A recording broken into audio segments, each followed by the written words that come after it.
The first thing after my rebirth was to skip classes like crazy to exercise my body. Even facing the teacher's warning of failing and breaking up with my girlfriend Lu Ruyan, I remained indifferent. Simply because I, who lived a past life, know that in just another month, various devil fruits will sprout all over the world. Whoever obtains a devil fruit at that time will gain extraordinary powers. Yet in my previous life, even though I gained extraordinary abilities, I still died a miserable death in a zombie tide due to the weak power of the fruit and my poor physical condition. Now that I am reborn, I must leverage the advantage of foresight and seize all opportunities, based on what I know. In my previous life, there was a devil fruit that appeared near the school in a fruit shop called "You Are Too Beautiful." However, I am not sure about the specific timing of the appearance of this devil fruit. Therefore, after rebirth, I come to this fruit shop every day to buy some fruits, and check if that devil fruit has appeared. Walking into the shop, I browse through each section as usual, not missing any fruit. When I reached the peach area,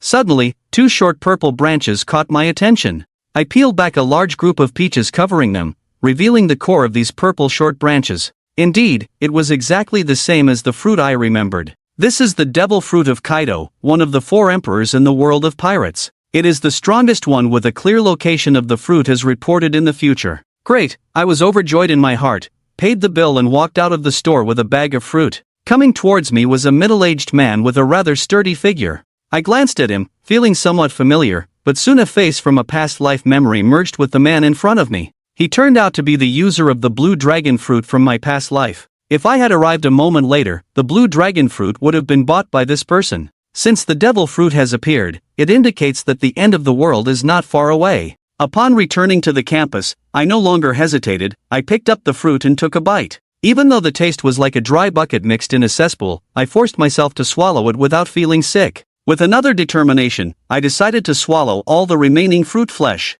After a long time, I took a deep breath. The seed of miracle has been planted, waiting for the miracle to happen. I took out my phone, started browsing short videos and forums, on various major short video platforms and forums. Browsed around. I entered an ID into the search box, opened the first video, and indeed, it was exactly the same as what I had seen in my past life. In the video, a young man with a head full of yellow hair was showing off a strange fruit. This fruit was completely golden, with black curly veins, and its surface was suddenly like lightning. Did you see the yellow-haired youth laughing? Is there anyone who wants to buy the thunder fruit? I set a high auction price in the comments section. Seeing it, I couldn't resist and already consumed the blue dragon fruit. Can't eat a second one. But as the apocalypse approaches, everyone knows the value of devil fruits. The second one is extremely rare, a crucial trading resource. Even if not for trading, I can still give it to my parents or my sister to eat. Or there might be a way, consuming a second devil fruit, but that requires strength, luck, and opportunity.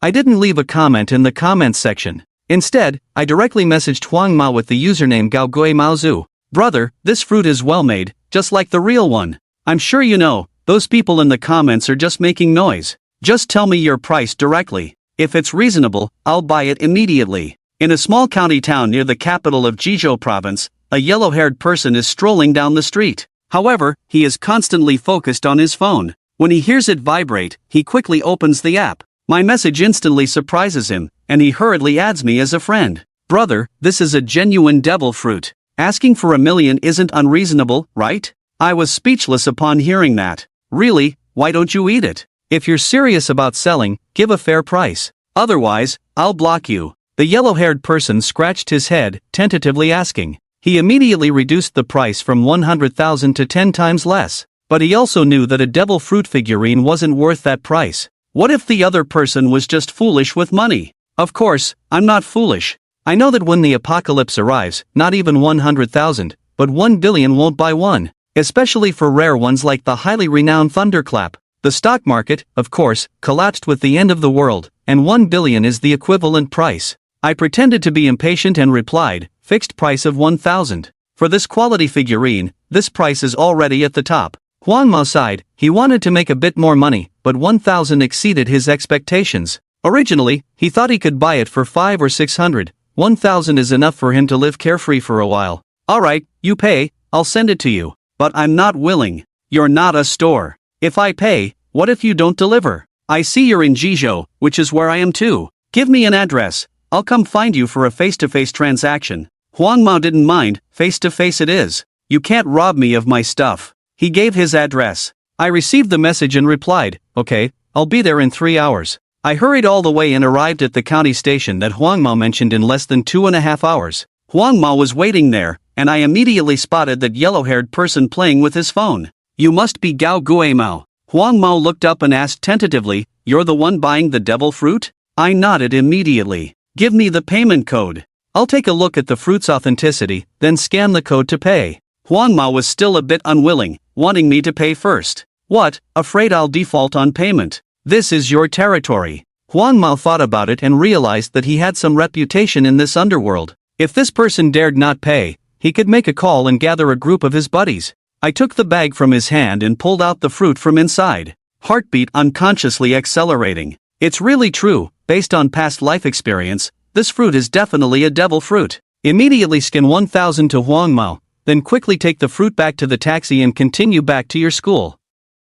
Could it be that this small county town has no train, so I'll just take a car back home here? On the way back, I opened my phone to watch short videos. Suddenly a video caught my attention. Today many patients suddenly fainted, and many people also had strange spots on their bodies. Experts say this is highly likely a new type of flu, urging everyone to wear masks and take protective measures. Seeing this news, my heart skipped a beat. Many people fainting with spots on their bodies, this is all a sign of the apocalypse. The outbreak of the apocalypse may come earlier than expected. Back in the dorm, I grabbed my already packed luggage and prepared to leave. However, just as I was leaving, a sudden scream came from behind, echoing through the entire dormitory building. There are quite a few people fainting with spots on their bodies. At this moment, an inexplicable sense of terror descends. Everyone feels a heavy weight in their hearts. Then all these unconscious people suddenly had astonishing glances. Their flesh rapidly decayed, emitting a nauseating stench. Their eyeballs burst bald, their nails becoming sharp and elongated like wild beasts.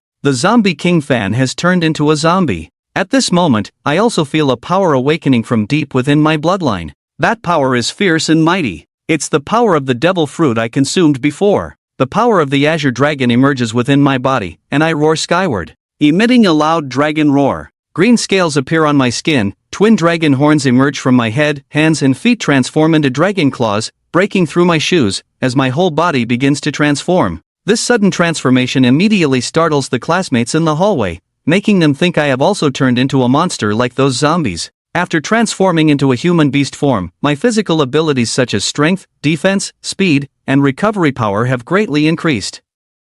At this moment, a deep growl from behind signals the infected zombies approaching. Looking back, they are coming towards me. Extending my dragon claw, I grab the throats of 2 individuals, effortlessly tearing off the heads of the 2 zombies. Zombie blood splatters on the ground, the scent of blood and decay assaulting the students' senses in the hallway. As the 2 zombies fall, another one emerges from a nearby dormitory in front of me. I directly spew out a blast of heat, roasting the zombie in front of me to a crisp. However, after that burst of heat, I suddenly feel a significant decrease in my energy. The power of the devil fruit relies on physical strength. Even with the hockey night later on, it still consumes physical energy. The first god-piercing is a stage of physical exhaustion. I am not of the same demonic race as Kaido, nor do I possess Kaido's monstrous physique. Therefore, even if I were to obtain the blue dragon devil fruit, the power I could unleash would be far inferior to Kaido. No longer spewing heat inhalation, I tore open the equipment bag thrown on the ground, revealing a set of baseball gear.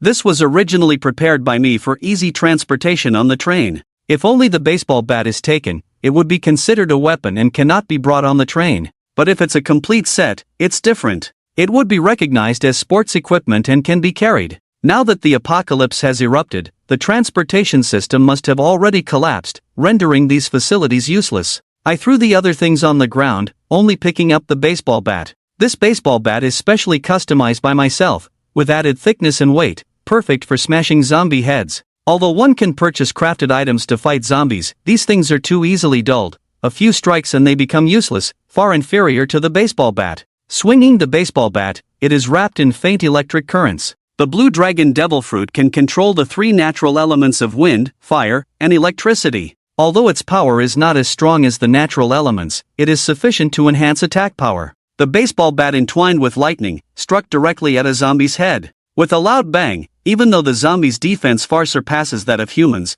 its skull was shattered by a single blow. I wreaked havoc in the corridor, quickly attracting the attention of other classmates. It is precisely because I have been killing zombies that it gave those classmates a chance to catch their breath. I wielded a baseball bat wrapped in electric current, feeling like a god descending to earth, taking down zombies with a single strike. I didn't indulge in the thrill of killing but focused on fighting while rushing downstairs. There are two urgent matters at hand now: finding a way to go home to prevent further bullying of my parents and sister. The other matter is to quickly kill 100 zombies. Because once a person kills 100 zombies, the divine space will open.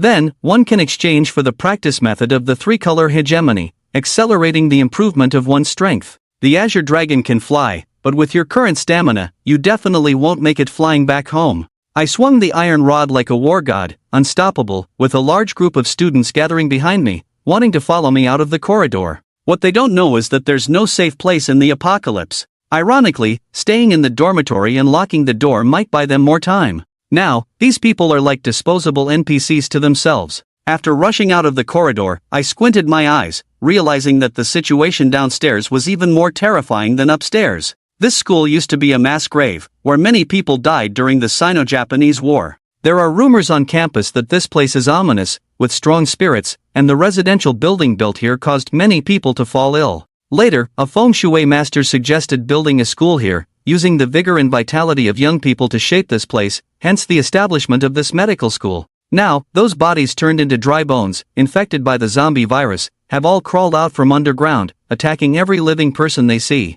The campus is in chaos, everyone is frantically fleeing for their lives, running in panic and colliding with each other. Many weak students, knocked down by others, were nearly killed, catching their breath only to be bitten by zombies. I paid no attention to them, heading decisively towards the school gate in large strides. Finally, when I reached the school gate, my body suddenly froze in place. Not only me, but everyone, including the zombies, came to a standstill, as if the entire world had hit the pause button on time. A majestic and grand voice resounded in everyone's ears: the first divine gift, the arrival of the devil fruit, divine space opening. Then, everything went black before me, and when I woke up, I found myself in a strange space. There is no space or time here, only two bright lights, with the words Divine Gift Store written on a large and a small light bottle. I was already familiar with these things in a previous life. It was an opportunity from an unknown existence, where one can exchange items through points, earned by hunting and killing zombies. Just as I was about to enter for the exchange, the majestic voice appeared again at the side of the tower.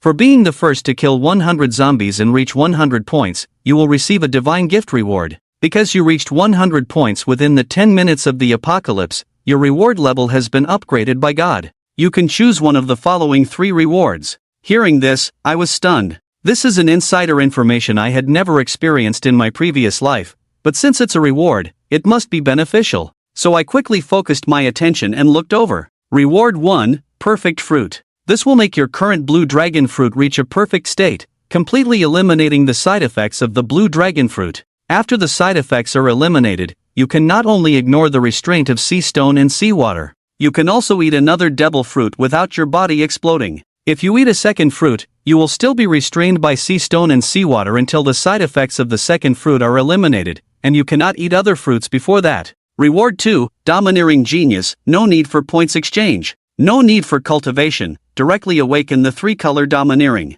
Even if you don't actively practice, the 3-color Domineering will slowly grow on its own. If you actively practice, the speed of your 3-color Domineering cultivation will double. Reward 3, Exhibition Lion Artifact. You can obtain a custom-type weapon, which is of the highest level of the Great Quick Knife. And this weapon will double the damage dealt to zombies. I have 10 Domineering weapons, choose one out of 3. If you choose one, you still have a Rumble fruit in your backpack. Once you acquire the ability of a dual fruit, your combat power will at least double. If you choose 2, your Domineering cultivation speed will far surpass others. In the long run, the improvement in combat power may be even more powerful than dual devil fruits. Choosing option 3 will grant you a powerful weapon directly, coupled with the special attack effect against zombies, which will accelerate the accumulation of points in the future. What to choose in the end? Option 1 and 3 can immediately enhance combat power. Option 2 can slowly increase combat power, but the limit will be higher. Based on my experience of obtaining the second divine gift in the previous life,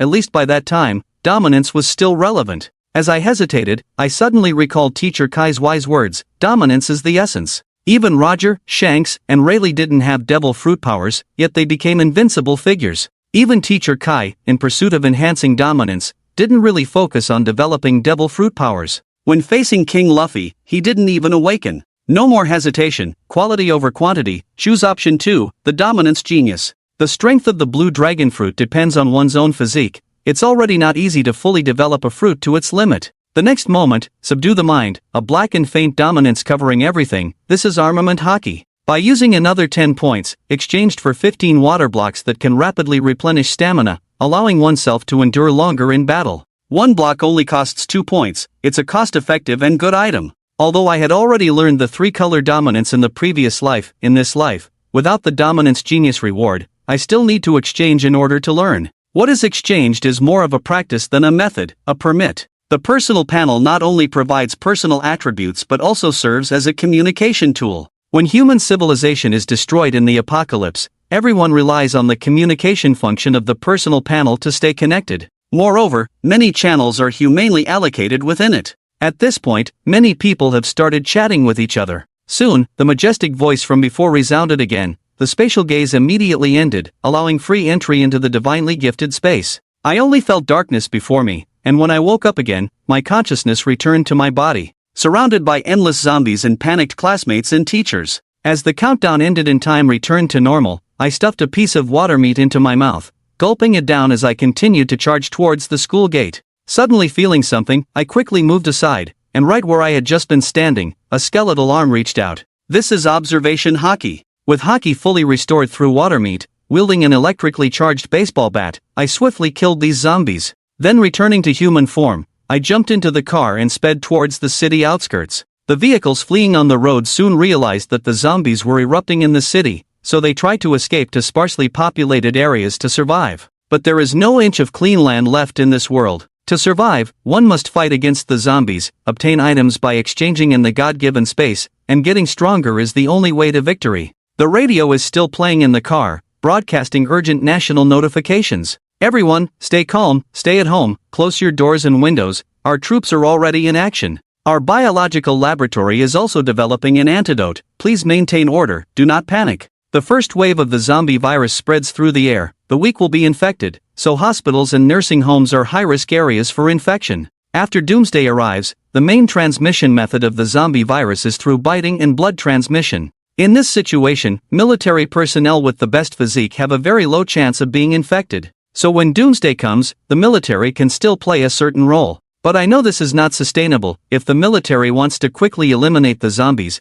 they have to use firearms and other hot weapons. But in doing so, they won't earn points, and without points, they can't get stronger. When the zombies keep getting stronger and eventually become immune to conventional hot weapons, the military becomes weaker, and the collapse of social order accelerates. So now the only hope is for everyone to fight against the zombies. It's a survival competition of survival of the fittest. The car was speeding, even if there were zombies blocking the way ahead, I chose to ruthlessly crash through, because traffic control had paralyzed. Avoiding the zombies could lead to a chain reaction of car accidents, which would slow down my journey home. Suddenly, a phone rang, and I glanced at it from the corner of my eye. Note, Xiaochen Ao Chen. This past month, I'd been puzzled by my brother. He buys a large amount of daily necessities every day and sends them home. When asked by family members, my brother doesn't say anything. They also don't know where he got so much money from. I certainly don't have money, and 1 month is not enough time to earn it. But since doomsday is approaching, what is there to fear?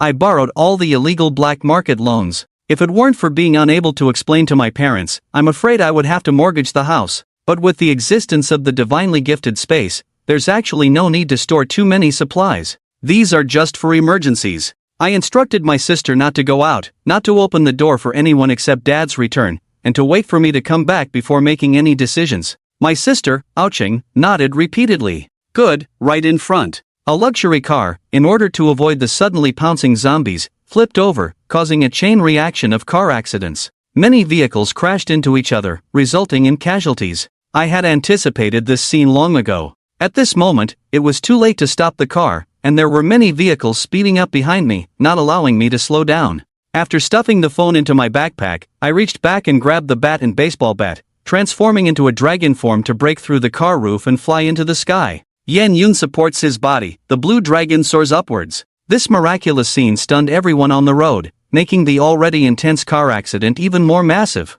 Without time to care about the noisy car accident scene below, I transformed into a blue dragon, soared into the clouds towards my home, occasionally taking out a piece of water meat from my backpack to replenish my energy. I can't fly for too long now, and finally when all the water meat was exhausted, I landed from the air and transformed back to my original form, glanced around roughly, didn't see any zombies, hurriedly entered the God-given space, exchanged 5 more pieces of water meat, and stuffed them all into my backpack. Now in my backpack, there are only these 5 pieces of water meat and a thunder fruit. Eating another piece of water meat does not allow me to fly again. Although water meat can replenish energy, if I continue to rely on it for recovery, energy consumption will increase rapidly, and mental fatigue cannot be replenished. I opened the map and looked. Now I need to find a road and hijack a car. After determining the direction, I transformed back into a blue dragon, this time only flying for 10 minutes, and saw a highway below. Numerous cars were speeding on the highway above, lowering my flight altitude. I needed to find a sturdy off-road vehicle.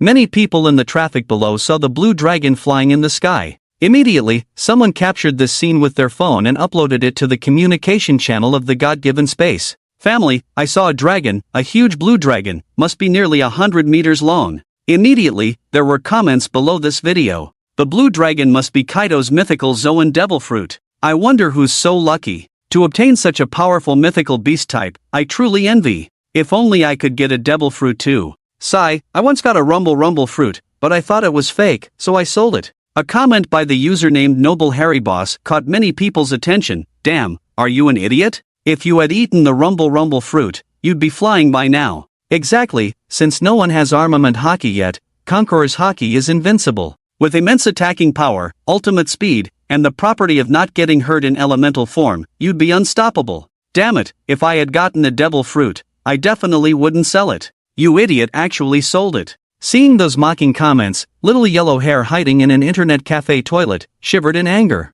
Damn, who knew it was a real devil fruit, but he deeply regrets it too. Thinking back to how urgent the buyer looked, did he know it was real? A genuine devil fruit or the rare rumble fruit from the natural type, he only sold it for 1,000. Little yellow hair wants to kick himself now. But hearing the knocking on the toilet door, he felt extreme fear in his heart. Better think about survival first. Soaring over the highway from Jizhou to Yuzhou in the form of a blue dragon, I finally spotted an incredibly sturdy off-road vehicle. As I was about to catch a ride, suddenly, out of the corner of my eye, I noticed a dim light flickering on a large tree by the roadside. Feeling a slight flutter in my heart, I headed towards that large tree. As I approached, a pair of dragon eyes widened suddenly, as if the heavens were also aiding me. At the top of that big tree, amidst the dense branches and leaves, a fruit hangs there. It's a poplar tree, growing extremely tall. This kind of tree doesn't bear fruit, but now, something against common sense has happened. Because this is a demon fruit. The fruit is shaped like corn, golden all over, with white curly patterns.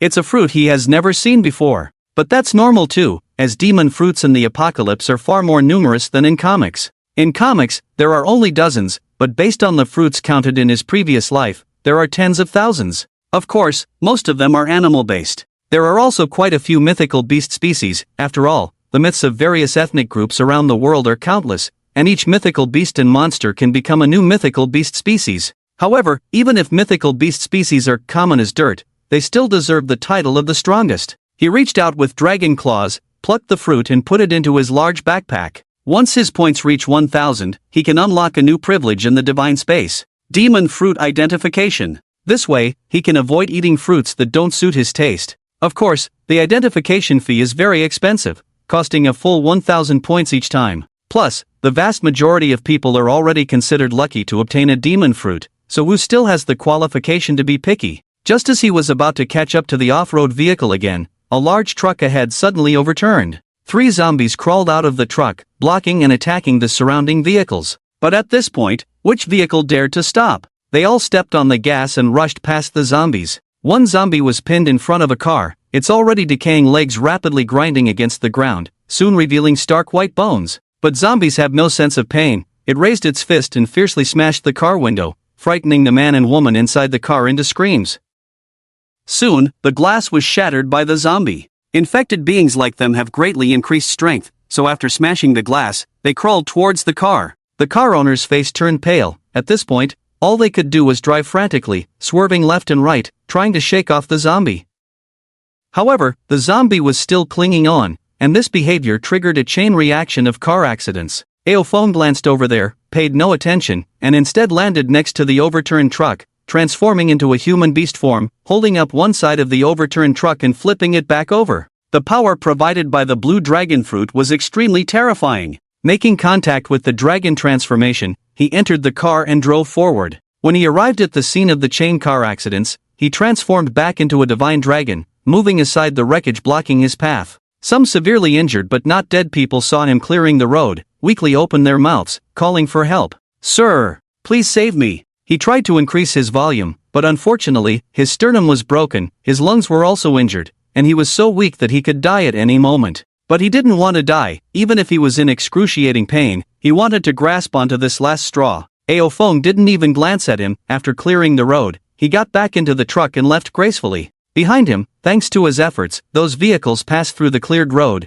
unconsciously following closely behind the large truck. Perhaps, following this big shot is the only chance to survive in the apocalypse. Ao Feng saw this scene in the rearview mirror, but he didn't care. If these people wanted to follow, let them follow, as long as it didn't affect his actions. With the large truck, his journey home became much easier. A truck this big is not afraid of collisions. On the road, zombies occasionally emerged from speeding vehicles. Some of them were weak and sickly, having carried the zombie virus until now, eventually succumbing to it. Some were accidentally injured by zombies during their escape, but because the wounds were small, they didn't pay attention, yet they still couldn't resist the infection of the virus. With frequent car accidents happening, he also occasionally got out of the car to deal with zombies and clear the road. In the rear, a convoy closely following him attempted to strike up a conversation. "Brother, can you take me with you? I can pay." A middle-aged, wealthy, and greasy man with a big belly smoked a cigarette while flashing a pleasing smile at him. He was a wealthy businessman with assets in the tens of billions.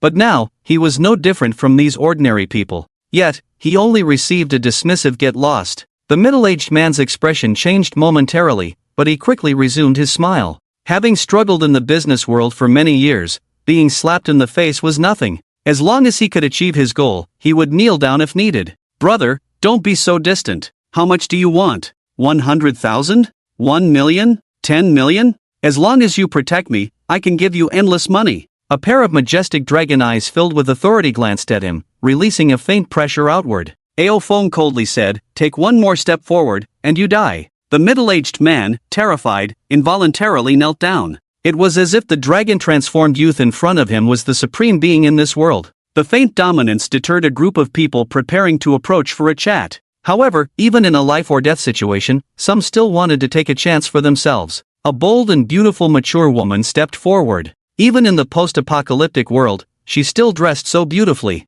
The elegant and gorgeous cheongsam accentuated her figure, her slender legs highlighted by high heels, along with a highly seductive face. Such a beauty could captivate men's attention anywhere. "Young man, can you take me with you? You can do anything to me." She was skilled at seducing men. In this bloody apocalypse, her voice sent shivers down the men's spines. However, all she received from Ao Feng was a cold "get lost." The woman's face turned pale as her irresistible temptation failed at this moment. She saw the lustful gazes around her. If she couldn't attach herself to a strong individual, once this dragon man left, she might instantly become someone else's meal. "Young man, She wanted to fight for herself again, but Ao Feng had already cleared the way and was ready to leave. Just as he was about to deactivate his ability and board the car, a burly man approached from behind. "Sir, I am willing to serve you." Seeing that Ao Feng showed no intention of stopping, he quickly pitched himself. "Sir, I have read a lot of post-apocalyptic novels. Although you are powerful, don't you need help building a base?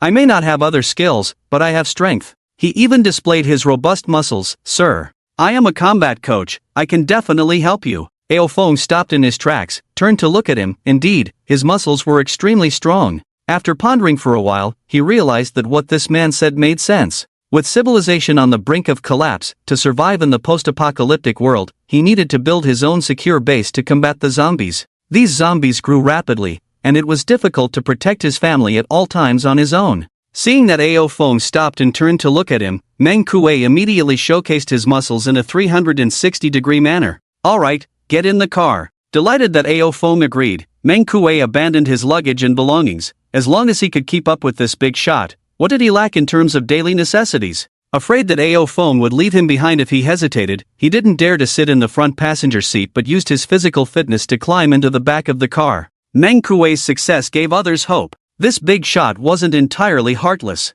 The greasy middle-aged man spoke up again, but was promptly interrupted. Get lost. Even if AO Feng wanted to recruit people, he couldn't hire too many directly here. In the early stages, Meng Kuei alone would have been enough, and, moreover, the issue of this person's loyalty is still a question that needs to be slowly tested. Sir! The Cheongsam beauty saw him about to leave and hurriedly said again, I can also work for you. Although I am not strong, I can do cleaning work for you. Housework, cooking, I am also very good at it. She knew that since this young man did not bring her along because of her beauty, she needed to show her other values. She even said, Sir, in the apocalypse, beautiful women are also a valuable resource. I think with my looks, you could get a lot of benefits by selling me, right? And, I am still a virgin. She knew that men cared about this, even though she had never let a man truly touch her, despite playing with men in the palm of her hand, because this was one of her greatest assets. Damn! AO Feng was shocked. There are people who promote themselves like this? This woman is really ruthless, but it is often such people who can achieve great things. He looked deeply at the woman and said, Get in the car. The woman was overjoyed. Without AO Feng's consent, she didn't dare to sit in the front passenger seat, but instead climbed into the back compartment unceremoniously. AO Feng watched this scene and nodded silently. This woman might not just be a pretty face. Others in the back also wanted to be like these two, but AO Feng's domineering aura shook them once again, causing everyone to fall to the ground in shock. A veteran recognized this aura of a king. It's the domineering aura. The boss has awakened the domineering aura. My goodness, how is this possible? Hasn't the apocalypse just begun? The boss is too strong. After all, his level of domineering aura was not high, and since in the apocalypse one could cultivate the domineering aura independently, it was certain that one had to progress step by step from low to high levels. He couldn't directly knock out other people at the moment. Back in the car, he started the engine and continued driving forward. At the same time, he kept an eye on his surroundings. The fuel in this large truck was running low and needed to be refueled at a gas station. Judging by the situation on the first day of the apocalypse, there should still be plenty of fuel at the gas station. After another 2 hours of driving, he finally found a roadside service area. However, it was already occupied by zombies. Passers-by who wanted to enter here to refuel and get food had to give up their plans upon seeing the large number of zombies entrenched there. But AO Feng had no such concerns. As soon as the large truck stopped here, a group of zombies surrounded it. Unable to enter the driver's cabin, they tried to climb onto the back of the truck to attack Meng Kuei and the beautiful woman. The two cowered in fear inside the compartment, not daring to show themselves, praying that AO Feng would quickly kill these zombies. AO Feng opened the door, transformed into his human beast form, and effortlessly smashed several zombies climbing onto the truck with a baseball bat in hand. At that moment, the convoy that had been following him all along also arrived at this service area. They had intended to wait for AO Feng to clear out the zombies before replenishing some supplies, but their presence caused the zombies to rush towards them as well. Helpless, these convoys had no choice but to leave. Come down. AO Feng asked the two people in the compartment to come out and handed a pry bar to Meng Kuei, saying, Go kill that zombie. Meng Kuei took the pry bar. It was sturdy and felt good in his hand, a good tool for killing zombies in the apocalypse. After killing all the zombies with one blow each, leaving only one for Meng Kuei to fight, he began refueling the large truck. At the same time, he took down a fire axe and a fire shovel from the gas station and threw them into the driver's cabin, which were also good weapons. Meng Kuei was indeed a combat coach, with good strength, speed, and combat reflexes. Moreover, before fleeing the city, he had killed 2 zombies, so he had quite some experience in dealing with these creatures. If not for the fear of the zombie virus, he could have launched a more fierce attack. After AO Feng refueled, he successfully killed the zombie. Well done, AO Feng nodded in approval, then said to them, Go inside and find some more oil barrels, we need to bring back more fuel. The two immediately went to search. However, they soon ran back in a panic because there were more zombies behind the service area, crazily chasing them. After dealing with these zombies, AO Feng filled the fuel into the barrels and placed them in the back of the car. It was only then that he asked the cheapop-lad beauty, What's your name? Although the woman seemed frail and useless, she had been behaving well since getting on his car. She didn't scream when the zombies climbed onto the car. This raised her rating in AO Feng's mind. I'm Lu Xiao, the woman answered quickly when AO Feng finally asked for her name. Sit in the passenger seat, no need to climb into the cargo area. AO Feng's words surprised Lu Xiao. Did this young man approve of her? Yes, master. Her address once again astonished AO Feng. She didn't even ask for his name, but directly called him master. Being able to let go of pride and status, such people could survive better in the apocalypse. When Meng Kuei climbed back into the cargo area, he returned to the driver's seat. He started the truck and drove towards home. On the way, he received another call from his sister, Ao-chen. Brother, where are you? Dad is trapped in the hospital office. I heard the hospital has the most zombies. Dad has no food or water. I'm so afraid something will happen to him. Ao-chen's voice was tearful, with their mother's voice in the background. Shinshin, how is your school? Protect yourself, we will find a way to save you. Ao-feng quickly said, Mom, don't worry. I have the power of the devil fruit now. I'm strong. Wait for me a bit, I'm almost home. I'll be able to rescue Dad when I get back. Hearing that he had the power of the devil fruit, Ao-chen immediately went from sadness to excitement. Really? Brother? What kind of fruit did you get? Zoan, Paramecia, or Logia? If you got Logia, that's great. Influenced by Ao-feng, Ao-chen also liked watching One Piece and was familiar with various devil fruits. Ao-feng laughed. It's Teacher Kai's mythical Zoan dragon fruit. Stronger than Logia. Wow! Ao-chen immediately thought of the video of the dragon in the Divine Space Communication channel. Brother, is the dragon in the video you? So cool! Are you now able to destroy the world like Teacher Kai? Ao-feng chuckled. Whether it's devil fruit power or haki, it consumes stamina. Where do I have that kind of strength now? Talking about devil fruits, Ao-chen was no longer afraid. The siblings chatted on the phone for an hour. After hanging up, Ao-feng called his father again, telling him that he was now a capable person and would soon come to rescue him, asking him to hide and not risk going out. Sitting in the office, anxious and helpless, Ao-kong finally relaxed, reminding his son to be careful and quietly waiting for his rescue. When Ao-feng drove the truck into Biancheng, it was already late at night. The streets were filled with aimlessly wandering zombies. People outside had either found a safe place, left the city, or become part of the zombie army. The quiet night was pierced by the rumbling sound of the truck. Those who couldn't sleep due to fear opened their windows to check the situation outside. Ao-feng didn't go home but headed straight to the central hospital. Here, hundreds of zombies had gathered. Ao-feng took out a piece of meat from his backpack, chewed it vigorously to replenish the energy he had consumed. With Meng Kuei and Lu Xiao getting off the car, they transformed into human beast forms, electricity coiling around the baseball bat as they ruthlessly slaughtered the zombies. With immense power, each strike resulted in a zombie's head exploding. Walking into the hospital, not a single living person could be seen. In the outpatient hall, he casually pushed open a door, killing the zombie inside, and said to Meng Kuei and Lu Xiao, "You two wait here for me. I'll get my dad out, and then we'll leave." "Yes, master." "Alright, boss." Although Meng Kuei was loyal, he couldn't bring himself to call him master, so after much thought, he decided to address Ao-feng as boss. Ao-feng didn't mind these titles much, but found Lu Xiao's master address a bit awkward. His family would definitely get the wrong idea if they heard her call him that.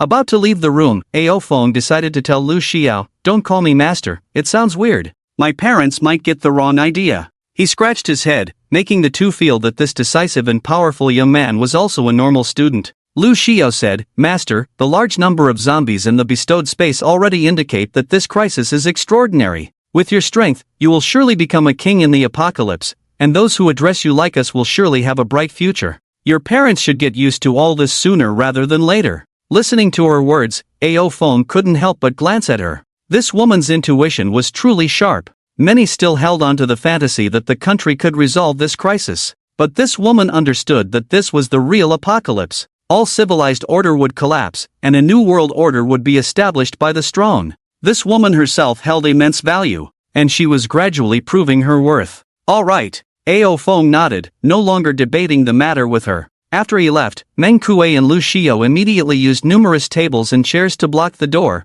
waiting for Ao-feng to return. Ao-feng killed zombies while talking on the phone with his father. "Hey, Dad. I'm at your hospital. Are you in that office?" Hungry and thirsty, Ao-kong was tormented by the zombies banging on the door outside, half asleep in the late night when his son's call woke him up. Seeing it was his son, he immediately perked up. "Be careful, there are many zombies in the hospital." He didn't mention his location, instead focusing on Ao-feng's safety. Only after Ao-feng initiated a video call, showing his fierce dragon-like appearance as he fought, did Ao-kong finally relax. Guiding him, Ao-feng quickly arrived at an office in a corner. 12 zombies were gathered here, continuously banging on the door, which had several holes in it. If Ao-kong hadn't used many tables and chairs to block the door, they would have already rushed in and torn him apart. Swinging the iron rod, Ao-feng smashed all the zombies' heads and violently kicked open the door. Although his father in the room wasn't in good shape, his body was intact, which was the best news. Taking out some food and water from his backpack, Ao Kong replenished his father's strength. Ao Kong ate heartily while admiring the mighty dragon-like figure in front of him. Is this the devil fruit ability you and Xiaoxin talked about? Trapped in the office, Ao Kong took the opportunity to watch several videos and comments on the bestowed space communication channel. He roughly understood some things related to the Pirate King. Hee. Ao Feng chuckled foolishly, smashing another zombie that barged in with a single blow, showing off to his dad. How about that, isn't your son cool? My boy is so cool. Ao Kong responded with a smile. As the doomsday arrived, within the short time he was fleeing, he witnessed countless people being killed by zombies. Now, the fact that his own family was safe was the best news in this apocalypse. Leaving the hospital with his father, on the way, he could still see some people peering out from the dilapidated doorways of houses. When he saw Alcon leaving with a dragon man, and that dragon man leading a fierce group, someone suddenly shouted, "Old Ao! Save me!" They were colleagues from Alcon Hospital and some family members visiting patients at the hospital, all trapped here as doomsday unfolded. As for the patients, their weakened bodies could hardly resist the infection of the zombie virus, and the vast majority of them had turned into zombies almost immediately. Aokong hesitated when he heard his colleagues' cries for help and said to Aofeng, "Xiaoxin, save them too, they are all pitiful colleagues." But Aofeng shook his head. "What's the use of saving them? The city is full of zombies everywhere. Am I supposed to send them all back home one by one? Even if they go home, can they survive?"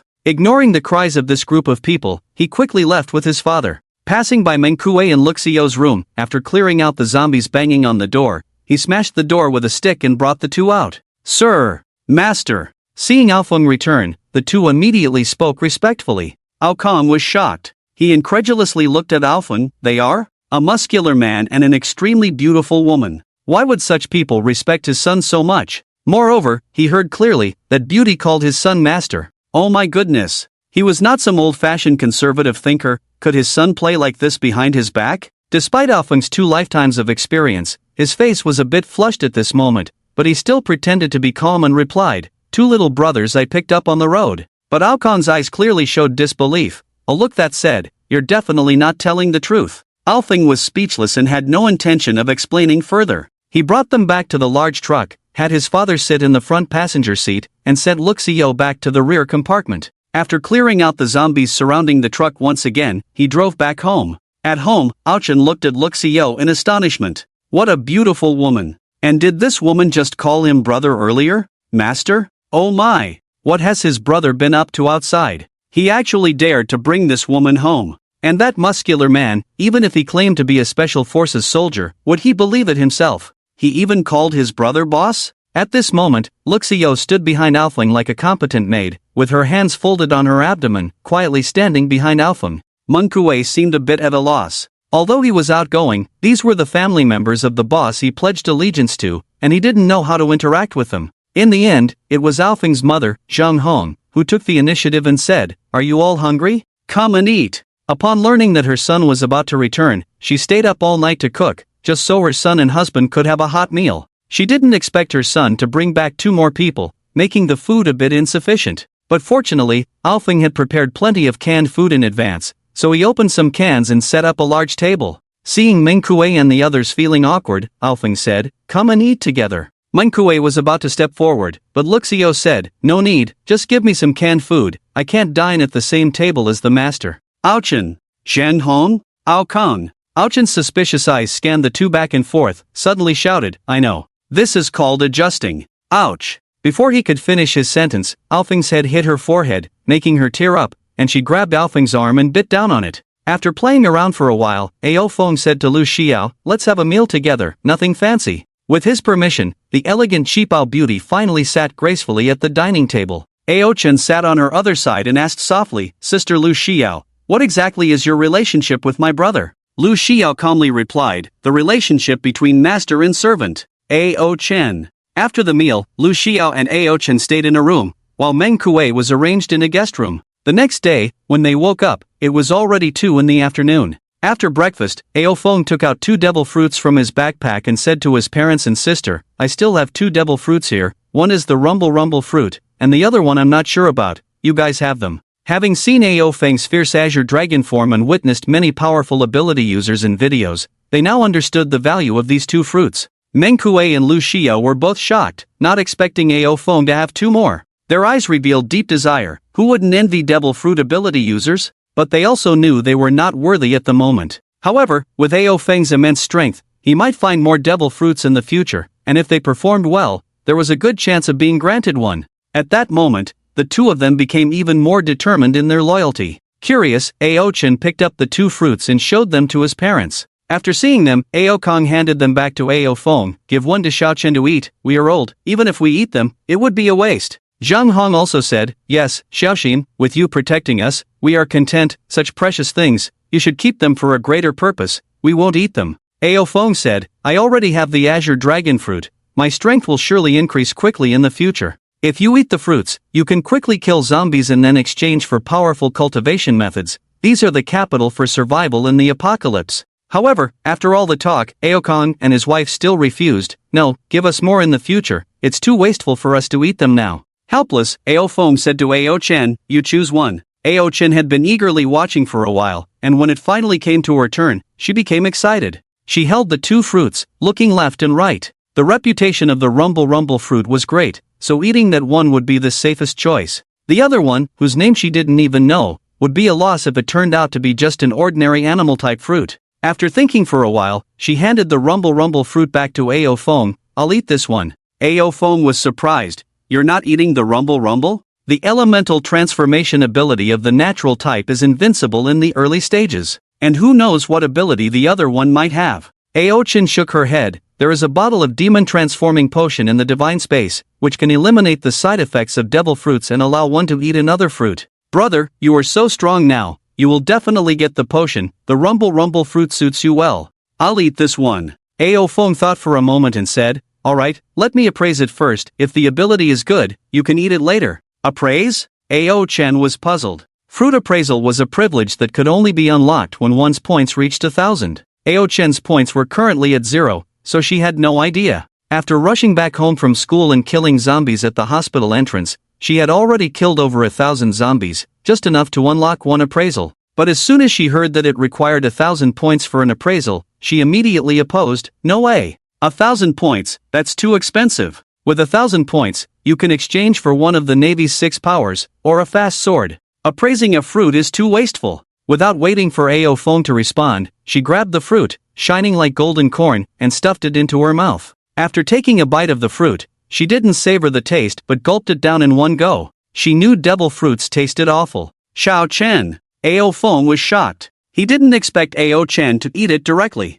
If this fruit was weak, there would be no turning back. But Ao Chen had already swallowed a piece of the fruit, and it was too late to regret. All they could do now was hope that the fruit had strong abilities. The family, along with Meng Kuei and Lu Xiao, stared intently at Ao Chen, who had swallowed the fruit, closely monitoring her changes. Ao Chen herself nervously felt the magical energy inside her body. Soon, this energy covered her whole body, and her body began to undergo a transformation. Her cheeks elongated, her ears grew larger and stood upright, white fur appeared on her body with dark golden stripes. Then, her entire body rapidly shrank, turning into a palm-sized white fur with golden stripes, a little mouse. It's an animal type. Everyone immediately understood the category of this devil fruit, but this little mouse looked extraordinary, likely not an ordinary species.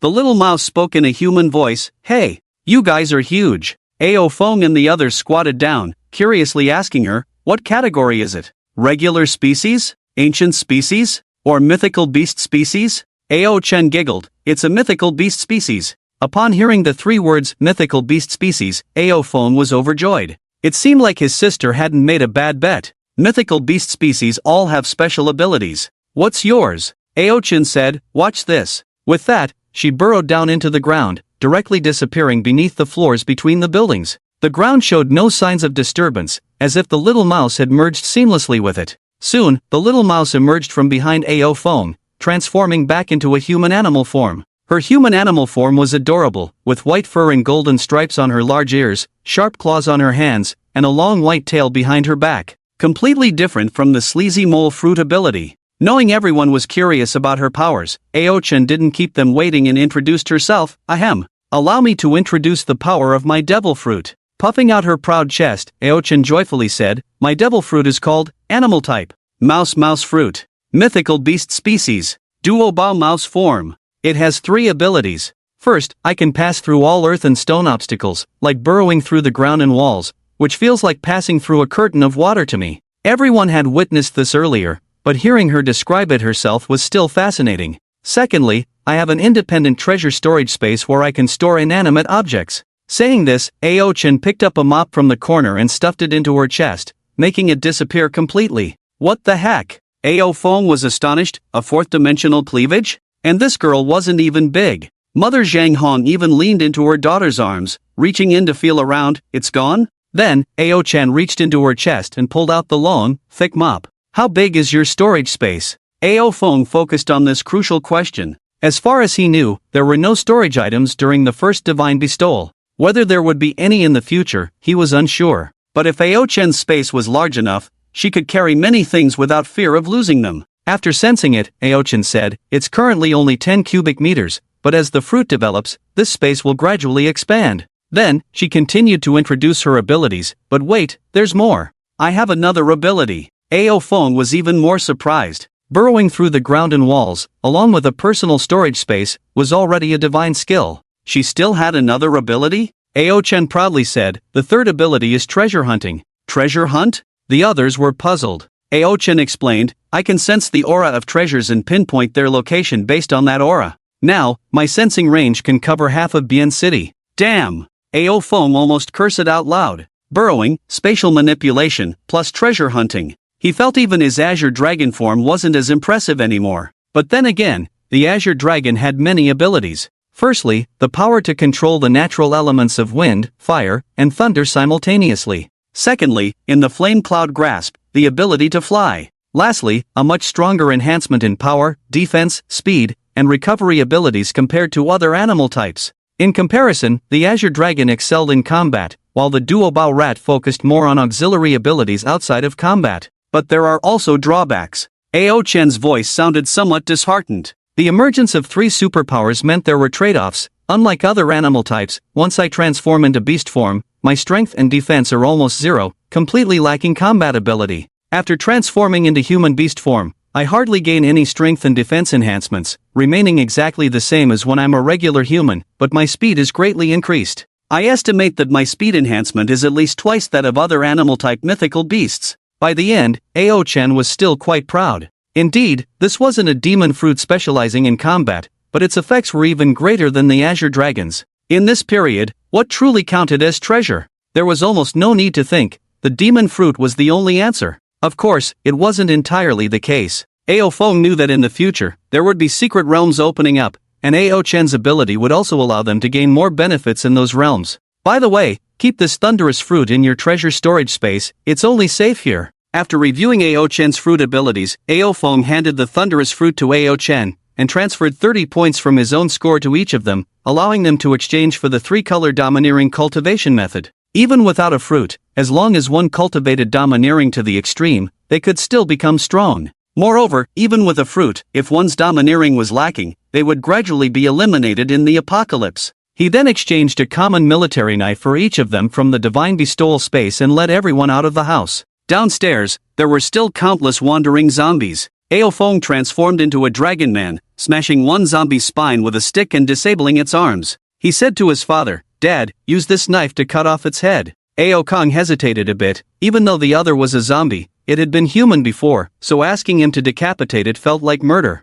He found it hard to do. But in the apocalypse, how could one afford to hesitate? Seeing his father's reluctance, Ao-chan volunteered, "Brother, let me do it. I'll demonstrate for Dad." With that, he drew his long knife and swiftly severed the zombie's neck with one stroke. Thick, sticky blood oozed out, and a foul smell wafted over. Ao Kong furrowed his brow, but as a doctor, he wasn't particularly afraid. Ao Feng repeated the process, disabling another zombie, and this time, Lu Xiao took the initiative to chop off its head. After the demonstrations by the 2 girls, Ao Kong finally managed to take action himself, followed by his mother Zhang Hong, who also beheaded a zombie. As for Meng Kuei, he was capable of single-handedly killing a zombie. Being a combat coach, his fighting abilities were much stronger than his own family. They now possessed the domineering cultivation method. As for the armament hockey cultivation, it relied on extreme physical training and endless combat. Tempering the body in battle was the foundation of becoming stronger. "Dad, you all train near home first, I'll go hunt zombies further away."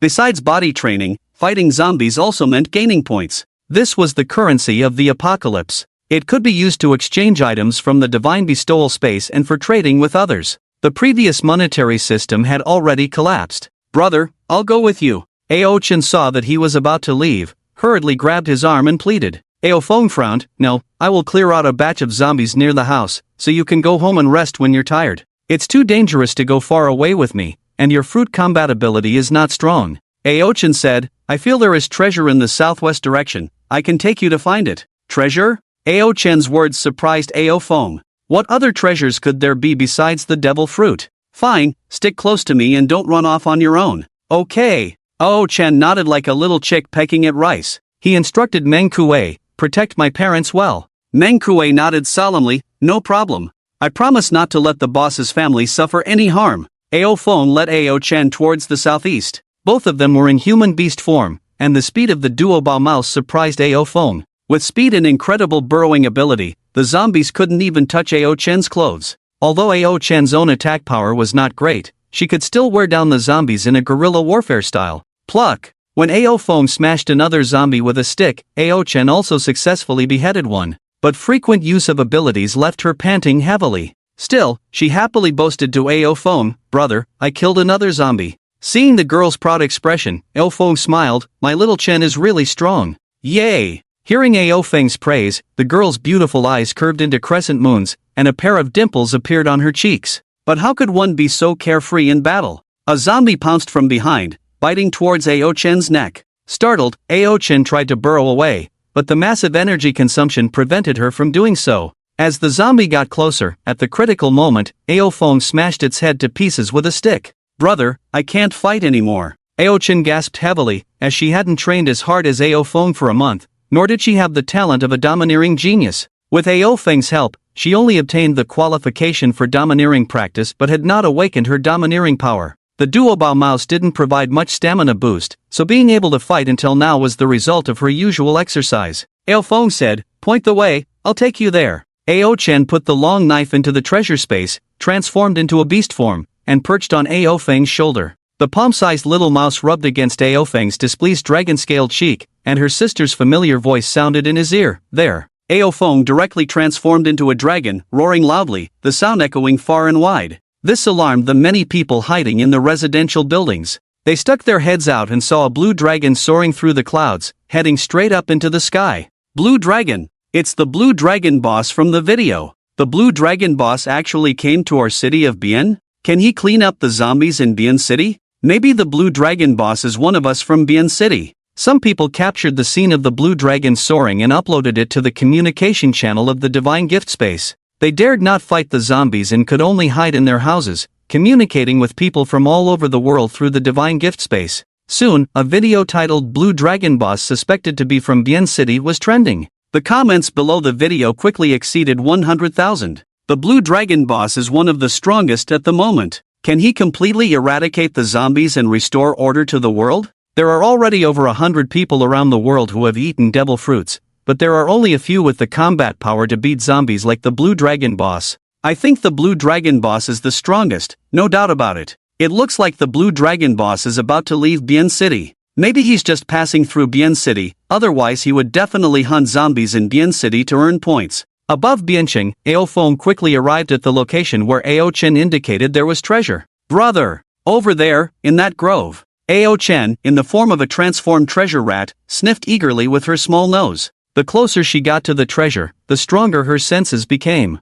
Ao-feng descended from the sky and transformed back into his human beast form upon landing on the ground. Ao-chen on his shoulder also jumped down, reverting to her human beast form. The two hurried towards the grove. There were few people here, and zombies were scarce. Only a few scattered zombies were easily dispatched by them. "Stop! Stop!" Suddenly, Ao-chen exclaimed. Under a large pine tree, a man with a sinister appearance was holding a red heart-shaped fruit in his hands. At that moment, he was extremely excited. Running out of the city, intending to hide in the deserted outskirts, he unexpectedly found this demonic fruit in the grove. He was not Jaime and did not recognize what fruit it was. But from the forums of the divine gift space, he knew that whatever it was a treasure. "Ha ha, this stroke of luck is finally mine. Wang Defa's turn. With a mouth full of yellow teeth, he was about to take a bite. Ao Feng and Ao Chen's expressions changed. It was too late, a hot breath spewed out, instantly engulfing the man. He didn't even have time to scream before he was burned to ashes by the hot breath. Ao Feng and Ao Chen hurried over and saw the demonic fruit unharmed in the ashes, quickly picking it up.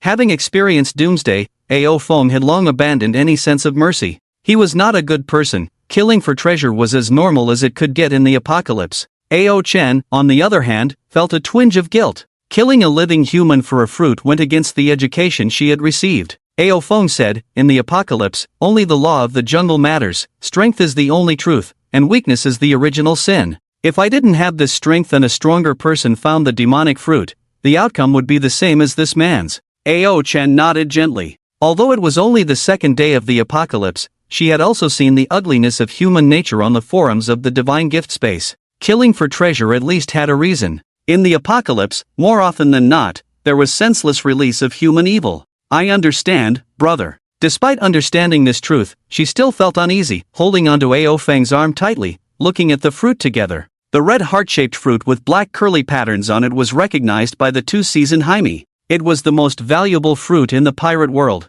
Like the Nika fruit, it was worth 5 billion berries. This was the surgery fruit. Ao Feng looked back at the charred remains on the ground. The surgery fruit's ability was formidable. In his previous life, the person who obtained the surgery fruit was a renowned strong individual. However, this creepy man was nothing like the strong individual he remembered. It seemed that the creepy man died shortly after eating the fruit, and the surgery fruit reappeared elsewhere in the world to be consumed by a true powerhouse. In the apocalypse, demonic fruits, just like in the comics, would randomly reappear once the wielder died. Hence, later on, there were physical strong individuals hunting down weaker ability users, attempting to obtain the refreshed fruits for themselves. But the success rate was extremely low because the refresh location was unpredictable. Brother, we can give the surgery fruit to Dad, he will definitely like this fruit. Ao Feng immediately thought of the best recipient for the surgery fruit. Their father, Ao Kong, was a surgeon who would surely be interested in it. Yes, that's what I was thinking too. Put it in your treasure space. With Ao Chen by his side, Ao Feng didn't need to carry his large backpack. This little girl was the best backpack. Safe, efficient, and very useful. Ao Chen happily stuffed the surgery fruit into her chest. She had discovered it using her own abilities, making it a contribution to their family. She was very happy. Returning to the city, he transformed into the Azure Dragon once again, allowing Ao Chen to sit on his back as they swiftly made their way back home. His parents, exhausted, had already gone back to rest. Lu Xiao was diligently serving the two of them, making them feel quite uncomfortable. Meng Kuei was still fighting alone downstairs. He knew that relying solely on Ao Feng was not enough. If he wanted to be valued in the future, he needed to have enough strength himself. Downstairs, many people were also attempting to kill zombies at the moment. After all, the exchange items from the divine space were too enticing. However, even the cheapest three-color domineering cultivation method required 10 points each, meaning they had to kill a total of 10 zombies. They took out kitchen knives, shovels, wooden sticks, and any other weapons they could find at home, trying to fight the zombies. Yet, the zombies' strength, speed, and defense far surpassed theirs, and people were frequently disemboweled or infected and turned into new zombies. Meng Kuei saw Ao Feng return and immediately reported to him what had happened in his absence. You've worked hard. If you're tired, go rest. Ao Feng praised Meng Kuei's performance, recognizing that this kind of hard-working spirit was essential for surviving in the apocalypse. No, I want to continue fighting. After receiving the points gifted by Ao Feng to purchase the three-color domineering cultivation method, Meng Kuei still hadn't awakened any domineering aura, but he could clearly feel that each battle was slightly improving his physique. As a combat coach, his body was almost developed to the extreme. It had been a long time since he had felt this kind of rapid strength improvement, so he cherished the opportunity Ao Feng had given him even more. Without Ao Feng, although he was confident he could kill 10 zombies, it would probably take at least 5 more days. Alright, do what you can, don't push yourself too hard, Ao Feng said, leading Ao Chen upstairs. As soon as they entered, they saw Lu Xiao massaging Mother Shang's legs. Although the elderly couple's physical condition was good, they were feeling extremely sore after such intense battles due to their age. Lu Xiao's massage technique, though unorthodox, brought some relief when applied. Master. Seeing Ao Feng enter, Lu Xiao immediately obediently called him master. This girl was indeed sensible, and Ao Feng felt that his judgment was correct. Both Meng Kuei and Lu Xiao were worth nurturing. After entering the house, Ao-chan immediately let go of his arm and jumped to his father's side. "Dad, we brought you a great thing." With that, she proudly took out a surgery fruit from her chest and placed it in front of Ao-kan. "It's a surgery fruit from the Superman series. Dad, you're a doctor, you'll definitely like its abilities." When Lu Xiao saw the surgery fruit appear, her heart trembled for a moment, but she quickly steadied herself and continued to massage Mother Zhang's legs diligently. However, her heart was shaken, and she felt even more fortunate about her choice. Another devil fruit. And it's a precious surgery fruit. As long as I perform well, will he give me one in the future too? Ao-kan wasn't particularly excited. After all, he hadn't watched One Piece. Taking the surgery fruit from his daughter's hand, he curiously examined it. Surgery fruit? Can it perform surgery after eating it? Naturally deducing this from the fruit's name, he asked, "But I can already perform surgery, so can it make my work even more precise?" Perplexed, Ao-chan immediately explained to him, "Dad, the surgery fruit can create a spatial barrier where you can cut anything inside without causing any harm. And you can teleport within this space. When you perform surgery, it may harm the patient's body, but in the room space, cutting objects won't cause any harm. After removing harmful substances, you can even reassemble them directly, leaving no scars and no pain. Isn't that amazing?" Ao-chan's explanation was a bit messy, and seeing that his father still didn't quite understand, she found the video of the surgery fruit and showcased Luo's abilities to her father one by one. Ao-kan became more and more amazed. The devil fruit was truly miraculous. "How about it, Dad? It suits you well, right? This is what I discovered." The little girl was showing off, and Ao-kan affectionately stroked her hair. "Chin-chin is really amazing. But, Dad, you're getting older, so let your siblings keep this fruit," Ao-fong said. "Dad, I also have a rumble fruit for you to eat. This is a gift from Chin-chin and me. Moreover, now that you and Mom are stronger, I can focus on my own things without worrying about the family all the time." Ao-fong deliberately said this, and after hearing it, Ao-kan was indeed convinced. As parents, they didn't want to be a burden to their children. Indeed, as their son said, the world is too dangerous now. If they are too weak, their son can only be tied down taking care of them. How can he develop himself? "Great! Dad, eat it." Taking a bite, the unpleasant taste spread in his mouth. Seeing him frown, Ao-chan hurriedly explained, "Devil fruits are all unpleasant, don't spit it out. Don't chew, just swallow it, one bite is enough." Listening to his daughter, Ao-kan swallowed the fruit pulp in his mouth directly. Looking at the half-eaten fruit, he asked, "What about the rest?" Ao-chan said, "Just throw it away, the rest is useless." "Dad, feel the power of the devil fruit inside you, see if you can use it." Following the guidance of the power inside him, Ao-kan gently pressed his hand, and a transparent shield appeared around him. Glancing at a mop not far away, he thought, and then swapped positions with the mop. "Dad, you did it!" Both Ao-fong and Ao-chan were very happy. "Now try the ability to cut through everything." Ao-kan pulled out the military knife used to chop zombies nearby and struck it down on the table. The table instantly split in half as if it were made of paper. "Dad, cut me and try it." Ao-chan excitedly jumped in front of her father, asking him to cut her. Ao-kan was speechless. Although he had heard his daughter talk about the surgery fruit's abilities, he still found the request to be cut strange. It was as if he had a mentally disabled daughter. "No, it's not good. Dad's skills are not smooth yet. What if I accidentally hurt you?" Ao-chan didn't listen, but no matter how she pleaded, Ao-kan refused to cut her. The exhaustion gradually set in. Using any devil fruit ability consumed a lot of energy, especially the surgery fruit. Ao-kan, who had just fought a battle with zombies, had not yet recovered his strength. After experimenting a few times, he immediately couldn't hold on. Removing the room space shield, he sat on the sofa to rest. Ao-chan immediately went behind Ao-kan to massage his shoulders. As she massaged, she suggested to Ao-fong, "Brother, I think we should try elsewhere. My ability can locate devil fruits. The number of devil fruits appearing in one place is limited, but as long as we go to more places, we will definitely find more devil fruits. By then, give one to Mom, to Sister Xiao, and to Brother Minkue. We can dominate Bian City." Ao-chan's proposal excited Ao-fong. Lu Xiao was also moved by Ao-chan's thoughts of herself. She was good at dealing with people, and in this short time, she had already won the favor of Ao-feng's entire family. Ao-fong sat on the side contemplating. His sister was right, she had this ability. If they only developed in Bian City, it would be a waste. Many devil fruits have not been discovered yet. Or when a capable person dies, their fruit refreshes and has not been obtained by others. If he took advantage of this opportunity, using Ao-chan's fruit talent, they could collect more devil fruits. Not only can it enhance the strength of the family, but it is also an extremely valuable resource. In the future, as people become familiar with this crumbling world and stand firm in the apocalypse, major forces will also emerge one after another.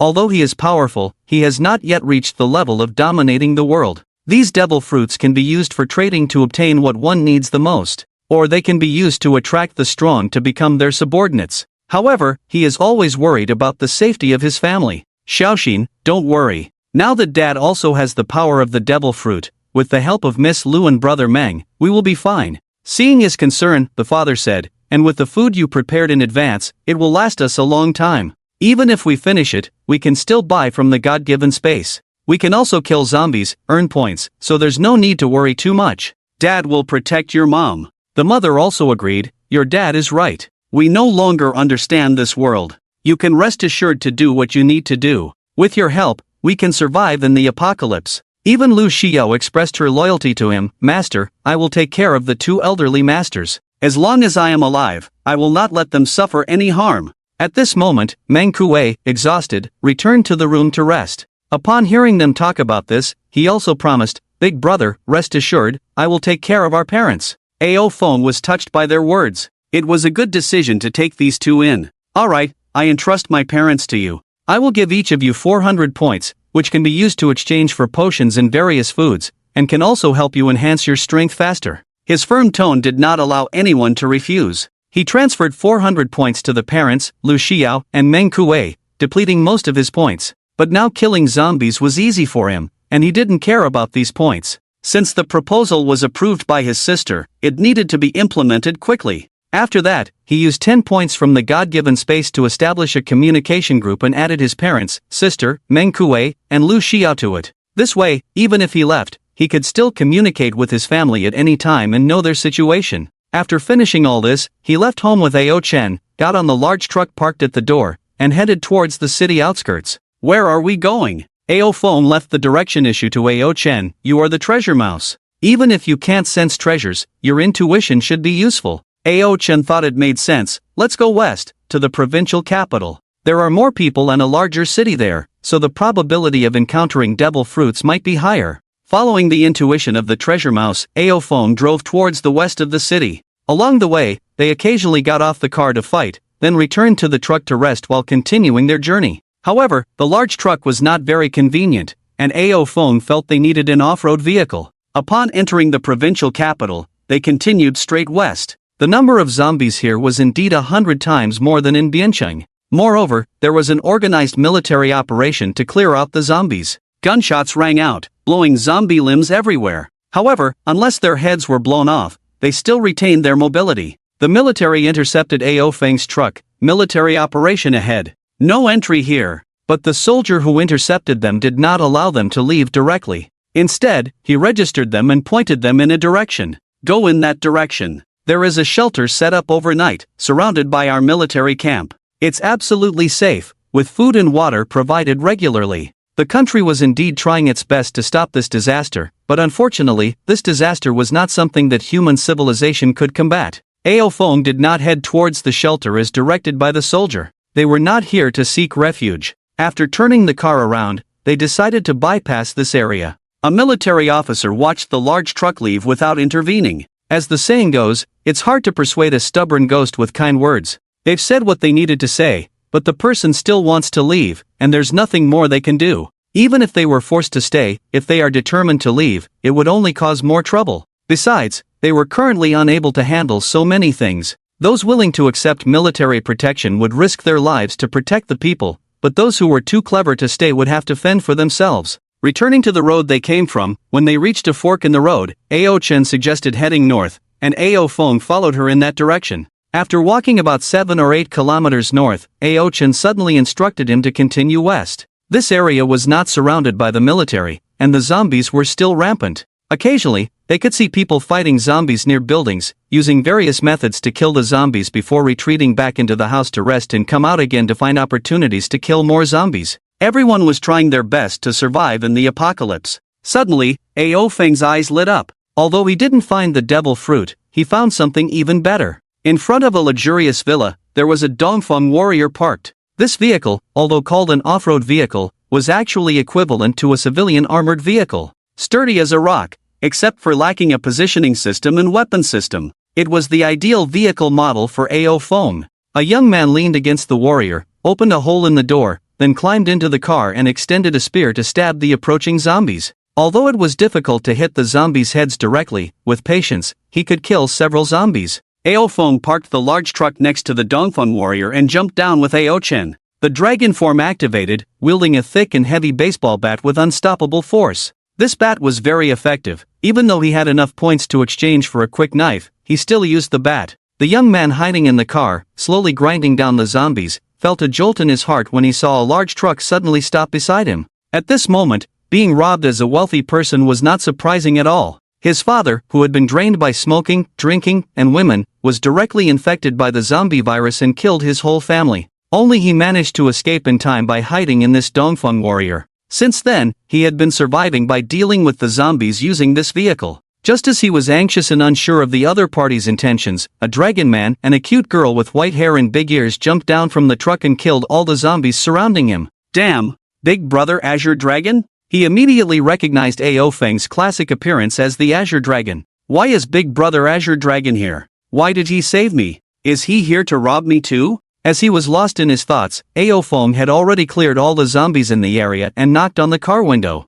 The young man in the armored car cautiously opened the door. He knew that if this Azure Dragon wanted to, he could easily destroy his car. So, it was better to cooperate honestly. The other party was reasonable, and AO Feng didn't make things difficult for him. A truck, half a truck of diesel, I want your car, he stated his purpose directly. Since the truck wouldn't be able to move after the exchange, it was better to trade directly. As for the diesel, he couldn't carry it all, so it was a good trade now. The young man's mouth twitched. He wasn't a fool and quickly understood AO Feng's intentions. He was trying to take advantage of him. Big brother, I don't want anything. Please take me with you, and the car is yours. After nearly 2 days of surviving in the apocalypse, he had deeply realized the horror of the end times, which was completely different from what he had imagined. If not now, then when would he seize the opportunity? AO Feng was speechless. This guy had thick skin. After some thought, he said, I have other matters to attend to and can't take you. How about this, 30 points, enough for you to exchange for the 3-color domineering martial arts,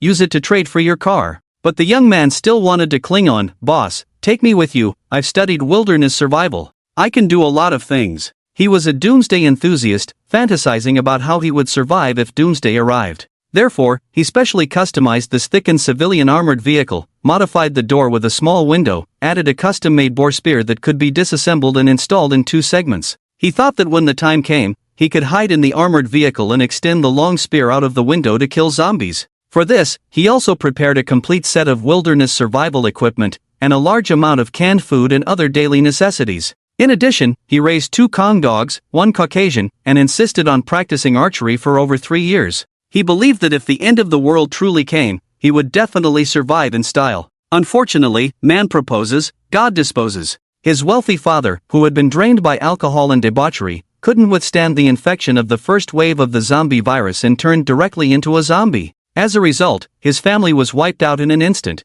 and even the 3 dogs were infected and turned into zombies. He managed to escape to the car, but most of the survival equipment and supplies he had prepared were left in the warehouse, and he dared not go back to retrieve them. Listening to the young man's ordeal, AO Feng was speechless. The apocalypse is not that simple. It's impossible to take you with me, I have other things to do. But I can help you clear the zombies in your villa, exchange 30 points for the domineering cultivation method, and you can gradually become stronger on your own. AO Feng insisted on not taking him. The young man felt discouraged, but having 30 points to exchange for the domineering cultivation method was also good. When he was trapped in the car, he looked through all the goods in the divinely bestowed store. He knew deeply that the world had completely changed. Points would be the most important thing in the future. AO Feng and AO Chen led this young man into his villa, where they killed all his zombified family members and beloved dogs. After trading him 30 points, they transferred 1/3 of the diesel from the truck into the armored vehicle. Cultivate well in the domineering way, and you can also become a strong survivor in the apocalypse.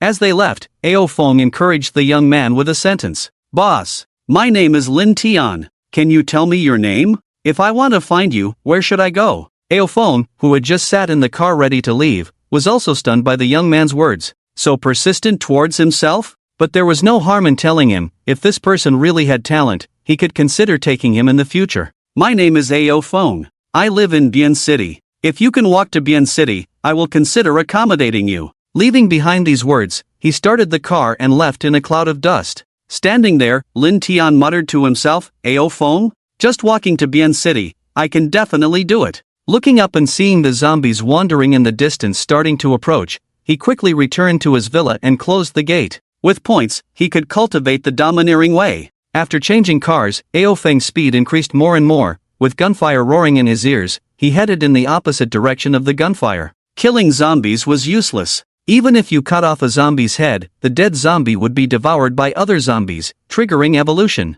To completely eliminate zombies, you needed to burn them, completely incinerating their bodies. However, when zombie bodies were burned, the accumulated corpse gas inside would spread into the air, increasing the concentration of the zombie virus in the air, further infecting humans with weaker constitutions. Moreover, the zombie virus would be catalyzed at high temperatures, becoming even more powerful. It was a dilemma. The only way was to cultivate the domineering way. Domineering cultivation was a process of refining the body to the extreme, so as not to fear the zombie virus and zombies. Other methods were just temporary solutions. Your treasure space could be a bit bigger. On the road, Ao Fong complained to Ao Chen, this way, we can bring all the diesel with us. Fuel is limited now, so is our search range. Ao Chen sat slouched in the passenger seat, munching on a bag of potato chips slowly. Upon hearing Ao Feng's complaint, she rolled her eyes. Humph, you think I don't want to? Developing devil fruit abilities is not that simple. Ao Feng scolded her while driving, stop eating this junk food. When tired, go to the Divine Gift Store in exchange for a piece of water meat to replenish your energy. Ao Chen loudly refused, no way. Amidst the siblings' bickering, Ao Chen suddenly sensed something. She quickly put down the potato chips, sat up straight, perked up her ears, sniffed hard, and after a careful moment, said to Ao Feng, brother, to the southwest. I sense treasure. Ao Feng's spirit lifted upon hearing about treasure, and he immediately got excited. Instead of getting out to kill zombies, he tried to avoid them as much as possible and sped towards the direction pointed out by Ao Chen. When they finally arrived near their destination, they found things were not as simple as they seemed. It was a factory surrounded by barbed wire, with many small machines and abandoned tables and chairs piled up at the entrance to block zombie invasion. Behind the obstacles, someone had modified some long knives from the factory tools to kill zombies trying to break through. Inside the factory, many people were moving around, plugging leaks and gaps to prevent zombies from getting in. If a zombie tried to climb the barbed wire, someone would immediately use a long stick with sharp blades like a spear to poke it down. This place had become a primary safe haven. Achieving this level showed that the organizers here were not ordinary. Wait for me in the car, Ao Chen said. There were too many zombies outside, and it was not suitable for Ao Chen to practice here. Ao Feng picked up a baseball bat, opened the car door, got out without activating dragonization, and with one swing, he smashed a zombie's skull. Another swing, and the zombie's head completely exploded. This scene completely shocked the workers behind the barriers at the factory entrance. Is this guy suicidal? How dare he get out of the car with so many zombies around? Initially, when those workers saw Ao Feng alone fighting zombies after getting out of the car, they thought he was seeking death. But the next moment, when they saw the zombies easily getting their heads blown off, they widened their eyes. Damn! Did I see that right? This guy is strong. Killing a zombie with 2 swings? Is he still human? Even if he has a devil fruit ability, it's nothing compared to this. The workers discussed animatedly, and all the zombies trying to break through the barriers were now attracted to Ao Feng. He still didn't activate dragonization, because now, he had reached the level of bronze skin. His already good physique, combined with a month of hard training, gave him a strong foundation. The domineering genius directly awakened his domineering, with the double effect of passive enhancement and doubling the speed of active cultivation. His domineering progress was rapid. He reached the bronze skin level on the second day of the apocalypse. The so-called bronze skin, of course, didn't mean his skin turned into bronze. By training the body from the outside in, the skin was the body's first line of defense. Strengthening the skin to a tough level could significantly reduce the impact on the body and the force of impact during attacks. This was the first transformation of the body in training, enhancing strength, defense, speed, recovery ability, and more. Even without dragonization, the Azure Dragon Fruit provided a certain physical enhancement in human form. This allowed him to easily kill zombies without using his ability. Moreover, not using his ability increased the difficulty of killing zombies, which would accelerate the enhancement of his domineering. The workers behind the barriers at the factory entrance watched in astonishment as AO Feng wreaked havoc. Soon, someone noticed a crucial point. I know that car, it's an East Wind Warrior. Belonging to the civilian armored vehicle, he could have driven away from the zombie horde in this vehicle, but deliberately stopped at our doorstep. There must be some thoughts about our base. Yes, go tell the boss. Immediately, a worker left to inform their leader about AO Feng's situation.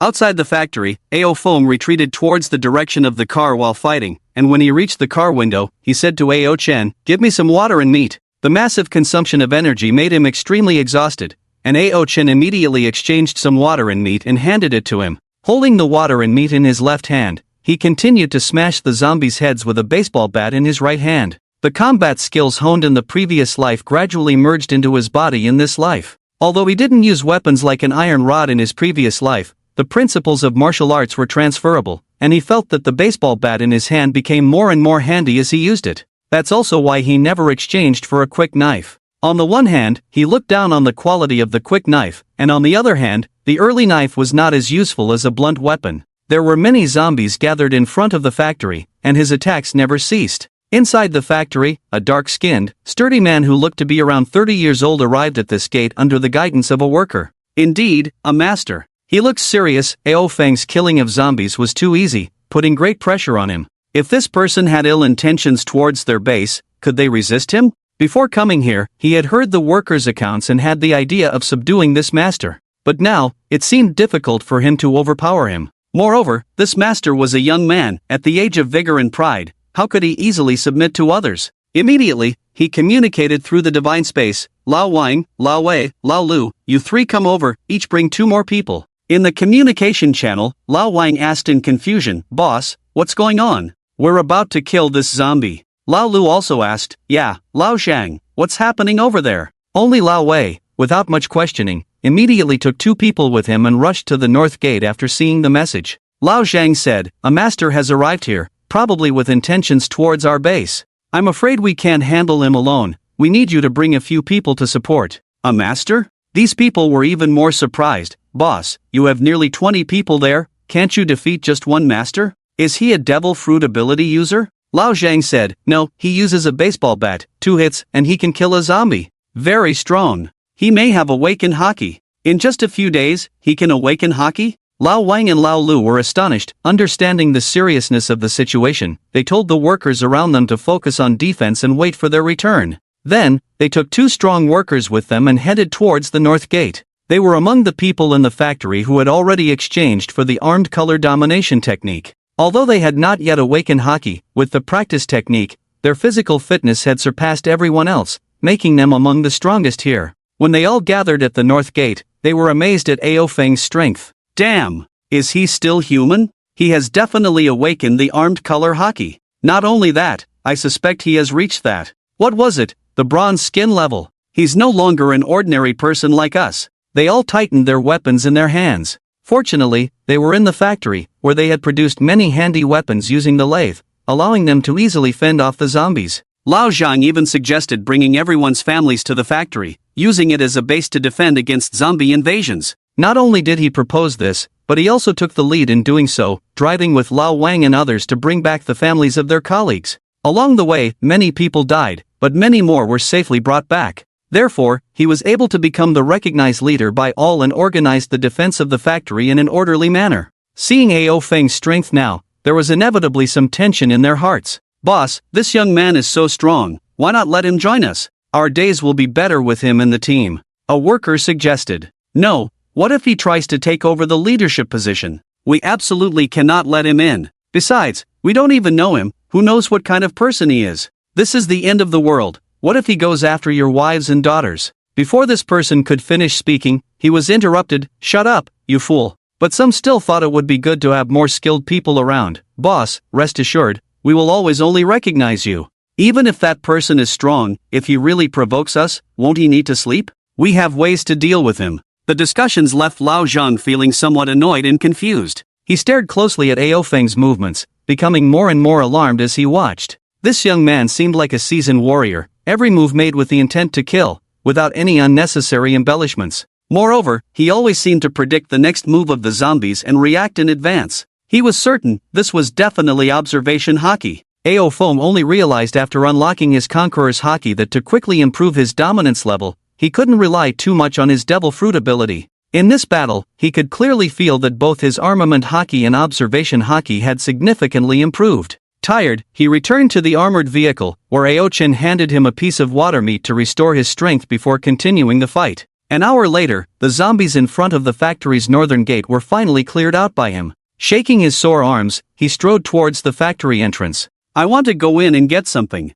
He stated his purpose directly, but Lao Zhang wouldn't easily believe him. "What do you want to get?" Ao Feng couldn't say he wanted to get the devil fruit. It seemed that the devil fruit here was hidden in an inconspicuous place, or else these people would have eaten it long ago. "Just some vegetables," he said. With this statement, Lao Zhang became even more convinced that he had come for their base and intended to deceive them into opening the door to occupy the base. There was a saying in military strategy, what was it again? Feign retreat to strike a fatal blow. Although he was just an ordinary worker, he also studied military strategy in his spare time. This man wouldn't deceive him. "We don't have enough food for ourselves, go find somewhere else." Lao Zhang refused. Ao Feng narrowed his eyes, knowing that these people wouldn't easily let him pass. "What if I must go in?" The threat was thick in the air. Although he wasn't a good person, he wouldn't casually kill either, hoping these people would be sensible. Obviously, these people were not sensible. Being threatened even stirred up their anger. "You brat, who do you think you are?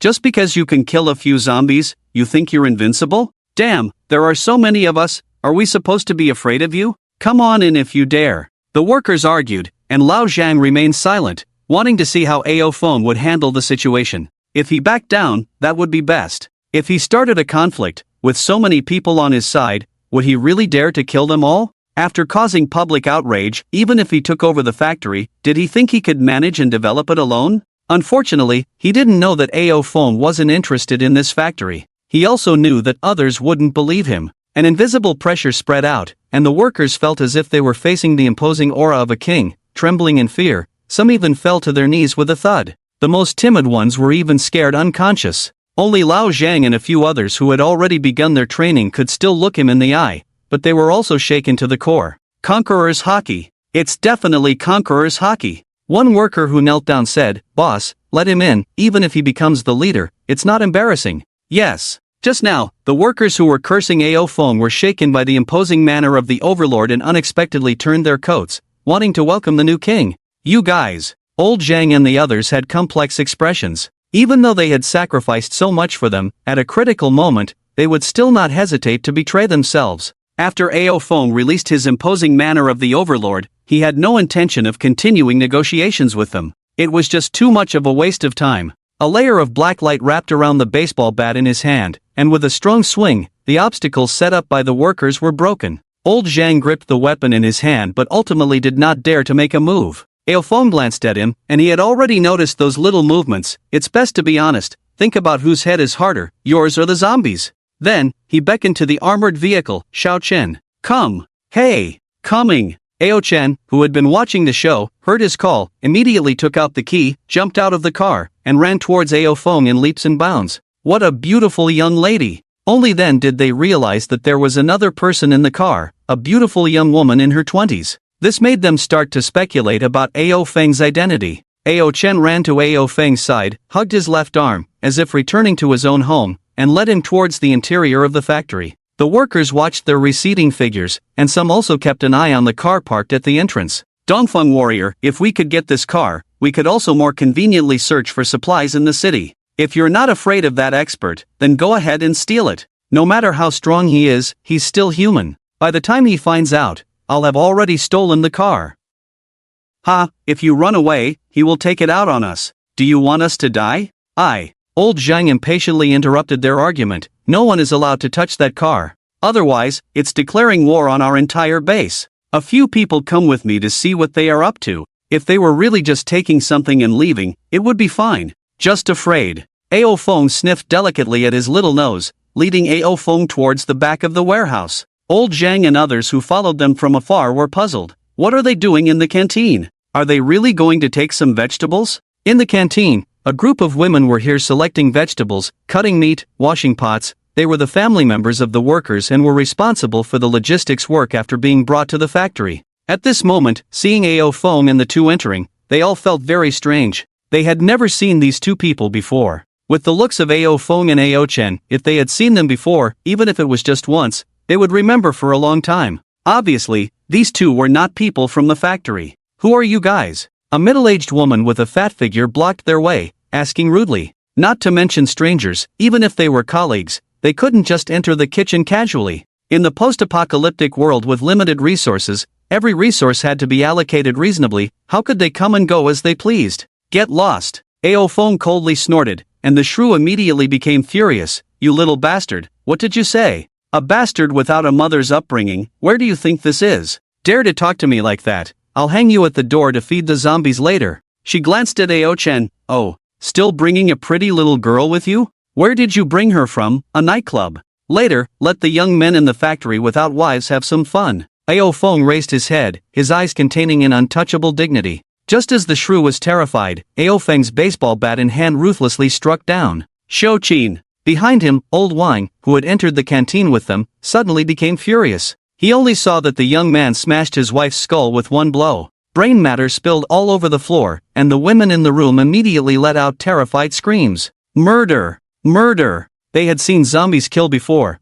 but this was the first time they had seen a person kill another person. Old Wang raised the steel knife in his hand. "I'll fight you." His forehead veins bulged, anger filling his chest. "Calm down, Lao Wang." Lao Zhang tried to hold him back, but how could enraged Lao Zhang be easily restrained? The hatred of killing his wife made him lose his sanity. The potential of a person in anger is boundless. He charged towards Ao Feng like a furious beast, vowing to avenge his wife. Seeing he couldn't stop Lao Wang, Lao Zhang stomped his foot and gritted his teeth. "Brothers, let's go. Our women have been insulted, we can't let this villain go unpunished." Ao Feng remained expressionless, cursing himself. He might not care about himself, but if someone insulted his family, he would make them pay with blood. Xiao Chen, in the apocalypse, danger doesn't just come from zombies, but also from people. Often, the wickedness of human hearts is more terrifying than zombie monsters. Now that you're brave enough to kill zombies, but are you willing to kill people? Without even looking back, Ao Feng sidestepped lightly and raised a baseball bat, smashing Lao Wan's skull. Order has collapsed. If someone wrongs and humiliates you, you must teach them a bloody lesson. Turning to face the approaching workers, Ao Feng lectured Ao Chen earnestly. Ao Chen faltered. She could kill zombies, but she couldn't bring herself to kill a person. To survive in the apocalypse, you must abandon all mercy. If someone wrongs me, they shall be punished, no matter how far they are. As he finished speaking, Ao Feng exhaled a hot breath, spewing flames over 10 meters, turning the approaching workers into ashes. He's a devil fruit user. At this point, how could anyone not understand that Ao Feng was a user of abilities? Lao Zhang, the leader, retreated in fear, but would Ao Feng give him a chance to escape? He transformed into a dragon and swiftly caught up, 2 streams of hot breath sweeping through, killing all the workers in the canteen. Returning to Ao Chen's side, the young girl was still bewildered, while the women cowered in fear in a corner, meeting his gaze. Their psychological defenses crumbled instantly. "Big brother, please don't kill me. I'm sorry, please don't kill me." They sobbed uncontrollably, their cries echoing through the canteen, attracting more people. "Xiao Chen, kill them." Ao Feng coldly pointed at the women. "In the rules of the apocalypse, cut the grass and eliminate the roots. Since hatred has been sown, it must be eradicated to prevent future troubles. Many have brought calamity upon themselves due to momentary compassion." Ao Chen clutched his clothes tightly. She was just a 16-year-old girl, unable to transition her mindset from civilized society to the apocalypse. "Brother, those who cursed you are dead. They are innocent, spare them." Ao Feng exhaled another hot breath. The ground was covered in ashes. "Xiao Chen, this is the apocalypse. Even a slight conflict can lead to violence, and every conflict ends with casualties." Sighing, his eyes held reminiscence. In a past life, he believed that killing those who opposed him was enough. He thought he was ruthless enough, but he met his end because of that one moment of mercy. Some advised him to only kill his enemies and not involve their families. However, the child of that person, after growing stronger, sought revenge on him relentlessly. Orchestrated by a pair of scheming individuals, he met his demise at the hands of that young man. In this life, he would rather be called a demon than show any hint of mercy. They arrived at the location sensed by Ao Chen. It was the warehouse in the factory canteen where food was stored. Breaking it open with force, they found the devil fruit squeezed under a fruit basket.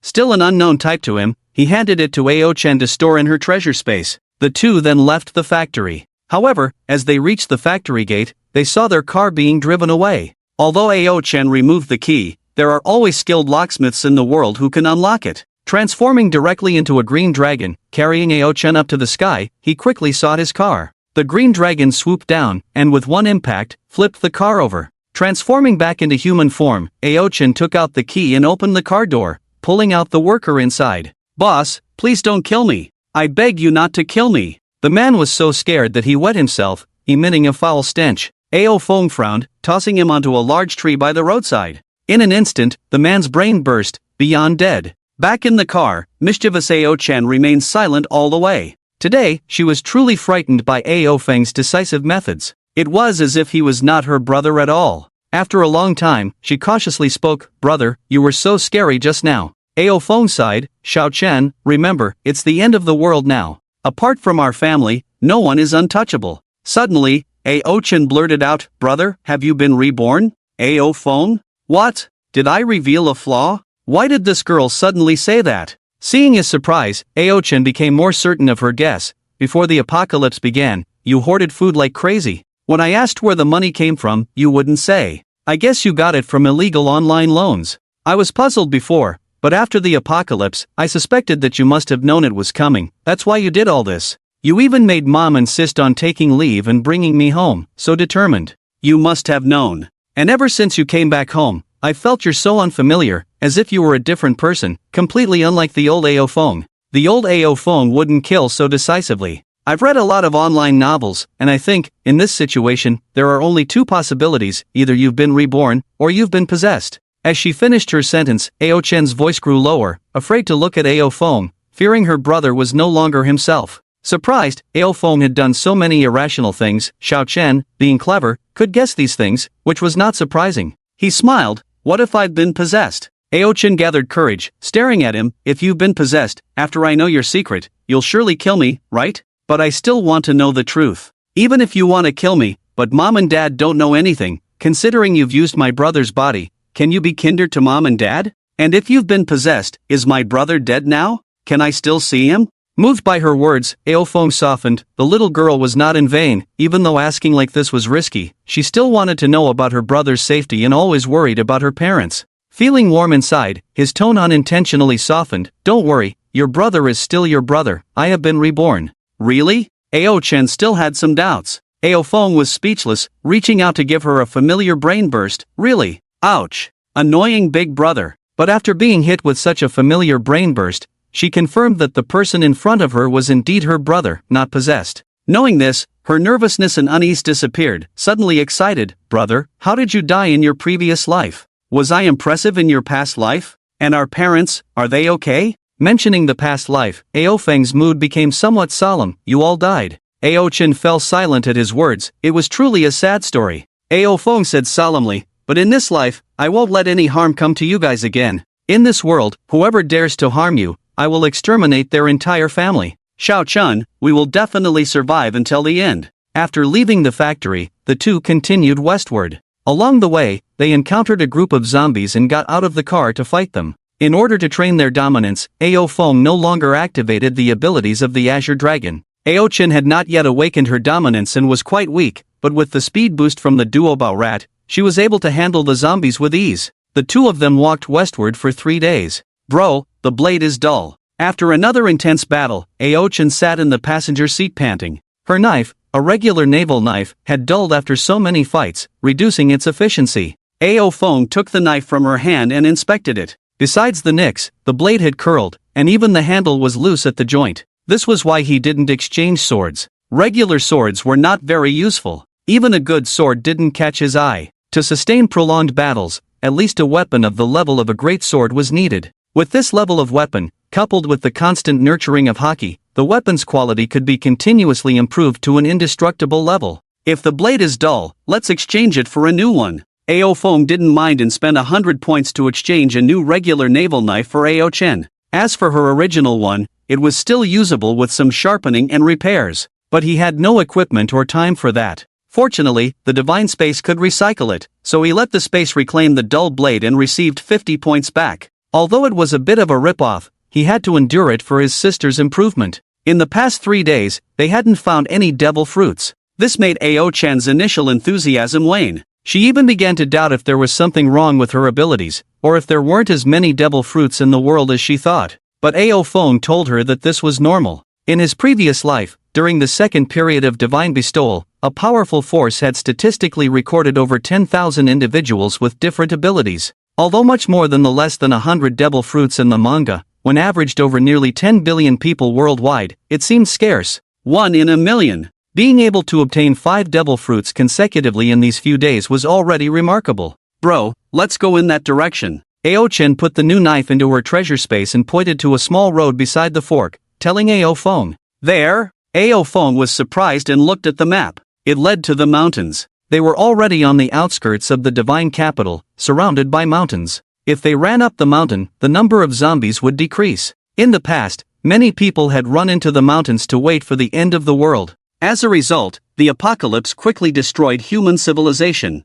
Those who hid in the mountains, although they escaped the tide of corpses, also lost the opportunity to become stronger. Either they starved to death because they couldn't find food, or they were infected and turned into zombies as the concentration of the zombie virus in the air increased, or they died at the hands of wild beasts. I feel like there might be something good there. Ao-chen wasn't too sure herself, as intuition was too mystical. The few times she had followed her intuition before, she hadn't found any treasures. Alright, I'll trust you. But Ao Feng trusted her a lot and immediately drove towards the mountains. With no zombies blocking the road, the car sped forward, and Ao-chen propped up her fair legs in front, swinging them while snacking and watching videos and posts in the divine space. Ah, this is so funny. Suddenly, this girl laughed nervously. Ao Feng was puzzled, but she had already exited the divine space, laughing and sharing some gossip she had seen with Ao Feng. Bro, I just read a post where someone who didn't get a devil fruit was complaining. Ao Feng? What's so funny about that? He suspected that this silly little sister might have something wrong with her brain.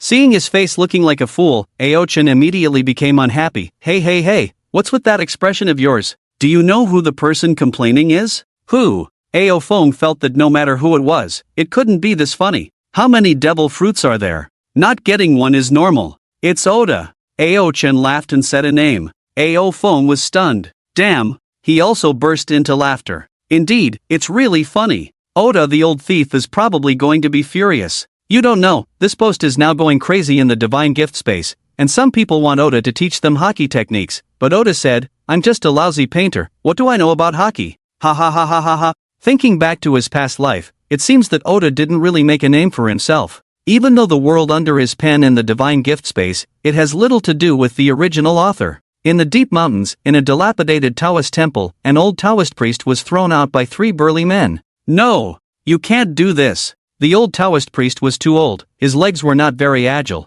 If it weren't for his usual health cultivation, he would probably have been infected by the zombie virus in the air long ago. But his foundation was strong, his body was extremely decayed. Stinky Taoist! It's an honor for Laozi to use your Taoist temple as a Tao ancestor. Keep blabbering, Laozi will kill you directly. A fierce-looking bald man kicked the old Taoist priest fiercely, knocking him down again after he had just managed to sit up from the ground. Jogo, I just checked. There's still some rice behind the Taoist temple. If we save some food, it should be enough for a month, plus the supplies we brought, we should be fine against the zombie tide. A slender young man walked out of the Taoist temple, smiling and reporting to the bald man about what he saw. The bald man nodded in satisfaction. This godforsaken place won't have zombies. We'll wait for the military to completely eliminate the zombies before we go back. Just as they were about to return to the Taoist temple, another big man carried a 5 or 6-year-old little Taoist and threw him directly on top of the old Taoist priest. Damn, how come there's still a little brat hiding? Dare to steal Laozi's food, Laozi will kill you.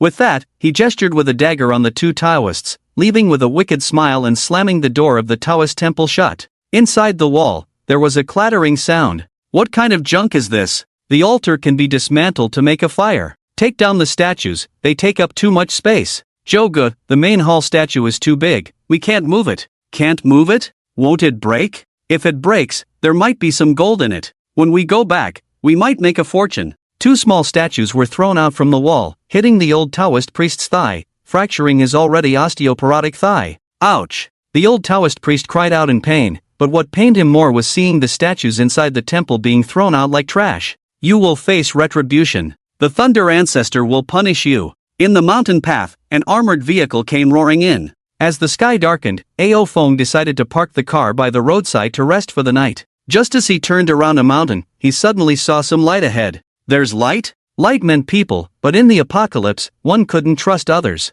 Would he have to kill the owner there just to stay safe? Although he was cruel, he wouldn't harm innocent people. Parking the car by the roadside, he took out a camping set from the back of the car, a large tent, and set it up on the spot. Although the apocalypse is dangerous and the zombies are terrifying, under Ao Feng's careful care, Ao Chen is not afraid, but rather feels a sense of excitement. Sitting on a cool mat, she looks up at the sky. The zombie virus has made the air murky, and the stars and moon in the sky appear somewhat blurry. Brother, tell me about your past life. Ever since knowing that Ao Feng is a reincarnator, Ao Chen has enjoyed pestering him to tell her stories from the past. The experiences of struggling to survive as a small character in the apocalypse sound very moving to her. Alright, perhaps he would only tell these things to his sister. And having someone to listen to his past secrets is also a kind of happiness. Sitting on the cool mat, he places the baseball bat within easy reach. This is a habit he developed from his previous life. No matter what, a weapon must never be far away.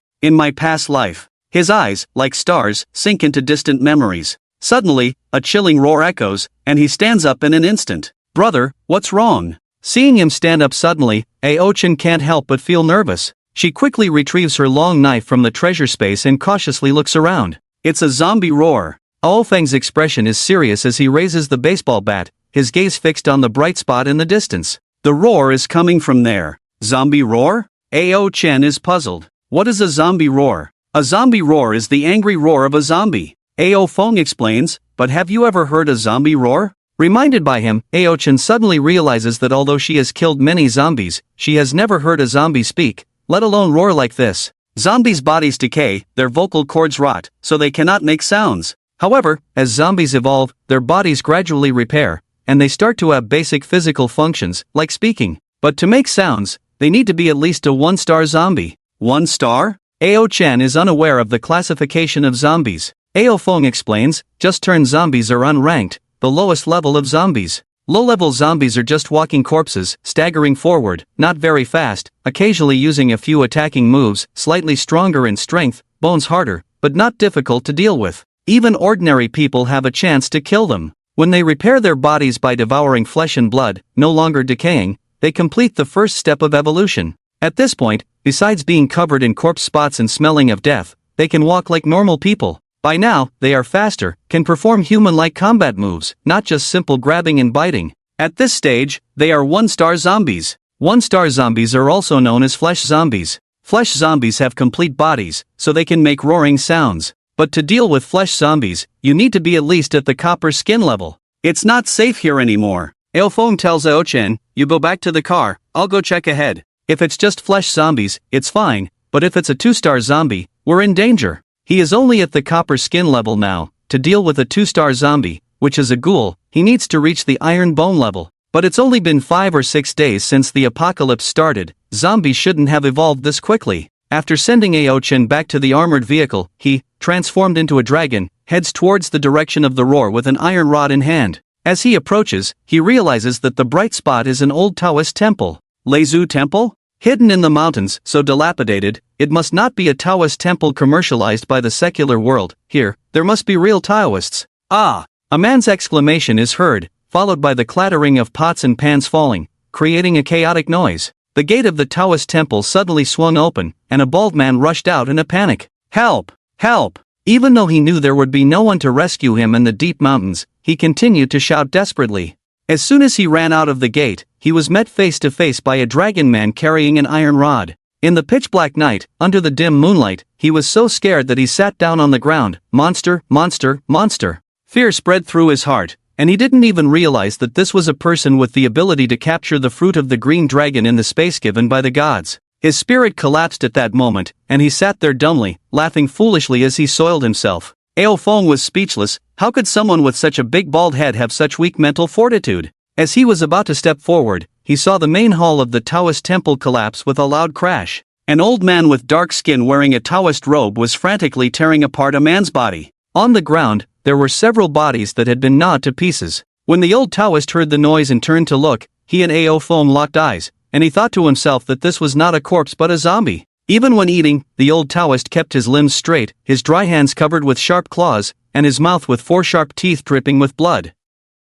It was unmistakably the characteristics of a zombie. Zombies were corpses that had further evolved by strengthening their bodies with a large amount of zombie virus, resulting in the virus accumulating in the body before being digested. The accumulated virus caused the zombie's body to stiffen, but it also created a body of copper skin and iron bones that was extremely difficult to kill. Fortunately, its fatal point was still in the head. As long as the head was chopped off or smashed, it could still be killed. Damn! In such a remote place, how could there be so many viruses for it to evolve? Ao Feng cursed inwardly, as the zombie old Taoist had already thrown away half-eaten body in his hand, leaped up, and pounced towards him. Although the zombie's body was stiff, with this leap, it had already reached him. Ao Feng quickly raised a baseball bat to defend himself. The zombie bit down, leaving 4 deep bite marks on the baseball bat. Heat breath. A breath of heat sprayed on the zombie's face, burning off its hair and clothes, leaving its skin slightly charred but unharmed. Roar! The zombie old Taoist roared, waving its sharp claws and pouncing again.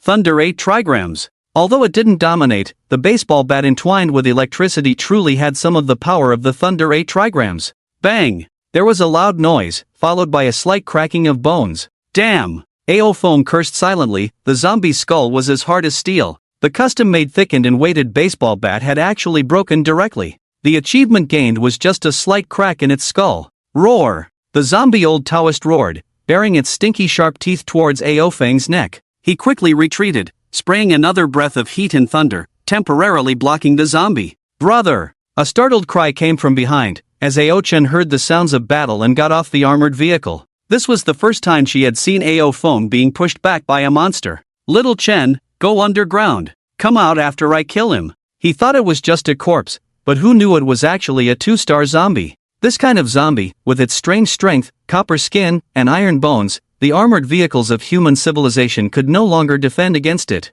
So, for Ao Chen, underground was safer. Ao Chen also knew she couldn't help in this situation, so she quickly transformed into a palm-sized white-haired golden-striped little mouse and swiftly burrowed underground. Ao Feng was panting, having used heat breath twice in a row, and outputting the maximum amount of lightning he could control, which quickly drained his energy. Moreover, the blow from earlier had caused his blood to surge within him. The zombie old Taoist leaped again, quickly closing the distance between them, its 10 gray nails stabbing towards him like 10 sharp blades. With a loud roar, a pair of dragon claws grabbed the zombie's wrist, and the two began to struggle. Although the zombie had reached 2 stars, theoretically requiring a human in the Iron Bone realm to contend with it, he relied on the enhanced body of the Azure Dragon and momentarily confronted the zombie. As they struggled, the zombie once again lunged forward to bite. Ao Feng, fierce, lowered his head and used his dragon horn to strike the zombie's forehead. The dragon horn was quite sharp, and as he pushed with all his might, he blinded one of the zombie's eyes, even penetrating deep into its brain.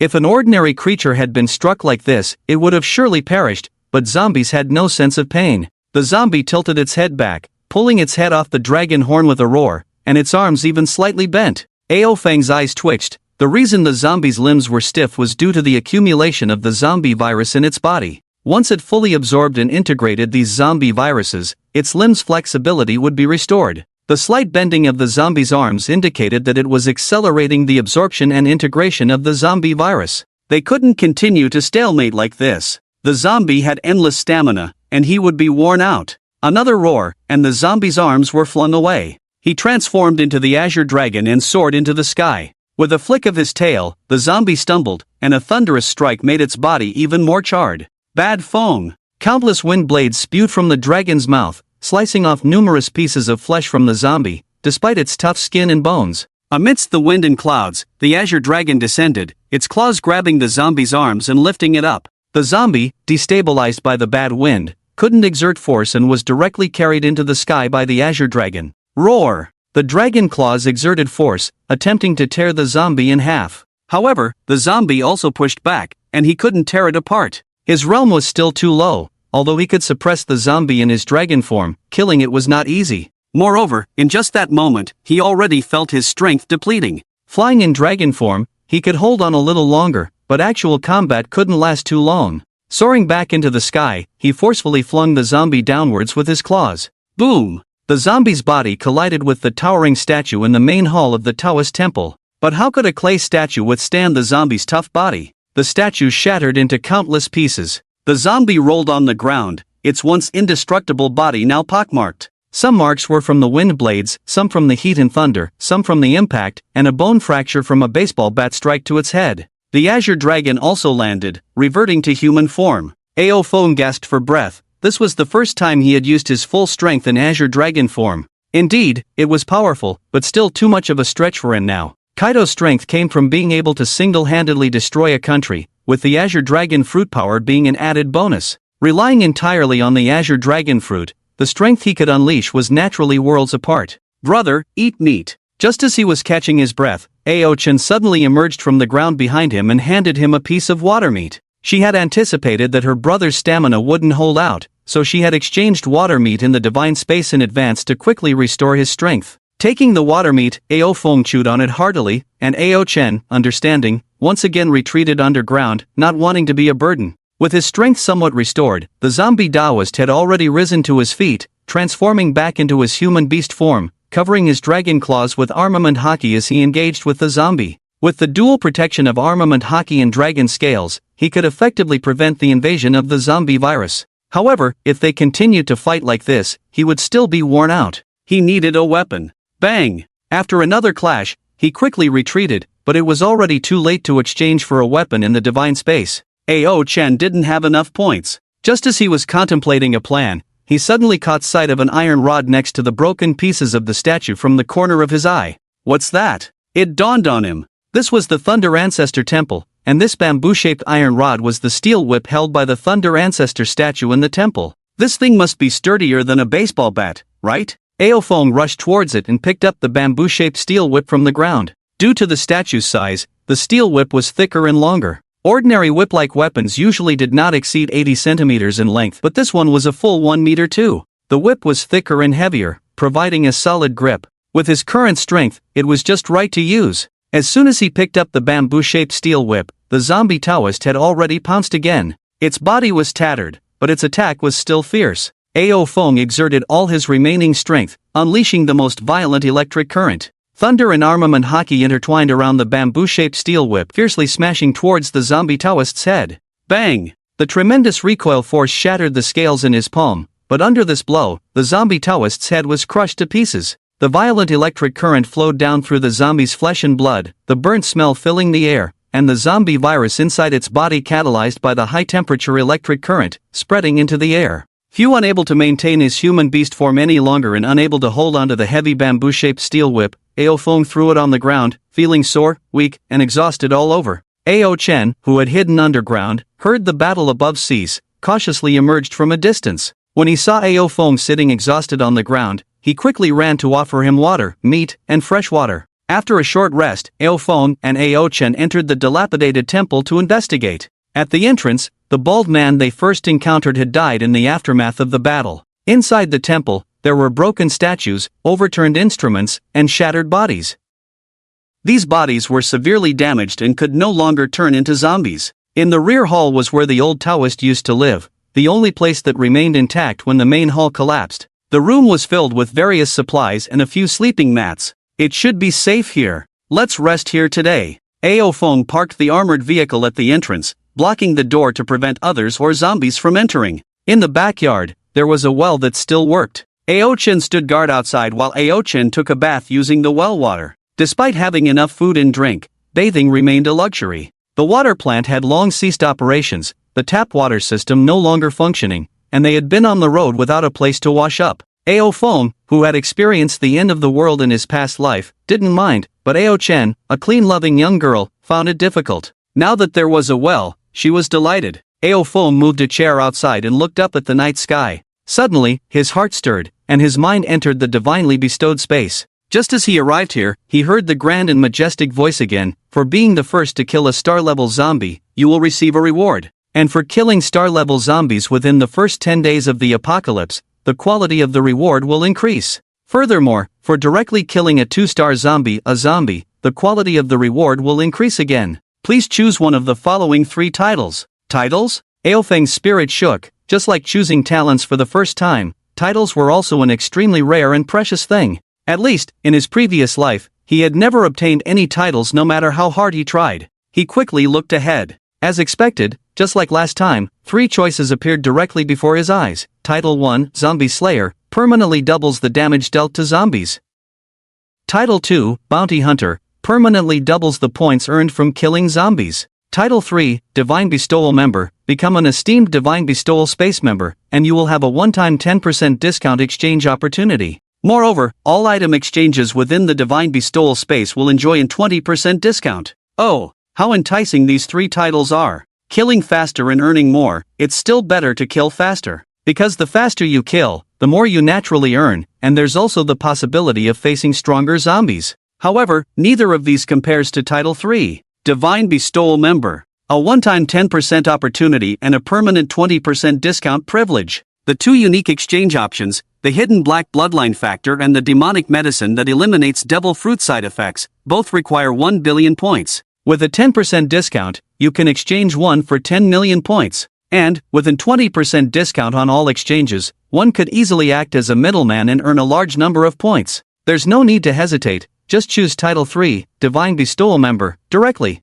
Check your personal panel, name, Aophone Talent, Domineering Genius Title, Divine Bestowal Member Devil Fruit, Fish Fruit, Blue Dragon Form Realm, Forging Body Bronze Skin Combat Skills, None Equipment, Lazu Whip, Fake, Points, 9655. Ha! He suddenly noticed something in the equipment section. Lazu Whip? He looked at the steel whip beside him, which was the item held by Lazu in the Lazu Temple. But this was just an ordinary item, how could it be considered equipment? And there was the word fake. His previous baseball bat, which helped him kill so many zombies, was not considered equipment either. Placing the steel whip on his leg, he carefully observed it. Why was this item so special? The whip was full of rust, indicating it had experienced countless years, perhaps even being worshipped by many. It had 18 sections, each engraved with Taoist runes he couldn't understand. After looking for a long time, he still couldn't see its special features. But it was indeed handy when he used it to strike that zombie Taoist earlier. That Taoist might be the abbot of this Taoist temple, infected and turned into a 2-star zombie, a zombie.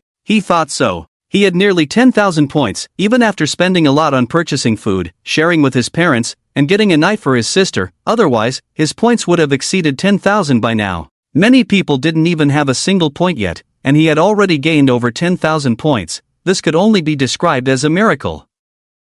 A miracle that belonged only to the Reborn. Should I have Little Chen's fruit identified? He pondered. The devil fruit identification fee was 1,000 each time, which didn't seem like much to him. But there was no rush, he didn't need that fruit right now, he could wait until he got back to decide. After a while, Ao Chen's voice came from the yard, "Brother, I'm done washing, come in." In the former Taoist's bedroom, Ao Chen laid out the bedding he brought on the Taoist's bed, sat down, and stretched lazily. Being able to take a nice bath and change clothes in the apocalypse was a great happiness. After Ao Feng went in, he washed his body by drawing water from the well. After washing, flames emerged from his body, drying his damp body instantly. He walked into the room and laid down on the floor. Once again entering the Divine Bestowal space, this time he entered the family group he had created in the communication channel. Mom and Dad, rest assured, both Little Chen and I are doing well. After reassuring his parents, he inquired about the family's situation. With the large amount of food and clean water he had prepared in advance, he didn't need to worry about his family's life. Today, something significant happened at home. Upstairs, the father and son from the Chen family found out about the food storage in their house and came to borrow some. At that time, only his mother and Lu Xiao were at home, while his father and Meng Kuei were fighting zombies downstairs. Originally, his mother kindly wanted to give them some supplies, but when the father and son saw the abundance of resources in their house, their eyes turned red. Coupled with their desire for Lu Xiao's beauty, these two men actually wanted to kill the mother to seize the resources and the beautiful woman. Fortunately, Lu Xiao was cautious and had developed a strong presence. Although she had not awakened yet, her physical condition had greatly improved, allowing her to kill the two men when they attacked. At that moment, his mother was startled. Although she had killed a few zombies before, it was the first time she had seen someone being killed. After listening, Ao Feng felt anger, but since these two men had already been killed by Lu Xiao, he let it go. "Mom, it's the end of the world now. We must not be kind like before. We don't even have enough for ourselves. How can we give to others in this uncertain world that may never end? Besides, wealth stirs up people's hearts, and in this chaotic end of the world, seizing is the fastest way. Ah, old Chen seemed nice on regular days. Who would have thought he would want to kill me? His mother sounded a bit frustrated, gradually realizing that this world was no longer the same as before. By the way, I remember old Chen had a wife and a daughter, where are they? Thinking of this, Ao Feng, who was familiar with the Chen family's situation, asked, Boss, I have already killed them. Meng Kuei answered at this moment. When he learned that Zhang Hong had been attacked, he was shocked. He had promised the boss that he would not let his parents get hurt. So, in anger, he immediately kicked open the door of the Chen family upstairs and killed the two women inside. Meng Kuei's decisiveness and ruthlessness surprised Ao Feng. Unlike himself, who had not experienced the end of the world, Meng Kuei could still kill decisively. This Meng Kuei was impressive. Well done. He didn't thank him but praised him, understanding how those in power should act in the end of the world. Boss, I've checked. Besides our family, there are no more survivors in this building. I plan to gather some building materials tomorrow and block the corridor to fortify our defenses. Bianqing was just a fifth-tier small city, and due to the sandy soil, it was once said that tall buildings could not be built. Therefore, most buildings were only 4 or 5 stories high. Although some tall buildings had been built now, Ao Feng's family lived in an old residential area with only 4 floors. Each floor had 2 households, with only 8 households in a building. Moreover, in this old residential area, many elderly people had been infected by the first wave of the zombie virus and wiped out their entire families. Some died outside, while others were killed when they returned to try to kill zombies and earn points when the shrine space opened.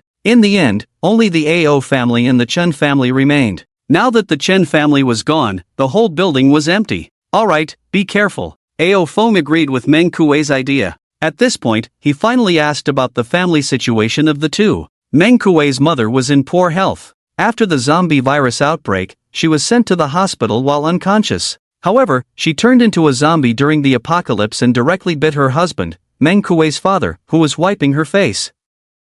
Meng Kuei fled in panic, driving his car to escape the city. Therefore, he had no attachment to coming to Bianqing with Ao Feng, as he was now alone. Lu Xiao was different. She was from a rural household, put herself through college with scholarships, and was very clever. She knew how to use her advantages to extract money from men but always kept them from getting her. After saving up to buy a house, her parents came asking for it, saying it was for her brother's marriage. She refused, got beaten by her father, who scolded her for being shameless, saying she couldn't afford a house at such a young age without selling herself. The house deed was forcibly taken away, and her parents made her transfer it to her brother's name. When she was taken to transfer the property, the apocalypse broke out, and she took the opportunity to escape, unaware of her parents' and brother's current situation. Of course, she no longer cared about their life or death. I have cut ties with them. Whether they live or die is no longer my concern. Lu Xiao said calmly, from now on, I am only the master's person, willing to do anything for you. Ao Feng sighed. In the apocalypse, they would probably have died on the road if they hadn't met him. In the apocalypse, it was much safer to stay at home honestly than to run outside the city, with a much higher survival rate. Do your job well, I won't treat you unfairly. Then, Ao Feng recounted his experiences along the way to them. Of course, he only briefly mentioned the final battle with the zombie old Dao, so as not to worry them. But he still warned them about the evolution of zombies, urging them to be cautious as zombies were not just as powerful as they were now, they would become stronger. Be careful when you encounter zombies whose bodies are not rotten, only with corpse spots and a foul smell. Those are evolved zombies, flesh corpses, very strong. After ending the call, he chatted with Ao Chen for a while, checked if there were any new news on the shrine's spatial communication channel, and then sank into slumber. Outside the Taoist temple, a small figure quietly appeared and approached the zombie old Dao. His tiny Taoist robe was covered in dust. Master! He murmured softly, knelt down and knocked 3 times on the zombie old Dao's body, then disappeared into the deep mountains. The next morning, Ao Feng opened his eyes, woke up the still sleeping Ao Chen, quickly finished breakfast, and got into the car to leave the dilapidated Taoist temple. The only change was the specially made baseball bat by his side, now transformed into a thick and long bamboo steel whip. In the passenger seat, Ao Chen rubbed her sleepy eyes, dozing off. Although more than 6 days had passed since the apocalypse, she, accustomed to sleeping in, had not fully adapted to the rhythm of the apocalypse. At this moment, in Yuzhou Province City, the military had gathered most of the zombies together. Countless high-powered firearms erupted simultaneously, the deafening roar more intense than ever before.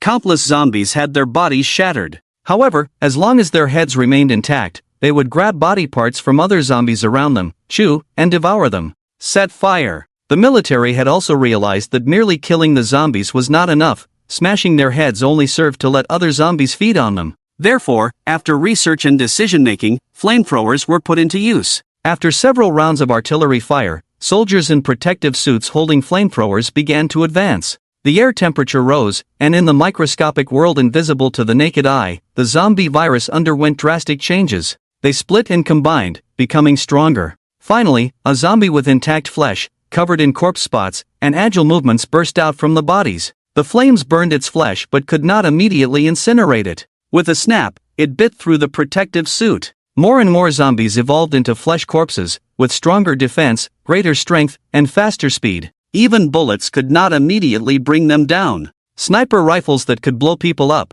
when fired at flesh corpses, only left a big hole, with little effect on them. However, the military, relying on powerful thermal weapons, could still barely contend with them, until the rising temperatures catalyzed a zombie that moved freely among the troops, like a ghost in an uninhabited place. The soldiers, in order to kill the zombies quickly, did not engage in hand-to-hand combat but relied on firearms, so they did not earn points, exchange for dominance, or cultivate strength. More and more people were infected, and this scene unfolded in major cities and countries. The zombie crisis, which the military could not suppress, became the last straw that broke the camel's back. The slight order that had been maintained collapsed suddenly. This news spread like wildfire in the gods' gift space. Until this moment, everyone finally realized civilization no longer existed, and the end of the world was unstoppable. After 3 days of driving on the mountain road, the deep mountains were very quiet. Apart from encountering zombies in the Taoist temple, they only occasionally came across some small animals that had turned into corpses.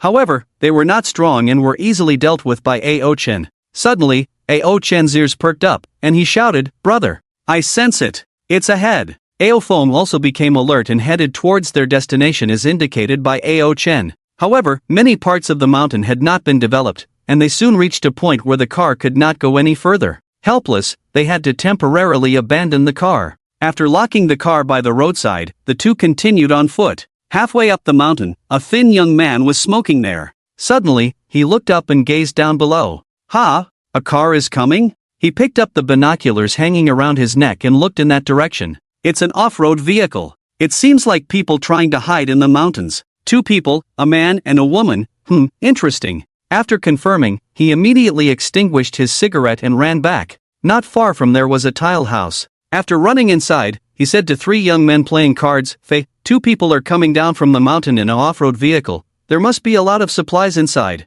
And, there's a woman in there too." When it came to supplies, the card players' eyes lit up, but when it came to the woman, they immediately stood up excitedly. "Skinny monkey, are you sure? Ha ha, a woman is coming. Great. Damn, these days have been suffocating. No electricity, no internet, just playing cards all day. Damn, I'm so sick of it. Let's go, brothers. Today, let's have some fun." With a whoosh, several people slammed their cards on the table and picked up sticks and machetes to follow Skinny Monkey down the mountain. "Faye, I've been exploring around here these days and found a path down the mountain. We can intercept them ahead." Skinny Monkey was also excited. The monotonous post-apocalyptic life could finally have some more excitement. Down the mountain, Ao Feng and Ao Chen circled around the mountain for several rounds before reaching the place Ao Feng sensed. There was a large area of fern plants growing here. Walking in, Ao Chen bent down and pulled up a fern plant with its roots. Beneath its roots, there was a strange fruit growing. With its peculiar shape and twisted patterns, it was a devil fruit.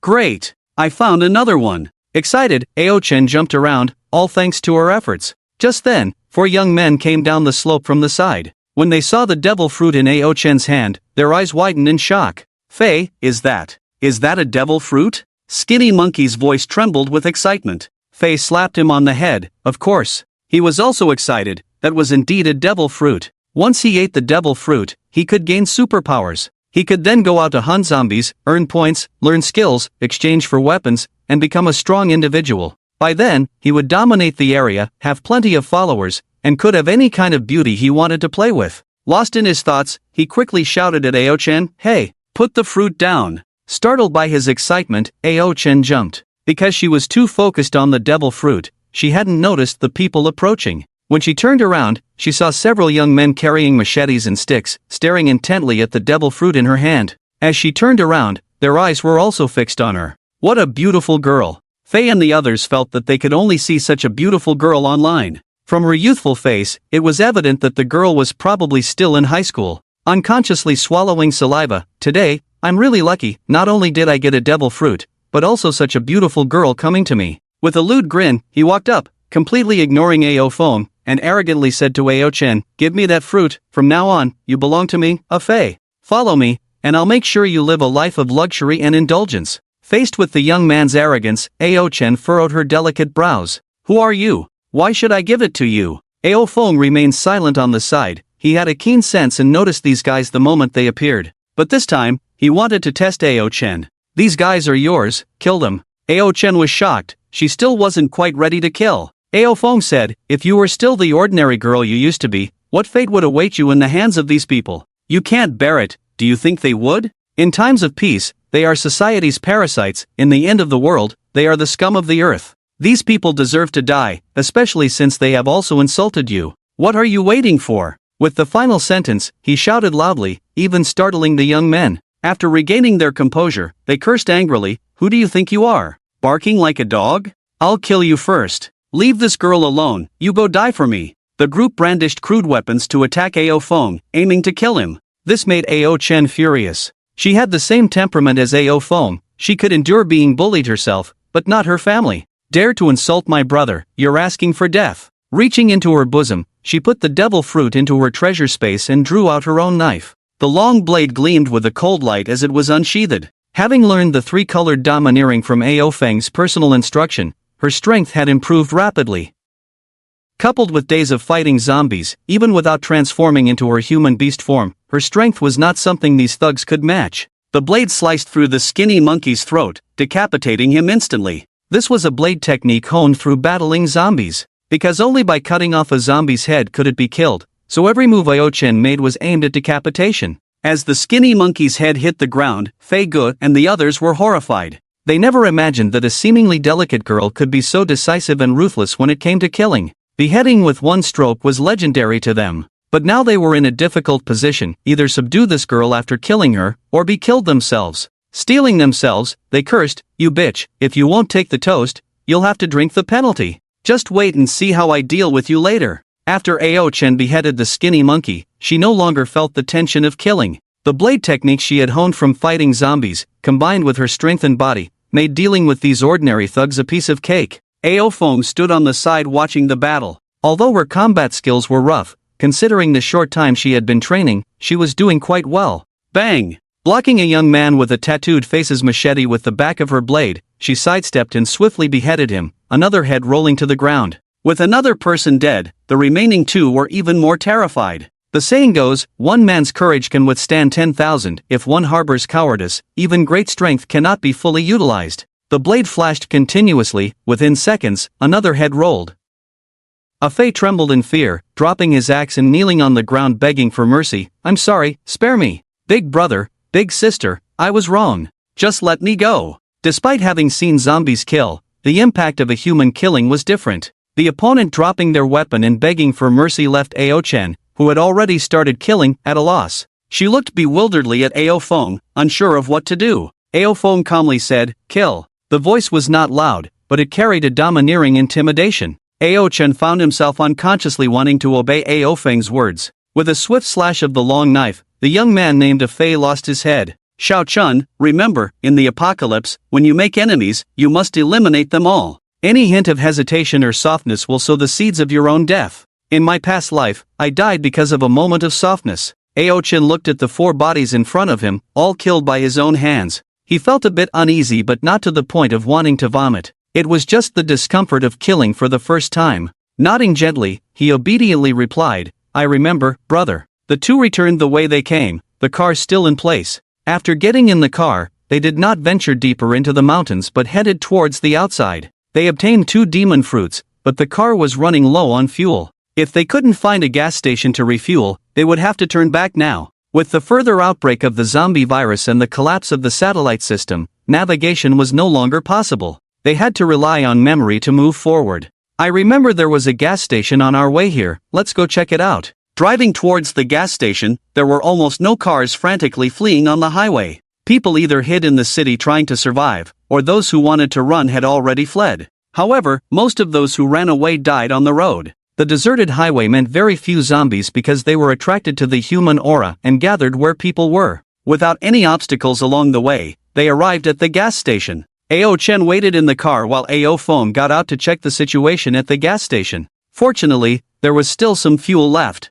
They filled all the empty fuel tanks in the car, and this time, they did not continue west but headed north. This way, they wouldn't be too far from home in a straight line. After driving north for 3 days and changing directions a few times at Ao Chen's suggestion, they unfortunately did not find any more demon fruits. They refueled once more on the way and headed northeast. Without navigation, based on their feelings and experience, they should have left Yuzhou and entered the Bingzhou region. Let's search for 3 more days. Whether we find anything or not, we'll head back. Ao Feng said, the satellite navigation has failed. If we keep going, we might get lost and not find our way home. Ao Chen nodded. Okay, 3 more days. After being out for so many days and only finding 2 demon fruits, she found it hard to accept. She thought that with her fruit ability, she should be able to find a dozen fruits at least. After all, according to Ao Feng, there were at least 10,000 demon fruits in the world. Finding 2 is already good. There are tens of thousands scattered around the world. We are at most searching in the territory of Huagua, even just in parts of Yuzhou and Bingzhou. Finding 2 is a testament to your extraordinary ability. After being praised, Ao Chen felt a bit happier, but still said, 2 is too few, at least 1 for Mom, 1 for Meng Kueji, 1 for Xiaojia. We still need 1 more. In fact, she had 3 fruits in her treasure space, but one of them was the thunder fruit, which she saved for her brother to eat after using the demon transformation potion. She believed that her brother would definitely get the only 2 exchange options in the divine gift shop. On the desolate road, a civilian armored vehicle sped along the highway. Suddenly, a gust of yellow sand rose, causing Ao Feng to furrow his brow and stop the car. Brother, what's wrong? Ao Chen, who was dozing off, was startled awake by the sudden break. She looked around in confusion, the desolate road still devoid of zombies. We have visitors. Ao Feng picked up the bamboo steel whip beside him, pushed open the car door, and got out. As he stepped out of the car, the rolling yellow sand in front suddenly calmed down and transformed into a person. Inside the car, Ao Chen, who saw the scene, widened his eyes. Natural sand fruit ability? Suddenly, he was wide awake and also opened the car door to get out. For her, the armored car was not the safest place, but rather outside was safer. Standing on the ground, she could escape at any time, much more convenient than in the car. Ao Feng heard the car door sound, knowing that Ao Chen got off, but did not stop her. Indeed, the car was not very safe. The yellow sand condensed, revealing a tall figure, dressed casually, a young man. His face was firm, with sharp eyebrows and starry eyes, his gaze sweeping over the Ao siblings. There aren't many people who can still run wild in the wilderness at this time. He put his hands in his pockets, looking very relaxed. Let me introduce myself, Li Hui, a natural sand fruit ability user. Would you like to join my forces? Ao Feng replied expressionlessly, no need. Li Hui, he knew, in the previous life, this person had risen to fame, not only in Huagua but also in the whole world. With his natural ability, his strength increased rapidly. He formed his own forces, known as the Desert Emperor. To make this title more fitting, he even led people from Bingzhou on an expedition to the desert, all the way to the Middle East, undefeated. It was only when several strong Westerners feared his rapid expansion and joined forces to suppress him that his sphere of influence was pushed back. But his strength was recognized, and he was named one of the world's top 10 strongmen. Now, although he had not been practicing for long, he was a mysterious martial arts descendant. After the apocalypse, his already strong physical fitness, combined with his martial arts experience, made his cultivation more aggressive than ordinary people. Even now, he probably had awakened his armament haki. Coupled with the natural sand fruit ability, he could kill even flesh corpses. No? Li Hui was not angry at being rejected. He had a strong intuition that this young man was not simple, a martial artist's intuition towards a strong opponent. But even if he was strong, so what? Did he have armament haki? Could he catch his elementalized body? Even if he had armament haki, with just awakened armament haki, he could not possibly be his opponent. Friend, it's the apocalypse now. Recklessly rejecting an invitation from a strong person can be fatal. Oh, Ao Feng slung the steel whip over his shoulder, looking at Li Hui with a smile that was not a smile. What can you do? Li Hui's face turned cold. Before the apocalypse, he was the most dazzling one in the crowd. In the apocalypse, he was still unmatched in strength. His invitation out of curiosity was actually ignored. A lightning-fast punch struck out, and Ao Feng directly lifted the steel whip and smashed it down. He wouldn't engage in fair fist-to-fist combat. It was the apocalypse now. Who the hell would talk about martial ethics with you? Li Hui didn't care either. His arm quickly turned into sand grains, and the fist in front still struck towards Ao Feng's cheek. However, his arm suddenly felt intense pain. Li Hui was shocked, quickly elementalized, and flew into the sky. He could feel that when the opponent's steel whip hit his arm, it directly hit his elementalized body. A powerful blow directly fractured his arm. Did he have armament hockey? Li Hui was shocked. Not only did the opponent have armament hockey, but his armament hockey level was definitely higher than his. How was this possible? Unbelievable, but the next scene made him have to believe. Do you think you can escape by flying into the sky? Why would Ao Feng let go of someone who attacked him for no reason? Putting the steel whip on his back, he directly transformed into a blue dragon, chasing after that mass of yellow sand in the sky with a dragon claw strike. Blue dragon? Li Hui cursed inwardly. Damn, you're the one who ate the blue dragon fruit. Thanks to the existence of the divinely gifted space, many scenes of abilities fighting were recorded and uploaded. Among them, the most famous are the green dragon fruit, the rustling fruit, and a former female anchor who has the ability to create king flower. However, to this day, that female anchor has not yet revealed the name of her fruit ability. Apart from them, there are also some other ability users, but their achievements are not as good as the green dragon and rustling, and their popularity is not as high as that female anchor. Li Hui knew he had kicked the iron plate. The opponent was not only powerful but also the strongest illusion beast ability user. But even such a person did not reveal his ability, leading to a misjudgment and directly losing an arm.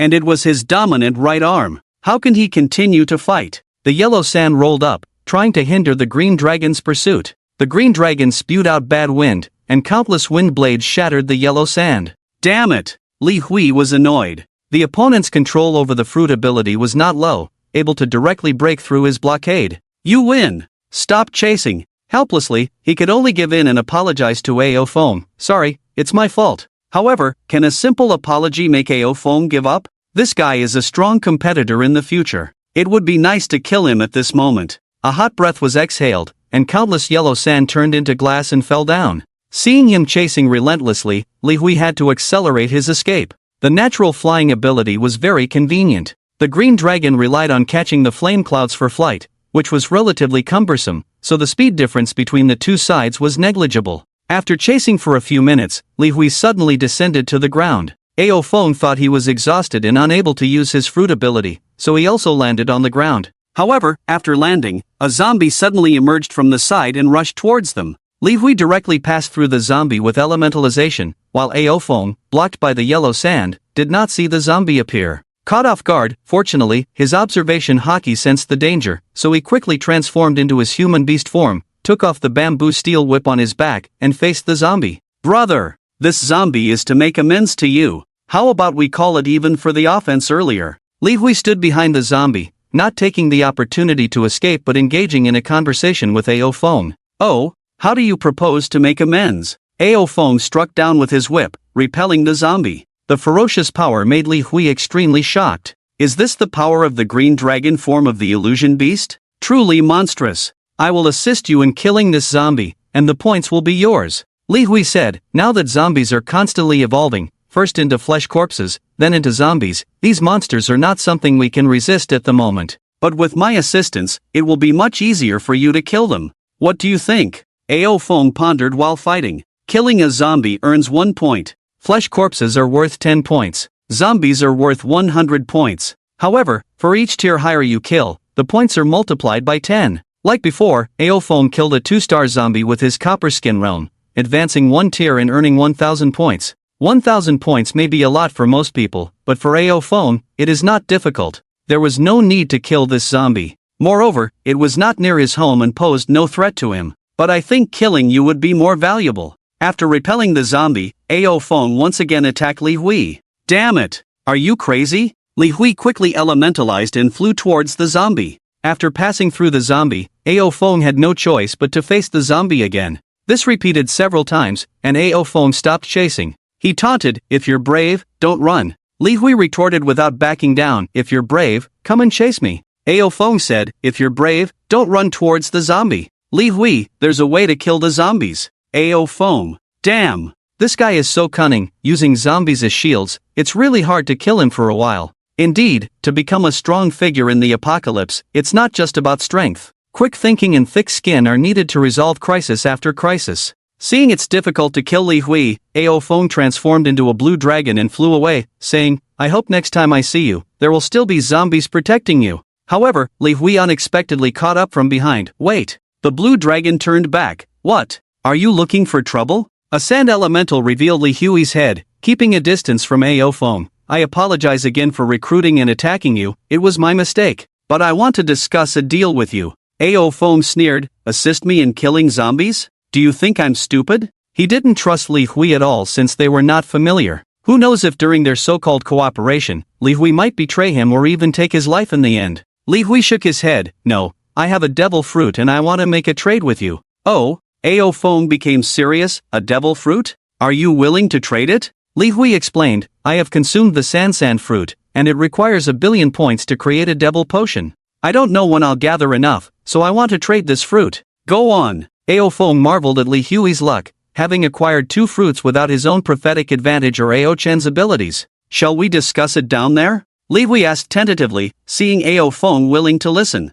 Alright, let's go back to where we met before. Ao Feng was concerned about Ao Chen's safety and wanted to check on her. Li Hui had no objections, and the two of them returned, leaving only the unwilling roar of the zombies behind. At the armored vehicle, Ao Chen was sitting at the front, basking in the sun, believing that her brother would surely defeat that person and not worrying. Suddenly, the blue dragon descended from the sky, followed by a gust of yellow sand. Brother hasn't fought yet? Ao Chen was startled, jumping off the vehicle, ready to escape underground at any moment. But then she thought, if her brother couldn't win, he wouldn't lead the enemy back to her side. Or perhaps, her brother wanted to take her with him? She prepared to jump onto the blue dragon's back, but saw it transform into a human form upon landing, with Li Hui's figure materializing from the sand not far behind. This puzzled Ao Chen. She quietly tugged at Ao Feng's sleeve. Brother, what's going on? Haven't you fought yet? But looking at Li Hui's drooping arm and disheveled appearance, he didn't seem very strong. Ao Feng said, how is that possible?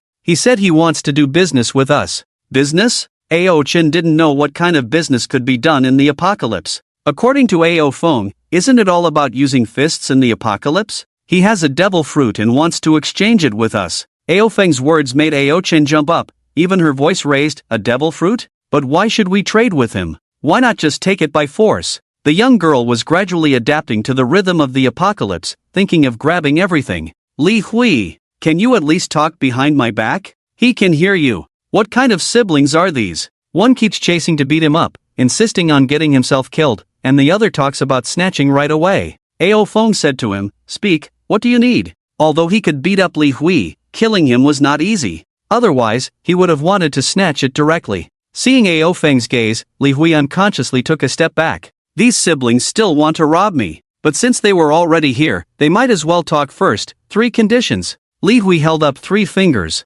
First, I want 10,000 points. Second, I need your help to kill that zombie. Third, I want to form an alliance with you. Ao Feng was surprised. This request was not too high. The value of the devil fruit was at least 100,000 points, even for a common animal type. If it were a mythical beast type, it wouldn't be sold for less than 1,000,000 points. However, Li Hui didn't know the ability of the fruit in his hand at the moment. Killing zombies only yielded 1,000 points, and Ao Feng had experience in killing zombies, so he could manage it with some effort. The key was the third point, forming an alliance. You are in Bingzhou, and I am in Yuzhou. Even if we form an alliance, I can't help you much, Ao Feng said. Li Hui replied, although we are weak now, what about the future? He flashed a brilliant smile. I can see that you are not someone who can be subordinate to others. You will definitely establish your own power. Coincidentally, so will I. In time, I believe your power will spread throughout Yuzhou, and I will also dominate Bingzhou. By then, the rising powers will certainly not be just the two of us, and since Yuzhou borders Bingzhou,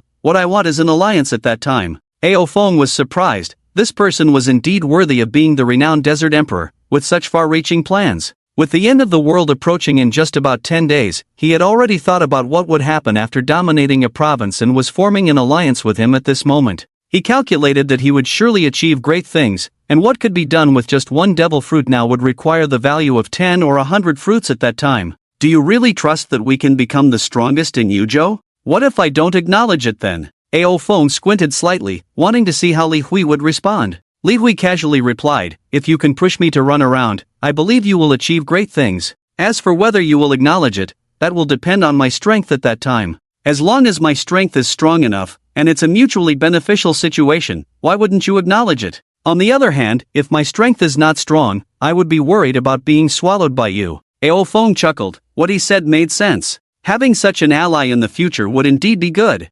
Alright, I agree. Placing his bamboo steel whip on the ground with one hand, he reached out to Li Hui. Let me introduce myself, I am Ao Feng, and this is my sister, Ao Chen.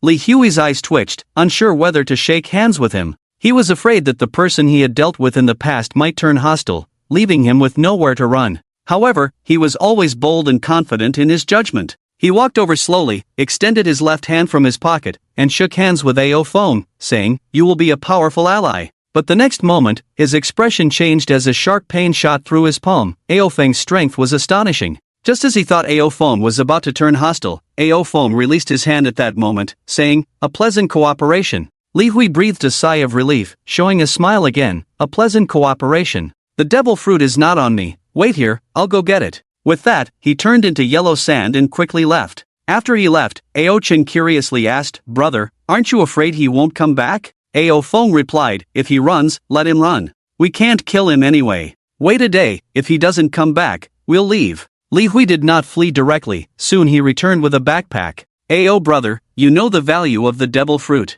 Let's make a deal first. I'll give you 10,000 points, and then we can go kill zombies. How about it?" Ao Feng refused. "You give me the fruit first." Li Hui hesitated, but soon smiled and said, "Alright. I trust your character, Ao brother." With that, he took out the devil fruit from his backpack and handed it to Ao Feng. Ao Feng looked at it, not recognizing it. He handed it to Ao Chen, saying, "Keep it safe." Ao Chen nodded repeatedly and tucked the fruit into her bosom. Li Hui? Oh my goodness. What did I just see? Why didn't it bulge after the fruit was tucked in? Is that the legendary fourth-dimensional cleavage? Is sister also a devil fruit ability user? Ao Feng didn't hide it, that's right. Then, he looked at Li Hui with a smile that wasn't a smile. "Do you think that if I turn against you, you can hold Xiaochen hostage?" Li Hui blinked. "No, I didn't, don't talk nonsense." Ao Chen proudly puffed out her small chest. "Just based on you? You can't catch me." Li Hui asked, "Do you know what the devil fruit is?" Ao Chen arrogantly raised her head. "Want to know? Call me sister, and I'll tell you." Li Hui indicated that he didn't want to talk to her. "If it weren't for not being able to beat your brother. These siblings are really annoying." After obtaining the devil fruit, Ao Feng added Li Hui as a friend and transferred 10,000 points to him. "I knew you must have 10,000 points." Although Li Hui had some guesses, he was still surprised to see Ao Feng actually transfer 10,000 points. This means that Ao Feng has killed 10,000 zombies. He couldn't not exchange for something, which means he actually earned more points. Thinking he was invincible, he didn't expect such a genius in the world. "Let's go, I'll help you kill zombies." Ao Feng and Ao Chen got back into the car, while Li Hui turned into a gust of yellow sand and sat directly in the back compartment. "You really have thick skin." Driving, Ao Feng commented, "Is your arm okay? Can you still fight?" Li Hui hung his arm down. As a martial artist, his spirit was indeed tough. His bones were broken forcibly, and he hadn't groaned in pain until now. "My combat ability is not great, but I can still use the power of the fruit. Let me take a break first. Fighting you is really tiring." Ao Chen clicked her tongue. "Clearly, you were the one getting beaten up." Li Hui gritted his teeth in hatred. These siblings are really something. Ao Feng gave Ao Chen a thumbs up. "You fought well." Then he asked Li Hui, "Why do you have to kill that zombie? With your natural elemental abilities, it can't threaten you. Can't you wait until you're stronger to kill it?" Li Hui sighed. "After the zombie evolves into a ghoul, it's no longer the same species. Ordinary guns are ineffective against it, and its strength is astonishing. All kinds of vehicles, houses, can't resist the zombie's attacks. I put in a lot of effort to lure it out of the city. Just when I was resting, I found you guys. I wanted to invite you, but ended up losing a devil fruit. But we found that zombies automatically gather towards human settlements. Even if I lure this zombie out of the city, in less than 2 days, it will return. Now humans can't resist it. So, killing it is the best choice." Therefore, after discovering that Ao Feng was the rumored big shot of the Dragon Shrine space, he had the idea of leading him to the zombie, using the dragon to kill the ghoul.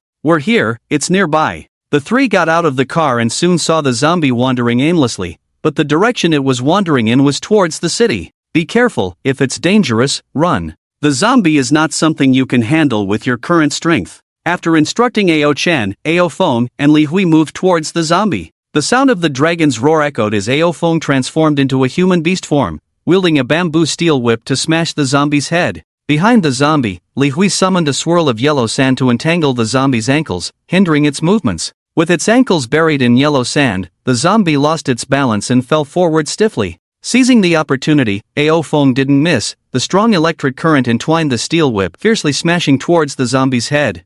Bang! A loud noise, the zombie's skull cracked open, green brain matter flowing out. But that wasn't enough. A hot breath spewed out, burning the zombie's hair and clothes to ashes. However, at this moment, the zombie forcibly broke free from the sand's restraint and leaped towards AO Fong. Its sharp nails pierced the steel whip, producing a sound of metal clashing. AO Fong swept the steel whip horizontally, aiming to break the zombie's arm bones. At the same time, the dragon tail struck the zombie's lower leg knee from the other side. The zombie tried to resist, but behind it, yellow sand rolled over, turning into a precious blade that chopped down towards the zombie's head. AO Fong could barely suppress the zombie, while Li Hui was confidently providing support from behind. The sand fruit can absorb water, right? You can suck out the moisture from his body, turn him into a dry corpse, maybe weaken his combat power. AO Fong suggested considerately to Li Hui. However, Li Hui completely refused, feeling that there were always troublemakers trying to harm him. What if I absorb the zombie virus from his body? TSK. This guy is quite cautious. Since he couldn't trick him, let it go. AO Fong focused on dealing with the zombie. The steel whip smashed down, and the zombie's body emitted a burnt smell due to the high-voltage electric current on the steel whip. Taking advantage of the yellow sand binding the zombie's limbs again, AO Fong quickly smashed its arm with the steel whip. This arm had been repeatedly hit by the steel whip, covered with cracks, and now, after this strike, it directly broke apart. The arm hung down softly, the dragon tail struck the zombie's abdomen, causing it to fall. Then, the steel whip rained down like a storm, breaking its two thigh bones. The zombie roared in anger, but with its leg bones shattered, it couldn't stand up. Stepping on the zombie's last intact claw, a powerful force prevented the zombie from pulling its hand out. The steel whip struck fiercely, detaching this last arm as well. Limbs severed, now you cut off his head, AO Fong said as he stepped back, addressing Li Hui. Li Hui nodded, his left arm transformed into a sand blade, chopping towards the zombie's neck.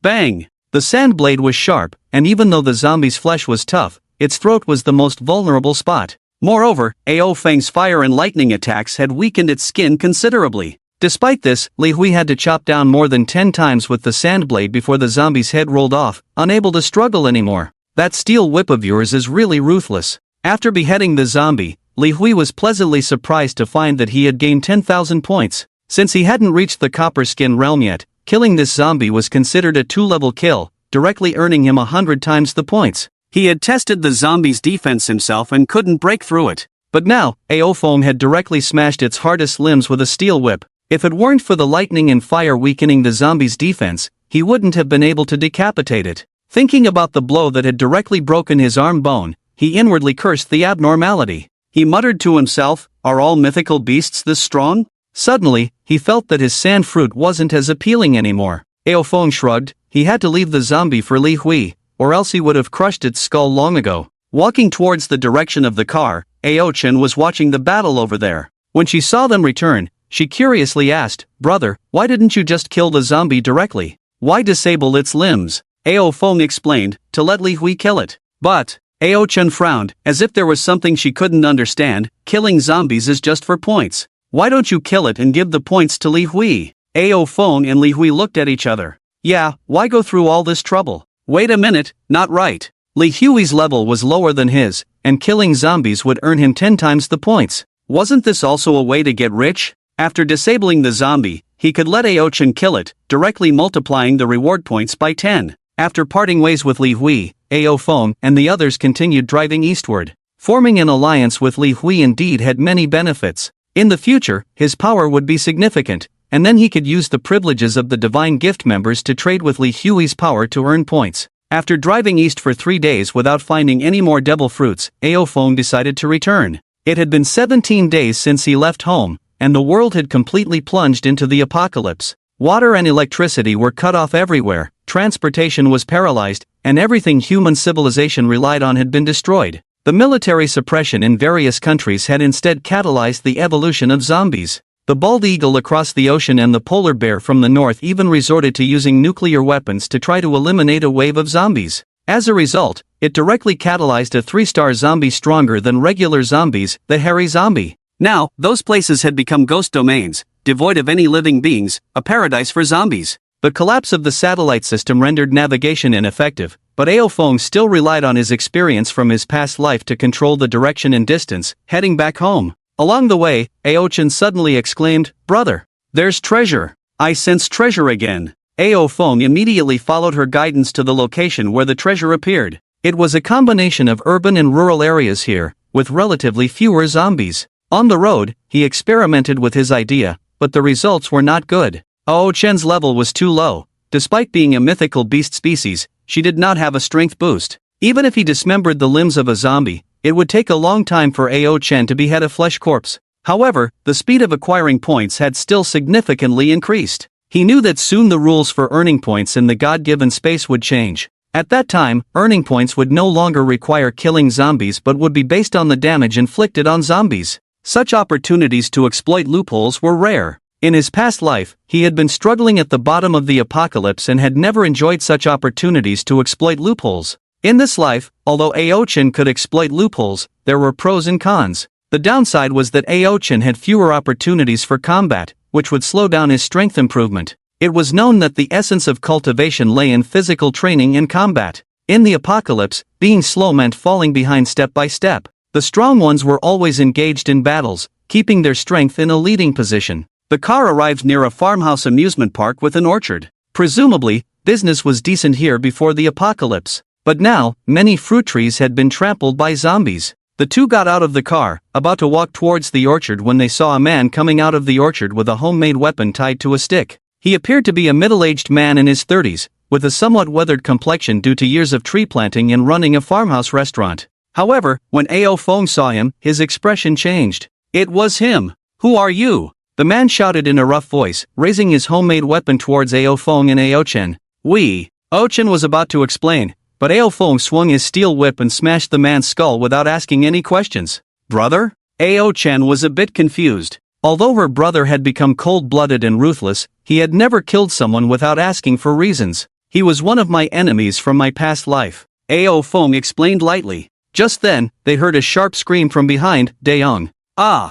I'll kill you." Turning around, they saw a middle-aged woman charging towards them with a kitchen knife as if she had gone mad. Hearing the woman scream, two elderly people came out of the house. Their bodies still looked robust, one holding a hoe, the other holding a shovel. Seeing the man's body on the ground, they were thunderstruck. "Xiao Yong." The old man trembled, seeing the blood on Ao Feng's steel whip. He knew something had happened. "Brother?" Ao Chen felt guilty and didn't know what to do. But Ao Feng had already taken action. 10 seconds later, 3 more bodies lay on the ground. Without stopping, he kicked open the door and walked into the house, where a 3 or 4-year-old boy was staring at him in terror. Ao Chen chased from behind. He only heard his brother mention an enemy from a past life, then saw him kill everyone. However, no matter the enemy, a 3 or 4-year-old child couldn't possibly threaten him. Glancing back at Ao Chen, Ao Feng set down the steel whip in his hand. "Give me your knife," Ao Feng said. As Ao Chen handed over the knife, he nervously asked, "Are we going to kill this child too?"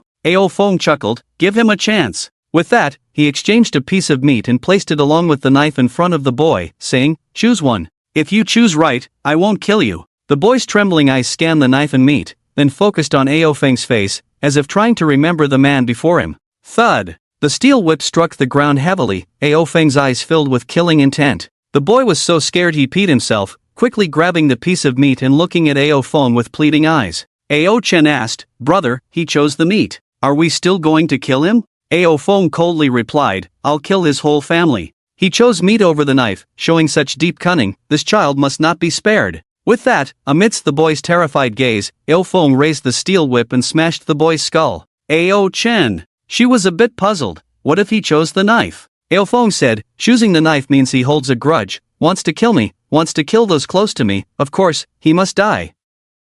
Ao Chen? What if he chose both? Ao Feng said, "Greed knows no bounds. When he grows up, one kill won't be enough. He'll want to wipe out our whole family, so he must be eliminated." Ao Chen was shocked. What if he chose neither? As Ao Feng walked towards another room, he replied, "If he dares disrespect me now, won't he try to kill me later? Then he must not be spared." Ao Chen. Hand on her forehead, "So we must kill him, right? Then why go through all this trouble? What kind of grudge do you have with this family that you must kill them?" Ao Feng meticulously searched every room, including all corners, cabinets, under the beds, and so on. "What are you looking for? The devil fruit isn't here." Ao Fong continued rummaging through everything, his voice coming from the falling objects. Let's see if there are any fish that slipped through the net. Ao Chen puzzled, you can't hide a person in a makeup box. Do you even need to search plastic bags? Ao Fong confidently said, who knows if someone ate some strange devil fruit, like one that can shrink or turn into a plastic bag. After a thorough search confirmed nothing was left, he left with Ao Chen.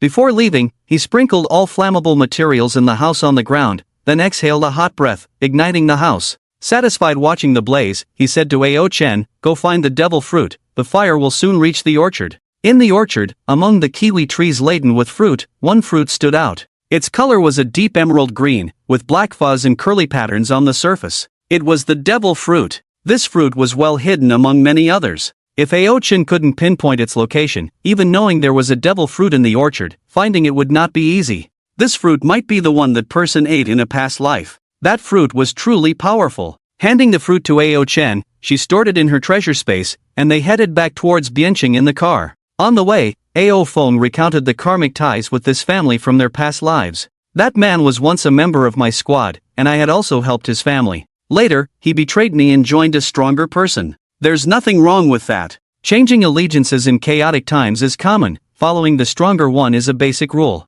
Of course, when I met him, he no longer lived here but had moved into the city with his wife and children. He never mentioned his parents to me, perhaps they perished on the road. Later on, he unexpectedly led an attack on my base, causing us heavy losses. We couldn't hold on any longer and had to seek refuge with another powerful figure. One day, our factions clashed in a firefight. That organization was wiped out. I killed him and his wife. One of my followers urged me to spare his child, and in the end, I agreed. Little did I know, sparing that brat would lead to him seeking revenge on me in the future, putting my life in danger multiple times. In the end, orchestrated by a treacherous couple, I was killed by that brat. When will this cycle of revenge end? When one side is wiped out, the grudge naturally comes to an end. Ao Fong stepped on the gas pedal forcefully. Damn it, there's still that treacherous couple. Don't let me find them. Otherwise, I'll wipe out their whole family too. Ao Chen finally understood what had happened to his elder brother in the previous life and why he was rummaging through things and setting fires. Brother, in this life, we have so many devil fruits. We won't be bullied by anyone anymore. Ao Chen comforted her brother softly, unable to imagine how difficult her brother's life must have been in the apocalypse without precognitive or devil fruit abilities. 5 days later, they returned to Bianqing. At this time, major provincial cities were facing advanced zombies due to military suppression, but Bianqing, a small wireless city, ironically benefited from this situation, with the highest threat being only 1-star flesh corpses. When they arrived back home, the car still had half a tank of gas, making it inconvenient to go out again in the future. Meng Kuei did a good job. At the entrance of their home, many fences and wire meshes had been installed, surrounding the building's entrance. Ordinary zombies couldn't get in, and even flesh corpses would have a hard time entering. Of course, if there were zombies, they could easily destroy these obstacles. Fortunately, Bianqing didn't have those advanced zombies. In the middle of the obstacles were several layers of thick iron gates, and it was unclear where Meng Kuei had obtained these things. But when he saw a large truck nearby, he knew Meng Kuei must have found it. Since he didn't have the keys, he couldn't easily break through the obstacles in front of his house. He said to Ao Chen, I'll carry you on my back. Transforming into a green dragon, he carried Ao Chen directly to his bedroom window. He opened the window and climbed in. As soon as he entered the room, he heard voices in the living room. It was his father and Meng Kuei. The two came out of the room. Dad, Mom, we're back. Their sudden appearance startled the people in the house. They breathed a sigh of relief when they saw it was them. How did you come out from the bedroom?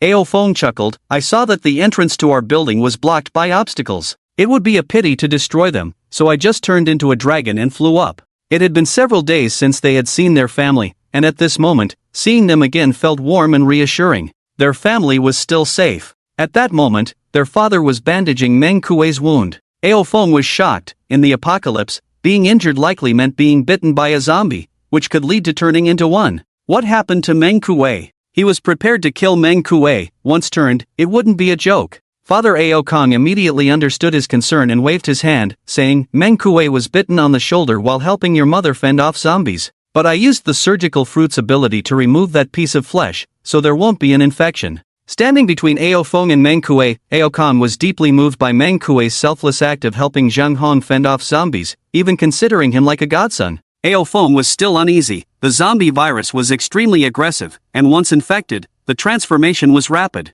Would simply removing a piece of flesh really be safe? But Meng Kuei did help his own family a lot. He couldn't be too heartless. He decided to wait and see for a while. Meng Kuei said, "Don't worry, boss. I live downstairs. Even if I get infected, it won't affect you guys." Downstairs? AO Foam was still unaware of this matter. Zhang Hong explained, "After the Chen family died, Meng Kuei got some building materials to block off our building. Then he voluntarily moved to the first floor, saying he could help us detect and resist the zombies as soon as possible. So these days, he has been living in the old Zhao family's place on the first floor." AO Kong said, "I have studied the zombie virus. It turns the blood black. When Meng Kuei was just bitten, I used the surgical fruit's ability to cut off the part he was bitten on. It was just starting to turn black there, but the rest of his body was fine. It shouldn't have spread yet." AO Feng kept a close eye on Meng Kuei's body to prevent him from suddenly turning into a zombie and hurting others. Seeing AO Feng's concern, Meng Kuei took the initiative to go downstairs, and AO Feng followed. "Your arm is injured now, your combat power is reduced.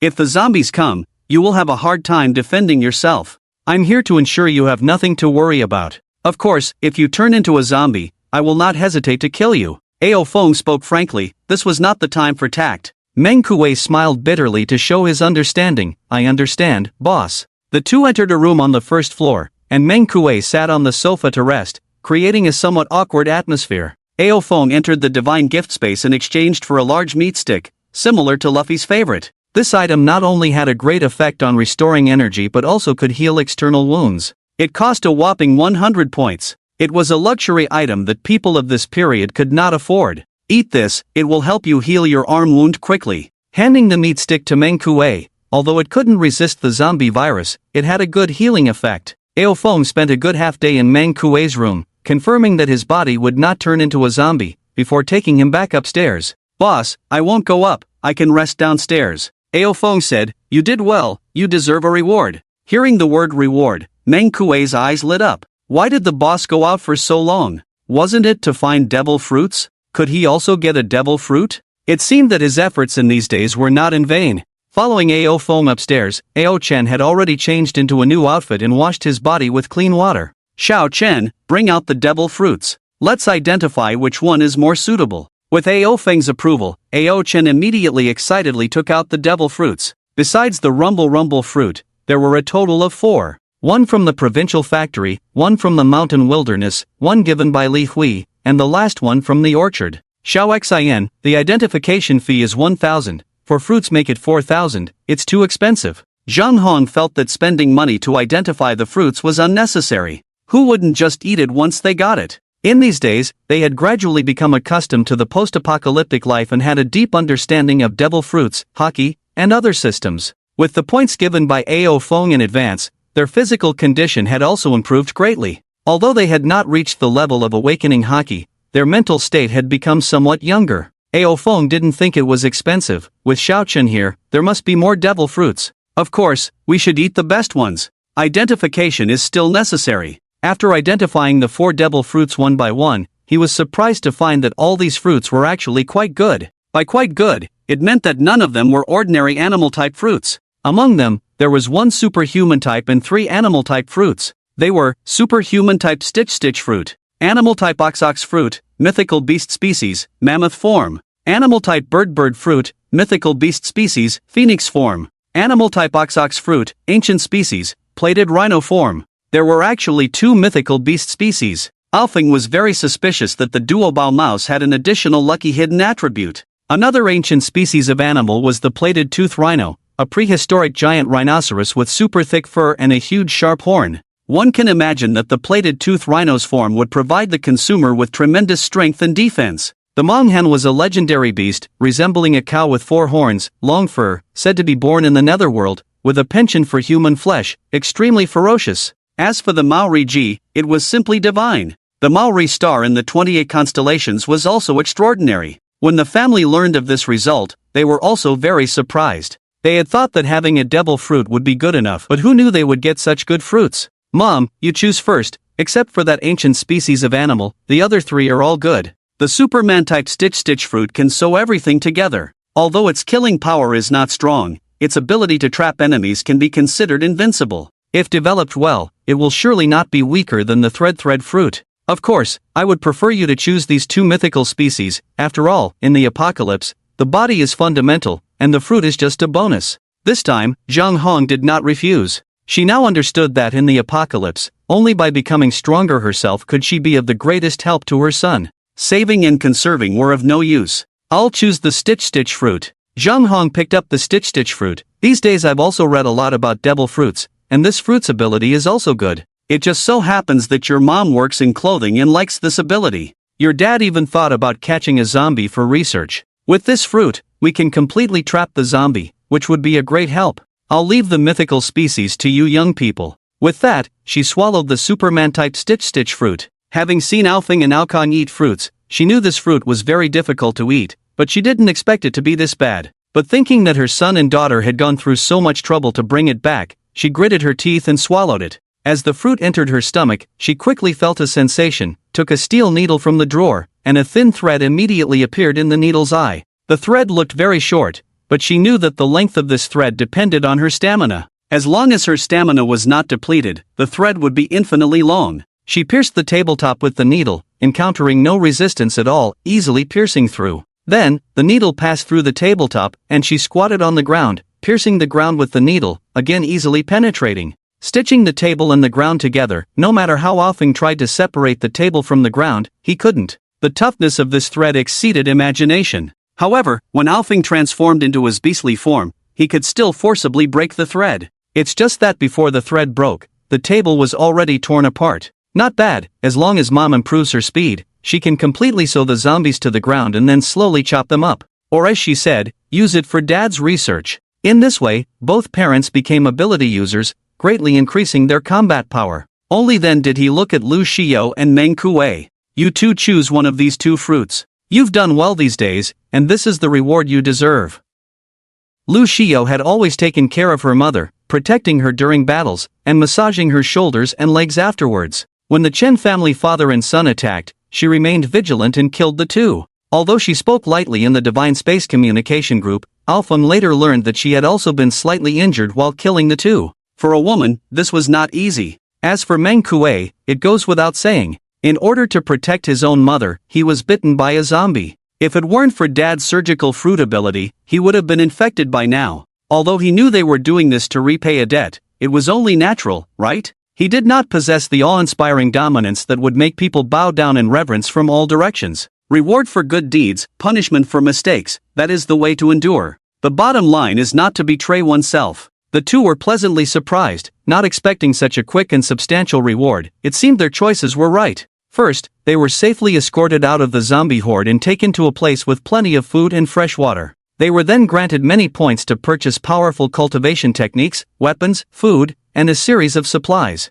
This allowed their strength to advance rapidly in the apocalypse. Otherwise, they would most likely have died on the highway by now. Even if they hadn't died, they would be struggling on the brink of death somewhere. Where would they find such good days as now? The two exchanged glances. The two magical beast seeds were a return that was billions of times more than their efforts. Both Li Xiao and Meng Kuei couldn't help but swallow nervously. The reason Aophone was so powerful was precisely because of the magical beast seeds, right? With this fruit in hand, they too could become strong in the apocalypse. The two's eyes were filled with excitement. In the end, Li Xiao was the first to speak. Meng, you are power-oriented, and that fierce beast is clearly a powerful creature, more suitable for you. She smiled. The charm of a mature woman was completely different from the naive little girl like Ao Chen. The bird fruit should be able to fly. My physique is not as good as Meng's, so if it can fly, it would be more helpful for me. What does the master think? Ao Feng said, you choose for yourselves, this is a reward for you. Meng Kuei was also interested in the fierce beast fruit.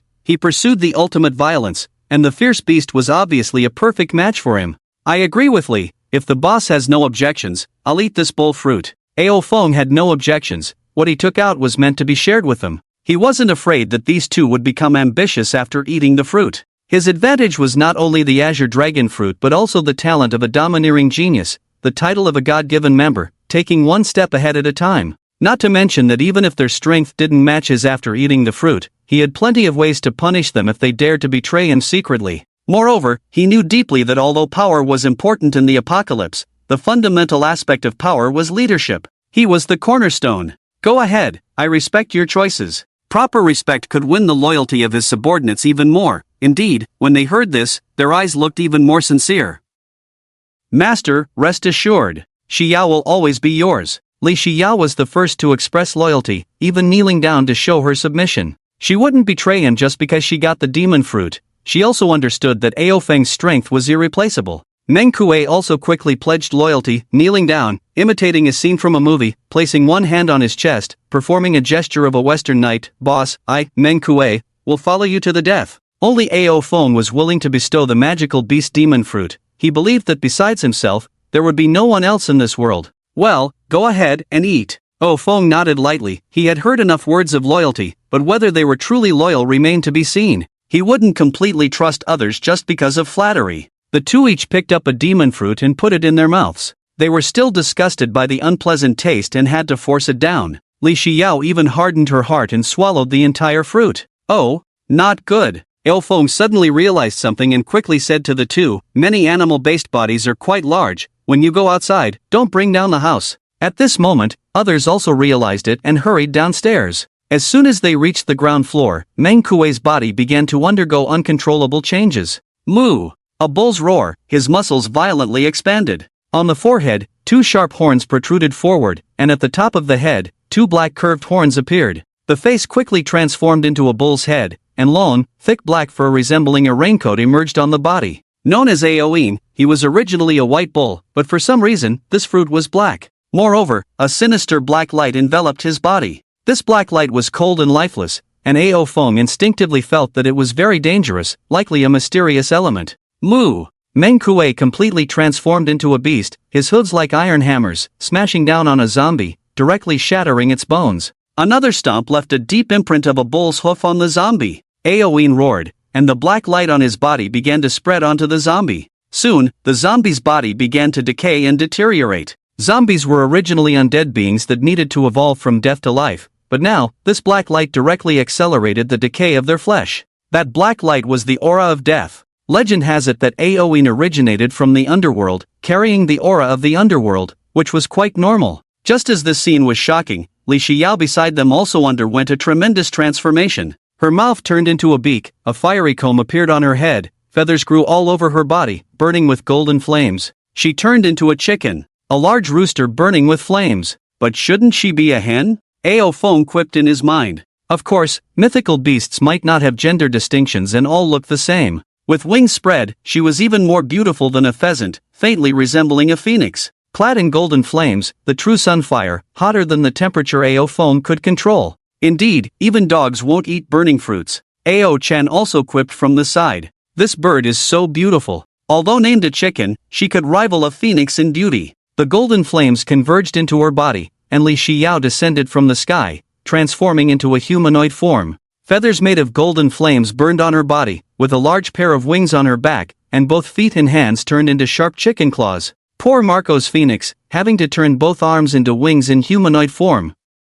Even Belle, under the bird fruit's falcon form, had arms and wings not overlapping in humanoid form, still able to use swordsmanship. Li Xiao drew her military knife, covering the blade with golden flames, easily beheading a zombie with a single strike, the true sunfire continuing to burn the zombie's body. Beside her, Meng Kuei also awakened from his bestial state and transformed into a humanoid form. His humanoid form was towering, about 3 meters tall, covered in long, thick black fur like a raincoat, for horns adorned his head, with the aura of the underworld swirling around him. With a single strike, he severed a zombie's neck. The animal lineage provided them with a powerful physical enhancement. Even without awakening dominance, they were strong enough to contend with flesh corpses and remain undefeated. This was the phantom beast lineage. Watching the sudden emergence of their formidable strength, Ao Chen envied. Whoa, they are so strong. Why can my duobao rat only run away? The aura of the underworld and the golden flames made them appear extraordinary. The intense sounds of battle here also caught the attention of nearby neighbors. Holy cow! On a tall building across the street, a young man watched Aoin and Li Xiao below, quickly recorded the scene, and uploaded it to the Divine Shrine space. Amazing! Another phantom beast lineage in Dian City. Topics related to devil fruits always quickly trended, especially videos of ability users in action, garnering high popularity. Soon, this video had been viewed by 100,000 people. 2 phantom beast lineages appearing in one place? That probability is too low. Envious. I'm also in Bien City. I'm going to seek refuge with the big boss. With the power of mythical beasts, they quickly killed the zombies wandering near their home. However, the 2 of them had not fully awakened their dominance yet, lacking in stamina. Lu Xia was the first to be unable to maintain the human beast form, panting heavily as she released the power of the devil fruit, kneeling in front of Ao Feng. Master, thank you so much, Xia will follow you to the death. Soon, Meng Kuei also reverted from the human beast form, pledging loyalty to Ao Feng once again. Boss, I will definitely help you conquer vast territories. They knew that everything they had came from Ao Feng. From the initial points, weapons, food, to the devil fruit now, there was no one more worthy of loyalty than Ao Feng in this world. Although their confidence had grown due to the increase in strength, they did not waver. If Ao Feng could easily create such combat power like theirs, he could naturally create others as well. Such a person would undoubtedly become a ruler of the apocalypse. Well, get up, Ao Feng instructed the 2 to rise. Although you now possess the power of the devil fruit, the foundation of strength lies within yourselves. During the first divine bestowal period, it is the realm of body forging, the realm of the physical body, that is the foundation on which you stand. The stronger the physical body, the stronger the power of the fruit ability you can unleash. In fact, as long as the physical body is strong enough, even without the fruit ability, you can still stand at the peak. The cultivation method of the physical body is dominance. You must accelerate the training of dominance. Do not neglect any of the 3 colors of dominance, as the role of conqueror's haki will become increasingly significant in the future. Both the use of dominance and fruit abilities consume stamina, so physical fitness is fundamental. Moreover, as the zombies evolve, the concentration of the zombie virus in the air will increase. If the physique is insufficient, they may also be infected by the zombie virus. Now that you both have fruit abilities, self-defense is not a big issue. Spread out and kill the zombies. They naturally obeyed Ao Feng's words. Battle was not just for points but also for cultivation. Even their parents had acquired superhuman abilities, and their cooperation seemed good. Even their father took away a few pieces of zombie corpses, saying he wanted to study them. However, there were no research facilities at home, so their father planned to visit the central hospital where some equipment might still be usable. Ao Feng began hunting and killing flesh corpses, breaking their limbs before handing them over to Ao Chen for the final kill. Unfortunately, Ao Chen's attack power was a bit low, requiring a long time to chop off a flesh corpse's neck each time. No, this is taking too much time, Ao Feng frowned. Although this simple beheading action could serve as training, the efficiency was too low. Ao Chen's stamina was also limited, so even if she gained more points, her strength would improve very slowly. In the apocalypse, strength was more important than points. With strength, points were not lacking. Without strength, even if no one challenged you, you would not be able to withstand the zombie virus and would turn into a zombie. This was also why even major forces in the previous life rarely used this method to gain points. On the streets, survivors were using various methods to fight zombies. Even though more than 20 days had passed since the apocalypse began, there were still many people who had not obtained the cultivation method of dominance. In comparison, Ao Feng and the others stood out conspicuously in their slaughter of zombies. They hoped for a strong leader to lead them and take them away from this precarious life. Many people began inquiring about Ao Feng and the others in the divine bestowal space, wanting to contact the big boss. I know. They live right across from my building. The young man who saw Meng Kuei and Lu Xiao's transformation spoke in a Dianqing survivor exchange group and revealed his location to everyone. Not only those 2 new mythical beast types, but the Azure dragon boss is also with them. Another person living near Ao Feng and the others said. He had witnessed the scene of Ao Feng transforming into a blue dragon, and later discovered that Meng Kuei was the strongest survivor in the vicinity, possessing the ability to single-handedly kill zombies. Combining that with the video of the young man, he concluded that they were a team. My goodness, 3 mythical beast types? Their luck is unbelievable. A single mythical beast type can sweep through a small city. With 3 of them, they are invincible in Dianqing. Not quite, sweeping through a small city is one thing, but Dianqing doesn't even have a single zombie now. I heard that there are already 4-star zombies appearing in Jingchang. I watched the video. That thing punches out like a nuclear bomb. No one can match it now. I heard as well, there are several ability users in Jingchang, even rumors of ancient martial artists. They joined forces and didn't even scratch that 4-star zombie. Several ability users died. Not everyone dares to fight zombies in the apocalypse. Many people hide at home, trembling, their only pastime being watching videos uploaded by others in the God-given space and chatting with strangers.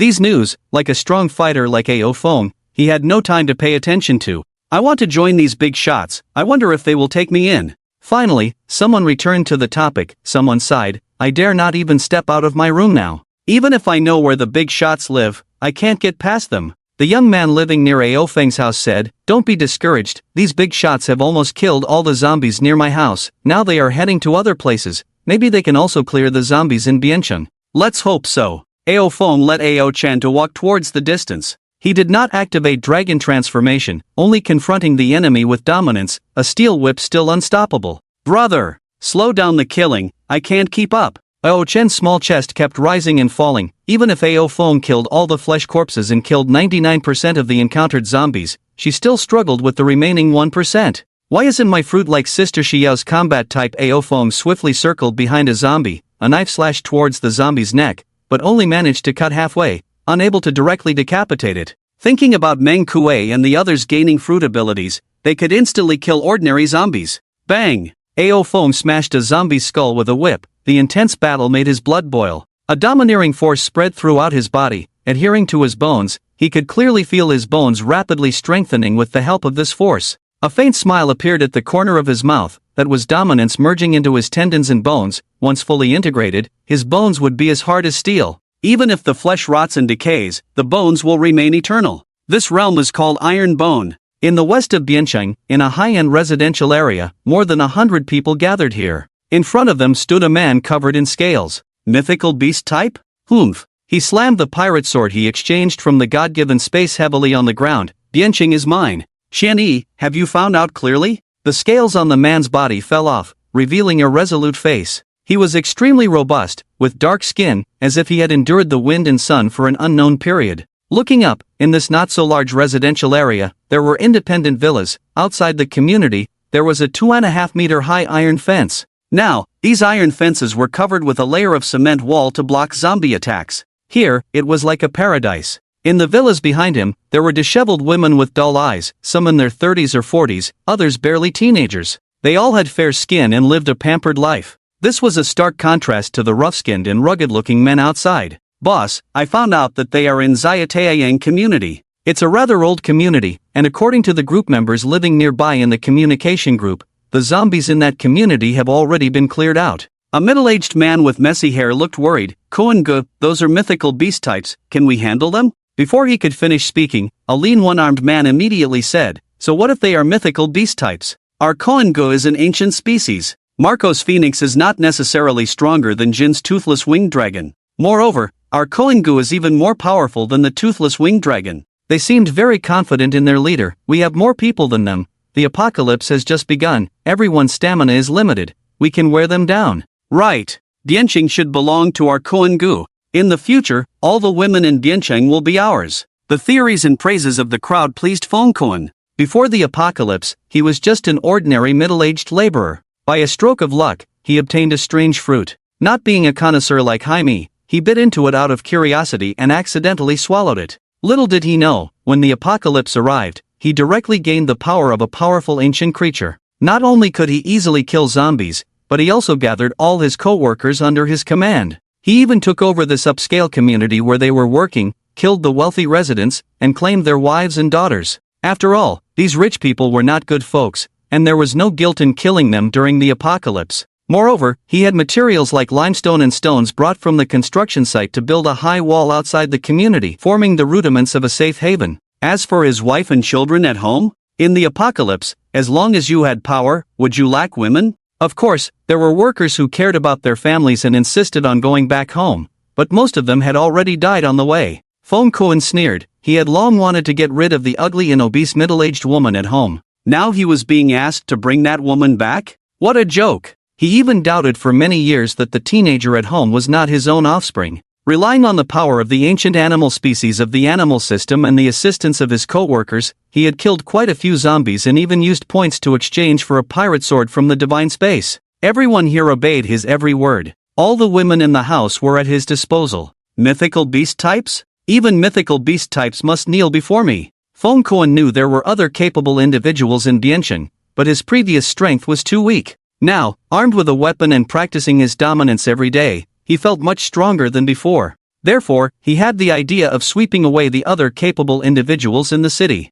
Those who follow me will prosper, those who oppose me will perish. Grab your weapons, follow me. Feng Kuan hoisted the long knife on his shoulder, waved his big hand, and more than 100 subordinates moved out together. Opening the thick and heavy gate, they walked out of the community. The women in the house watched this scene indifferently. Even though these workers did not leave anyone behind to guard them, they had no intention of escaping. Staying here meant enduring insults, but it also meant survival. If they went out, it was a dead end. In the streets of Bianqing, Aofeng smashed the zombies' heads while instructing Aochen on combat techniques. You're doing it wrong. If your strength is insufficient, make full use of your speed advantage. The sword should be used like this. Pay attention to the technique of exerting force. Although Aofeng no longer used a sword, he had used it the most in his previous life. While he couldn't be considered a master, guiding Aochen, this novice, was not a problem. Aochen listened attentively, firmly remembering every combat point Aofeng explained. Her insight was remarkable, and her progress in combat skills was astonishing. In a blink of an eye, she accelerated and dashed behind a zombie, raising her blade to strike. The blade pierced through bone, the zombie roared, but by the time it turned around, the girl had already moved behind it again. Aofeng casually smashed another zombie's skull. Observing as a zombie lunged towards Aochen, he made no move to intervene, wanting to test his sister's reflexes. As the blade severed the neck bone, another zombie approached from behind. Without looking back, the girl sidestepped, swinging her blade upward to scrape off its arm flesh. Wow! Impressive! Aofeng was amazed by her speed of reaction, realizing it was not just ordinary reflexes but a symbol of awakening observation haki. Surprisingly, Aochen had not awakened armament haki yet, but observation haki came first. With observation haki's assistance, Aochen's combat skills became even more effortless. You need to learn to abandon unnecessary movements and achieve the most effective attacks with the least physical effort. Aofeng continued to impart his experience to her, believing that with his sister's clever mind, she would surely grow into a strong individual in this post-apocalyptic world. I remember there is a group of forces to the west of Bianqing, entrenched in a high-end residential area. These people have decent strength, but most importantly, they were laborers before the apocalypse, more skilled in construction than others. Aofeng quickly integrated the memories he had from his past life. The evolution of zombies was rapid, buildings, iron gates, and other obstacles would no longer hinder them. If he wanted to establish a secure base, these experienced laborers would be invaluable. Additionally, the water source was a significant issue. With water and power cuts, his stored water supply was running low. To continue surviving, it would be best to build the base on the banks of the Yellow River. Not only was there an abundant water supply, but crucially, in the riverbed of the Bian River section of the Yellow River, there was a large amount of sea stone. Sea stone was not only the nemesis of devil fruit users, but its extremely hard nature also made it the best building material in the post-apocalyptic world. The leader of this group of laborers was named Feng Kuan, an ancient species devil fruit user. If he remembered correctly, his ability was Zoan-type dragon fruit ancient species Tyrannosaurus rex form. Xiao Chun, let's head west. Aofeng turned Aochen towards the west, recalling that Meng Kuei had gone hunting zombies to the west before, unsure if they would encounter Feng Kuan's forces. In the early stages of Bianqing, besides Feng Kuan's forces to the west, there were Zhang Heng's forces occupying the chemical plant to the south, Yang Xiaofei's forces relying on the Drum Tower City for defense in the city center, and Su Wenhao's forces based in the Iron Tower to the north.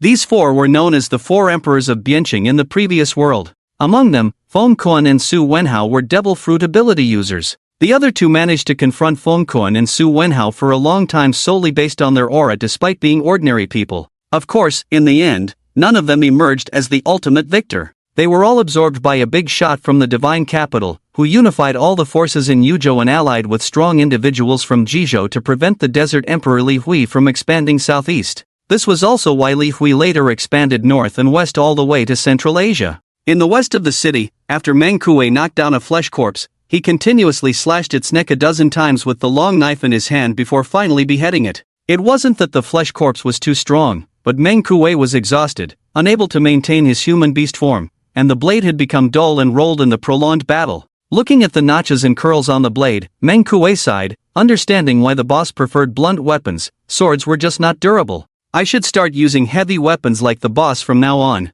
Meng Kuei gasped for breath, muttering to himself, there is Kaido's Kanabo and the gifts from the gods. I wonder if the boss will exchange it, but that's not the only option for exchange. Even if the boss exchanges it, I should be able to exchange it too. If not, I'll exchange for days. He was a rough man by nature, with a fierce and powerful appearance, so he looked down on weapons like swords. What kind of killing power could those light and fluttery things have? Oh, he suddenly remembered that there was Alita's wolf-toothed club in the divine space. Kaido and Yamato's clubs were weapons of the highest level, worth millions of points, but Alita's was different, just a good quality club, worth 10,000 points. 10,000 points, he could earn that with some effort. Looking around, the zombies closest to him had all been killed, and the others were far away. He planned to exchange for some water and meat to rest. On both sides of the street were abandoned convenience stores and shops. He planned to enter a convenience store, prop up the door with tables and chairs, and rest for a while. Ha! His figure suddenly stopped. A large group of people were coming towards him in a grand manner. There were over 100 of them, all ordinary people, but they seemed to have done physical work before, and each of them had good physical strength. They used various weapons, taking turns attacking the surrounding zombies, forming a kind of military formation. Even when facing flesh corpses, they had the ability to deal with them, and their leader, a man of great strength, easily beheaded the zombies while his subordinates restrained them. It had to be said, their leader was talented. These people seemed to know what they're doing. Meng Kuei stroked his chin in thought as the group approached him. Without much thought, he took a few steps back, intending to let the group pass.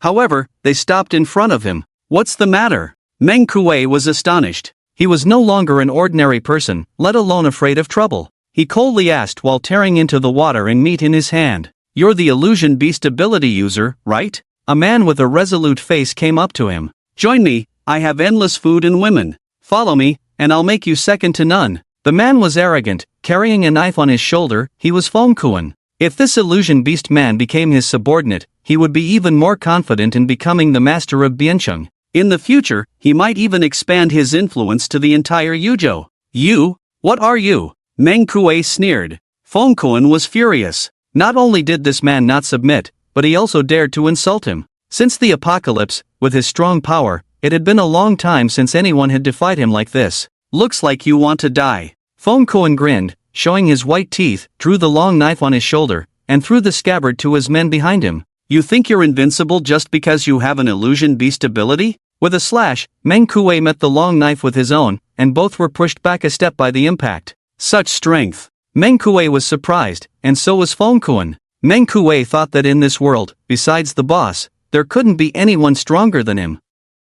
As for Fongkuan, he believed his strength was not inferior to that of flesh corpses, and humans were definitely not his match. But the fact that the opponent could hold his ground against him in a fight was astonishing. It seems you also have a strength-type ability. Fongkuan turned his neck, his body rapidly enlarged, gray-green scales covering him, his muscles becoming even stronger and more powerful. A roar echoed far away, and Fongkuan laughed madly. I have the dragon fruit, ancient type, Tyrannosaurus Rex form. How many rounds can your illusion beast ability last against a Tyrannosaurus Rex? He revealed his human beast form, surprising Meng Kuei. He was already exhausted, although he had regained some strength after eating the water and meat. He couldn't last much longer. Come on, let me see how strong the legendary illusion beast ability really is. Fongkuan's long knife slashed down again, this time with the power of the Tyrannosaurus Rex, making the attack even more fierce.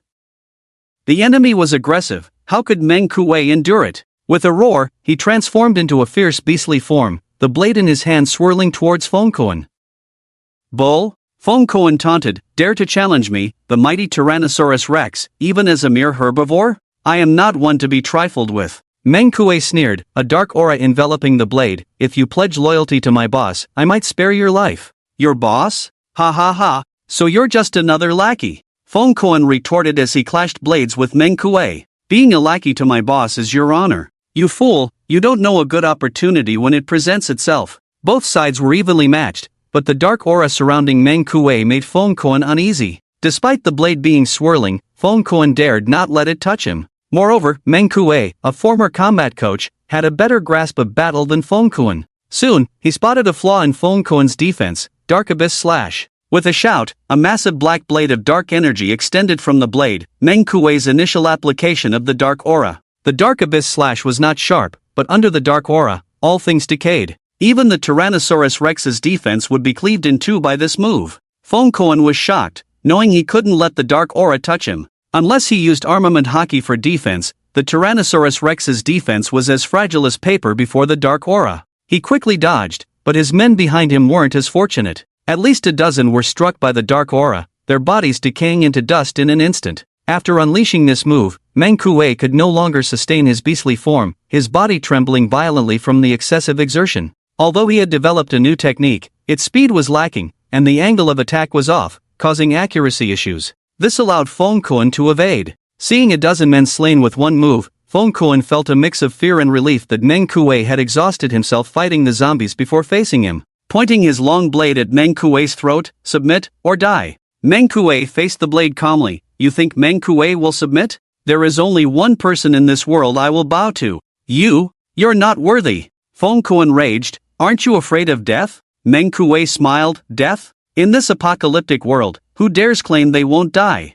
But my boss has treated me with great kindness. Even if I fear death, I will never betray him." "Fine then," Feng Kuan said, "if you seek death, I'll grant it to you." Roar! He threw down his long blade, transforming into the beastly form of a Tyrannosaurus Rex, ready to tear Meng Kuei apart alive. Even in death, he would make his enemy suffer. The gaping maw filled with a putrid stench, Meng Kuei closed his eyes. "Am I going to die? I failed to protect my parents, finally found a reliable boss who gave me so much, even entrusted me with the precious devil fruit, and now, before I could repay my boss, I'm going to die." In his despair, he suddenly heard a familiar voice. "You dare to kill my man?" A steel whip whistled through the air, thrown by Ao Feng. The force behind the throw was immense, the speed astonishing. Feng Kuan couldn't even see what was coming, relying on his instinct to barely avoid a fatal blow to his heart but still getting pierced through the shoulder blade. Shocked, the Tyrannosaurus Rex was known for its strength and defense. This person didn't even use a devil fruit ability or haki, yet from a distance, he pierced through his body?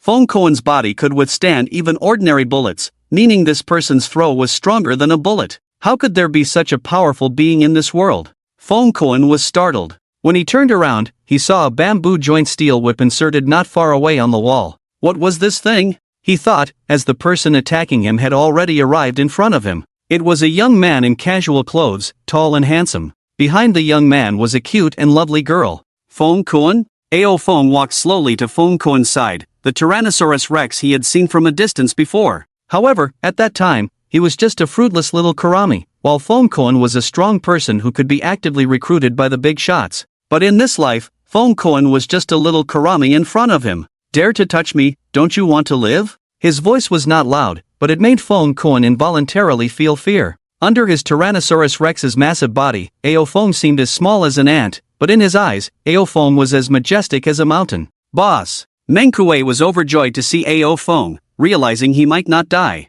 But Ao Feng did not look kindly at him. "Can't even beat a small crawling creature. What a waste to give you a mythical beast seed." Meng Kuei lowered his head in shame, not daring to argue. Even though he was a burly 30-year-old man, he followed behind Ao Feng with his head down, like a child who had made a mistake. In the apocalypse, dare to waste energy carelessly? Thinking that with mythical beast seeds, zombies are no longer a threat? Ignoring the huge Tyrannosaurus Rex in front of him, Ao Feng lectured Meng Kuei with his back turned. "Humans are the scariest thing in the apocalypse. You must always keep a guard against human nature." He was not only warning Meng Kuei but also passing on experience to Ao Chen. Many people think that after reading a lot of apocalyptic novels, they know that in the apocalypse, they should kill the saint first. But when it really comes to the apocalypse, it's still hard to completely abandon the kindness in their hearts, always overestimating the moral bottom line of humans. This is not something that can be solved by being decisive. "Yes, boss." Meng Kuei carefully pondered Ao Feng's words,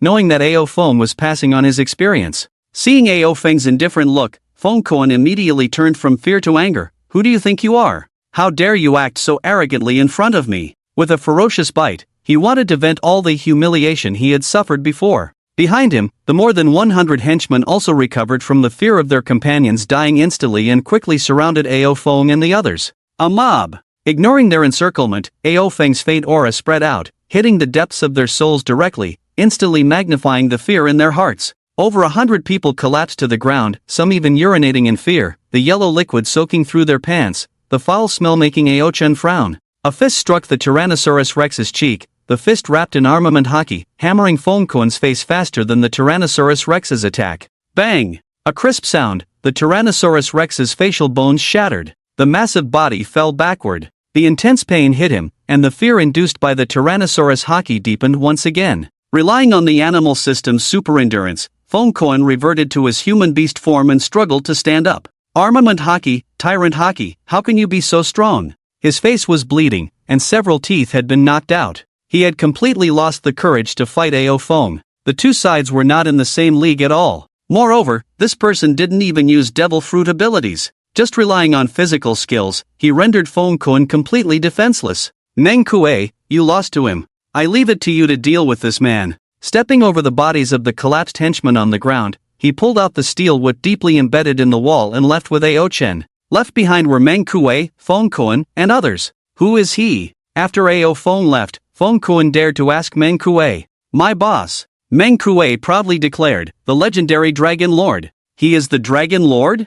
Fongkoan sat dejectedly on the ground. He easily defeated me with just physical skills, without even using his devil fruit ability. He thought he could subdue this faction of mythical beast power, but one Meng Kuei almost killed him. If he hadn't attacked when Meng Kuei was exhausted, he wouldn't even have seen Ao Feng's face. Pledge allegiance to my boss, or die. Meng Kuei stood proudly. Although his strength had not fully recovered, Fongkoan was crippled by Ao Fong, and the others were intimidated by the conqueror's haki and dared not move. Even without using his devil fruit ability, he could now kill all these people. Since Ao Fong did not directly kill these people but left them to him, it meant that Ao Fong intended to subdue them. Meng Kuei speculated on Ao Feng's intentions. Fongkoan felt unwilling, but the huge gap in strength between them made him feel hopeless. His arrogance had been shattered by Ao Fong. I am willing to acknowledge the Dragon Lord as my boss. Fongkoan looked at his stunned subordinates. What about you? Are you willing to join me in pledging allegiance to the Dragon Lord?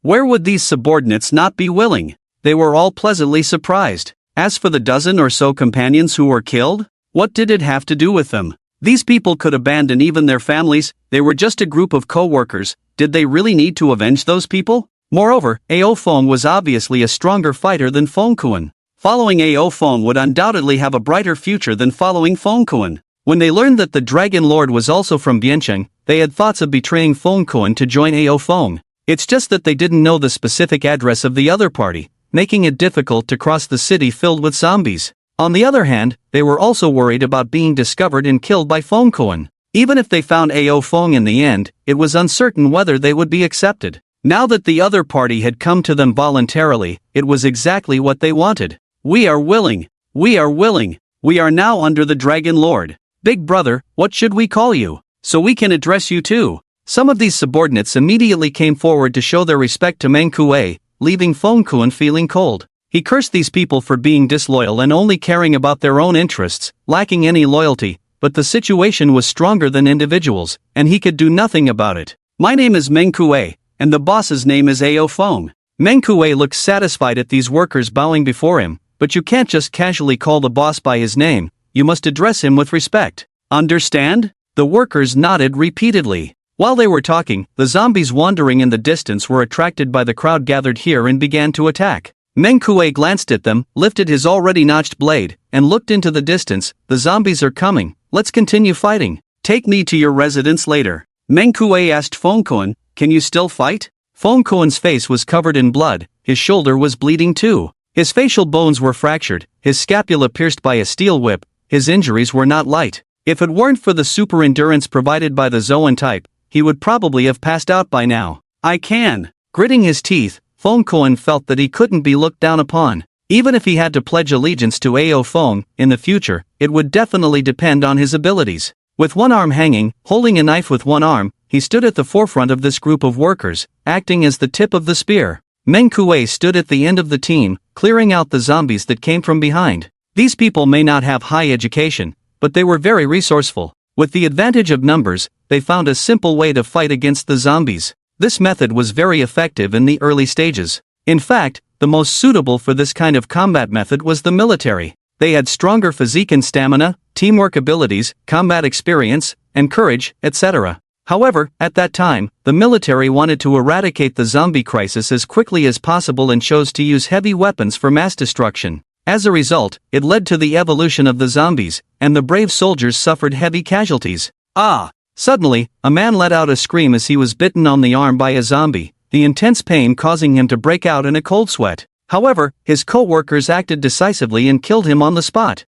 This was a rule they had established from the very beginning: if anyone was bitten by a zombie, the people around them had to kill them immediately. This was also the reason why this small group could grow and become one of the 4 major forces in Biancheng. Meng Kuei, at the end of the team, witnessed this scene and felt amazed. To be honest, the organization of this group of laborers was quite impressive. He admitted that if the coaches and students from his fighting club were to organize themselves, they would not have the same level of initiative. No wonder the boss decided to keep them. These people were indeed extraordinary. They were already in the western part of the city, very close to the villa area they occupied. Half an hour later, they had already arrived at the villa. During this process, another person was bitten by a zombie and was promptly killed on the spot. Meng, this is the safe base we have established. A tall young man eagerly introduced Meng Kuei to everything they had. Feng Kuan, seeing this scene, was displeased, but he dared not say anything, not even a grunt, and could only silently follow behind Meng Kuei. Seeing the young man taking the lead, others also stepped forward. Meng, let me tell you. Meng. The group of people clamoring made Meng Kuei feel annoyed, and he coldly snorted, "Shut up, all of you." The crowd fell silent, lowering their heads and stepping back 2 steps. Meng Kuei pointed to the young man who had spoken to him first. "You continue." The young man was delighted and quickly added his introduction. "Meng, my name is Zhou Xiang, you can call me Xiao Zhou. Here, we." Zhou Xiang detailed their background, from their jobs, how they gathered together, to how they took over this neighborhood, explaining everything thoroughly. "You are laborers?" Upon learning about these people's experiences, Meng Kuei seemed to vaguely understand Ao Feng's intention in leaving them behind. However, did the boss already know that this was a group of laborers? It was puzzling. But looking at the tall cement walls surrounding the villa and the various construction materials piled up in the neighborhood, he couldn't help but admire these people's talents. "Meng, why don't we bring our boss over here as well? This is a high-end villa area, and it should be inhabited by our most esteemed boss." Moreover, Zhou Xiang's eyes flickered as he leaned in close to Meng Kuei and whispered, "Meng, we have quite a few good things here."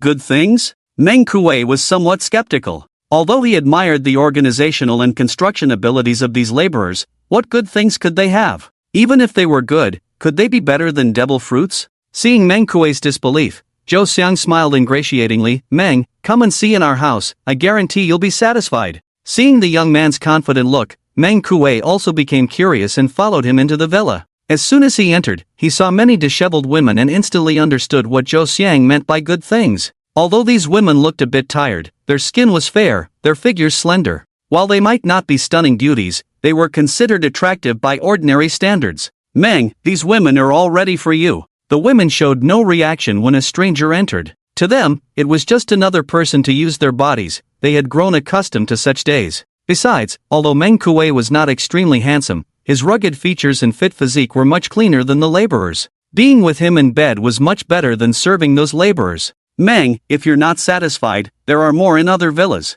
In this neighborhood, each villa has several women like these. They are all yours. And, the women in that villa behind are the most beautiful, you should go take a look." Zhou Xiang rubbed his hands as he introduced Meng Kuei. In the past, these women were all to be enjoyed by Feng Kuan first, and Feng Kuan would even lock up the most beautiful ones in his own house, not allowing anyone else to touch them. Now, Feng Kuan could only follow behind and feel sulky, not daring to show any dissatisfaction. "No need," Meng Kuei stopped Zhou Xiang's continued introduction. He was no longer interested in these women. "By the way, Mengo, what kind of women does our boss like? Should we send a few to him?" Zhou Xiang was still thinking of using these people to give gifts to Ao Feng, but Meng Kuei frowned. "Put away those thoughts, the boss is not interested in these women." These people were like candlelight compared to the bright moon in front of Lu Xiao. Moreover, they had been played with for a long time, while Lu Xiao remained untouched. If Ao Feng hadn't even made a move on Lu Xiao, how could he be interested in these faded flowers?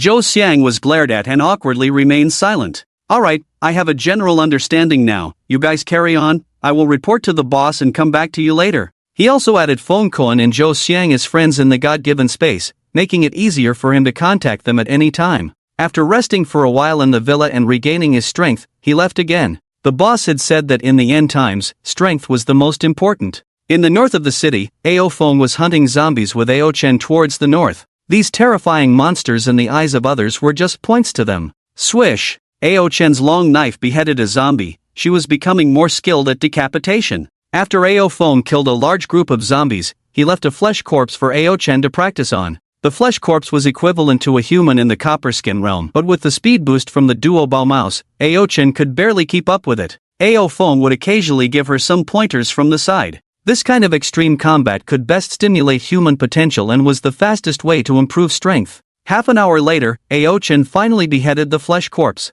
Although her body was extremely tired, she was ecstatic because this was the first time she had fought and won against a higher-level opponent. After clearing out the zombies on a street, the two rested in a cafe. In the God-given space, Ao Feng checked his points and now had 12,000. He wanted to exchange for some combat skills. The most suitable one now was the Navy's 6 styles, and each one only required 1,000 points, so all 6 styles would only cost 6,000 points. However, he did not directly choose the 6 styles, but chose Life Return. This ability was not exclusive to the Navy, many pirates also had it. It allowed one to directly extract nutrients from food consumed to restore stamina or even heal injuries. Brooke could even recover bone injuries by absorbing calcium from milk. Although it was not explained in the animation, Ao Feng knew that this was a use of Life Return. With Life Return, his endurance would greatly increase. But it also required a lot more points to use, a whopping 10,000. Without hesitation, he directly exchanged for the practice method of Life Return. Just like the 3-color hockey, even though he had learned Life Return in his previous life, he still needed to exchange for it again, which was essentially a practice permit. The method of practicing Life Return instantly entered his mind, and he did not need to read it carefully. With the experience from his past life, as long as he obtained the practice permit, he could quickly master it. With 2,000 points left, he chose Shave and Moonstep from the 6 styles. Shave was a high-speed movement technique, while Moonstep allowed walking in the air. Although his blue dragon could fly, it required transforming into beast form or human beast form to use Flame Cloud to lift the body, which was troublesome. Moonstep was simpler and more effective. After exhausting his points, he found a message from Meng Kuei in the communication channel. Clicking on it, he saw that Meng Kuei had already subdued Feng Kuen's forces and briefly reported the intelligence of Feng Kuen's forces, asking him what to do next. He wasn't very clear about Feng Kuen's detailed information. In his past life, he only had a rough idea. However, judging from Meng Kuei's report,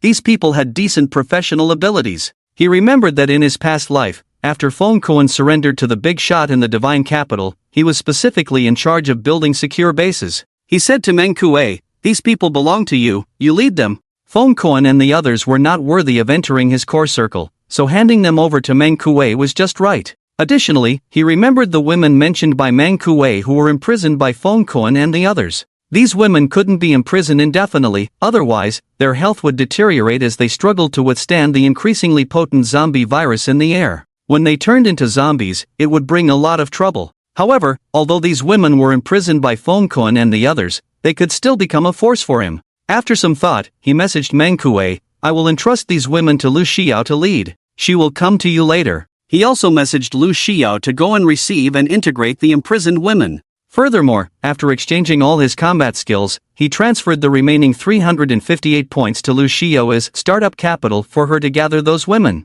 Lu Xiao did not reply immediately, she was probably in battle. When Ao Chen caught his breath, he continued advancing towards the north of the city with Ao Chen. The target was the forces of Su Wenhao in the north of the city. He was also a devil fruit ability user. However, Ao Feng's target was not Su Wenhao but one of Su Wenhao's subordinates. He was a taciturn young man who was probably only 14 when the apocalypse began. This person seemed very ordinary, but who knew that he would become the right-hand man in the forces of the big shot in the divine capital in the future? He dared to fight fearlessly, and his craziness in battle was terrifying. Those who knew him called him by a nickname from Water Margin, Desperate Third Brother. Without devil fruit abilities, relying solely on martial arts, he became one of the top experts in the apocalypse. In the apocalypse, those who dared to fight were not weak. Even Yang Xiaofei and Zhang Hong, who were now leaders of small forces in Biancheng, appeared dim in front of this young man. Besides, there was one more crucial point: this young man had briefly helped him in the past. The two of them walked slowly towards the landmark building of Biancheng, the Iron Tower. This tower was extremely sturdy, having withstood the artillery fire of the Japanese invaders and resisting zombie attacks in the early days of the apocalypse. By closing the main gate and blocking the entrance, no zombies could break through the tower in the early stages. The only drawback was the relatively small space, accommodating only a few people. This also meant that the members of Su Wenhao's forces were not many. Even though his strength had increased later on and he could fight most zombies, his forces were limited, and only his core members could reside in the Iron Tower. At this moment, there were 13 people squatting in the Iron Tower. They ranged from over 40 years old to just 14, both male and female, resting inside the tower. Brother Su, I heard that there are 3 beast-type ability users in our Biancheng. If we can recruit them, our team will be invincible. We can't recruit people randomly, the most important thing is their character, not just their abilities. They might not be willing to join our small team. There was someone in the city exchange group before, claiming to have the ability of an ancient species like a Tyrannosaurus Rex. He boasted about wanting to rule Biancheng. Rule Biancheng? He should be able to kill all the zombies first. A group of people chattered noisily. With Su Wenhao's ability to produce fruits, they had acquired plenty of supplies from a nearby mall, so their living situation was temporarily stable. What does Xiao Fei think? Suddenly, a 30-year-old woman looked up towards the boy crouching in the corner on the floor above. The boy's face still carried a hint of innocence. Ever since Su Wenhao had brought him in, he hardly spoke. Some thought he was naturally introverted, while others believed that the tragic death of his parents had deeply affected him psychologically. However, Su Wenhao had initially valued him for his fearless and intelligent character in combat. A 14-year-old boy, with physical strength far inferior to that of zombies, could still find ways to kill them. This level of calmness and composure was something most adults couldn't achieve. Su Wenhao believed this kid was definitely talented, so he had helped him and invited him to join his newly formed team.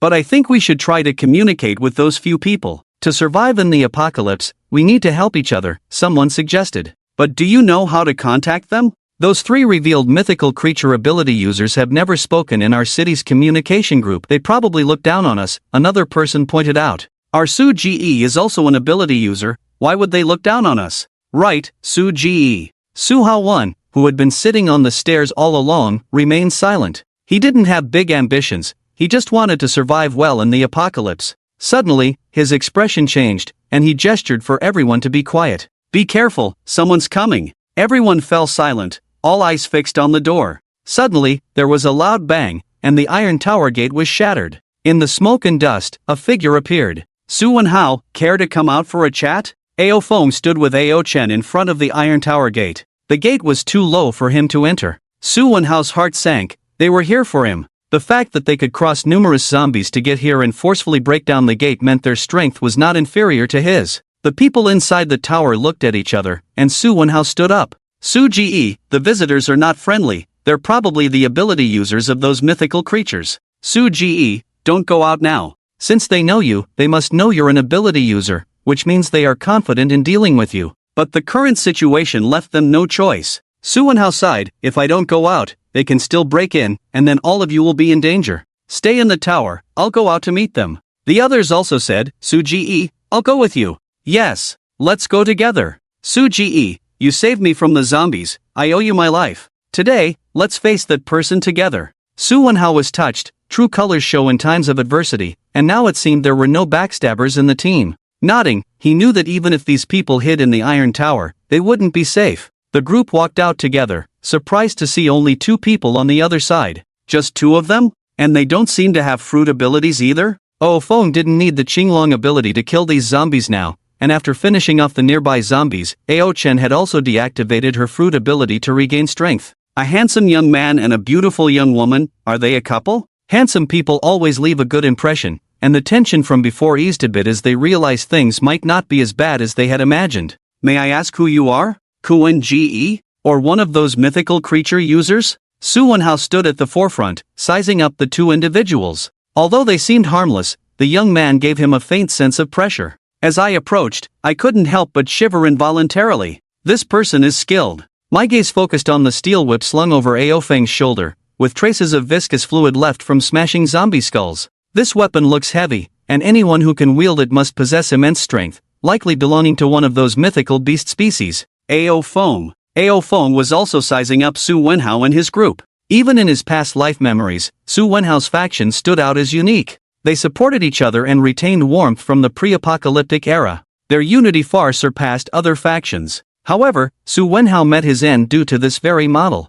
He thought he could judge everyone's character, but how can one measure the human heart? When his power was weak, it was manageable, but as it grew, those joining him became more diverse, ultimately leading to his betrayal by comrades. It was a form of naivety. In the apocalypse, there are 2 types of naive individuals: those who stand on moral high ground to condemn others, bringing calamity upon them, commonly known as naive scolds. Then there are those with kind hearts, doing their utmost to help others without imposing moral standards. Such individuals often bring disaster upon themselves. However, as a faction leader, Su Wenhao's behavior would attract disaster to the entire group. I have only one purpose in seeking you out this time. Ao Feng scanned the group behind Su Wenhao, finally fixing his gaze on a slender young boy. I want one person. Pointing at the boy, he said, "This child is destined to be with me." Xiao Fei? Su Wenhao was surprised that this person came to claim the young boy. Did he have a grudge against the boy? Or did he see something special in him? Su Wenhao was puzzled. The boy, seeing Ao Feng pointing at him, was equally astonished. Me? He was sure he didn't know this young man and had no connection with him. But why was he being singled out? Ao Feng nodded. That's right. If I remember correctly, your name is Yuan Fei. Yuan Fei asked in surprise. That's correct. How do you know me? Su Wenhao also inquired. What do you want with Xiao Fei? Ao Feng bluntly stated. He's wasting his potential following you. I can maximize his abilities. Su Wenhao chuckled. Although I'm not a master, isn't that a bit harsh? Ao Feng had no time for banter. His fist, covered in armored color, struck out, the powerful wind making Su Wenhao's expression change. His fist instantly turned into steel, clashing with Ao Feng's fist. However, Ao Feng's punch directly caused the steel fist to dent, sending Su Wenhao flying far away. Su Gu, are you okay? The others were shocked. They had never seen Su Wenhao take such a hit. The young man in front of them had just thrown a punch, yet Su Wenhao, who could use his fruit ability, couldn't resist. Although Su Wenhao was sent flying, his body turned into steel, and after scraping against the ground for a while, he wasn't severely injured. But when he looked down at his fist, he was horrified to find his bones cracked from Ao Feng's punch. Armored color hockey? Su Wenhao no longer displayed his previous arrogance, maintaining a distance from Ao Feng, looking at him warily. Your fruit ability is impressive, the rarest in the natural category. If fully developed, you could become a master. Ao Feng stood with hands behind his back, and Ao Chen beside him was extremely proud, almost looking down on others through his nostrils. Ao Feng knew of Su Wenhao's abilities. It was a fruit power never seen in the manga. Natural type iron fruit. Unlike the gold fruit, the iron fruit could elementalize. Moreover, he can also create iron elements out of thin air. However, the iron elements he creates cannot exist permanently once they leave him. He can transform into liquid metal like the Terminator T-1000, altering his body shape accordingly. He can manipulate other iron objects around him, changing their shape and form, and even control them from a distance. For example, he can condense steel beads and shoot them out like bullets. He can also condense them into sword blades, wielding them like a sword immortal to kill. With the continuous development of his devil fruit abilities, he can constantly compress the density of steel to enhance its hardness. But now, he couldn't even withstand a single punch from Ao Feng. His fist, wrapped in armament hockey, directly hit the core of his iron elemental fist, causing it to crack. Shall we continue? Ao Feng didn't kill him directly. This person had decent strength and value, but his overly charitable nature was not to Ao Feng's liking. So he didn't intend to directly accept Su Wenhao's influence, only Yuan Fei. What if I disagree? Su Wenhao was unwilling to give up the promise he made when he was young. He believed that although Ao Feng was strong, the sudden attack caught him unprepared, and if they were to fight to the death, he might not necessarily lose. Disagree? Ao Feng's eyes turned cold. You will all die. Su Wenhao was defiant. The iron railing beside him turned into molten iron under his control, then transformed into 5 steel beads, floating in front of him. I admit you are strong, awakening hockey so early, but even if you can kill me, you won't have it easy yourself. There are so many zombies around. Do you have the ability to deal with them after killing me? Hey! You are truly ungrateful. Before Ao Feng could speak, Ao Chen was already displeased. Pouting, she said arrogantly, my brother didn't even use his devil fruit ability or weapons. He just knocked you away with his bare hands. Do you think you stand a chance against him? Not to mention you, even zombies, my brother has already killed 2. Su Wenhao was shocked by Ao Chen's words. Ao Feng had devil fruit abilities too? Dianqing was not big, and there were not many people with devil fruit abilities. Currently, according to the leaks from the same city communication group of the Divine Gift Space, there were 5 ability users in Dianqing. They were Feng Koan with the Tyrannosaurus fruit ability, himself, and 3 mysterious beast-type ability users who had never spoken. This person's strength was so formidable that he was most likely the Azure Dragon or the 4-horned Black Bull.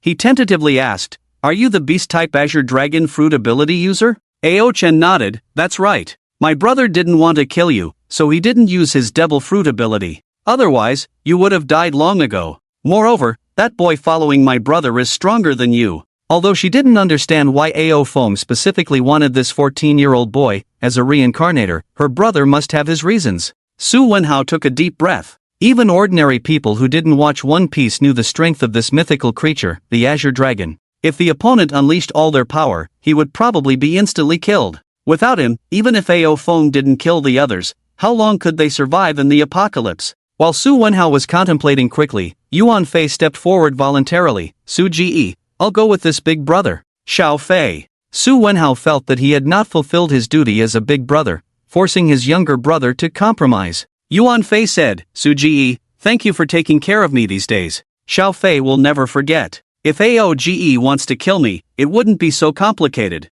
I believe AOGE won't treat me unfairly. Su Wenhao sighed, alright, if you are treated unfairly, you can come back at any time. Su Ge will always be your Su Ge. AO Feng watched the scene impassively. Although he is cold-blooded and ruthless in this life, he is still willing to give these kind-hearted people a chance at survival, as long as it doesn't interfere with himself. Yuan Fei bid farewell to Su Wenhao and others one by one. He had no luggage to pack, just holding a steel pipe he always used for fighting. Facing AO Foam, the stubborn teenager imitated a scene he had seen in a TV drama, kneeling down with one knee and placing his hand on his chest. Big brother AO, Yuan Fei is leaving with you, please spare brother Su. AO Foam glanced at him and slung the steel whip over his shoulder. Follow me. At this moment, hordes of wandering zombies were already gathering here. AO Foam asked as they walked, have you learned hockey? Yuan Fei nodded. Brother Su gave each of us 10 points, allowing us to learn armament hockey, but I haven't awakened it yet. After AO Feng added Yuan Fei as a friend, he transferred 20 points to him. Learn observation hockey and conqueror's hockey as well. Next, what awaits you is endless battles. Yuan Fei did not refuse, accepted the points, exchanged the remaining 2 hockey, and instantly understood the method of hockey cultivation. The battle continued to be a battle. Unyielding perseverance, indomitable spirit, and the courage to face death. This was the foundation of awakening conqueror's hockey. As the zombies gathered, Ao Chen transformed into a human beast form and began to fight them. After awakening observation hockey, ordinary zombies were no longer her match. Even a 1-star flesh corpse, after a fierce battle, Ao Chen could slay it. Yuan Fei wielded the steel pipe, striking a zombie. Except for the 2 of them, the area had already been cleared by Ao Feng. Killing ordinary zombies now was easy for him. There was no challenge. Only 2-star zombies could make him serious. There should be zombies appearing in Bianqing soon. Ao Feng squinted at the distance. Although fighting these ordinary zombies could earn points, the effect on enhancing strength was minimal. With hockey ingrained in him now, he was not far from the Iron Bone realm. Without intense battles, his hockey cultivation slowed down. Nearby, Su Wenhao saw Ao Feng easily kill all the approaching zombies, further confirming Ao Feng's strength and terror. When he saw Ao Chen's human beast form, he exclaimed, Ao Feng's sister is also an ability user? His companions had already started recording Ao Feng's battle scenes to upload to the divine space. Shocking! The mysterious Dragon Lord appears. Already awakened hockey, slaughtering zombies like slaughtering dogs. Another ability user in Bianqing, turns out to be the Dragon Lord's sister. The 2 videos were quickly flooded with views,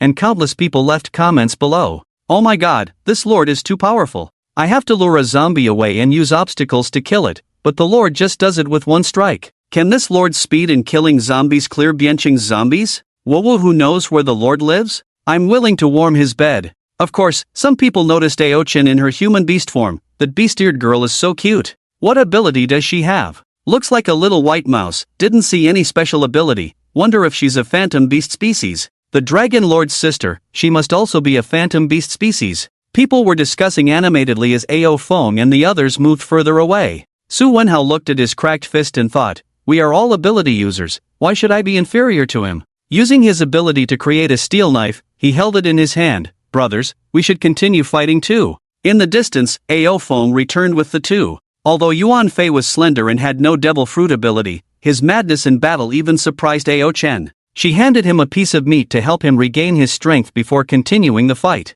Midway, when the 2 of them couldn't replenish their strength even with food and water, Ao Feng took them into a Kaifeng cuisine restaurant. After clearing out the zombies inside the shop, they blocked the door with a few tables, and Ao Feng and Ao Chen casually sat on opposite sides of a table. Yuan Fei went to a corner by himself. Glancing at Yuan Fei's slender figure, Ao Chen quietly asked Ao Feng, "Brother, why do you insist on him?" Ao Feng replied, "This kid is extraordinary. In my past life, he made quite a name for himself. Moreover, Yuan Fei's loyalty is different from others. As long as the power he serves exists, he is the type who will never betray. But if the power dissolves or the leader dies, he won't seek revenge for the power. Instead, he will wholeheartedly serve the next power he joins. Quite peculiar. So, as long as I'm alive, Yuan Fei is loyal. If I die, he won't place his hopes on others." While the two were chatting, there was suddenly a thumping sound. Initially faint, it grew heavier. In the end, it sounded like drumming. "Brother, where is this sound coming from?" Ao Chen looked around with wide eyes, hoping to locate the source of the noise. Even Yuan Fei, who was silently sitting in the back corner, suddenly sat up straight, gripping the steel pipe in his hand tightly. "Is it coming?" Ao Feng's gaze was fixed on the kitchen. Squeak! Squeak squeak squeak! Along with the sound of the wall being knocked open, a large group of cat-sized rats rushed out from the sewer. The moment they appeared, their rolling eyes turned towards the three people sitting in the shop. Rats! Such big rats! Ao Chen exclaimed in fear. Where in the north have they seen rats this big? Not to mention the north, even the rats in the south aren't this big. Ao Feng was speechless. "You're just a little mouse yourself. Why are you afraid of rats?" How can you say that? Ao Chen jumped onto the table. "I'm a cute dormouse, not these disgusting big rats." The group of rats paused for a moment, then, like dogs seeing bones, they lunged towards Ao Feng and the others. However, a terrifying aura of dominance descended, causing the rats to freeze in their tracks. As animals, they are more sensitive to danger than humans. The overwhelming dominance was like facing their natural enemy, evoking ancient fears inherited from their bloodline. Ao Feng sat quietly there. In the eyes of these large rats, they were facing a 100-meter-long majestic Azure dragon. In the corner of the restaurant, Yuan Fei, who had already poised himself for battle, quietly breathed a sigh of relief at that moment. With so many large rats, and their swift movements almost comparable to zombies, he didn't think he could survive among the rat horde.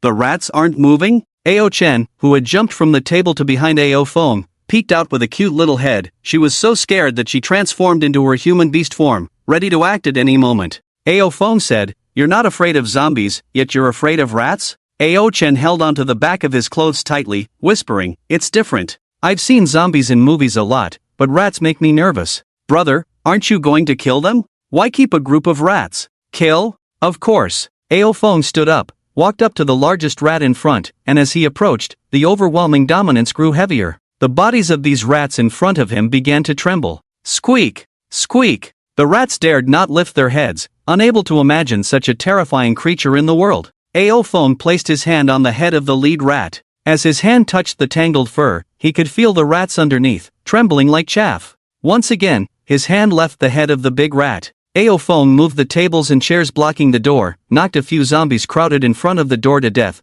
and then dragged these zombies into the shop, placing them in front of the big rat. "Hungry? Have a taste." He invited the big rat to eat in a gentle tone, as if feeding a pet. But the big rat still didn't dare to move. Smack! A slap landed on the big rat's head. "Eat!" Squeak squeak, the big rat gnashed its teeth and squeaked. It was not humane and didn't understand why it was being hit. After another slap, it seemed to vaguely understand that the person in front of it wanted it to eat these rotten pieces of meat. Taking a bite, a strange energy rushed into its body. The big rat paused for a moment, then began to crazily tear into the zombie flesh. "Good." Ao Feng stood quietly beside it, watching it eat. Ao Chen stayed close behind him, not daring to leave. "Brother, why are you feeding it zombie flesh? A group of big rats gnawing on zombies, isn't this scene disgusting?" Even Yuan Fei, who was sitting alone in the corner, cautiously approached Ao Feng. Truly, the entire restaurant was filled with fat cat-sized rats, a somewhat terrifying sight. The rats devoured the zombie flesh, their stomachs seemingly bottomless as they swallowed an entire thigh without their bellies bulging. Finally, after devouring 2 thighs, their bodies doubled in size once more. The Rat King, now the size of a medium-sized dog, bared its sharp teeth, a fierce light in its eyes, no longer the obedient creature it was before. Squeak! With a command from the Rat King, the rat horde, intimidated by its dominance, leaped towards Ao Feng and the others. The Rat King lunged straight for Ao Feng's throat, aiming to sever it. What dragon? At that moment, the Rat King felt it could slay dragons. Animals will always be animals, they don't understand gratitude. Ao Feng smiled faintly, then with a strong grip, crushed the big rat's head with his fingers, exhaling a hot breath that turned all the rats to ashes. Squeak! Squeak! The Rat King, with its skull crushed, still struggled, its body writhing in an attempt to bite Ao Feng. Crack! His dragon claw closed, crushing the rat's head, leaving only a pool of blood and a small crystal in his hand. Ha! What's this? Ao Chen curiously looked at the crystal in his hand, stained with rat blood and brain matter. Is this a common crystal core from novels? With the rat horde eliminated, Ao Chen regained her lively demeanor. Does eating this thing make you stronger? This thing is disgusting. I don't want to eat it. Ao Feng casually pulled out a piece of tablecloth to clean the crystal. The crystal was small, the size of a fingernail, with an octahedral structure and a tiny floating thread in the crystalline center, its contents unknown. It's a crystal core, but different from what you know. Ao Feng explained, this thing is only useful for us ability users, called Awakening Crystal. It can help enhance an ability user's fruit power and accelerate fruit awakening. As for enhancing strength, that still requires training in battles, this thing is useless for that. The awakening crystal needs to be produced by a creature that has ingested zombie flesh but not turned into a zombie. There is a chance that this crystal will form in their minds. Generally, the leader of a group of creatures has a higher probability of producing this crystal. In the past, when people discovered this, they started breeding various creatures and feeding them zombie flesh to artificially produce these crystals. There were even fanatical organizations that used humans as breeding vessels. Humans are also part of nature and can naturally produce these crystal cores. There are also crazy people who want to enhance their strength by generating crystal nuclei. However, these crystal nuclei will devour the brain and distort the soul, not only causing genetic mutations, no longer human, even the soul is no longer oneself, becoming a new, more dangerous species. They are called crystal people. Crystal people evolve by devouring zombies, and the flesh and blood of their kin also have a strong attraction to them. Of course, the crystallization of the brain of crystal people is also a great supplement for ability users, and when they meet, it is a fight to the death. He explained to Ao Chen the usefulness of awakening crystals. In the future, we should also establish a cultivation base, not only to accelerate the development of abilities but also to sell them as popular products. This is also the reason he wants to establish power, not just to protect his family. Many things can only be accomplished by oneself. With the group of workers under Feng Kuan's influence, it is now possible to consider establishing a primary base. After resting well, the three of them walked out of the house. Even though he had killed so many zombies and cleared the streets, soon more zombies would come wandering back, and the number of zombies in the city showed no signs of decreasing. On both sides of the street, occasionally, people fighting against zombies relying on some buildings could be seen. In this post-apocalyptic world that had lasted for half a month, the military's annihilation made everyone realize that in this world, one can only rely on oneself. They had to find ways to obtain resources, kill zombies to earn points, and then engage in battles to enhance their strength. Suddenly, the street erupted into chaos. Not only were people running into houses, even the zombies seemed to have found a natural enemy and scattered in all directions. These were mindless zombies, and in this situation, there was only one possibility. It meant that higher-level zombies had appeared. Under their pressure, they did not allow these lower-level zombies to be near them. Roar! A furious roar echoed through the sky. Ao Feng was already familiar with this sound, and even Ao Chen immediately recognized the source of the sound. Brother! It's a zombie! Not far away, a stiff-bodied zombie was driving a large number of zombies to chase and kill humans. Those who had cleverly used the terrain to block and kill zombies found their obstacles shattered in an instant. Even the sturdy steel and concrete walls were easily pierced by the zombies. The car's metal skin seemed like thin paper, and the thick electric poles were as fragile as cookies. The appearance of the zombies turned the buildings that humans had relied on for survival into mere decorations. The screams rang out again, panic spread, but where could these ordinary people escape to? The houses were smashed, the streets were full of zombies, and they soon became food for the zombies or were infected to become part of the zombie army. Ao Feng held a steel whip and said to Ao Chen, "Stay away, protect yourself, and if it's dangerous, just burrow underground and escape." Ao Chen nodded. She was already familiar with this procedure. A loud dragon roar sounded, and Ao Feng transformed into a dragon man, wielding the steel whip, striding towards the zombies. Clang! The steel whip clashed with the zombie's arm, and the zombie's arms, as strong as steel, were directly pushed down. Amidst the dragon's roar, Ao Feng moved in, the steel whip raised again, and with great force, he smashed the zombie's forehead. Clang! The steel whip crackled with electricity, and the zombie's skull cracked open directly. Roar! The zombie's arms struck together, trying to crush the strange human. However, Ao Feng's left claw reached out, grabbing the zombie's right arm, and the powerful force prevented the zombie's arm from moving. The right-hand steel whip struck again, smashing the zombie's left arm once more. Moreover, its arm was torn open, the bones cracked. At this moment, Ao Feng's strength had increased significantly compared to the first time he fought the zombie. Hot breath spewed from the dragon's mouth. The distance between them was only 30 centimeters, so close that the zombie had no chance to evade. The scorching flames burned its flesh. Bad wind. After the flames, countless wind blades directly scraped off the burnt flesh of the zombie. There was only a bare skull left. The cracks from the steel whip were clearly visible on the skull. Bang! The steel whip struck again, hitting the same crack from before, causing the zombie's head to burst open, brains spilling all over the ground. The entire battle lasted only 3 seconds. A survivor on the rooftop not far away witnessed the fight below. The once arrogant zombie was instantly killed, greatly shocking his beliefs. Wow, so strong. The human beast form of the Azure Dragon is that the rumored Azure Dragon boss. It's a pity this battle wasn't recorded. On the street, Yuan Fei, who was watching from a distance, was also stunned. He knew Ao Feng was strong, but he didn't expect him to be this powerful. Admiration shone in the young man's eyes. In the apocalypse, a real man should be like this. How about that? My brother is strong, right? Ao Chen boasted proudly to Yuan Fei, as if she was the one who had killed the zombie. Strong, I must become a strong man like brother Ao Feng in the future. The young man vowed silently. Ao Feng walked over from a distance, reverting back from his dragon form. In the final moment of the battle, he felt the dominance completely merging with his bones, increasing his strength tenfold in that instant. This was the second realm of body refinement, the Iron Bone realm.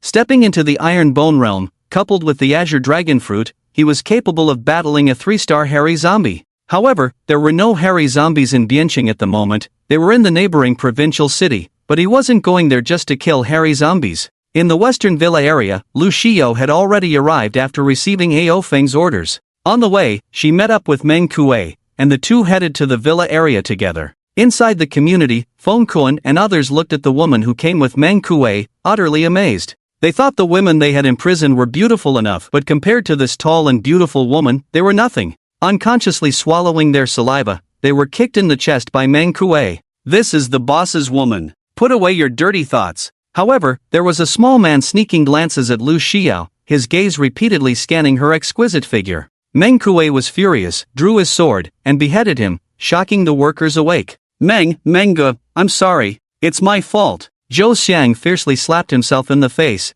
causing his cheek to swell visibly at an alarming rate. Seeing this, Feng Kuan cursed inwardly and gave himself a big slap too. Mango, I'm sorry. The other workers followed suit, and the yard echoed with the sound of slapping themselves. Even after the slapping, Zhou Xiang and Feng Kuan checked whose face was less swollen. Your attitude in admitting mistakes is too poor, disrespectful to Mengu and the boss. Mengu, do you want to kill him? Zhou Xiang's words frightened the man, who quickly slapped himself back and soon his cheek swelled up high. Meng Kuei watched coldly. It wasn't until the man's nose and mouth started bleeding that he called a halt. That's enough, next time there will be no mercy. Yes.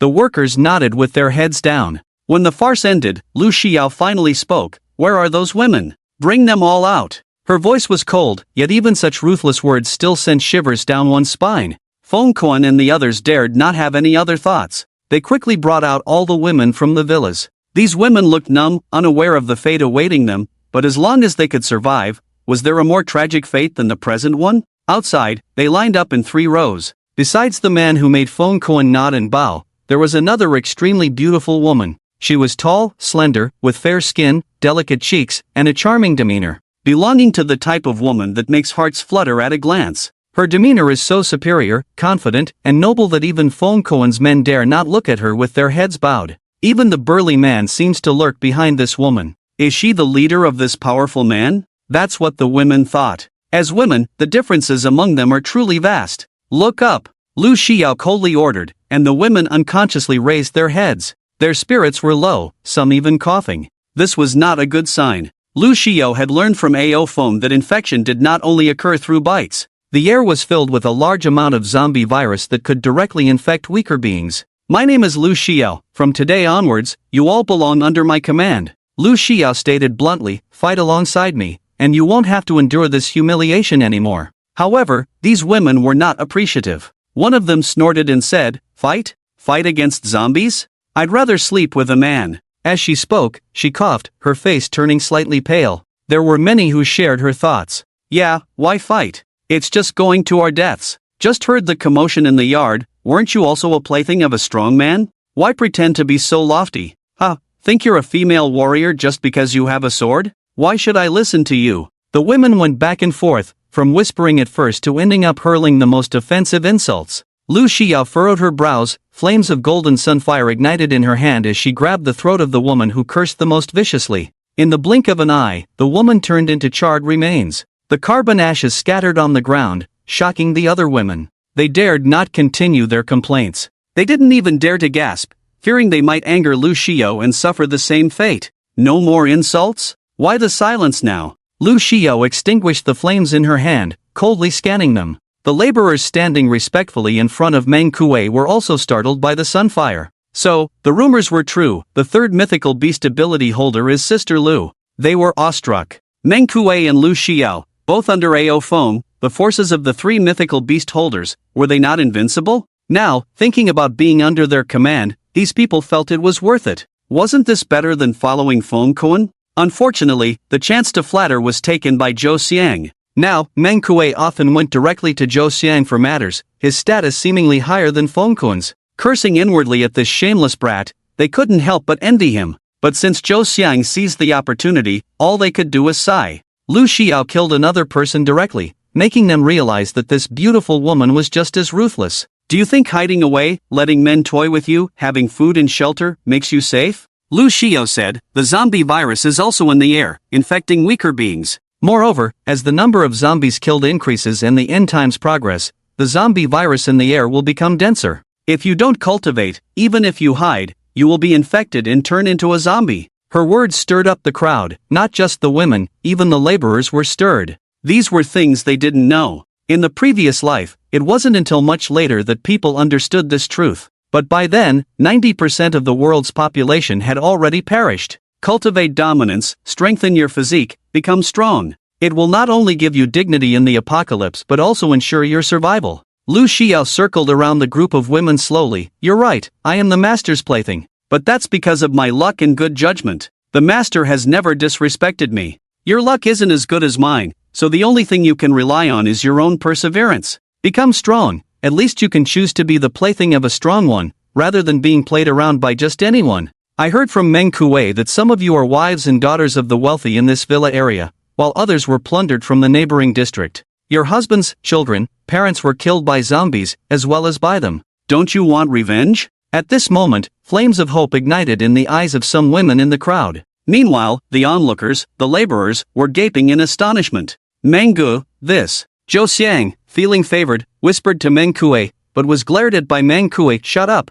Over there, a woman who looked no more than 20 years old looked at Lu Xiao. Can you really help us seek revenge? Her gaze then shifted to the laborers, focusing on Zhou Xiang. Her cheeks twisted in resentment. Lu Xiao smiled faintly and said softly, I will decide, giving you a chance for a fair duel. As long as you are strong enough, under my supervision, you can kill your enemies. The woman asked loudly, what if I surpass you? Lu Xiao replied, in this world, the strong are respected. Good. The woman stepped forward, I will fight you. Lu Xiao smiled, very well, what about the rest of you? She asked the group of women, fight with me, become my subordinates, I will take care of your food, and give you the opportunity to become stronger. At the same time, you will no longer have to serve these men. If you disagree, I won't force you, you can continue to be playthings here. The women whispered among themselves, and after a while, one of them asked, but what if your master wants us to accompany him? Lu Xiao's expression turned slightly displeased. If the master hasn't touched me, why would he be interested in you? Of course, if the master really wants you to serve him, you must comply. However, from now on, only the master can force you to do such things. The women whispered again for a while, and finally, another young girl stood up. I am also willing to fight. One after another, the young women and married women stood up, until only 5 of them remained. What about you? A woman who looked about 30 sighed, zombies are too terrifying, fighting means death. Being infected means death, I'll just live day by day. The others remained silent, but their sentiments were similar. The first girl who stood up couldn't help but speak, Auntie Tang, there are only 5 of you now, they have over 100 people, you will die. The woman called Auntie Tang lowered her head, still better than being bitten by zombies as soon as we step out. Lu Xiao didn't force them, alright, everyone has their own aspirations, I've said what I needed to say. She then pointed to the first girl who spoke, what's your name? I'm Bai Cece, 19 years old this year. Seeing Lu Xiao calling her name, Bai Cece keenly sensed an opportunity and quickly reported her name and age. Lu Xiao nodded without asking about any grudges between her and Zhou Xiang. Those matters were not her concern. From today, you are my deputy. Lu Xiao's words filled Bai Cece with joy, and she responded loudly, yes. Stand at the front, starting with you, count off. Bai Cece shouted, 1, 2. Counting off was something they often did during their school days, so they were familiar with it. 31. After the counting, Bai Cece reported loudly, reporting to Sister Lu, a total of 31 people. She had already immersed herself in the role of Lu Xiao's deputy. Lu Xiao nodded and said, you have been lacking exercise for a long time and have been imprisoned for a while. Your physical functions have declined. I will give each of you 10 points to exchange for the armed color domineering cultivation method. From now on, I want all of you to run around the residential area. She did not directly send these people into battle, as that would be no different from sending them to their deaths. After adding them all as friends, she transferred 10 points to each person. The women accepted in surprise. Following this mysterious woman didn't seem like a bad idea. Nearby, Zhou Xiang saw the women exchanging for the armed color domineering technique and starting to line up for a run, then dared to ask, Meng Ji, are you really letting them seek revenge on us? None of them had clean hands, and if they were really sought after for revenge, they were truly worried about being killed. Meng Kuei gave him a glance, afraid? Yes, Meng Ji, those girls look so fierce, you saw it too, she really wants to kill me. Zhou Xiang felt like crying. Who knew these imprisoned women would have a chance to turn the tables one day? Meng Kuei said, as long as you are always stronger than them, why fear revenge? Don't just stand there, come with me to hunt zombies. The group of laborers grimaced and didn't dare to speak, picking up their various weapons and following Meng Kuei out of the villa area. Lu Xiao watched the women running around the residential area and reported the initial acceptance of them to Ao Feng. Ao Feng simply replied, good, they are under your command now, no need to report to me. Just like handing over the laborer group to Meng Kuei, Ao Feng couldn't be bothered with these matters. If these people didn't work out, they could be replaced at any time, as long as the core few were managed. Ao Feng returned home with Ao Chen and Yuan Fei, assigning the room across the first floor to Yuan Fei. You will live here from now on, I will bring you some food later. Then, he took Ao Chen upstairs. At this moment, their parents had not yet returned. He placed the awakening crystal in Ao Chen's hand, place it in your palm, feel it with your heart, and the energy within will flow into your body, strengthening your devil fruit ability. Curiously, Ao Chen weighed the crystal and followed Ao Feng's instructions, placing it in his palm. Soon, a warm energy flowed from the crystal into his palm, then circulated throughout his body. Unconsciously shifting into a human beast form, at that moment, she felt like she had truly become a polka mouse, temporarily forgetting everything about being human. Half an hour later, Ao Chen opened her eyes, excitedly saying, brother, my treasure storage space is now 20 cubic units, and I can sense the range of treasures has also increased by a 10th. Transforming back into a polka mouse, she burrowed underground, noticing that her burrowing speed had also increased significantly. Emerging from underground and returning to human form, she bounced around Ao Feng, saying, brother, this crystal is so amazing, now I can store more things. The enhancement of her devil fruit ability doubled her greatest benefit, expanding her treasure storage space, while the increase in sensing range and burrowing speed was not that significant. But brother, why don't you use it yourself? If you consume it, won't your Azure dragon become stronger? At this moment, Ao Chen suddenly thought of this issue, feeling that using the awakening crystal herself was somewhat wasteful. Letting her brother use it would make him stronger. Ao Feng laughed, I am already at the Iron Bone realm. My strength is quite strong, the stronger the strength, the faster the fruit development. Moreover, this crystal is too small, its effect on me is not significant. But it's different for you, you are our family's money bag. He anticipated that Ao Chen's treasure storage space would increase significantly, and now it seemed he was not disappointed. After chatting for a while, Ao Feng took out a lot of food and fresh water from a room used as a warehouse and sent it to where Yuan Fei was staying. What kind of weapon do you want? A knife or a sword? Ao Feng asked Yuan Fei's preference. This young man is very promising. Giving him a good weapon will help him grow faster. However, after some thought, Yuan Fei said, I've used a kitchen knife before and even tried an axe, but they dull easily and are not as effective as a steel pipe. Besides, I see Brother Ao using a blunt weapon, so I'll stick with a blunt one too.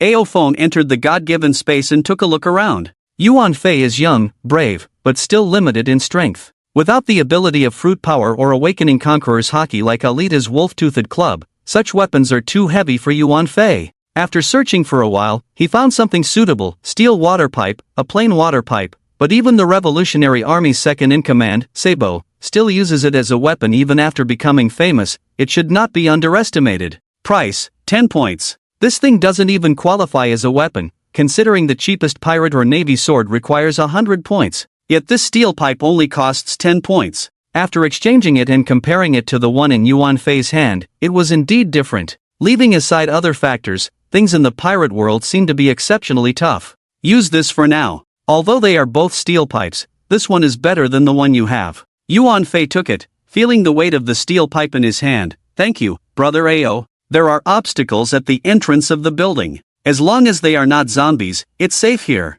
Rest well and then go fight the zombies to awaken Conqueror's Haki as soon as possible. Then he said to Ao Chen, you stay here to level up. I'll go check by the Yellow River. After so long in the apocalypse, tap water had long stopped. There were no water sources in the city, so establishing a safe zone required being by a river. The nearest river from here was the Bien River to the north. Moreover, in the previous life, Feng Kuan led his group of workers to build a safe base by the banks of the Bien River and continuously expanded to gather refugees. He was now going to see and find the area that produced sea tower stones. Using sea tower stones as building materials would make the base even stronger. If you encounter danger, run and send me a message. I'll come back as soon as possible. After reminding his sister a few more words, he transformed into a blue dragon and soared into the sky, heading towards the north of Bien City. After advancing to the Iron Bone realm, his physical strength was even more abundant, and he could easily fly from home to the Bien River. Soaring on the clouds, the blue dragon flew.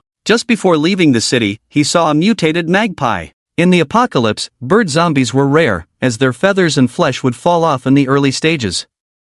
Without feathers, they couldn't fly, and once they lost their flying ability, they were easily killed no matter how fierce they were. At least they had to evolve to a 1-star flesh zombie to fly again. Of course, if bird zombies could evolve to the end, they would be very powerful, with their flying ability and speed making them the most dangerous killers. But the one before him was just a flesh zombie. Ao Feng roared like thunder, shattering the head of the flesh zombie magpie, which fell from the sky and landed on a young man who was cautiously hunting zombies. He looked up in confusion, only seeing a huge blue dragon figure swimming in the clouds, soon disappearing into the distance. It's the big boss blue dragon. I wonder if the big boss blue dragon can take me in. The young man clenched his fists and continued to deal with the zombies in front of him. Outside the north of the city, the blue dragon descended from the clouds and transformed into a human form on the riverbank. This was once a place where the people of Bien City liked to barbecue. There were also some fishing boats on the river. However, it was precisely because of this gathering that the zombies broke out on a large scale, leaving almost no humans here. Only a few zombies roamed around, attracted by the human activity in the city, slowly moving towards the city. However, some people managed to survive in the apocalypse by fleeing to the outskirts of the city, struggling to survive. In a small cabin, a man with a sallow complexion heard a noise and saw Ao Feng standing by the shore through the window. A flash of hostility crossed his eyes. Fleeing here in haste, he had run out of food. He survived on the occasional carp caught from the river. But without fishing equipment, his catch was limited. Seeing a stranger arriving, there was a high possibility that this person carried supplies. Even if there were no supplies, the man licked his lips, for a person was a resource in itself. Quietly opening the door, trying to avoid making noise, the man was relieved to see that the young man gazing at the Yellow River showed no reaction. Standing on tiptoes, he stealthily approached Ao Feng from behind, raised the axe in his hand, and struck down heavily. Clang! A loud noise rang out, and the man felt a tremendous force of recoil hitting him, causing him to plop down on the ground. Looking at his axe, he realized the blade had curled. It was as if he had struck it against steel. Ao Feng calmly turned his head, having naturally sensed the man's presence. But how could a coward who had escaped the city without even earning the qualifications for cultivating dominance possibly break through his skin? The enhancement of the physical body by the Qinglong fruit and the reinforcement of the skin and flesh by the copper skin realm. Even without activating armament haki, his body was not something an ordinary person's axe could cut through. What kind of monster are you? The man was stunned. A zombie? You're a zombie. The only thing he could think of at that moment were those extremely tough-bodied zombies. Although the young man in front of him did not have the typical corpse spots of a zombie. Grabbing the man's throat, Ao Feng asked, "Do you want to live or die?" Feeling the hand on his neck like a vice, the man trembled and replied, "I want to live, I want to live. Spare me, big brother, I didn't mean it." Ao Feng's eyes, like a dragon's vertical pupils, bore into him. Stop the nonsense. Go to the river and find a kind of pitch black ore. If you can find it, I'll spare your life. The man, now struggling to breathe from being choked, replied, no problem. I'll go find it now. He didn't even hear clearly what exactly he was supposed to find, he just wanted Ao Feng to release him quickly. As Ao Feng let go, the man coughed and asked, there are many black stones, any other features? None. Ao Feng shook his head. The Hylu stone was so ordinary that it took a long time for people to realize that Blue Star also had Hylu stone, and began using it to make weapons and defensive structures. The man wanted to say something, but seeing the killing intent in Ao Feng's eyes, he swallowed his words. Standing by the river, watching the swift current, his legs felt weak. Many people had died in the Yellow River whirlpools in previous years. Could he really survive by jumping in? But feeling the pressure behind him, he dared not resist. At that moment, 3 flesh corpses sensed the presence of a living person and quickly rushed towards Ao Feng. The man turned pale with fear, his lips trembling. It's over, it's over. I'm going to be eaten by zombies. During his time hiding in the cabin, he had witnessed zombies devouring people and evolving. He knew that these non-decaying flesh corpses were even more ferocious in their attacks. Now, with them so close, he couldn't even run away. But to his astonishment, the monster-like young man raised the steel whip in his hand and with just 3 strikes, he crushed the heads of the 3 flesh corpses. Brain matter splattered on the ground, attracting more zombies to gather here. After easily killing the 3 flesh corpses, Ao Feng glanced indifferently at the man. Aren't you going yet? I'm going. I'll go right away. The man shuddered, not daring to delay any longer, gritted his teeth, and jumped into the river. He might die in the swift current, but if he didn't jump, he would die immediately. Ao Feng stood on the river bank. As he killed these 3 flesh corpses, more and more wandering zombies were attracted to the city. They wanted to eat human flesh and devour their companions' bodies to evolve. A large group of zombies and flesh corpses swarmed in, and Ao Feng stood still, his steel whip constantly rising and falling, more and more headless bodies around him. Even if occasionally bitten by a zombie, these zombies could not bite through his skin, let alone infect him. His left hand reached out, grabbed the throat of the zombie biting his arm, and with a strong squeeze, the zombie's neck was broken. The head rolled, and the body fell weakly. His dominance was increasing all the time, he was killing all these zombies in seconds. The bodies piled up into a small mountain. Ao Feng took a step out of the mountain, or he would be buried by the bodies. There were few people and zombies in the outskirts, and soon, the rushing zombies were almost all killed by him. He found a bucket, scooped water from the river, and rinsed the steel whip. There were too many exploding head zombies, contaminated with a lot of brain matter, which was quite disgusting. After rinsing, he sprayed some hot breath and dried the surface of the steel whip. Looking closely, this weapon obtained from the Thunder Ancestor Temple seemed to be slightly different from before.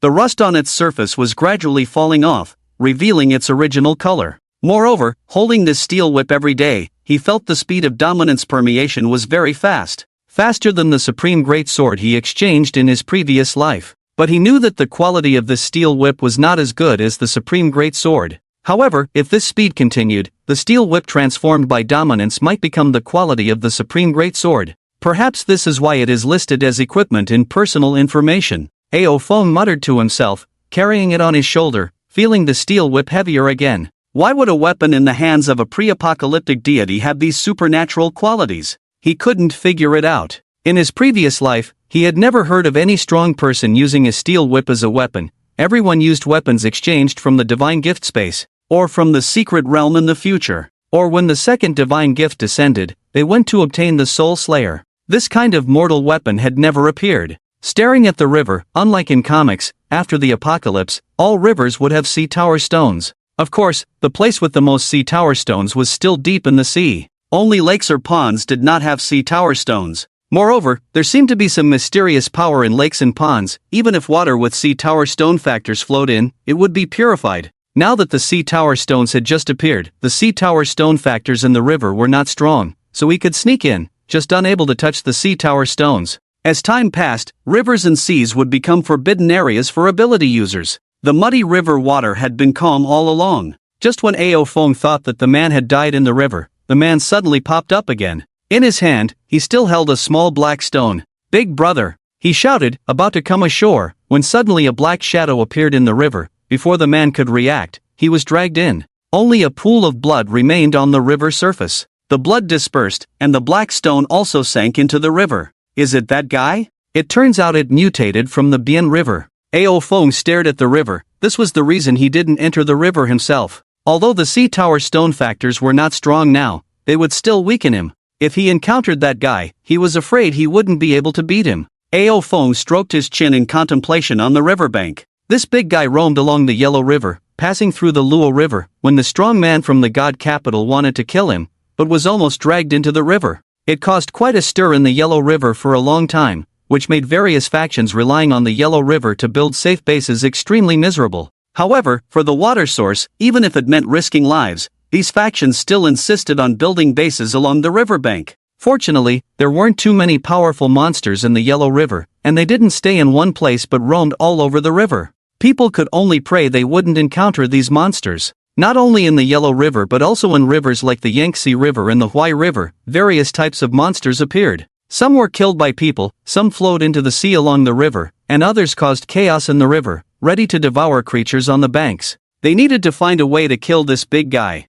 Ao Feng pondered strategies, but for the moment, he didn't have a good plan. In his previous life, it was only later on that those without abilities grew stronger, ignoring the restraint of the sea tower stone, and were able to join forces to kill certain water monsters in the river. But now, those with combat power were all gifted individuals. It wasn't easy to enter the water and kill water monsters. Transforming into a soaring azure dragon, he looked down and saw a vague figure of a huge creature in the waves below. This monster was no smaller than himself. A loud dragon roar echoed, piercing through the water's surface. Underwater, the monster heard the dragon's roar, feeling its authority being challenged. The monster broke the water's surface, its crimson eyes staring at the azure dragon in the sky. The azure dragon coiled, its dragon eyes fixed on the monster. The monster was nearly 100 meters long, its black scales shimmering in the sunlight. It was a giant python. The python's head and neck that emerged from the river's surface were 20 meters long. Roar! The azure dragon roared, diving down. The python, not backing down, spat venom and bit back fiercely. Thunderous! Amid the dragon's roar, a thunderbolt shot out from the azure dragon's mouth, blindingly bright lightning striking down, accompanied by a deafening thunder. But how swift was the lightning? In an instant, the thunderbolt struck the python's head. The powerful electric current surged through the python's body, making its venomous fangs limp at the corners of its mouth. The electric current not only hit the python's head but also spread over the river. Water conducts electricity, and a large area of the river's surface was covered in electric currents, causing many fish to flip over, floating belly up.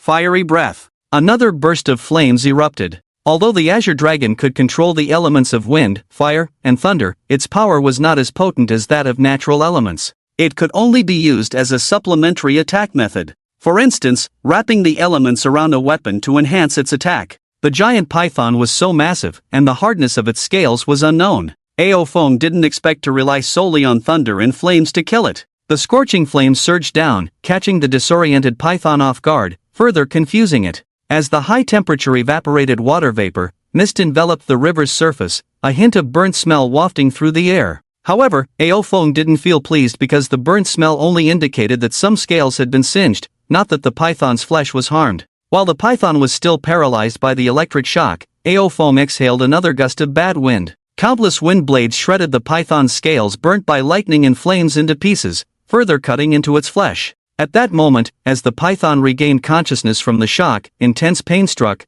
making it uncontrollably furious. More of its body emerged from the water, determined to drag the azure dragon down from the sky. Still a reckless youth? Seeing the python not fleeing but instead charging madly, Ao Feng was overjoyed. His original plan was to drive the python away first, not to disrupt the establishment of his base. He would deal with it later when the opportunity arose. Since the python didn't flee, he could directly slay it. The azure dragon dove down, refraining from using the elemental powers of wind, fire, and thunder, as those abilities were too draining. The dragon claw reached out and grabbed towards the head of the giant python. The dragon claw was covered in armored color, its black claws shimmering with a cold light. The giant python spewed venomous fangs, and the venom shot towards the dragon's eyes like arrows. With a hot breath, the venom was dried up by the flames. The dragon claw grabbed the giant python's mouth, but the python's venomous fangs also sank into the dragon claw. Roar! The armored color concentrated on the dragon claw, resisting the fangs piercing. Despite the cultivation of the iron bone realm and the powerful armored color, the intense pain still reached the claw. Fortunately, it was not pierced, and the armored color held up against the python's fangs attack.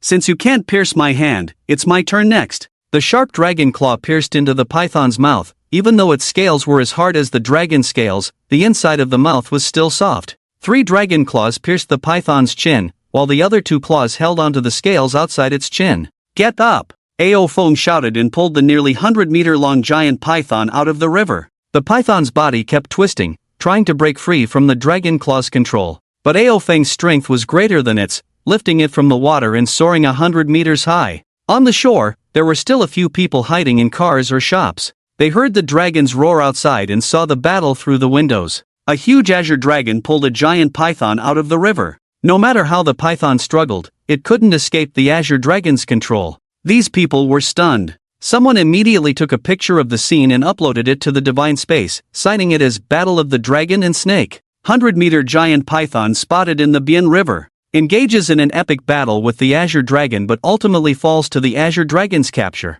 The video quickly garnered millions of likes. Countless people commented below, "Azure Dragon? Is it the rumored Azure Dragon boss? My goodness." 100-meter giant python, those 3-star zombies that can easily destroy an army probably wouldn't stand a chance against this giant python. I heard that the Azure Dragon boss is from Biancheng. The video author claims it was filmed in the Bien River, so it's highly likely that the Azure Dragon boss took action. Isn't it too exaggerated? I have to be extremely careful when killing an ordinary zombie now, while others are already fighting monsters of this level? Hey, do you think the giant python might also be a paramecia user? Like the snake fruit, mythical Zoan basilisk form? Someone had a wild idea, proposing a bold theory that immediately gained support from many netizens. I think it's very likely. With the devil fruits appearing worldwide, far surpassing those in the manga, this is likely a war between 2 big shots vying for dominance. Ao Feng pulled the giant python out of the river and dove towards the ground. The dragon claw pressed down on the python's head, slamming it hard on the ground. Opening its mouth, another thunderous strike hit the python's abdomen. The python writhed, its vitality extremely strong. But with its chin pierced and held by the dragon claw, it could only resort to entangling moves. However, the azure dragon, holding onto the flame cloud in midair, made it difficult for the python's body to entwine him. Another thunderous strike smashed the python's head to the ground once more. Ao Feng transformed back into his human beast form, grabbing the python's head with one hand and taking a steel whip from behind with the other, fiercely stabbing it through the gap in the python's chin. The top of the steel whip was rounded, but under his immense strength, it still pierced through the python's head. The steel whip pierced the python's head, embedding it into the ground. Ao Feng grabbed the tail that the giant python swung at him with the dragon claw, pulling it back forcefully and stepping on it firmly with his foot. In this way, the python's head was impaled by the steel whip and pinned to the ground by his foot. It couldn't break free for a while. Taking advantage of this moment, Ao Feng entered the Divine Space, spending 10,000 points to exchange for a custom weapon.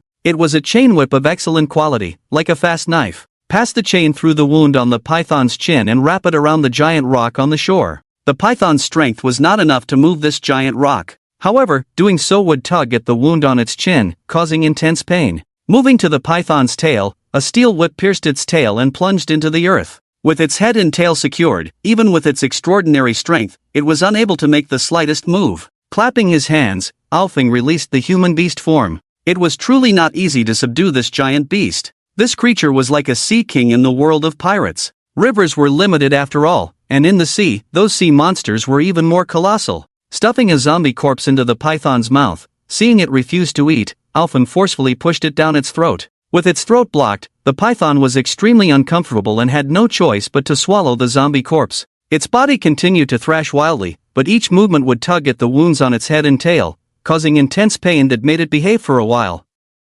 However, its unyielding snake eyes refused to give in. Its crimson gaze locked onto Ao Feng, ready to attack the moment it broke free. Using a water monster as a breeding vessel is the best solution. Ao Feng smiled at it. Brother Snake, stay here for now. There will be zombies for you to eat every day. When I have someone retrieve the sea tower stone and build you a sea tower stone house, you won't have to suffer like this anymore. Just focus on being my crystal beast. The chances of ordinary creatures turning into zombies after eating zombie flesh were as high as 98%. For certain leaders of some groups, the success rate was slightly higher but still below 50%. However, for water monsters like the python, as long as they were fed zombie flesh, the probability of awakening a crystal and becoming a crystal beast approached 100%. Yet, capturing a water monster was extremely difficult, and even in the previous life, there were not many who could use a water monster as a breeding vessel. Now that the water monster was subdued and the sea tower stone was likely nearby, Phong Koen's group of laborers could be called over to work.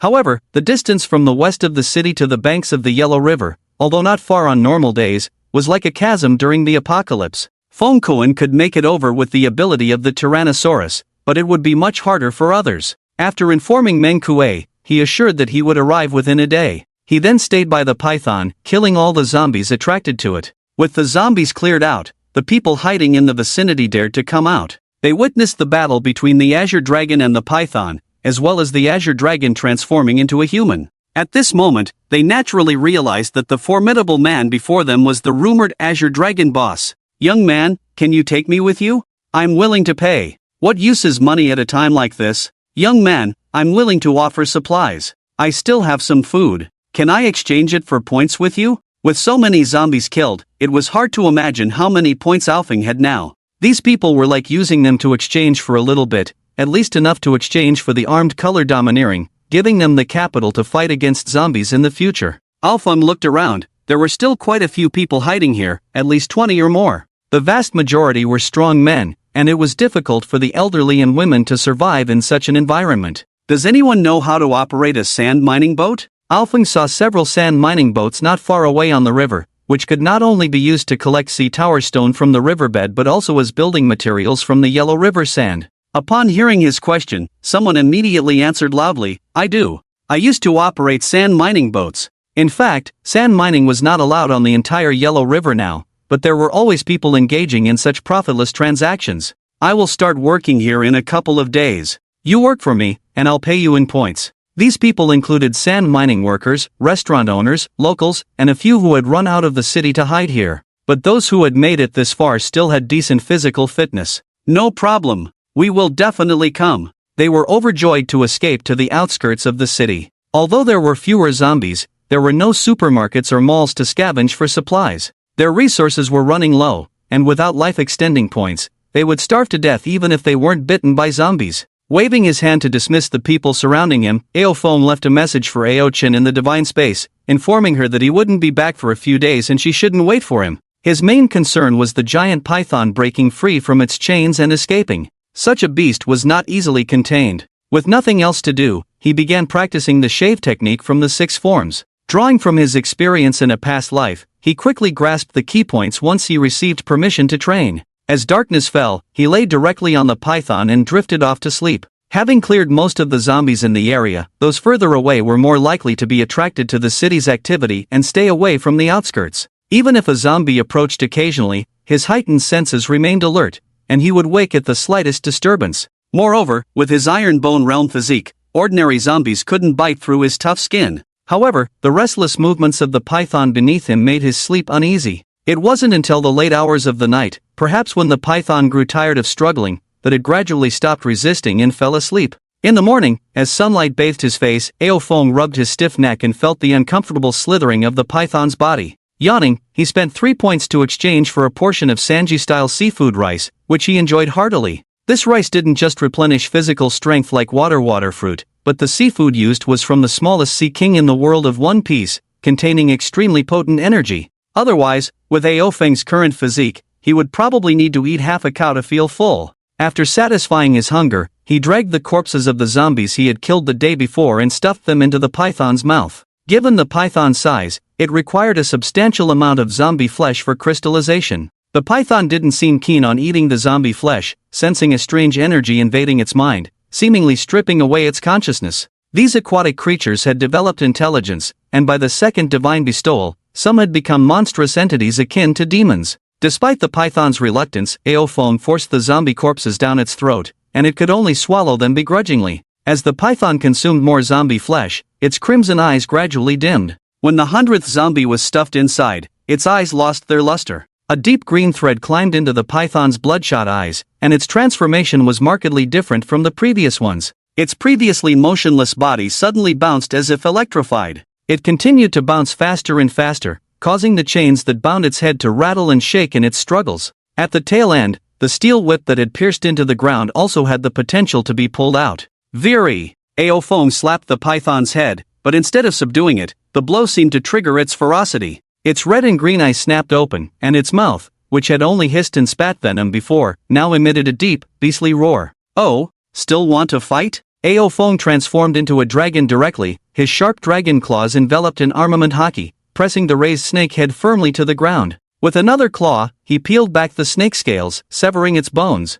The roar turned into thunder, flames and wind blades intertwined, and the wildly thrashing python fell silent once more. Returning to his human form, Ao Feng could sense that the python had significantly increased in power. The gray-green light in its eyes dimmed slightly, and its gaze towards him alternated between hatred and confusion. Ao Feng knew that the python must have undergone an awakening crystallization in its mind. However, he had no intention of extracting it directly but instead planned to continue nurturing it. It's not easy to get such excellent breeding vessels, he must try to cultivate them large enough. When it's time to kill the snake and take the crystal, he can get more benefits. In the evening, 5 large trucks roared over. More than 10 strong men jumped down from them. The leader had bandages wrapped around his shoulders. It was Feng Kuan and his group of laborers. Meng Kuei jumped down from the last truck and stood in front of Ao Feng, his body straight, and said loudly, "Report to the boss." The 99 laborers are all in position. Ao Feng came down from the giant python and looked around at these strong men.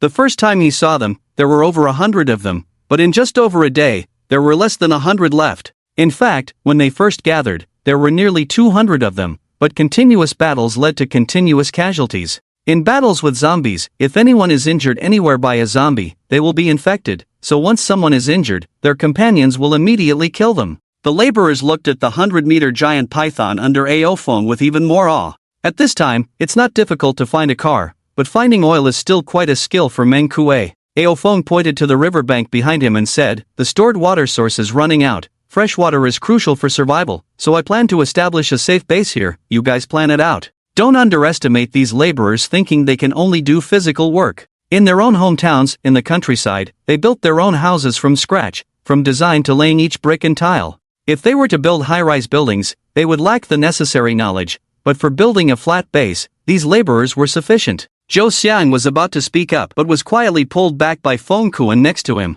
Feng Kuan stepped forward and asked loudly, "Boss, are there any requirements for building the base?" Seeing Feng Kuan taking the spotlight in front of the boss, Zhou Xiang, although unwilling, dared not say anything. He could only stand there quietly, waiting for a new opportunity to speak. Ao Feng said, "Defense against zombies is a priority. Zombies are attracted by human presence, and once there are many people gathered here, they will inevitably attack, so the most important thing is defense. Secondly, sewage facilities, waste disposal, and other basic sanitation facilities must be in place. Be careful not to discharge into the river. Thirdly, pay attention to planning, the ability to continuously expand outward, and for the rest, just follow the layout of normal houses." After saying this, Ao Feng pointed to the river water. "Ordinary building materials are difficult to withstand zombie attacks. There are sea floor stones on the riverbed here, and sand mining boats over there. Figure out a way to mine the sea floor stones and mix them with steel and building materials. It will greatly enhance the defense of the base." Hearing about the sea floor stones, Feng Kuan and the others' eyes lit up. They had thought before that zombies could easily destroy reinforced concrete buildings. Would this really be effective in defense against the increasingly powerful zombies in the future? Some of them were also thinking, with the sea floor stones, would this be the capital for ordinary people like themselves to turn the tables against the capable ones? But for now, they could only think about it and not reveal their thoughts. "Meng Kuei, go and bring some people to haul all the building materials from the construction site, and bring over some non-electric equipment as well." Meng Kuei obeyed the order, and Ao Feng saw some people hiding nearby peeking out, so he waved to them. He said, "If you want points, join this team, meals and accommodation provided, 1 extra point per day." He then said to the laborers, "You guys too, 3 points per day for you." Different treatment caused an immediate stir in the crowd. Why? Why do we get 2 points less than them? Yeah, we're not worse than them. Why are we treated worse than them? The discontent of the crowd was something Ao Feng had anticipated. He pointed at Feng Kuan, "You, come out." Feng Kuan, puzzled, obediently stepped forward. "Boss, what's up?" Ao Feng looked at the surrounding crowd and pointed at Feng Kuan. "See him? Whoever can defeat him, I'll give you 5 points for a day." "A bunch of cowards who don't even dare to fight zombies. What right do you have? I can slap you all to death with one hand." Ao Feng raged, silencing the complainers. But when they saw Feng Kuan with his arm in a sling, they felt belittled again. "Boss, is what you said true? Just need to defeat him?" Ao Feng nodded, took a few steps back, leaving the space to Fongkoan and the onlookers. Fongkoan was first puzzled for a few seconds, then his face turned fierce. Boss said, "Whoever can defeat me will get the treatment of 5 points for a day. Come on. You trash, come at me together." He threw the long knife in his hand to the ground, facing off against the group. "Who the hell do you think you are, flaunting with a sling and looking down on us?" A middle-aged man rushed forward, aiming for the opportunity to earn 5 points for a day. The middle-aged man was just an ordinary person, attacking without strategy, his punches flailing randomly,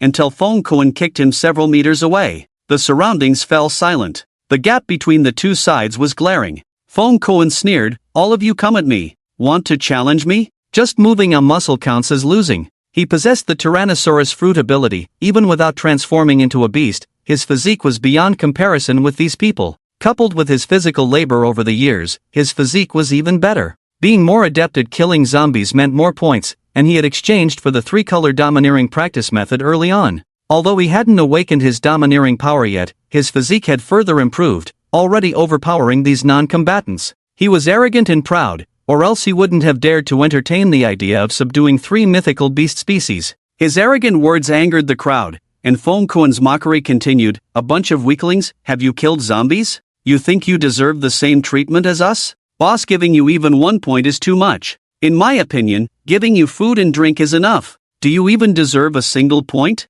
The mocking incited the crowd, and a muscular young man angrily declared, "Let me at him. I'll completely break his arm." Before he could finish speaking, Fongkoan was already in front of him, delivering a kick that sent the man tumbling to the ground, clutching his stomach in pain. Engulfed in the crowd, Fongkoan didn't give them a chance, using his single arm and legs as weapons, sweeping in all directions. The people were terrified by the beating, feeling like they weren't fighting a human but a humanoid beast. Soon, some fell, some fled. In the scene, only Fongkoan remained. Ao Fong halted his steps to pursue, addressing the crowd, "If you want points, come over. If you don't want to work, that's your choice." The people looked at each other, but ultimately had to yield to life. A young man in a short vest stepped forward and whispered, "Boss, I'm willing to work." Ao Fong nodded, pointing to the side of the labor team, "Go stand over there." As he took the lead, the rest followed suit. Ao Fong said to Meng Kuei, "Organize and register them, they are under your command now." Meng Kuei agreed and began working busily.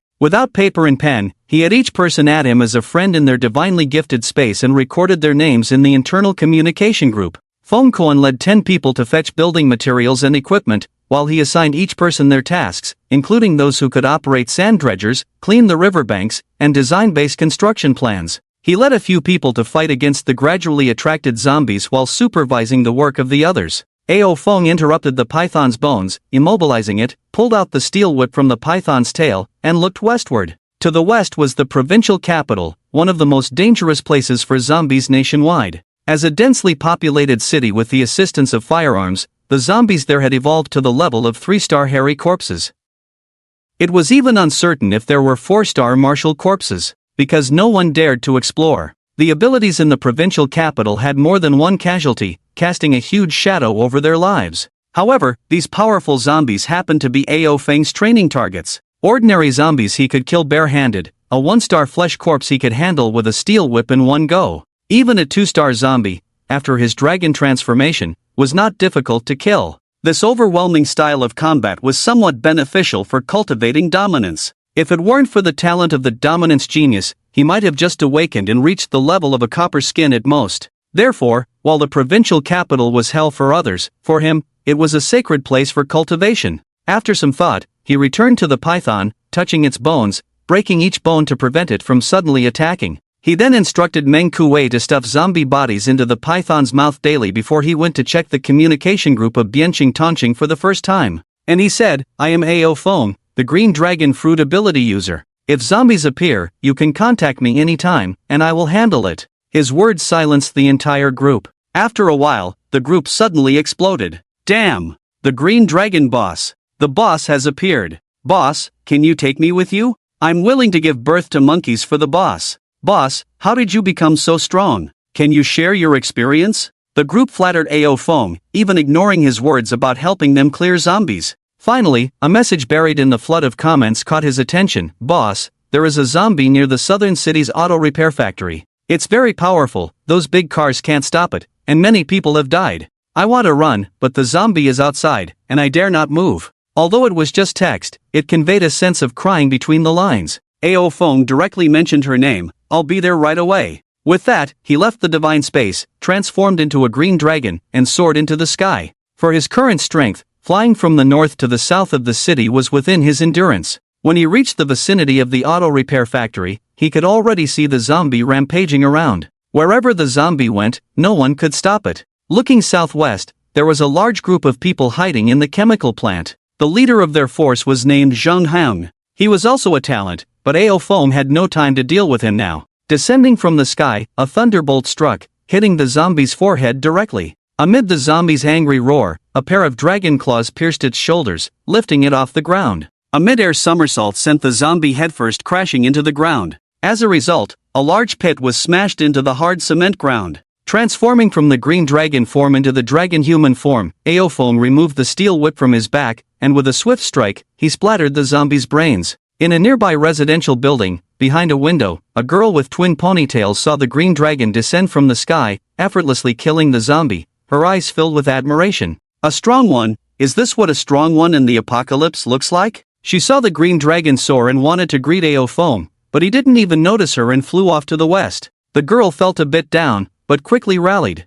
I want to kill zombies too. Become a strong one like him. After killing the zombies, Ao Feng headed west. When his stamina was depleted, he landed on top of a tall building, overlooking the chaotic streets below. He entered the divine space and left a message for his parents and sister in his family group. He then informed Meng Kuei and Lu Xiao to be alert to the new zombies appearing in Biancheng. They were formidable opponents for the two of them. In the apocalypse, individual strength always came first. His parents, Ao Chen and Meng Kuei, were all busy at the moment and did not see his message. However, Lu Xiao happened to be resting. Master, I understand, she said. Then, she mentioned the matter of those women. Today, a woman said she's over a week late for her period and suspects she's pregnant. She asked me what to do, Master. Should she keep the baby? Ao Feng replied, if she wants to die, then let her give birth. Lu Xiao continued, she doesn't want to bear the child of her man at gunpoint, but she doesn't know how to have an abortion now. Ao Feng pondered for a moment and thought of her father, who worked at the central hospital and had medical equipment. He told her, find my dad. There should be medicine in the hospital, or let him use his surgical fruit ability to remove the fetus from her belly. In the early stages of the apocalypse, giving birth is suicidal behavior. The mother's immunity decreases during pregnancy and after childbirth, making her susceptible to infection at any time. Moreover, she cannot fight for a year, her strength will decline significantly, and by then, the zombies will probably rise by 2 stars. How will she protect herself? Furthermore, if her own strength is not strong enough, the child will lack sufficient virus immunity, greatly increasing the chances of turning into a zombie upon birth. In the early stages of the apocalypse, giving birth is purely suicidal. I understand, Master, Lu Xiao said after the explanation. Ao Feng added, use those women if you can, abandon them if you can't, don't let them drag you down. Once his strength recovered, he left the divine space. Transforming back into a blue dragon, he headed west. In the eastern part of the provincial capital, this was the new district, where the former prosperity had vanished. Zombies roamed the streets, along with countless flesh corpses, and occasionally, a zombie could be seen. The most terrifying was the hairy corpse covered in red fur. Evolved from zombies, the hairy corpse completely absorbed the virus accumulated in the body, giving birth to red hair. Not only did it possess stronger strength and defense than zombies, but it was also extremely agile. In its presence, human steel and concrete were as fragile as paper. Its sharp nails could easily pierce the armor of a vehicle. Artillery fire and bullets hitting it would only distort and deform, unable to harm it in the slightest. To kill such a monster, one needed to use weapons of nuclear warhead level. Ao Feng knew that in another month, across the ocean, America would use nuclear weapons. Although it could kill zombies on a large scale, the end result would only lead to the further evolution of these monsters. Descending from the clouds as a blue dragon, he transformed into human form and squatted on top of a tall building. He exchanged for a seafood rice dish like Sanji from the divine space, devouring it while restoring his strength.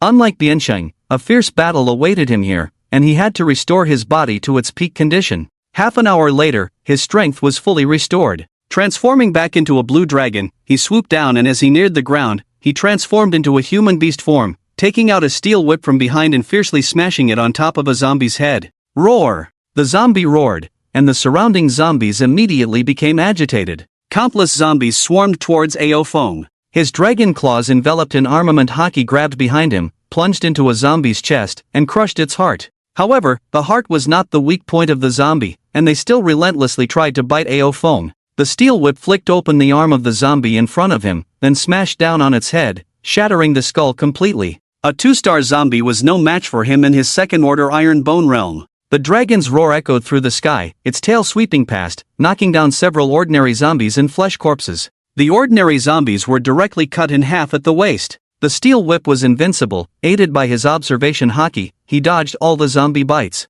As for the zombies and flesh corpses, they couldn't even scratch his dragon scales. Another zombie's skull was crushed, and more zombies gathered around. A hairy corpse covered in red fur also roared as it leaped from a distance. It moved like an agile red-haired monkey, its claws longer and sharper. The zombie's jumping ability had not diminished, swiftly running and jumping to appear behind Ao Feng. Swift and agile, once it pounced on his back, it would be a set of tearing and devouring. With his observation Haki warning him, Ao Feng fiercely whipped to break a zombie's shoulder, leaped to the side, twisted off a flesh corpse's head with his left claw, then turned around and unleashed a thunderous roar. The thunder struck the hairy corpse directly in the face, charring its red fur like steel needles. The bad wind brought countless wind blades, dispersing the charred red fur, revealing its deep red flesh. Roar! The hairy corpse still had no consciousness, being continuously attacked, making it increasingly angry. Its sharp claws attacked randomly, affecting several flesh corpses and zombies. Ao Feng's steel whip smashed down on the zombie's head,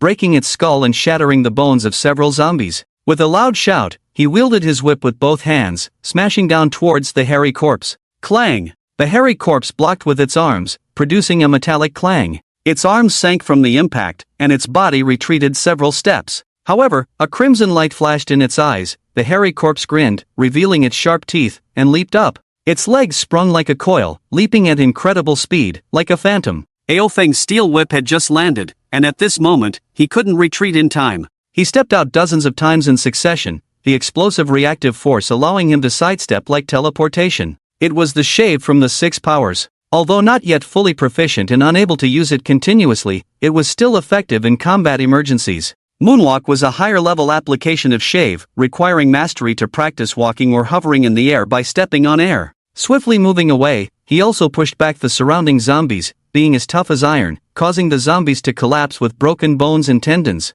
Shaking his arm, the impact from hitting the hairy corpse's arm earlier was not insignificant. The hairy corpse let out a low growl, and the surrounding zombies surged forward again. They were fearless and knew no fear. Therefore, even though Ao Feng could easily kill these zombies and flesh corpses, he couldn't clear the field with his conqueror's Haki. But it didn't matter, he was here to engage in the most extreme battle to cultivate his dominance. Armament Haki and observation Haki were fully unleashed, and he once again found the feeling of life and death combat from his previous life. 1 hairy corpse, 4 zombies, countless flesh corpses and zombies. He truly could die here. But this was the situation he desired. Without facing death, how could he break through himself? The dragon's roar echoed through the sky again, his dominance flowing through his muscles and veins. The steel whip smashed down, crushing the skull of a flesh corpse blocking his way. As the brain matter splattered, the hairy corpse behind the flesh corpse also lunged forward. The hairy corpse was tainted with ominousness, and contact with it, even if not infected, would bring misfortune.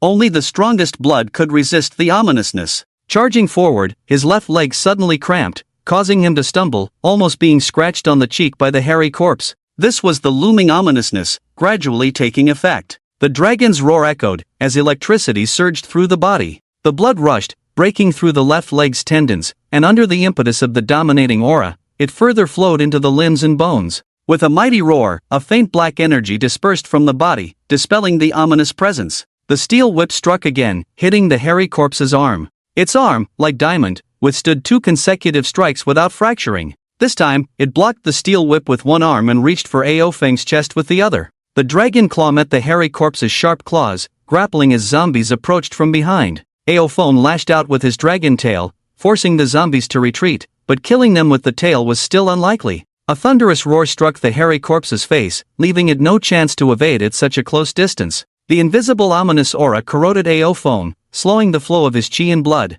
Fortunately, the hairy corpse lacked sentience, only able to passively emit the ominous energy. If it continued to evolve, it could control this energy, causing greater harm to living beings. In this deadlock, he suddenly let go, his footsteps pounding the ground. Shave! Instantly behind the hairy corpse, knocking down several zombies. The hairy corpse, off balance, received a fierce blow to the back from the steel whip. Staggering from the force, Aofeng seized the opportunity. The steel whip struck repeatedly, breaking many red hairs on the back, revealing its bloody and blurred flesh. The hairy corpse roared, pouncing forward to bite into a zombie. Miraculously, the wound on its back visibly healed at a rapid pace. Shave! Once again, instantly by the hairy corpse's side, the steel whip aimed at its head. Engrossed in the battle, Aofeng's understanding of the shave technique from his past life was rapidly merging into his current body. His proficiency in using it increased. The hairy corpse's head was smashed onto the zombie's body it was biting into, its face piercing through the corpse.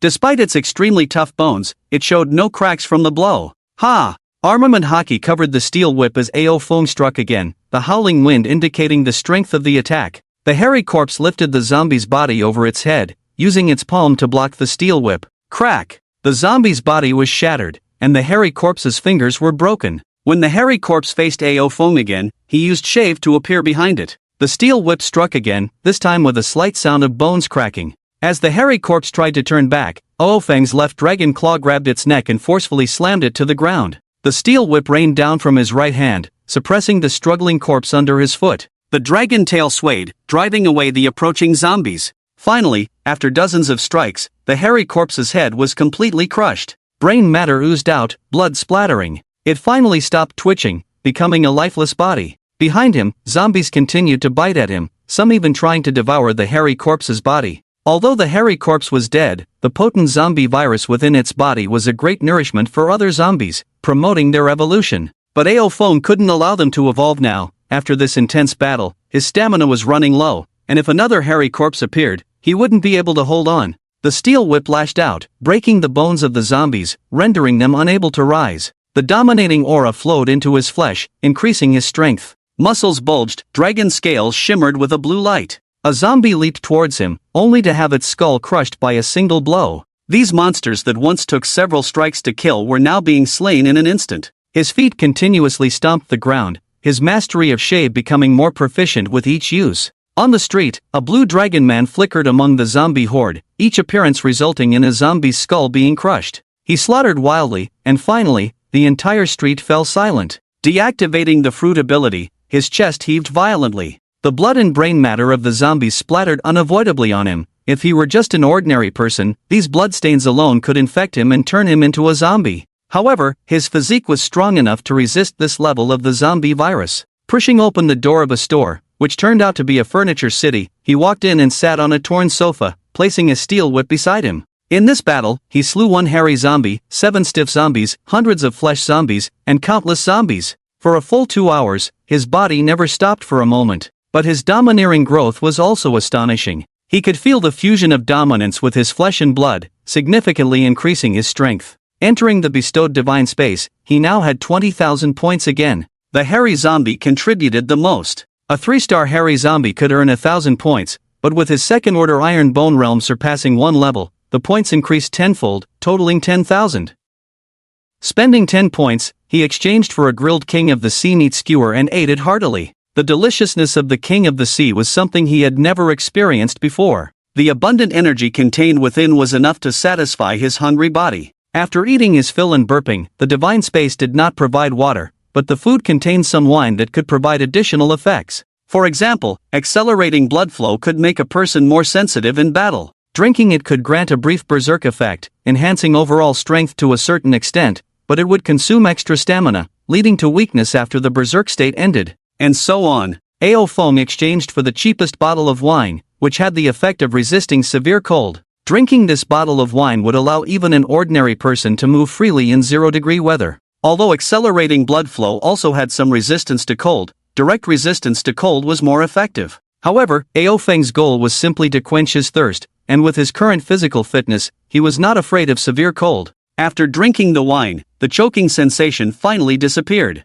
Sitting on the sofa, he recalled the feeling of using the shave during the battle. After a few more battles of this scale, he would be able to fully master the shave. As long as his stamina was not depleted, he could use the shave at any time without waiting. Outside the door, several zombies from afar had already been attracted, greedily feasting on the zombie corpses on the ground. The virus entered their bodies, rapidly transforming and strengthening them. Oh Feng quietly watched the scene. Merely by devouring corpses, their evolution was not fast. These ordinary zombies would need a long time to evolve to the level of hairy zombies. Activating the method of life return, he tried his best to seize the energy from the king of the sea meat he had ingested into his abdomen and rapidly spread this energy throughout his body. Not only could this quickly restore his stamina and heal his injuries, but it could also enhance his physical strength. Afterward, he exchanged for the remaining items of the 6 forms, including the iron block. Although the average person died from the iron block, that was due to the protagonist's halo. In the era before dominance,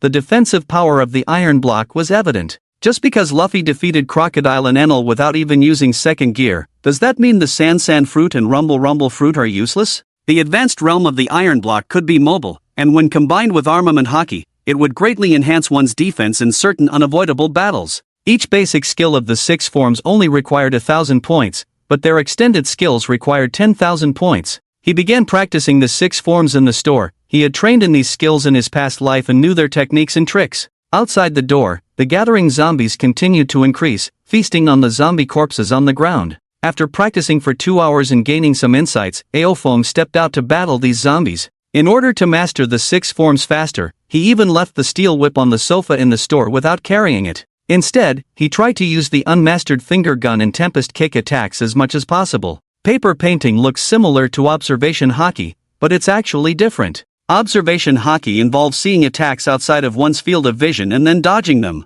However, paper painting automatically dodges attacks by sensing the flow of air. In simple terms, dodging with observation haki requires thought, while paper painting is automatic. Try to feel the flow of air, allowing the body to instinctively react to it. If unable to dodge, activate the immature iron block. With a body strengthened by iron bone state, even if all skills are just beginner level, there's no need to worry about being injured by zombies. As more and more zombies gathered, when his stamina was about to run out, he would activate Dragon Transformation to kill all these ordinary zombies. Then he would return to the store to rest. Exchange for Sea King Barbecue, then use Life Return for quick digestion, which is much safer and faster than Water meets recovery ability.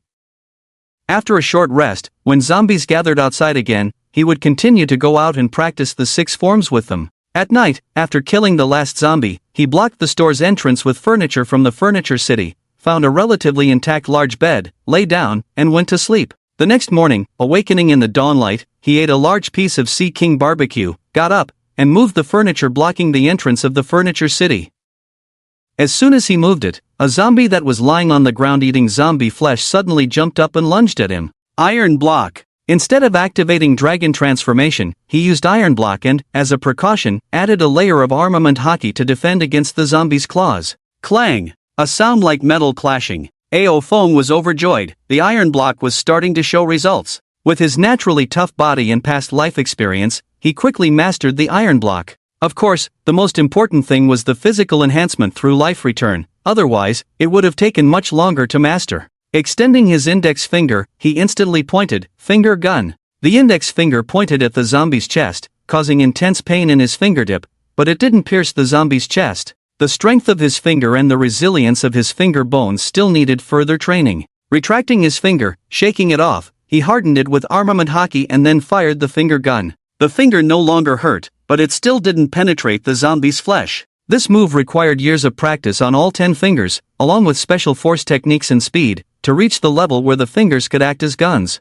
Moreover, when mastered, he could directly strike the air with his fingers, shooting out air bullets like tempest kicks. Just like the 6 paths of the divine sword. That would truly be a gun with his fingers. To strengthen his fingers more quickly, he reduced the armament haki on his fingers. Although he felt intense pain every time he poked out, it was still within a tolerable range. With experience in kicking, his kicking speed was fast, but not fast enough for Tempest Kick. Tempest Kick required ultra-high speed and powerful kicking techniques that generated cutting attacks. His current kicking speed didn't reach that level yet. However, although he couldn't perform Tempest Kick, his extremely fast kicking speed could still break the bones of the zombie. Despite catalyzing a flesh corpse into a zombie overnight, it hadn't become a hairy corpse yet, so he continued to practice the 6 forms with them. Without Dragon Transformation or the Steel Whip, and even trying to minimize the use of armament haki, his body was rapidly growing stronger. Finally, when the intense pain all over his body became unbearable, he kicked the zombie away and flew to the rooftop in dragon transformation.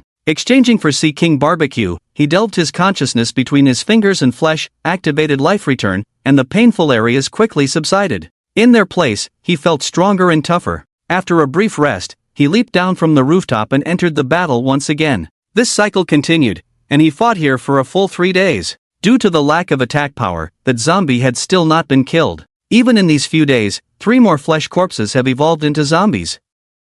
His progress is significant, but he faces stronger enemies. Domineering is an extension of physical strength. Although he does not use domineering, the strengthening of his physique also carries a sense of dominance. He can feel that his strength has at least doubled since he arrived here. Ha! A loud shout. His index finger pokes out, instantly breaking open the chest of the zombie in front of him and severing its sternum. The finger gun has also been preliminarily mastered. When combined with the dragon claw after dragon transformation, the power of the finger gun will be even stronger. Swiftly appearing behind another zombie as if teleporting, he raises his foot and kicks out, creating a sonic boom in the air, yet there is no visible blade of air. He kicks down the zombie and pierces its head from behind with the finger gun. But it's not enough, the finger gun continues to stab, completely destroying its head. A powerful attack approaches, accompanied by intensified airflow. He has already sensed this attack with his observation haki, but surrounded by zombies, he has nowhere to hide. However, his body twists strangely, as flexible as a large snake. It's Rokushiki. Jumping up, his muscles instantly bulge and harden. Without using armament haki, he withstands the attack from a zombie behind him with just his body. Removing the iron block, he turns and kicks, bursting the bodies of 3 zombies. Both hands pierce out simultaneously, stabbing into the head of the zombie behind him. Then, his hands turn into claws, tearing the zombie's head apart from the middle. He is like a killing god, slaughtering these zombies barehanded. In the distance, people hiding in the building are stunned by the scene. Without using devil fruit powers or weapons, relying solely on his body to kill zombies as if slaughtering dogs? Is this the legendary Qinglong boss? They say he's so strong because of his devil fruit, but it turns out, even without it, he's still this strong. In the communication area of the divine space, a video is now at the top of the headlines. In the video, a young man's body turns into yellow sand, instantly disintegrating all zombies that come into contact with the sand.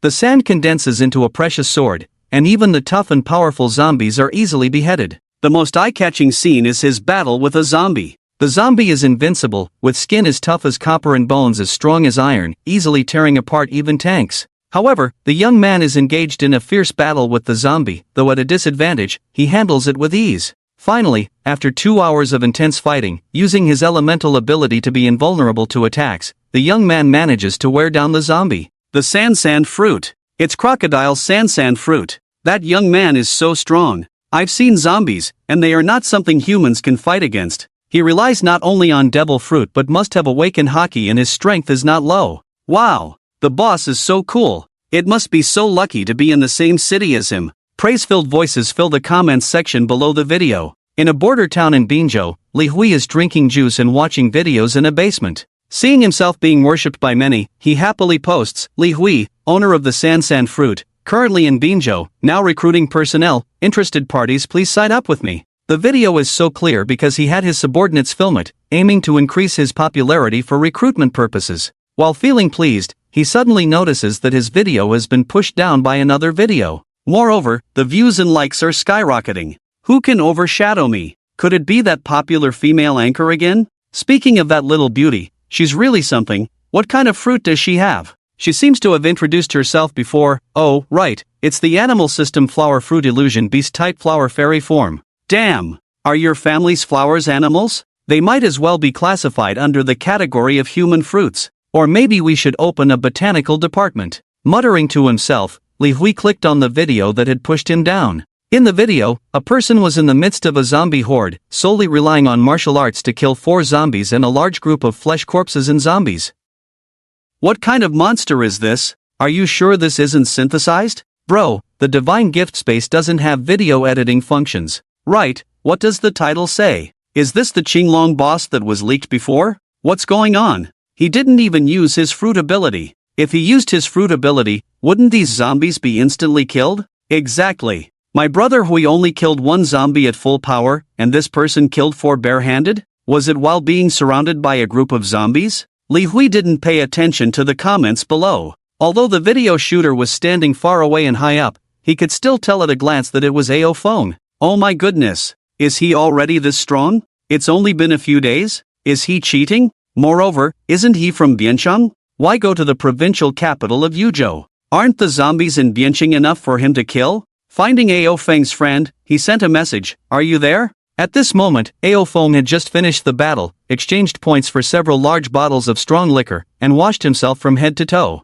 Fighting barehanded made it easier to get bloodstained. The bloodstains of the zombies were very smelly and disgusting, especially the brain matter, which stung his eyes. Anyway, he had plenty of points, so he didn't care. After washing with the strong liquor, he felt much fresher. Putting on his clothes, as soon as he entered the divine gift space, he saw Li Hui's message. Release. Concise words. Li Hui. Damn it, I have to beat him up to prove I'm stronger than this guy. But now, thinking of AO Feng effortlessly killing zombies barehanded, even if he was in Bianzhou, Li Hui couldn't help but involuntarily shrink his neck and mutter, "This guy is really a freak. I got another devil fruit, do you want it?" AO Feng was surprised, this guy's luck was really good. Calculating, Li Hui had obtained 3 devil fruits by himself? Indeed, strong individuals are always accompanied by great luck. Name your price. Not wanting to waste time with him, Li Hui got straight to the point. Li Hui said, 10 million points. AO Feng's mouth twitched, "Are you kidding me? Then, 1 million? Li Hui generously offered a 10% discount. 10 million would be a reasonable price for a mythical beast species in the previous life. For a natural species, the price would probably range from 1 million to 5 million. Some powerful superhuman species could also be sold for 5 million. However, the fruit Li Hui had was probably just an ordinary animal species. This kind of fruit was not worth 1 million points. You should have already appraised it. If it's a very strong fruit, I believe you wouldn't be willing to sell it to me. Tell me, what ability does it have? Name a sincere price, otherwise, there's no need to discuss further." AO Feng was far more knowledgeable about the value of devil fruits than Li Hui. Even in the early stages of the apocalypse, when points were hard to come by, he could still lower the price. Li Hui was so eager to sell it, he must want more points to exchange for combat skills or good weapons. Otherwise, even if it was just an ordinary animal species, it was still a rare treasure. He didn't need it himself, he could also keep it for his trusted subordinates. Li Hui sighed, realizing that strong individuals like AO Feng were not easy to fool. He had indeed appraised it, but it was not an ordinary species, it was an ancient species. Although the strength of his subordinates was important, his own improvement was crucial. He wanted to use points to quickly enhance his own strength. But in the short term, the only one with purchasing power was AO Feng. It's not an ordinary species, it's an ancient species. Li Hui's words surprised AO Feng. Was this guy a heaven-sent child? Ancient fruits usually provide much greater enhancements to the body compared to regular fruits. Bug fruit ancient species beautiful moth form. Li Hui announced the name of the fruit. The beautiful moth is similar to modern butterflies and has been extinct since the late Cretaceous period. In Li Hui's opinion, what combat power could a butterfly, even an ancient species, possess? Besides flying, he couldn't think of any other benefits of this fruit. This was the main reason he intended to sell it. Now, he was betting on AO Feng's ignorance. If AO Feng thought ancient species were powerful, he could sell it for a high price. Unfortunately, AO Feng was well informed. He understood better than Li Hui that butterflies were not just pretty ornaments. But he wouldn't explain this to Li Hui. What else can a butterfly do besides flying? Considering it's an ancient species, 50,000 points. Li Hui's expression turned ugly. 50,000 is too low. This is an ancient species, 80,000. I'll add a bit more for you, don't be ungrateful, 80,000. I'll step back too, if you don't want it, I'll give it to my subordinates. 70,000. In the end, with Li Hui looking pained, they settled the deal at 50,000 points. I'm cutting you a deal at 50,000. Li Hui sighed, but inwardly he was pleased. His original bottom line was 30,000 points, so it seemed AO Feng wasn't always so shrewd after all. AO Feng was also delighted. Ancient species typically traded between 800,000 and 3 million points. The abilities of the beautiful moth were not bad, worth at least 1,500,000 or more. If Li Hui hadn't been clueless, he wouldn't have gotten it at such a low price. Within a year, I'll come to trade with you, AO Feng promised. He didn't have that many points now, and besides, he was in Yuzhou while Li Hui was in Bingzhou, a long and inconvenient journey for trading. But he was confident that within a year, he would not only earn far more than 50,000 points but also strengthen his power to the point where he could fly directly to Bingzhou in his Azure dragon form without feeling tired. With the deal settled, the two chatted for a while. Learning that Li Hui was recruiting people to establish a safe base by the Yellow River, he kindly warned him to beware of water monsters in the river. Already encountered one, Li Hui sighed. The Yellow River monsters were not limited to just the black-scaled giant python, that was just the most powerful one. Other water monsters also posed a serious threat to people on the riverbank. While exploring the riverbank, Li Hui had encountered a water monster and almost lost his life. How did you become so strong? Is there any experience you can share? Ao Feng chuckled, embrace death to gain strength. Li Hui knew this guy was up to no good, definitely trying to trick me. Embrace death to gain strength in the apocalypse? What a joke. Might as well start over. Enough talk, 3 zombies are coming, I need to deal with them. Ao Feng said, killing a zombie, anyone can do that with hands? Li Hui didn't bother to reply. He effortlessly broke through the 3 heavy iron gates he had set up, elementalized past the zombies' heads, and fled in another direction. After checking on his family in the group chat, Ao Feng picked up his steel whip and continued westward. Dianqing, by the Yellow River. Meng Kuei had a laborer steer a sand mining boat to the location designated by Ao Feng. Then he asked who dared to go into the water. Everyone looked at each other. Many had died in the whirlpools of the Yellow River in previous years, and since there were monsters like the giant python in the river, there might be other water monsters as well. Dive into the water before reaching their strength? That was simply seeking death. Meng Kuei's gaze fell on the usually proactive Zhou Xiang, but Zhou Xiang quickly lowered his head and took a step back. The others remained silent, avoiding eye contact. After scanning the group, no one volunteered. Just as Meng Kuei was about to designate someone, Feng Kuan suddenly stood up. I'll go. Their strength is inferior to mine, so my chances of survival in the water are higher. Meng Kuei looked him up and down in surprise, as if meeting him for the first time. The boss said there are sea tower stones in the riverbed. Although sea tower stones appear for a short time, they can still affect the body of those with abilities. After you go underwater, your strength may not be able to fully exert itself. Besides, your injury has not healed yet. Feng Kuan's shoulder wound caused by Ao Feng was still there. How could such an injury heal easily? Feng Kuan looked at the wound on his shoulder, gritted his teeth, about to say something when a young man at the end of the line stepped forward. Let me do it. I'm good at swimming. He looked so ordinary, with a height of 1.7 meters, a slightly weak figure, and a plain appearance, the kind that would blend into a crowd. His appearance surprised the whole group of laborers, including Feng Kuan, who couldn't even remember the young man's name.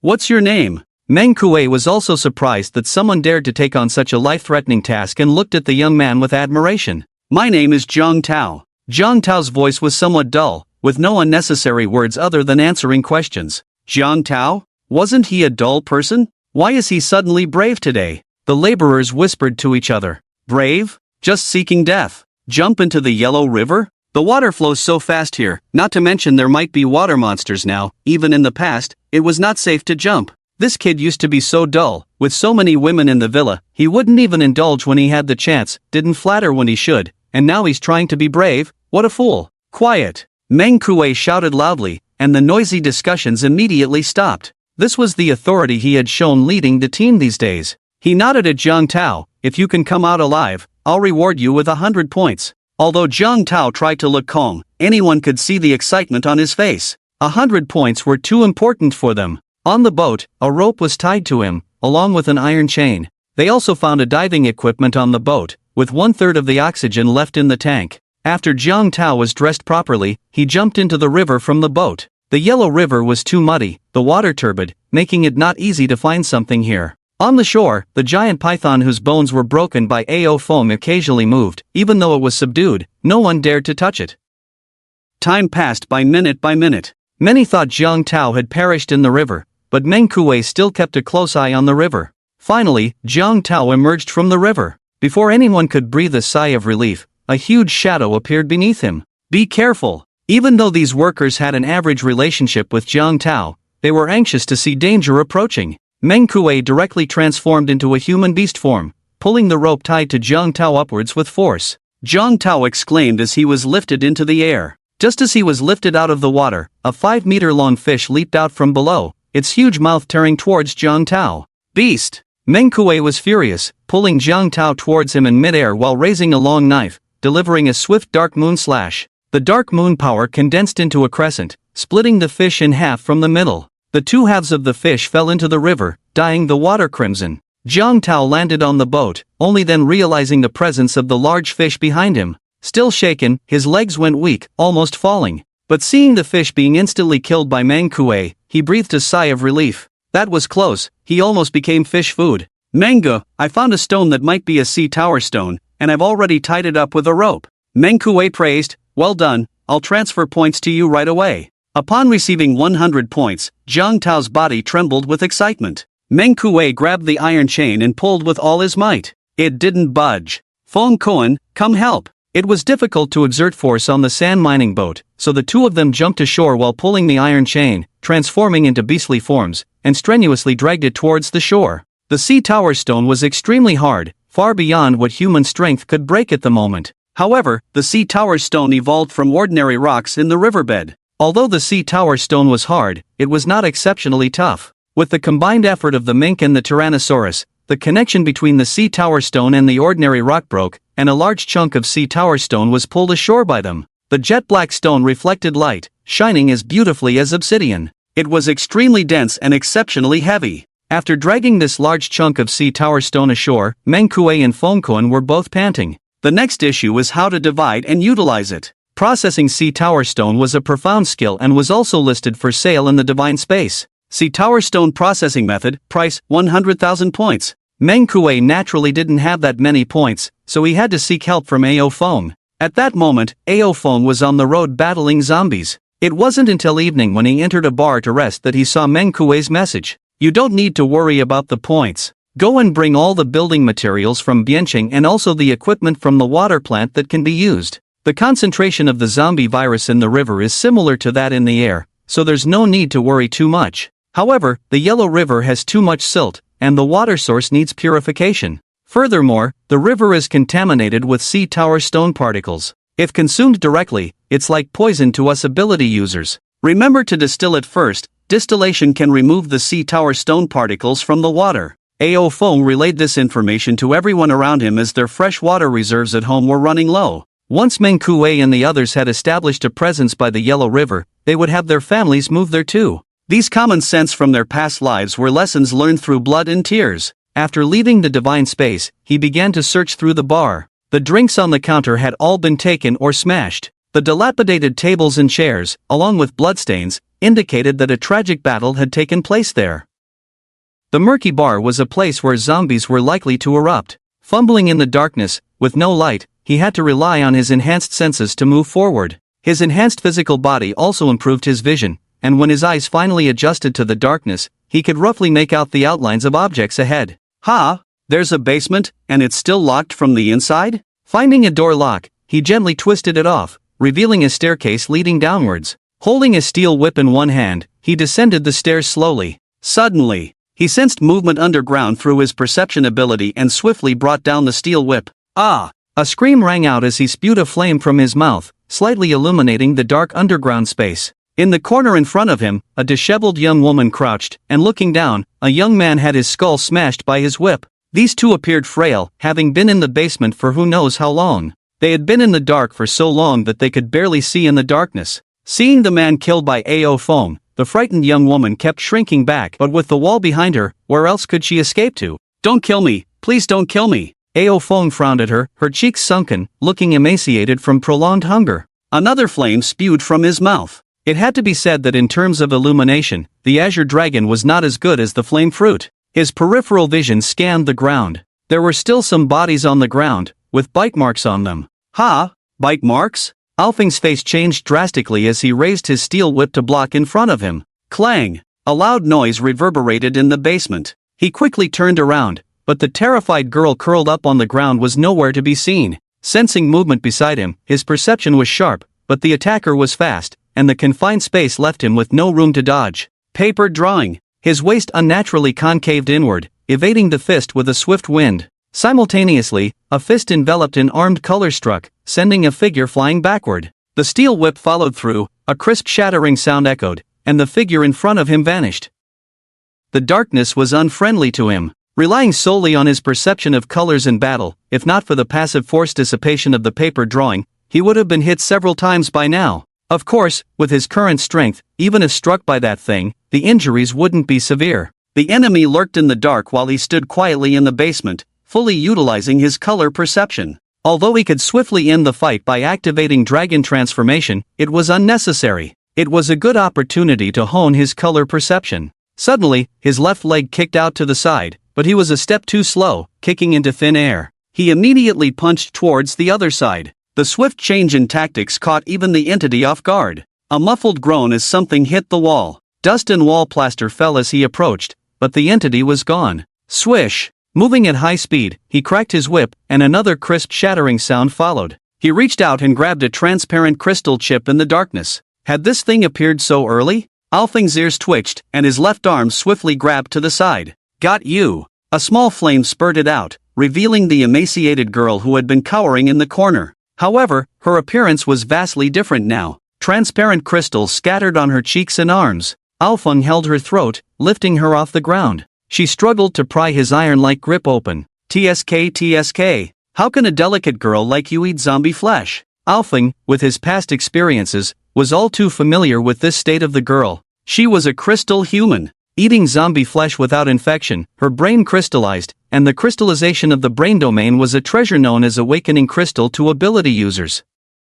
Their bodies would gradually crystallize, providing powerful defense and strength. Let me go! Let me go! The crystals on the girl's face fell off, reverting to her harmless appearance. Oh, another variant crystal human? The body of a crystal human could mutate, with the brain domain crystal devouring the original brain, transforming into a completely different creature. However, some crystal humans underwent a different transformation. Their brain domain crystal fused with the brain, retaining the original personality. Their bodies retained a human appearance but could voluntarily crystallize for attack or defense. The key was that these variant crystal humans, as long as they concealed their crystals, were indistinguishable from ordinary humans. Hidden among humans, they remained undetected. Judging by your strength, you've eaten quite a few zombies, haven't you? Alfing pinched the crystal human's neck, lifting her higher, her face turning red. Judging by the speed she displayed earlier, she must have consumed a significant amount of zombie flesh. Moreover, these variant crystal humans, retaining human features, had lower combat capabilities compared to others of their kind. In other words, the zombies she consumed, if they were normal crystal humans, would probably have the strength of zombies. Let me go! Her voice distorted, barely managing to utter 3 words, but all she received was Alfing's disdainful smile. I have never harmed a human. I only eat zombies. Please, let me go. Her breathing became more difficult, her mind slightly confused, but the instinct to survive made her persist in finishing her plea. Let me go? Aophone chuckled, increasing the pressure on her once again. Your brain crystal should be at a 2-star level by now, let me see. His other hand reached for her head, fingers clawing to extract the crystal. The crystal person's body trembled uncontrollably. Please spare me, I beg you. Tears rolled down her cheeks. She didn't want to die, even if it meant eating disgusting zombie flesh to stay alive. But now, facing this terrifyingly powerful individual, there was no mercy, only the desire to extract her brain crystal. Feeling the steel-like grip on her forehead, she closed her eyes in despair. Was this the end?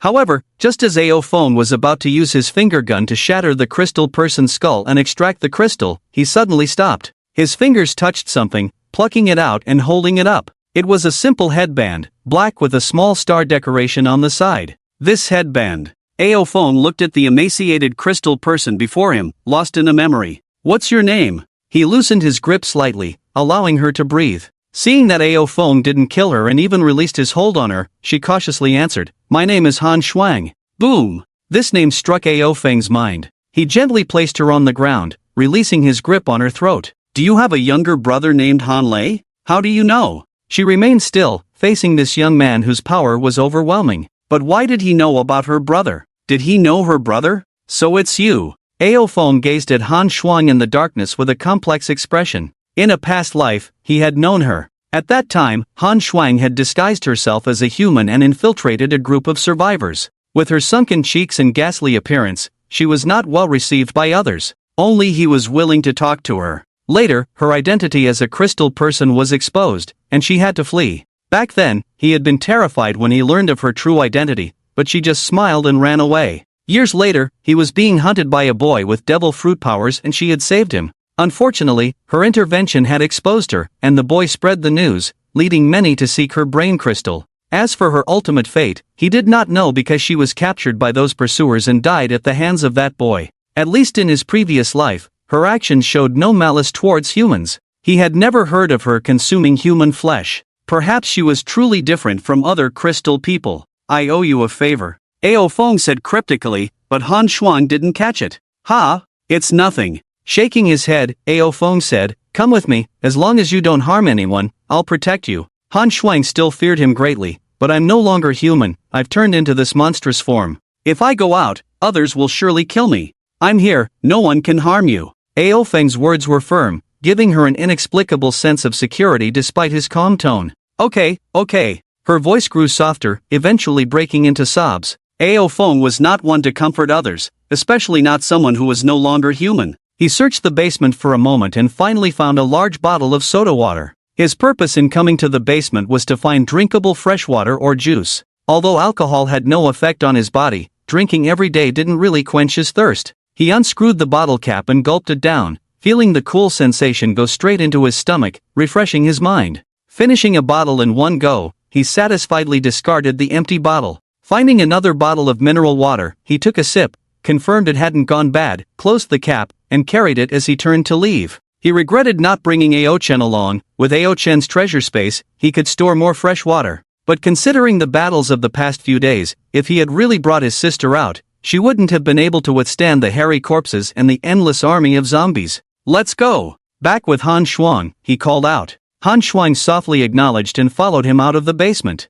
Returning to the bar above, although still dark, visibility was better than in the basement. He found a sofa, tossed the mineral water on it, leaned the steel whip against it, and sat down to rest. Han Shuang nervously sat across from Ao Feng, sitting upright, afraid of displeasing him. You don't have to be so formal. If you're hungry, there are zombies outside that I've killed, you can eat as you please. Crystal people have only two types of food, humans and zombies. Since she doesn't eat humans, she can only eat zombies, other foods are useless to her. Seeing her still being reserved, Ao Feng started chatting with her and asked about things she was unwilling to talk about in her past life, such as the reason she became a crystal person. Normally, even if a person starves to death, they wouldn't try to eat zombie flesh. So why did she go this far? In her past life, she kept this experience deeply buried and didn't want to discuss it, but now, under Ao Feng's powerful pressure, she would say anything he asked. I used to be a waitress at this bar, Han Shuang recounted her experience. When the apocalypse came, some drug addicts in the bar had low immunity and couldn't resist the zombie virus,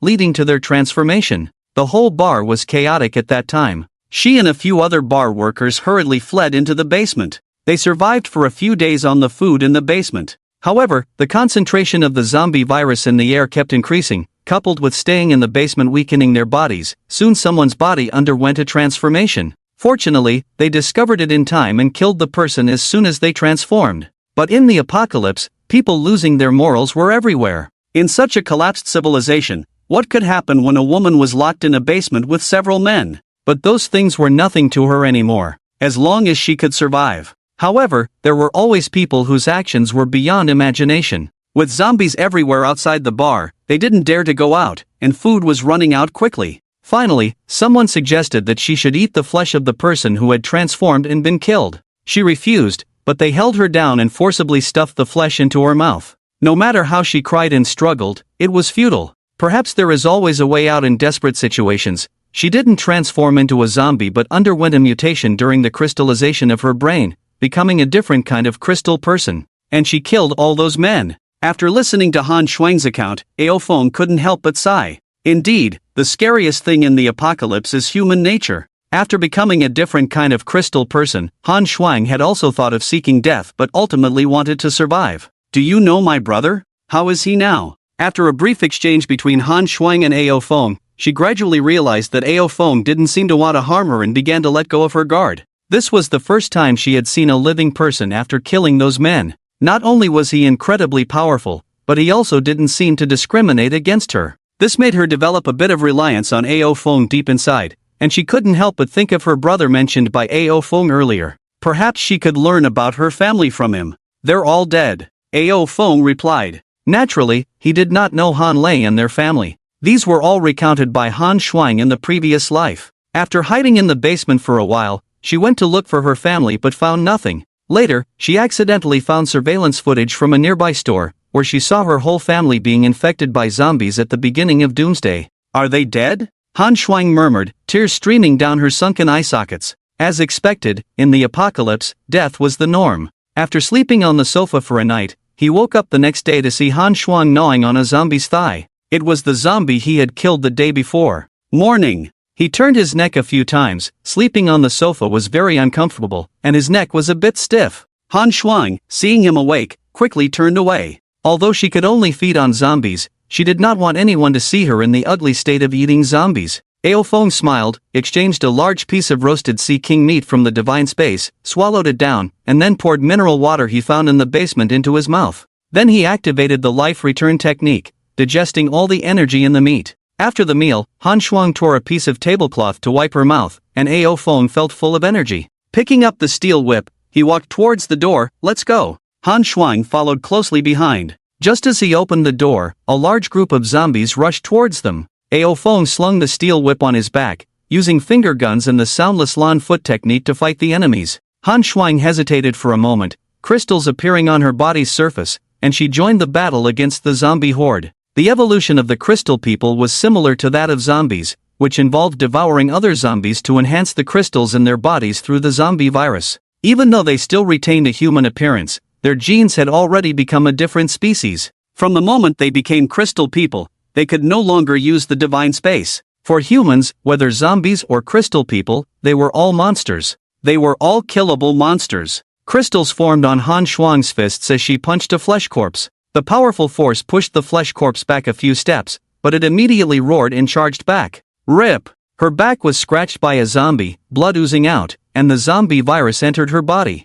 But she could no longer be infected. Her eyes glowed red as she smashed a zombie's head with a punch and then bit into its arm. The blood on her back slowly healed as another zombie lunged at her. She raised her arm, crystals appearing on it, blocking the zombie's attack. Discarding the incomplete arm that had been gnawed, she covered her fists with crystals again and fought off the surrounding zombies. However, she had only been a regular bartender and had never received combat training. Even as a crystal person, her physique was stronger, but her fighting skills were extremely crude. Relying on brute force, indestructible crystals, and a crystal body that could not be infected even if bitten, she could be so dominant among the zombie horde. As they walked westward, fighting along the way, they would find a building to rest when tired, then continue to go out and fight after resting. Your fighting skills are too shallow, Ao Feng said as he dealt with the endless stream of zombies, giving pointers to Han Shuang.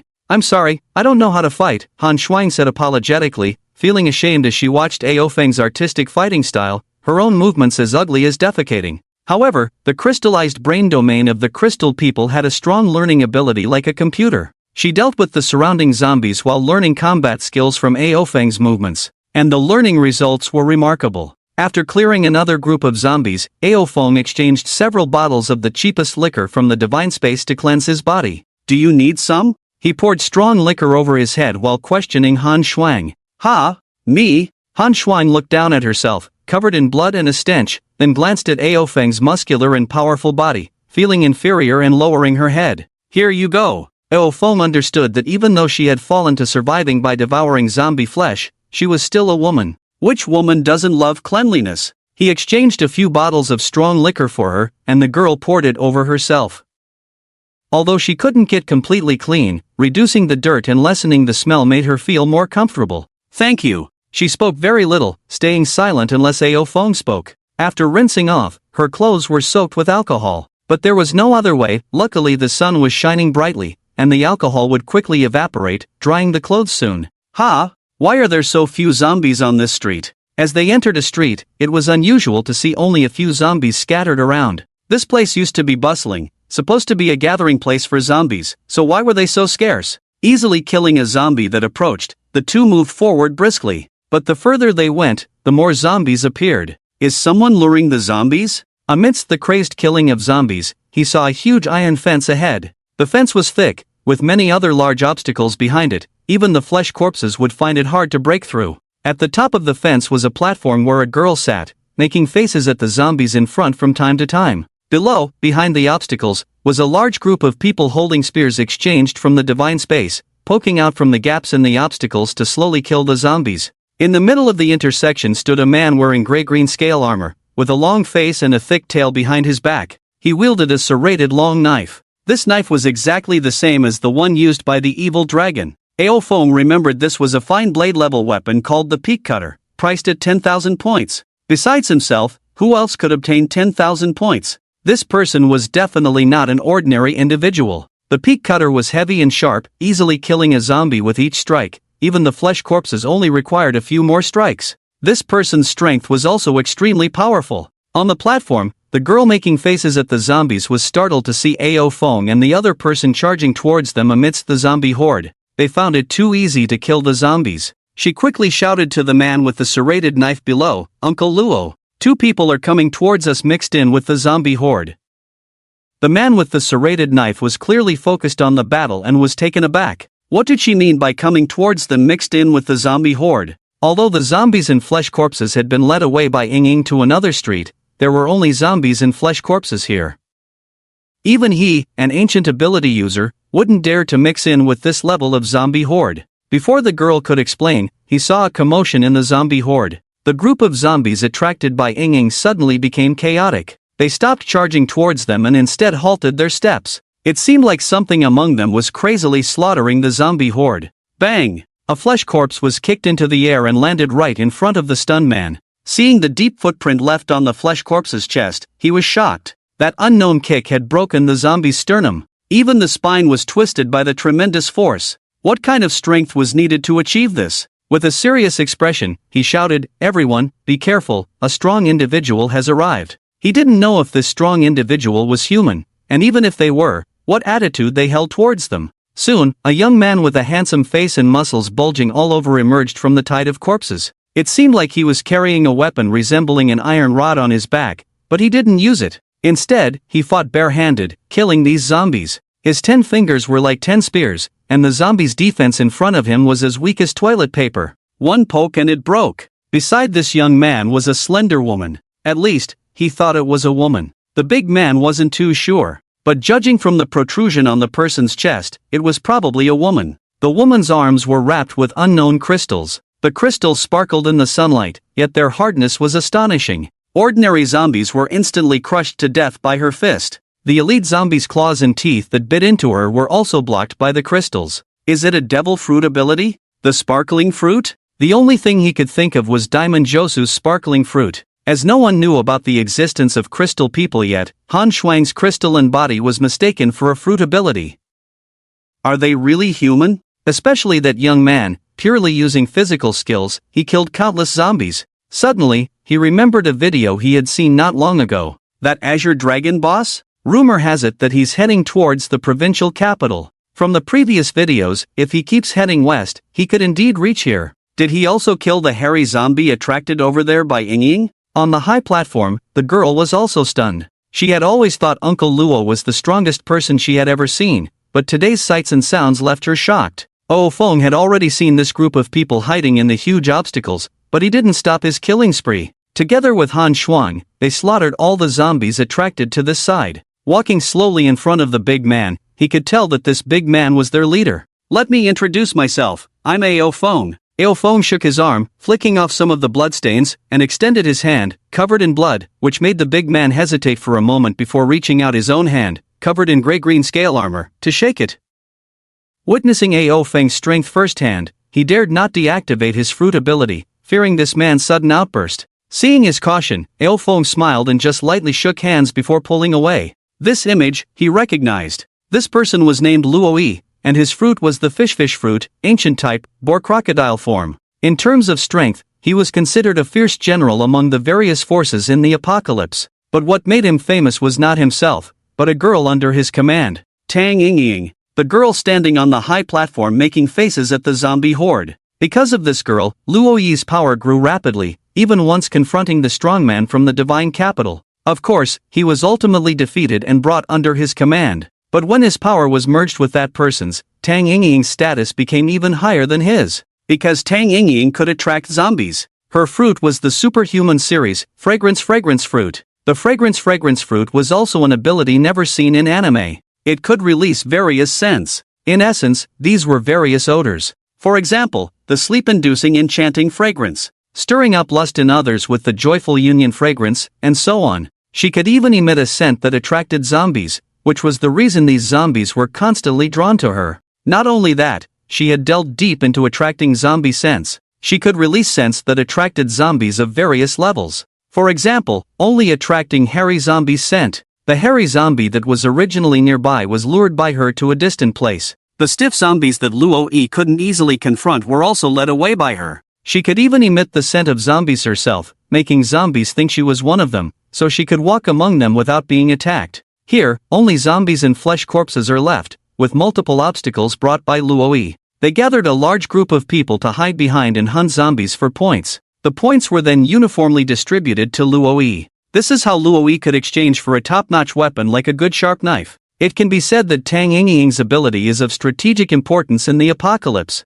As for making faces, that was just her being bored. When Ao Feng saw Tang Yingying on the high platform, he immediately recognized this very famous girl and had some other thoughts. Luo Yi also introduced himself. Are you the user of the mythical dragon fruit ability as rumored? Ao Feng nodded. That's right. Hiss. Getting his admission in person, Luo Yi was still amazed. It turned out that not only was his fruit powerful, but he himself was also unbelievably strong. This made him even more cautious. If such a strong person had ill intentions towards them, how would they deal with it? Thoughts raced through his mind, turning over many ideas, and finally, in despair, he realized there was no way. They could only pray for the character of this strong individual. Tang Yingying on the high platform also jumped down, standing guard behind Luo Yi, while also sizing up the legendary strongman in front of her. Looking about the same age as herself, why was he so strong? Tang Yingying, the user of the fragrant fruit ability? Ao Feng looked at the girl, who had a pair of twin ponytails, fair skin, and relatively clean clothes,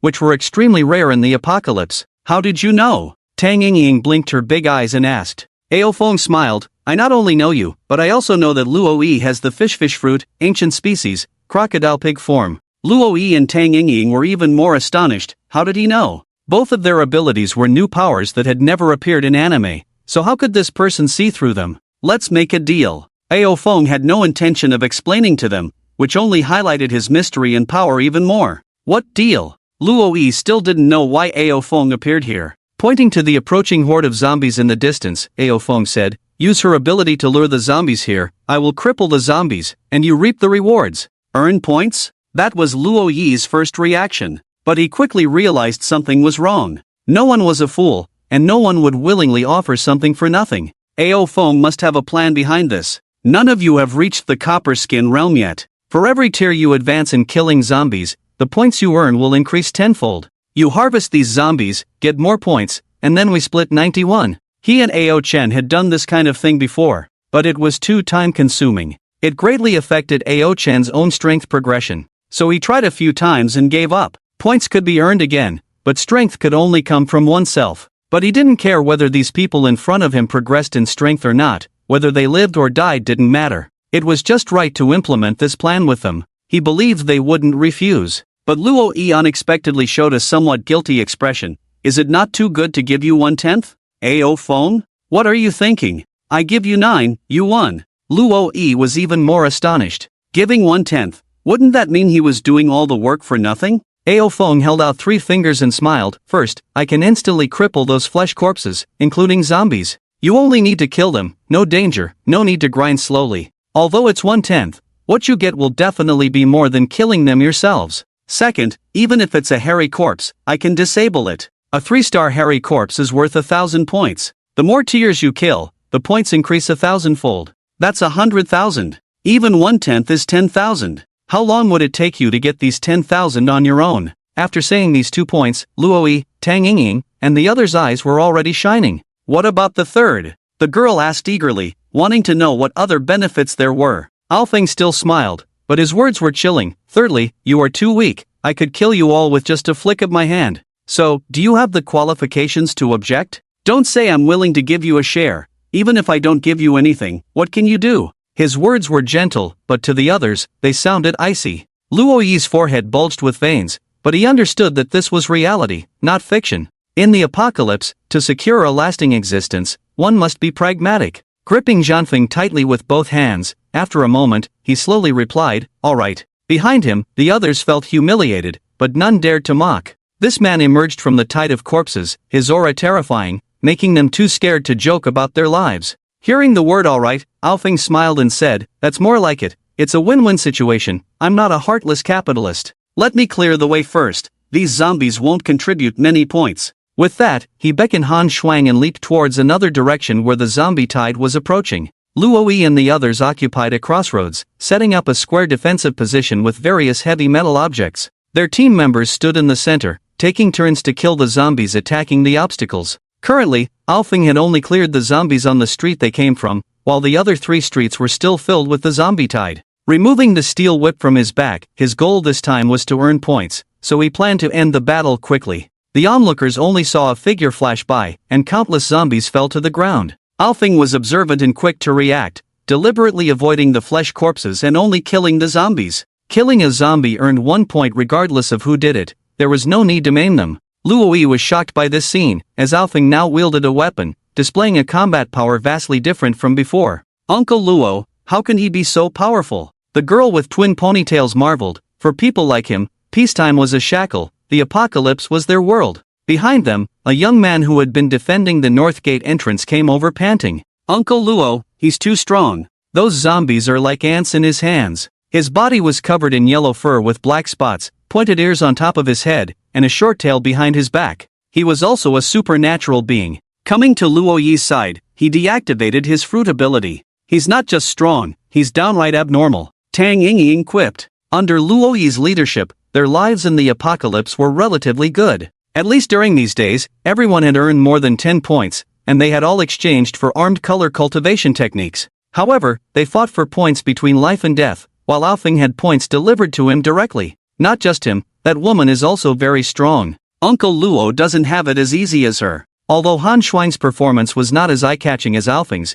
she also moved freely among the zombie tide. She was a crystal person at the zombie level. In human terms, she was at the second-order Iron Bone realm. Due to her being a different species, she maintained a human form and autonomous consciousness, her combat power not as strong as a normal crystal person. But she was definitely a force to be reckoned with against flesh corpses. Moreover, she was not afraid of the zombie virus, so she didn't need overly tight defenses, something ordinary humans couldn't compare to. But she gives me the feeling that she's not human. Tang Yingying carefully sniffed the air. She had the fragrance fruit ability and was sensitive to smells. Although Han Shuang's behavior resembled that of a human and her crystallization ability could be considered a fruit ability, the scent on her body couldn't deceive anyone. Tang Yingying felt that the scent on Han Shuang was more like a fusion of human and zombie. If she's not human, could she be a zombie? The young man complained, clicking his tongue twice, but seriously, she's really ugly. I've never seen such an ugly woman before. Han Shuang's cheeks and eye sockets were deeply sunken, her face was pale and sickly, with no color in her lips.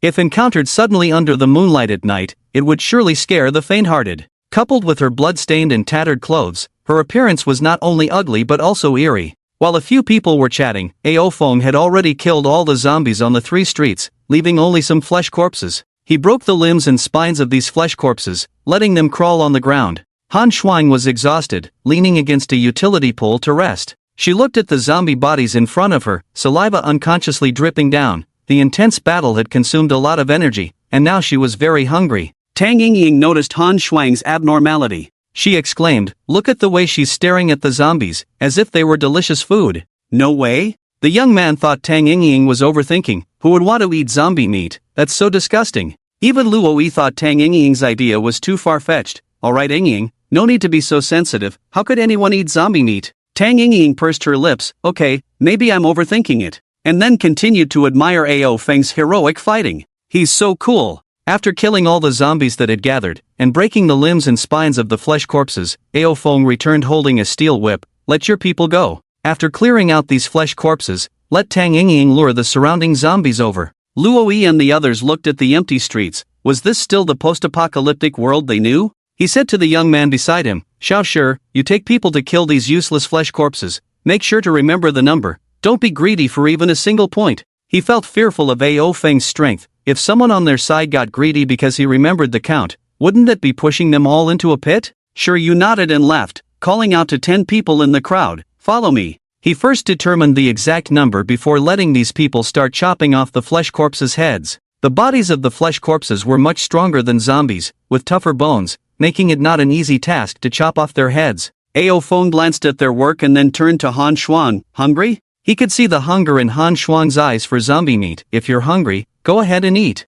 Don't worry, with me here, no one dares to target you. His words were firm, adding a touch of warmth to Han Shuang's silent heart, but she still resisted. No, it will attract trouble for you. If others saw her eating zombie meat, not only would she be seen as a monster, but even Ao Feng's reputation would suffer. She didn't want to see that happen. In this post-apocalyptic world, perhaps Ao Feng was the only one willing to accept her as a crystal person. She couldn't let down his kindness. It's okay, I don't care about that. Ao Feng looked up at the sky. Reputation? What this world needs is strength. As long as my strength is strong enough, others will have to shut up. But if I'm not strong enough, then I can only be at the mercy of others. Just like Han Shuang once was, a powerless girl forced to eat zombie meat and turn into a crystal person. Was it because she did something wrong? No, it was because she was too weak. Therefore, the rule Ao Feng followed was, those who obey me pay protection fees, those who oppose me kneel down. Han Shuang shook her head and resisted the urge to eat. Nearby, Shiryu led the group to harvest the flesh corpses' heads.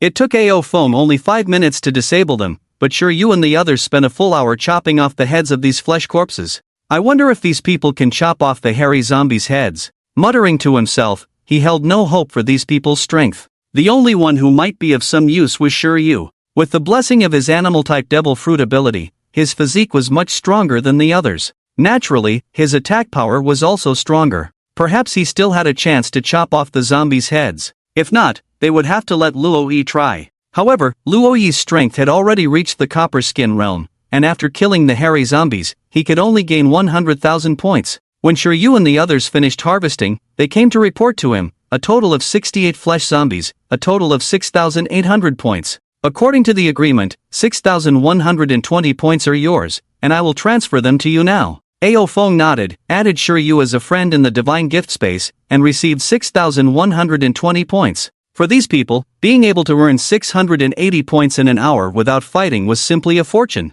In the past, they worked hard to kill zombies but couldn't earn this much. Although they knew about the rule of getting 10 times the reward for killing zombies of a higher level, with zombies constantly outside, even if Luo Yi had the strength to disable flesh zombies, who would dare to go out and chop heads? So, even though they only got 1/10, these people were already very satisfied. Ao Feng looked at Tang Yingying and said, continue, this time when luring zombies, try to attract as many zombies as possible. Tang Yingying nodded solemnly and no longer paid attention to Han Shuang's strangeness. Climbing back up the high platform, a scent that humans couldn't smell spread in all directions. Boss, you have to kill quickly, our defense barriers can easily be destroyed by zombies. While Tang Yingying was luring zombies, Shiryu was chatting with Ao Feng. This legendary figure, only seen in the Divine Gift Space Communication Channel videos, was rarely seen in person. Don't worry, Ao Feng said lightly. Before long, with the scent spreading, zombies began to jump from the South Street. It raised its hands and straightened its legs. But it jumped quickly and in the blink of an eye, it had reached the defensive position at the intersection.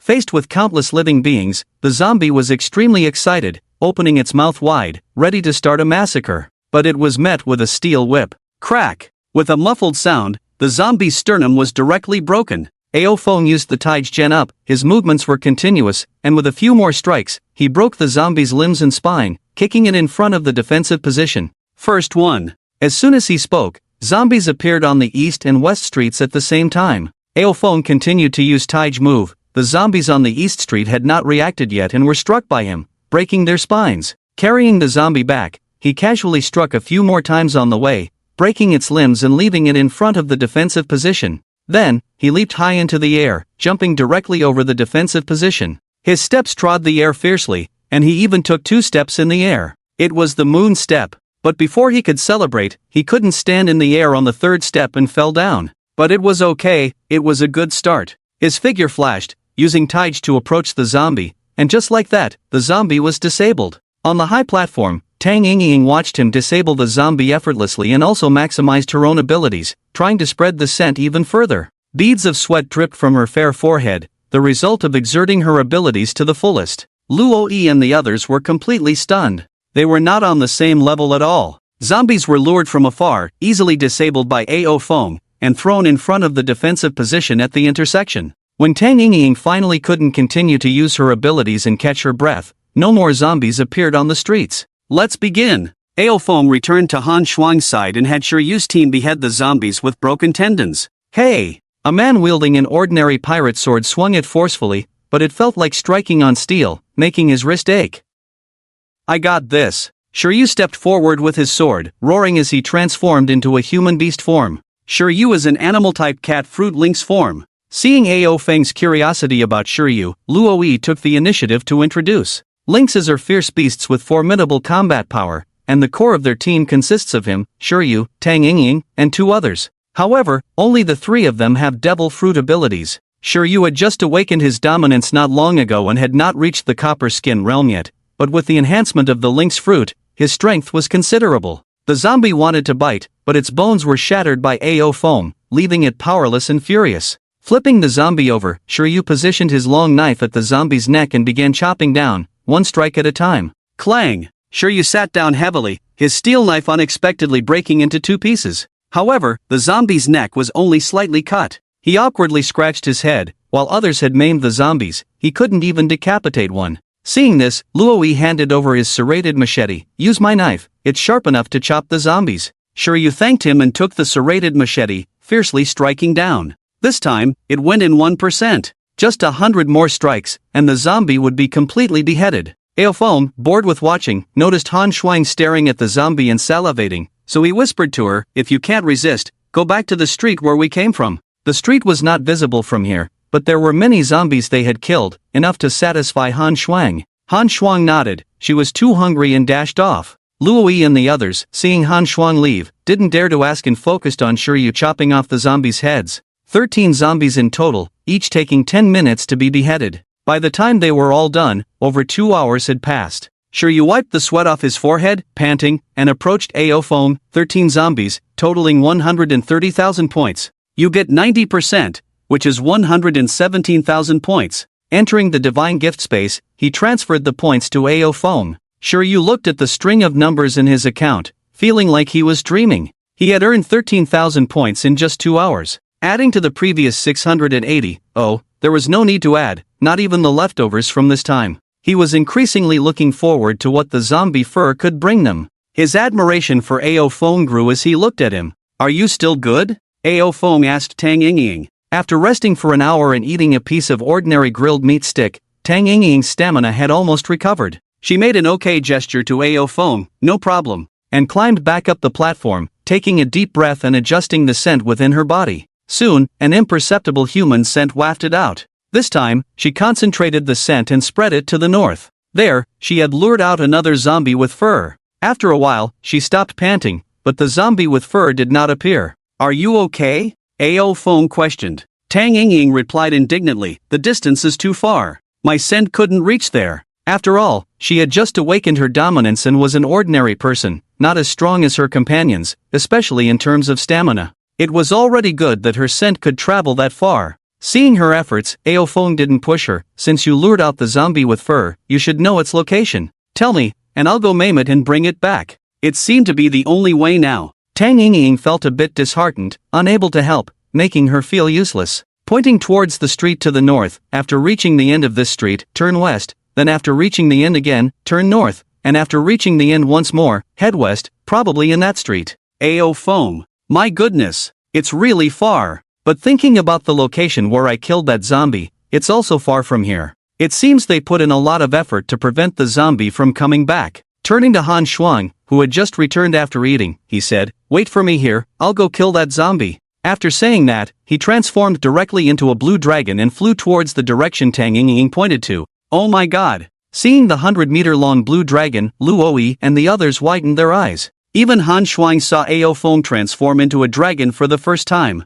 The majestic blue dragon was awe-inspiring, its dragon might spreading, adding a few more traces of awe in their hearts. Uncle Luo, I'll go take a look. Tang Yingying suddenly jumped off the platform and ran north. She emitted the unique scent of zombies, allowing them to recognize her as one of their own, ensuring her safety. Be careful! Luo Yi shouted loudly to remind her to be safe as she ran out. He didn't have Tang Yingying's abilities or Ao Feng's combat power. If he ran out too and encountered zombies, it would be a death trap. Besides, these people needed him to stay put. Han Xuan, who had returned, continued to stand quietly in the corner of the street, silently watching Ao Feng's departure. In the sky, the blue dragon looked down, searching for the zombie's trail. Perhaps because the people nearby were all gathered by Luoyi, he didn't spot any human figures again. Several streets later, his expression changed as he saw the creature covered in red fur resting on the ground. It was the zombie. The blue dragon swooped down, simultaneously releasing a thunderous roar towards the zombie. The thunderous roar resounded, causing the red fur on the zombie's body to stand on end, bristling. As it tried to get up, lightning struck its head directly. The red fur on its head turned to ashes, and the zombie raised its head in anger, only to be met with a scorching deep red. It was the blue dragon's fiery breath. Flames covered its body, and as it emerged from the flames, it was met with countless wind blades. The thunder, fire, and wind combo was a move Ao Feng often used. However, controlling three elements simultaneously also meant that the power of each element was not particularly strong. In the anime, Yamato could counter Kaido's fiery breath with his ice fangs. This was because she only mastered the power of freezing air. Although her own strength was not as great as Kaido's, the power of ice was enough to rival Kaido's fiery breath. Similarly, Meng Kuei's power of the netherworld and Lu Xiao's true sun fire were both formidable. If he were at the same level as them, his fiery breath would not match up to the true sun fire. However, the combination of three elements brought him more combat strategies,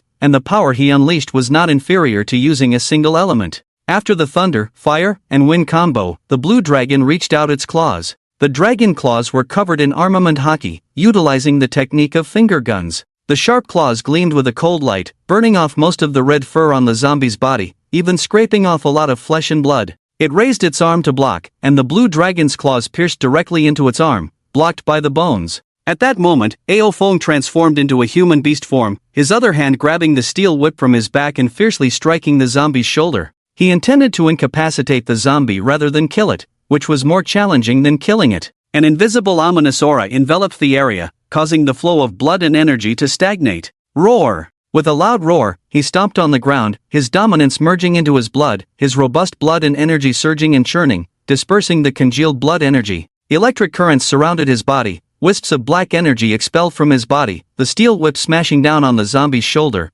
forcing its body to sink. However, its bones were extremely tough, and the strike did not shatter its scapula. However, it doesn't matter. Ao Feng's dragon claw fiercely grabbed the other hand that pierced into its arm, and the dragon claw slid down the hairy corpse arm bone. Its arm flesh was torn open by the dragon claw, leaving a mark even on the arm's bones. Despite the hairy corpse lacking pain sensation, instinct made it angry. A muffled roar came from its throat as it reached out to grab Ao Feng's chest. But Ao Feng had battled a hairy corpse before and knew its strength very well. Without blocking, allowing the hairy corpse's claws to reach his chest, he wielded the steel whip in one hand and the dragon claw in the other, intending to fight the hairy corpse with his life. However, he could never truly fight the hairy corpse to the death. Just as the hairy corpse's claws were about to grab his chest, its body muscles mysteriously recoiled backward. The super resilience trained on paper dodged along with the airflow. But he was a normal person and could not reach the level of flexibility of an owl. His chest muscles slightly retreated, reducing some of the hairy corpse's force.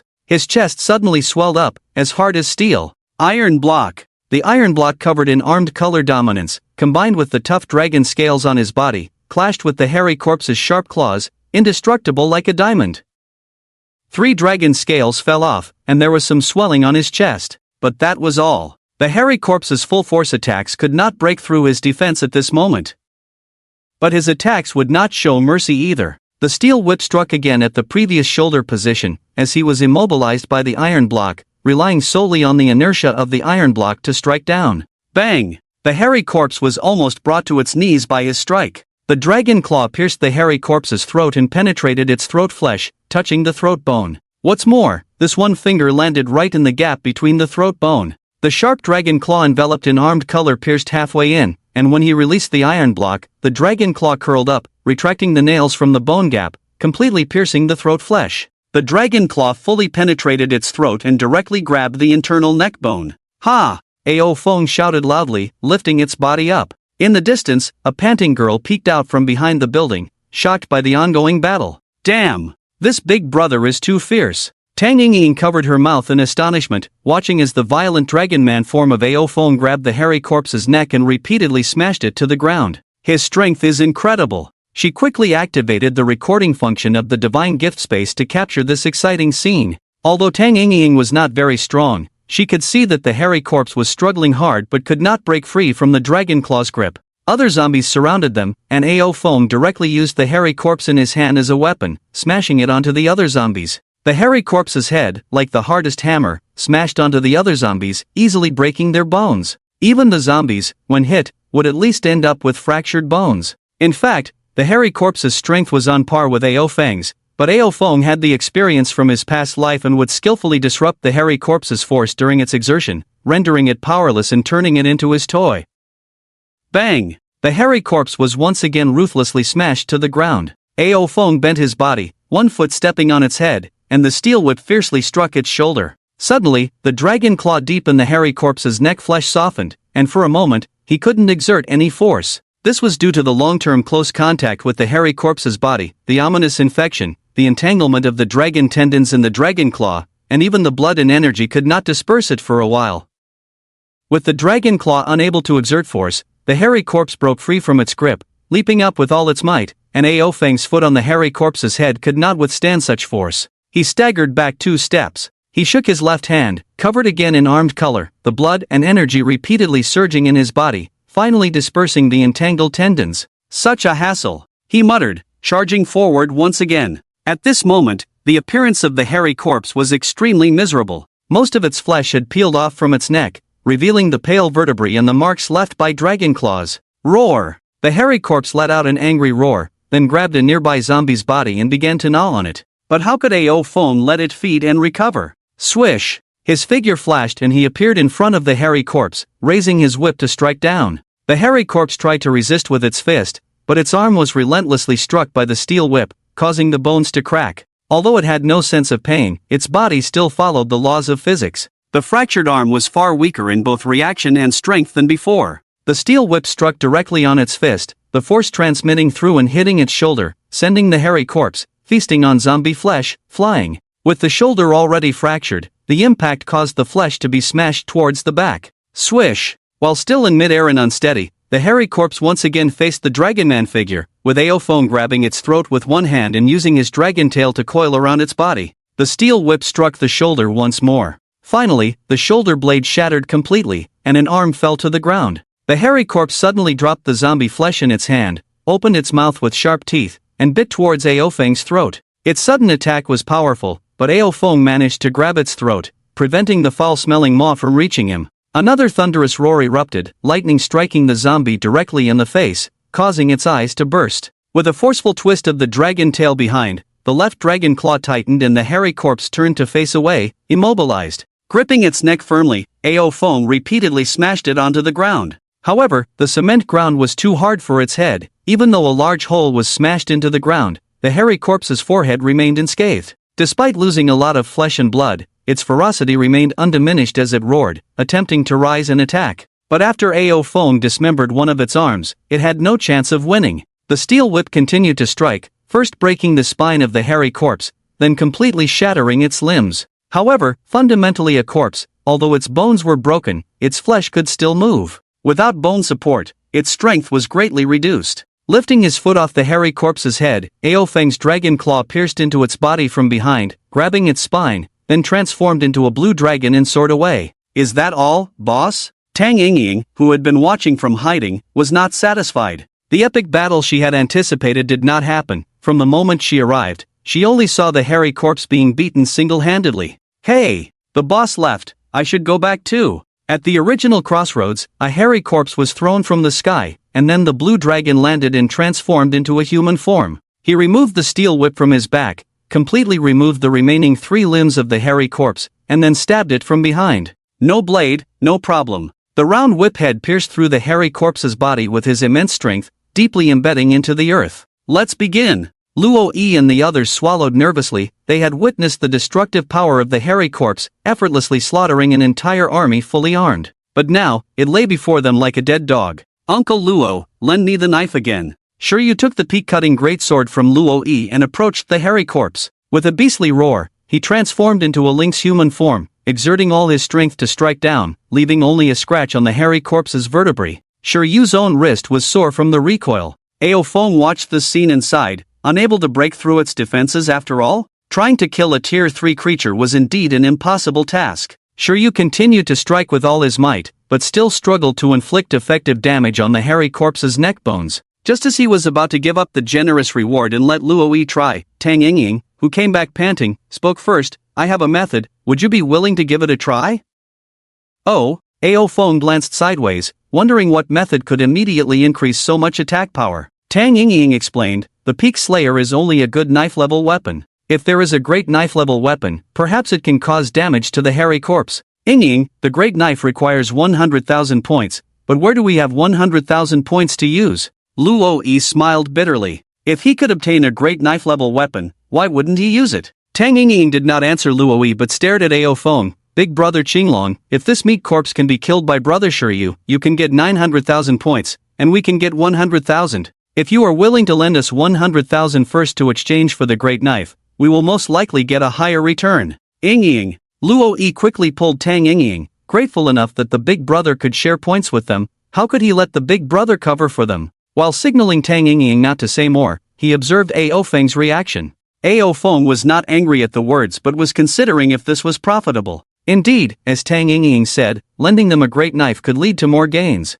He did have over 100,000 points. Even if they couldn't cut off the hairy corpse's head with the great knife, he could take back the great knife and give it to Han Shuang or his sister, without losing anything. Okay. With his decision made, he agreed to the plan. What type of weapon do you want to use? He asked Luoyi. Because if the hairy corpse's head could be cut open, Luoyi would most likely use this knife, while the Peak Slayer would be given to Shiryu. The Divine Gift Space not only had weapons seen in anime but also custom types. Any type is fine, I'll listen to you, Luoyi said he didn't mind. He didn't say more and entered the Divine Gift Space to search. Finally, he chose the hardest one, Autumn Water. The great knife cost 100,000 points, but with his Divine Gift member title, he could enjoy a 20% discount, needing only 80,000 points to exchange. He handed Autumn Water to Shiryu, give it a try. Autumn Water was a black knife, much heavier than other blades. Although it didn't have the serrated edge of the big saw or the cutting power of the Peak Slayer, it weighed 5 times as much as the Peak Slayer. Shiryu felt the weight in his hand.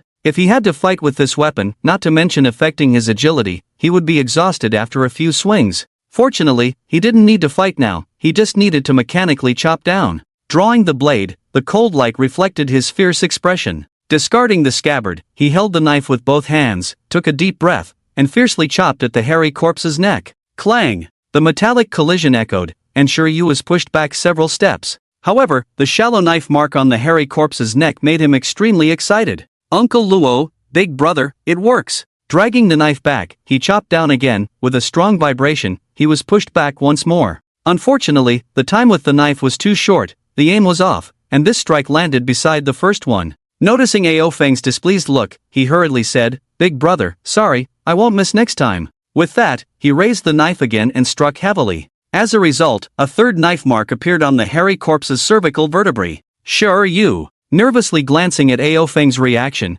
afraid that the big brother might kill him in a fit of anger, Ao Feng remained expressionless. This situation was actually quite normal. Before the apocalypse, they were all sheltered flowers. Who would wield a knife to kill? Being able to quickly adapt to the apocalypse and gradually grow was already remarkable. Take your time chopping, Alfeng said to Shiryu, then turned to Tang Yingying. Continue to attract the meat corpses and zombies. He doesn't know how much longer he needs to chop. Tang Yingying shrugged, the nearby zombies have all been attracted. It will take at least a day before the zombies from afar gather here. No more zombies? Alfeng felt a bit regretful. It seemed that he had exterminated the nearby zombies himself. But it didn't matter, there would never be a shortage of zombies in the apocalypse. Due to the nature of the zombie virus, these zombie bodies, once eaten by other zombies, would evolve into stronger beings. After some thought, he said to Luoyi, have your people come out and move all these zombie bodies to the end of the 4 streets. What can attract zombies is not just popularity but also the bodies of zombies, which is a good thing to promote their evolution. When the zombies from afar evolve in waves, it will be the perfect time to continue harvesting. Alfeng thought to himself, feeling pleased. Luoyi followed his instructions, and people from the defensive position came out one after another, starting to move the zombie bodies to the end of the street. Beside the defensive position, Shiryu was still chopping away. How much longer would he need to chop?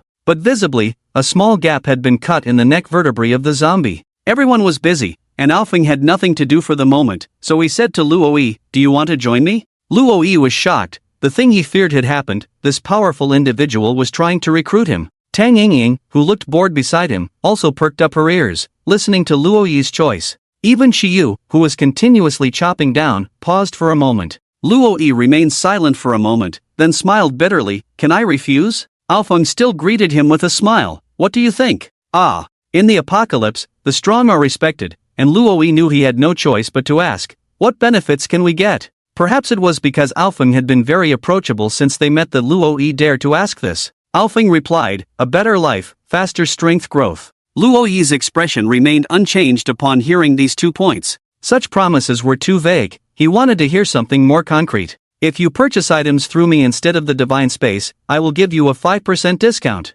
Although a 5% discount wasn't much, points were extremely valuable, and saving even a little was good. This benefit was very tempting. Not to mention the ordinary people in Luoyi's faction, even he himself was greatly tempted. A large quick knife cost 100,000 points, and with a 5% discount, he could save 5,000 points. That was 5,000 points. These 5,000 points could be used to win hearts, making it a very profitable deal. "Good," he replied heavily. Throwing the serrated big knife on the ground, he knelt down, pledging loyalty to Alfeng. "Alfeng, I am willing to serve you." Seeing his loyalty, Tang Yingying and Shiyu also came up behind Luoyi. "Alfeng, Tang Yingying, Shiyu, is willing to serve you." Nodding in satisfaction, he let them stand up and said to Shiyu, "Continue chopping the zombie fur, your movements are too slow." Subduing Luoyi's faction, especially with Tang Yingying on board, would make it easier to obtain points in the future. When the people who had gone to transport the bodies returned, Luoyi announced his decision to pledge loyalty to Alfeng.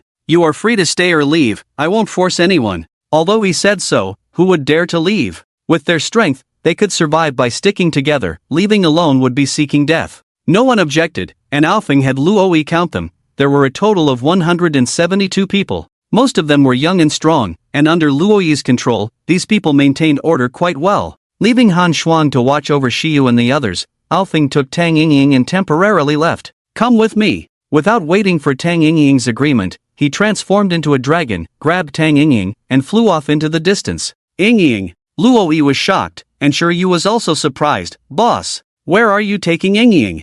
From the sky came the voice of the Azure dragon. "Hurry up and kill that hairy corpse, I'll go get another one." In the dragon's claw, the tiny Tang Yingying clung tightly to his claw, screaming frantically, "I'm afraid of heights, boss." Although the dragon's claw held her tightly, she still clung desperately to one claw. Her body contorted wildly, even clasping her legs around another claw, refusing to let go. The wind whistled by her side, the sound of airflow brought by rapid flight. Looking up, a huge dragon body completely blocked the view above. Below, buildings and crowds quickly shrank, her heart pounding, and if her legs weren't tightly clasped, she would have almost wet herself.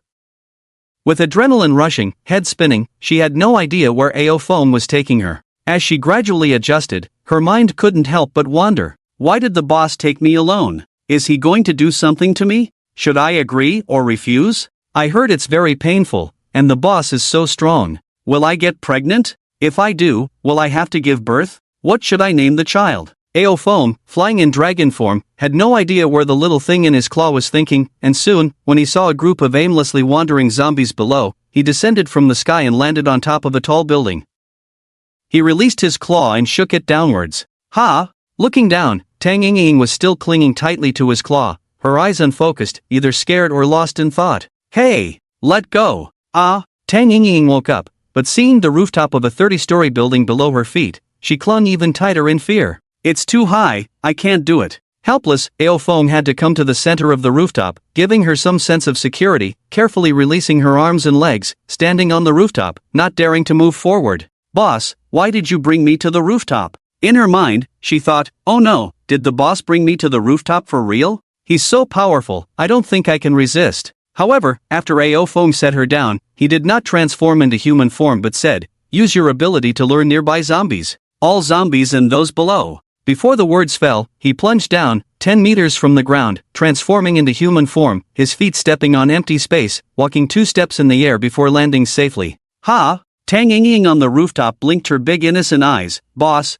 aren't you going to take me? Seems like a misunderstanding? Oh no! How embarrassing! Although there was no one around to hear her inner thoughts, the girl's cheeks instantly turned red. She sat alone on the rooftop for a long time, feeling shy, before remembering that Ao Feng said he would help her lure monsters. She released the scent to attract zombies but still didn't dare to look down towards the edge of the rooftop. Alone on the rooftop, she used her ability while humming a tune. Downstairs, Ao Feng was slaughtering zombies. Although there were many wandering zombies, it had not reached the level of a zombie tide. However, with Tang Yingying continuously luring zombies to him from above, his battle never ceased. Regular zombies were killed directly, while the ghouls had their limbs broken and thrown into nearby shops. He fought with exhilaration, his dominance growing slowly but perceptibly. With his physical strength increasing, his dominance was spreading into his blood and flesh. According to the rough classification of his past life, he was probably in the mid-stage of the Iron Bone realm now. When his bones completely turned into diamonds, strength would emerge from within,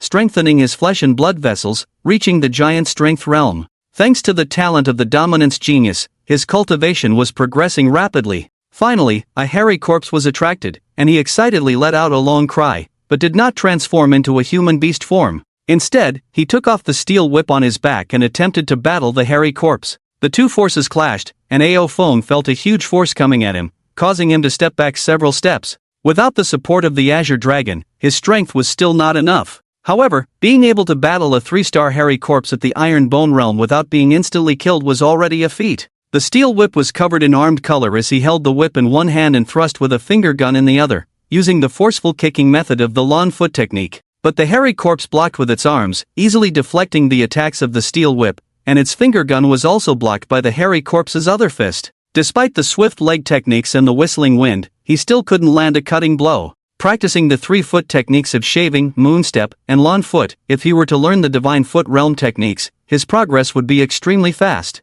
However, being just an iron bone, it was difficult for his physique to reach the level of delivering cutting blows with his kicks. With excellent combat skills, Ao Feng, although being pressured by the hairy corpse, could still hold his own. The other zombies around him made his situation even more difficult. But this was exactly what he needed. This fluctuating crisis in battle environment could bring back the fighting spirit he had in his past life. Once struggling on the brink of life and death, had he ever experienced such a thrill of killing everything in sight? But if he indulged only in killing, the growth of his combat skills would be slow, and his domineering cultivation would also be hindered. Therefore, he often deliberately created such tense battle atmospheres to urge himself on. Without activating dragon transformation, his strength, agility, and reaction speed all decreased significantly. He sought opportunities to kill amidst the siege of zombies. Bang! Dodging an attack from the hairy corpse, he broke the left leg of a zombie, then kicked and shattered the chest bone of a flesh corpse. The steel whip fell, blocking the fists of the hairy corpse. When there was an attack he couldn't block in time, he would activate partial armed color hardening or briefly use iron blocks to defend. The force of the zombie attacks made his blood surge, and every attack from the hairy corpse pushed him back repeatedly. But he remained calm, instead igniting a stronger fighting will. The domineering energy surged, and with each collision with the enemy, the impact force strengthened his flesh and blood. This was the path that a body temperer must go through. Behind him was the building where Tang Yingying was, and the attacks of the hairy corpse could easily break the steel and concrete of the high-rise building, so he fought while retreating in other directions. The steel whip in his hand became more skillfully used, approaching the level of his swordsmanship in his past life. Thud!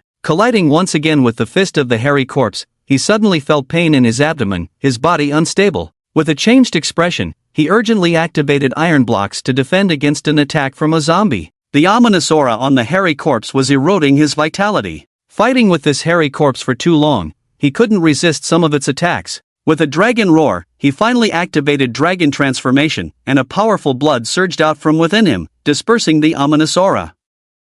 The pain in his abdomen eased, and now it was time for him to counterattack. With a loud roar, he struck the fist of the hairy corpse with the whip. This time, it was the hairy corpse who stepped back, not him. At the same time, he kicked out, breaking the right leg of a zombie, and the steel whip continued to strike, breaking the limbs of the zombie. With another kick, he kicked the zombie into a nearby store. The hairy corpse, enraged, leaped again, but his steel whip struck first, hitting the joint of the hairy corpse's arm. This was the benefit of improved combat skills. His other dragon claw intertwined with the fingers of the hairy corpse's other hand. The force penetrated the fingertips, piercing into the flesh of the hairy corpse's palm. The claws of the hairy corpse were also sharp, aiming to pierce his flesh. But how tough were dragon scales? Coupled with armed color hardening, the nails of the hairy corpse felt like scratching on a piece of steel. With a fierce grip of his 5 fingers, the hairy corpse, a monster lacking in combat skills and only driven by killing instincts, had no time to defend itself, and its right-hand fingers were forcibly broken by him. The other arm was repeatedly smashed by the steel whip. Although it wanted to attack Ao Feng's body, Ao Feng always managed to strike its arms faster. With precise strikes at the joints, the hairy corpse's left arm hung down like a limp noodle. Holding the right hand of the hairy corpse with the broken fingers, after smashing the left arm joint with the steel whip, a forceful tug with the left claw made its body stagger, and as the steel whip came down, this time it struck the right arm shoulder. The zombies and flesh corpses around him were whipped by his dragon tail, keeping them at bay. Those who managed to get close were kicked with such force that their bones shattered. The electric current coiled around the steel whip, adding more power to the weapon. 10 minutes later, he had smashed the hairy corpse's limbs and spine. Stepping on it, he pierced its back with the steel whip, pinning it to the ground. Ao Feng reverted from his dragon form and fought the other zombies barehanded. Another half an hour later, he had slaughtered all the zombies around him, and no more zombies were drawn near from a distance. They must have all been killed, or Tang Yingying on the rooftop had exhausted her strength. He exchanged a few bottles of strong liquor from the divine space, pouring it over himself to clean the bloodstains, and then spent 10,000 points in the divine space to exchange for a high-quality iron chain. Holding the iron chain, he entered the nearby store. There lay 23 zombies that he had disabled. He pierced the zombies' sternums with a finger gun and threaded the iron chain through them, turning the 23 zombies into a string. Finally, he dragged the string of zombies outside the store, pulled out the steel whip, pierced the hairy corpse's sternum with it, and connected it to the string of zombies. Holding one end of the iron chain, he transformed into a dragon and soared to the top of a tall building. Sure enough, he saw Tang Yingying sitting exhausted on the ground. Gasping for breath, she muttered something to herself. "Let's go!" he shouted loudly, startling the dazed Tang Yingying. Just as the girl was delighted to see him finally appear, she noticed the string of zombies and the hairy corpse hanging from his claws. It looked like a string of candied haws. "Wow, you're amazing, boss." Before she could finish speaking, the green dragon descended, grabbed her with its other claw, and flew into the sky. "Ah!" The girl screamed again at the height, holding onto the dragon's claw tightly, afraid to let go. As the green dragon flew into the clouds, the thin air made the girl feel a bit suffocated but also added a sense of novelty and excitement. Soon, the green dragon landed back at the original crossroads where people were already eating and resting, with Shiryu vigorously chopping off the hairy corpse's head. A long iron chain was thrown down from the sky, raising a cloud of dust upon impact. When the dust settled, Luoyi and the others gasped in shock. A long string of zombies, along with a hairy corpse covered in red fur, left them stunned. The green dragon landed, shook a few times, and then threw Tang Yingying, who was clinging tightly to its claw, down. Transforming back into human form, he landed on the ground to check Shiryu's progress. "Good, you've already chopped off most of it. Keep it up, the rest is all yours." Ao Feng's encouraging words left Shiryu speechless. He had been chopping at one hairy corpse for so long, and now another one had appeared, along with so many zombies. When would he finish chopping them all? But in Luoyi's team, points were distributed uniformly based on contributions. He had exerted so much effort this time that he was sure to receive a good share of points, so his motivation remained high. As dusk approached, Ao Feng was extremely exhausted from this battle. Fighting just the hairy corpse would have been manageable, but starting without activating his dragon form and relying solely on physical combat had drained him. He had no intention of continuing the fight now. It was time to rest and recharge, ready to continue the next day. Luoyi led this group of people into a large building on the north side of the street. At this moment, Ao Feng finally understood how they managed to stick together under the gaze of the zombies. The key was that Tang Yingying released a sense similar to that of the zombies, covering the entire building. In this way, the human presence in the building could be concealed. However, this kind of concealment was not as convenient as Tang Yingying used on herself. On the one hand, this would increase Tang Yingying's physical consumption, and on the other hand, once a zombie roamed into the room and got closer, it would be able to sense the human scent.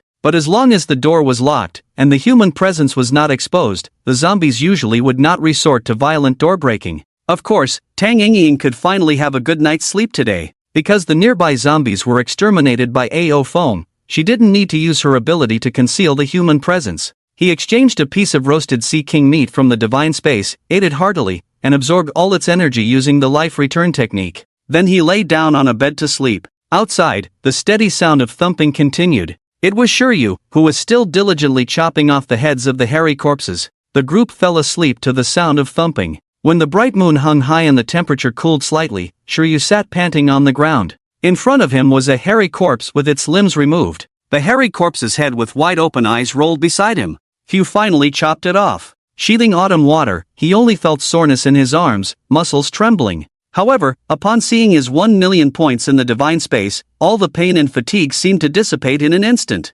1 million points. A million. That's the price of an unparalleled great sword. If I run away now, these 1 million points will be mine. And this great sword, I can take it too. Greedy thoughts inevitably arose in his mind. It had only been a little over a month in the apocalypse, and 1 million points, even the powerful dragon ability user Aofeng didn't have that many. Various combat skills, potions, all could be purchased. Even ordinary bloodline factors were only worth 1 million points. Although there were side effects of losing emotions, in the apocalypse, were emotions useful? His heart burned with desire, unconsciously licking his lips. But what he didn't see was a petite figure in the shadows not far away, quietly watching him. The figure's clothes were tattered and stained with blood, the face hidden in the darkness. On the rooftop, behind an open window, a pair of eyes were quietly watching. Shiryu leaned on autumn water, staring blankly at the hairy corpse's body. But soon, he shook himself and slapped himself hard. The crisp sound echoed in the dark night, and Shiryu cursed himself silently. What the hell is wrong with me?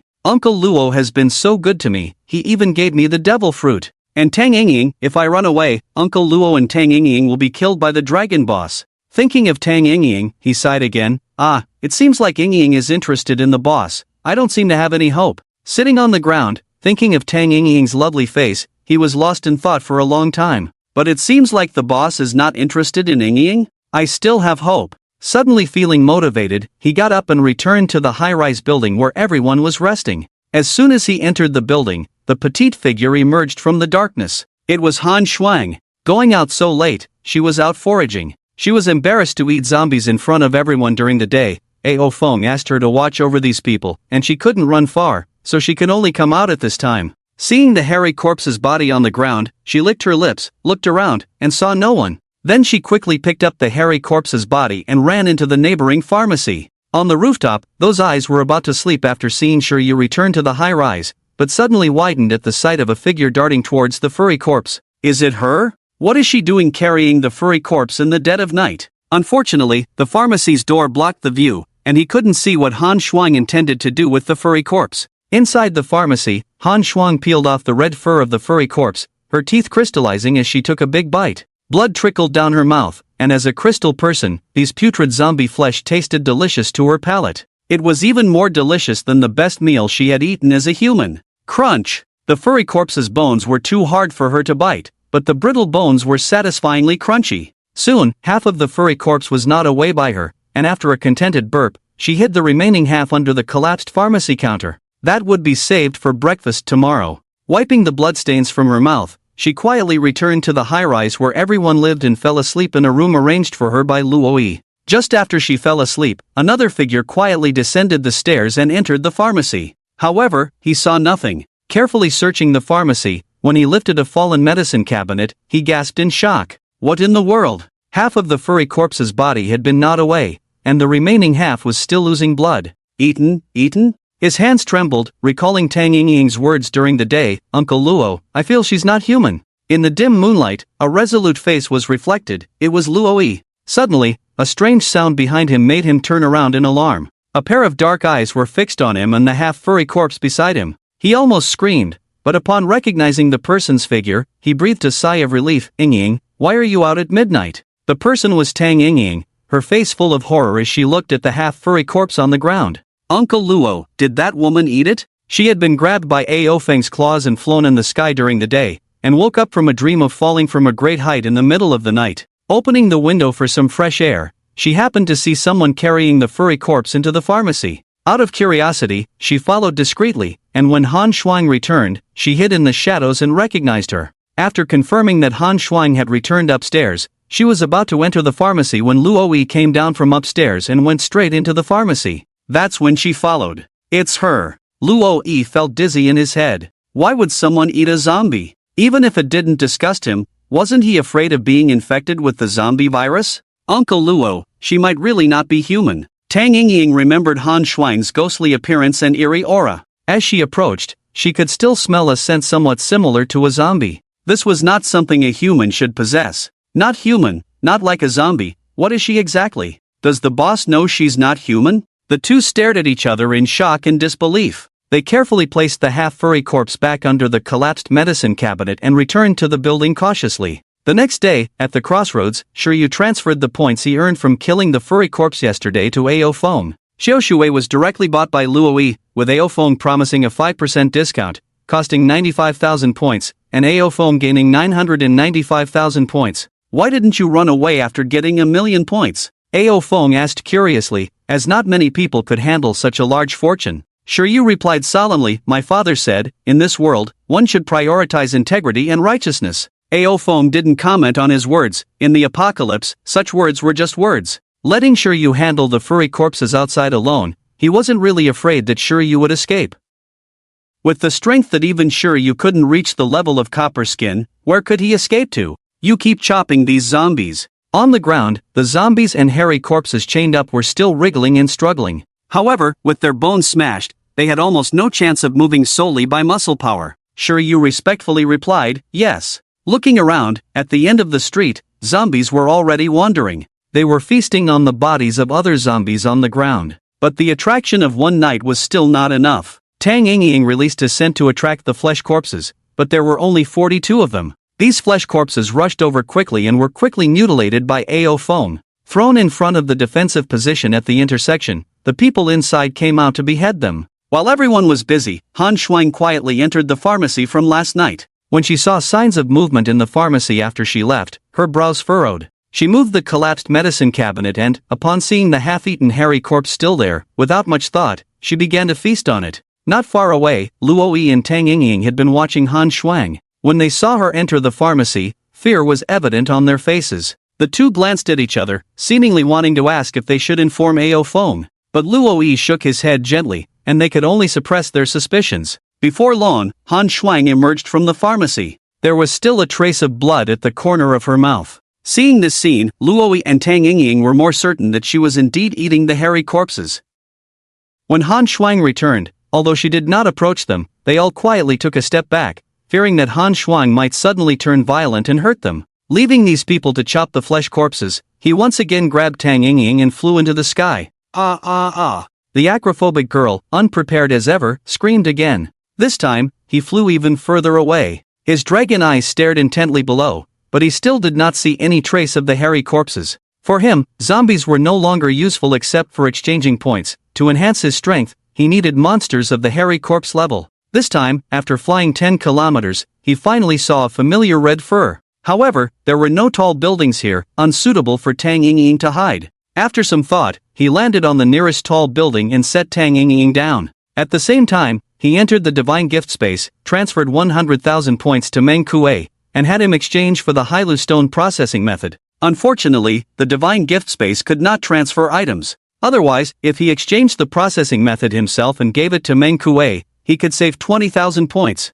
But there was no time to go back now, so it was a waste. After setting down Tang Yingying, he said he would lure the hairy corpse over, and when it arrived, she could use her ability to attract more zombies for him. While the divine gift space had not yet changed the points rules, he wanted to make a little more profit. It would be best to earn 110 million to exchange for the hidden black blood lineage factor and the demon transformation potion. Once again transforming into a dragon, he arrived at the place where he had seen the hairy corpse before. Taking on human form, he landed and fiercely smashed down with the steel whip on his back. Roar! The hairy corpse was furious, while he continued to strike and head towards the tall building where Tang Yingying was. The strong blood in him attracted the hairy corpse, which chased him relentlessly. Not only the hairy corpse but also the other zombies around were drawn to him. Alternating between the 6 styles, his body covered in armed color, his observation color constantly alert to the anomalies around him. He struggled to deal with this group of zombies. Not enough. Still not enough. The pressure is not enough. Domineering was not just a strain on physical strength but also an exploration of potential in life and death crises. Otherwise, with the effort Shiryu put into chopping off the hairy corpse's head, his strength should have improved. But his domineering had not grown much, still not reaching the level of copper skin. That was the reason. Therefore, even though physical exertion was the same, combat had a far greater impact on strength improvement than labor and exercise. Why hasn't Tang Yingying attracted the zombies yet?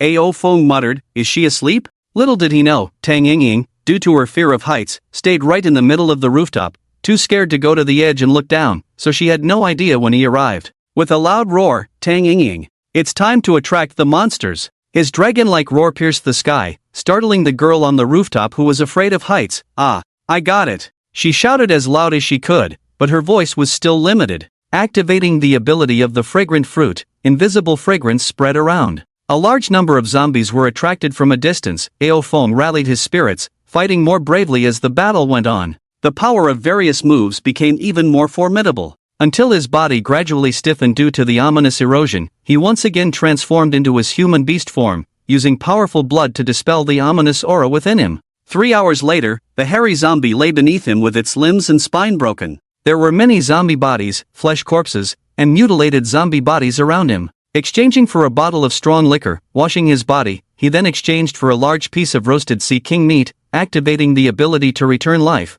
converting it into physical energy. After eating his fill, he exchanged for an iron chain, pierced through the zombie and hairy zombie's pelvic bones, and brought them to the rooftop. Tang Yingying on the rooftop was watching videos in the God-given space when she sensed someone coming up. She quickly exited the God-given space, and when she saw the string of zombies and hairy zombies again, she was no longer surprised. Boss, just watched a video, a new type of zombie has appeared, even stronger than the hairy zombie. 7 ability users teamed up to besiege it, resulting in 3 deaths, 2 severe injuries, and only 2 lightly injured ones escaped. She shared the video link with Ao Feng. The shooter of this battle was far away, causing the image to be somewhat blurry, but he could still see the appearance of what Tang Yingying called the new type of zombie. This zombie not only had red fur but also had a large number of exoskeletons growing out of its body, which could be used as bone armor to protect the body and could extend to become bone blades for attacking. Although this zombie still seemed to lack intelligence, its combat movements were becoming more skilled.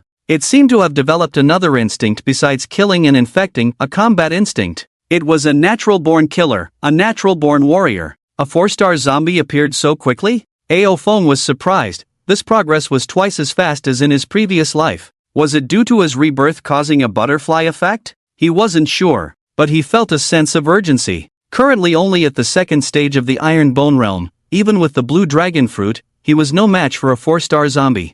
4-star zombies, born from a virus that generates bones inside the body and forms a layer of bony armor on the surface. They were called bone zombies, or war zombies. Those 7 ability users, not even at the Iron Bone realm, dared to challenge war zombies? It was already extraordinary luck that not all of them perished. Looking at the location where the video was posted, it was indeed in America across the ocean. America used nuclear weapons, catalyzing the emergence of 4-star zombies, which was no different from his previous life. However, it wasn't just America that used nuclear weapons. The northern neighboring country of Huaxia also bombed zombies with nuclear weapons. Their zombie evolution was also rapid. Of course, the most terrifying were not America and the northern country. It was Asen to the west of Huaxia. Their nuclear arsenal exploded. All nuclear warheads were ignited. The city where they stored the nuclear warheads was directly bombed to ashes. Moreover, radiation spread across half of Asen, where the level of zombie evolution ranked first globally. Of course, this was a story for another time. Currently, the core city of Asen lay in ruins. Although the zombie virus was rapidly evolving, the zombies were also being blown to pieces, requiring peripheral zombies to come in and receive the upgrade package. Because Asen country is adjacent to Huaxia, Huaxia also faces considerable zombie attacks from Asen. Boss, can you handle these zombies? Tang Yingying asked. Ao Feng shook his head. With my current strength, it's difficult. Even you can't handle them? Tang Yingying was shocked, unable to fully grasp the horror of the martial zombies from the video. But Ao Feng was already the most powerful human in her cognition. If martial zombies appeared in Yuzhou, how would they deal with them? Ao Feng said, don't think too much, striving to improve oneself is the truth. You can't just rely on releasing fruit abilities, your own strength is equally important. Oh, Tang Yingying suddenly thought of Han Shuang's strangeness. After struggling for a moment, she couldn't help but ask, Boss, that woman you brought, something seems off about her, have you noticed? Ao Feng was surprised. You found out? He didn't intend to hide Han Shuang's identity as a crystal person. As people explore the apocalypse more, they will gradually understand things about crystal people. By then, Han Shuang's identity will naturally be exposed. He didn't plan to let Han Shuang live in hiding forever. This life, his principle is to suppress everything with absolute strength. Boss, you know? This time it was Tang Yingying's turn to be surprised. She thought Ao Feng didn't know that Han Shuang had eaten zombie flesh. She then mentioned what she saw and heard last night. Boss, she ate the flesh of a zombie. Is she still human? Ao Feng bluntly said, no. Ao Feng explained to Tang Yingying about crystal people and told her about awakening crystals. My goodness, there are such monsters. The girl exclaimed, widening her eyes. So, the brain domain crystals of these crystal beasts or crystal people can promote the growth and awakening of abilities? Isn't this a shortcut to becoming stronger? She suddenly thought, in that case, other ability users will try to kill Han Shuang. Ao Feng's response was short and powerful, anyone who touches my people, dies. Oh, my goodness. Tang Yingying's face suddenly turned red. Boss, am I your person now? Of course. Ao Feng smiled, anyone who joins me is my person. So, if someone bullies me, you'll help me, right? Tang Yingying blinked her big innocent eyes, looking expectantly. Definitely. Who bullied you? Ao Feng felt that Tang Yingying must have a reason for asking like this. Sure enough, Tang Yingying's eyes lit up, saying with resentment, it's a friend of mine. We fled together initially, but after I found a demon fruit, she actually betrayed me. Tang Yingying slowly recounted her past experiences. In short, she was betrayed by a former good friend, almost killed, and when she returned, the villain first accused her and tarnished her reputation. Finally, she was captured by several men who intended to abuse her. If it weren't for Uncle Luo and Stone Brother saving me, I would be dead by now. Through gritted teeth, she said, before the apocalypse, she was my best friend. Why did she treat me like this? She couldn't understand why someone who once vowed to be the best in the world would end up like this for a little benefit. She wanted to retaliate. She could have said those words to her too. Why turn against herself? It was hateful that after escaping her assassination attempt, she even forgave her in the midst of her tears and sobs. Tang Yingying's teeth itched at the thought of that woman. What's her name? Ao Feng wasn't interested in Tang Yingying's story, but now that Tang Yingying was under his command, if they encountered her, it wouldn't hurt to help her seek revenge. Su Rou. After Tang Yingying said this name, Ao Feng's expression suddenly changed, even his voice raised a few notches. Say it again, what's her name? Immersed in anger, Tang Yingying was startled by his imposing manner and quickly repeated, Su Rou. Boss, do you know her? If she's your good friend, I won't seek revenge. The girl who had just been grinding her teeth was now filled with a strong desire to survive. However, Ao Feng's eyes revealed a murderous intent she had never seen before, a killing intent that Ao Feng had never shown even when fighting zombies. What does she look like? Ao Feng took a deep breath to suppress his emotions. Tang Yingying quickly reached into her pocket and pulled out a torn photo, saying, this is her. It was evident that they had indeed been very close, otherwise, in the information age, who would carry someone else's physical photo with them? Ao Feng stared at the girl in the photo exuding a youthful aura, smiling brightly in a beautiful dress, a smile that carried a hint of seduction. This face gradually merged with memories from a past life. Revenge. Why not seek revenge? He laughed heartily. Su Rou, it's good to see you again. He said it was good, but Tang Yingying couldn't help but feel that he was going to torture Su Rou. Boss, do you have a grudge with her? Ao Feng didn't answer. Do you know where she is? Tang Yingying quickly replied, I know. She's in the northern part of the provincial capital. Heard she found a big brother named Zhao Changkong, also a superpower. Unexpectedly, news of Su Rou was found so quickly. Ao Feng was filled with anger. In his past life, she had deceived him to death, and he thought it would take some time to get information about her, but she turned out to be Tang Yingying's former friend. She deceived you. How do you still know her whereabouts? Ao Feng was curious. Logically, after Tang Yingying and Su Rou fell out, they should have cut off contact with each other. Su Rou was not a big shot herself, so why did Tang Yingying know so much about her whereabouts? Tang Yingying said, I have her friend. After she got close to the big shots, she often came to taunt me, saying her big shot would definitely kill Luo Shu, then find dozens of men to gang rape me. The girl's silver teeth creaked. She had always been the victim, so why did she hold such a grudge against herself? TSK. Ao Feng sneered. She was as venomous as ever. He understood Su Rou's mentality. Once offended, she would stop at nothing. In this way, he understood that in his past life, Su Rou, who had gotten close to the big shots, would have crossed paths with him. Zhao Changkong was a superpower in the northern part of Yuzhou province, ambitious but defeated by the god of the city, and his entire force was absorbed. Later on, he expanded eastward and clashed with Luo Yi and others. The result was obvious. Luo Yi was defeated. Luo Yi and the others were incorporated. Tang Yingying was highly valued due to her special abilities, and Su Rou, fearing retaliation, softened. That's why when he met her later, she looked so pitiful.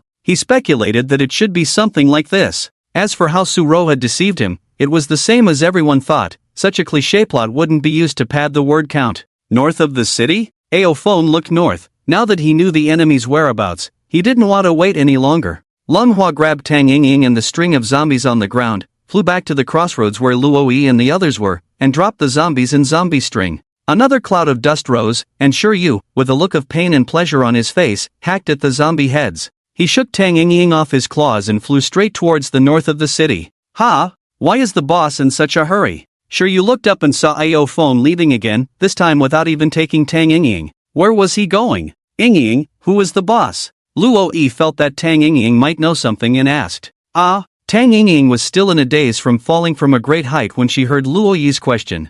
It took her a while to react. Oh, it seems like the boss went to find Zhao Changkong. Zhao Changkong? Isn't he in the north of the city? Why is the boss looking for him? Luoyi was puzzled but then thought, is he trying to subdue Zhao Changkong's power? Since Alfing had subdued him, it made sense to subdue other gathered individuals as well. He believed that strong individuals like Alfing surely aimed to dominate the area. I told the boss about Suro's matter, and then the boss seemed very angry, didn't say anything and just threw me here and left. I think maybe Suro offended him? Tang Ying organized the information in her mind and still found it unbelievable. Suro used to be her best friend, they used to talk about everything, so how come she had never heard of her knowing this boss?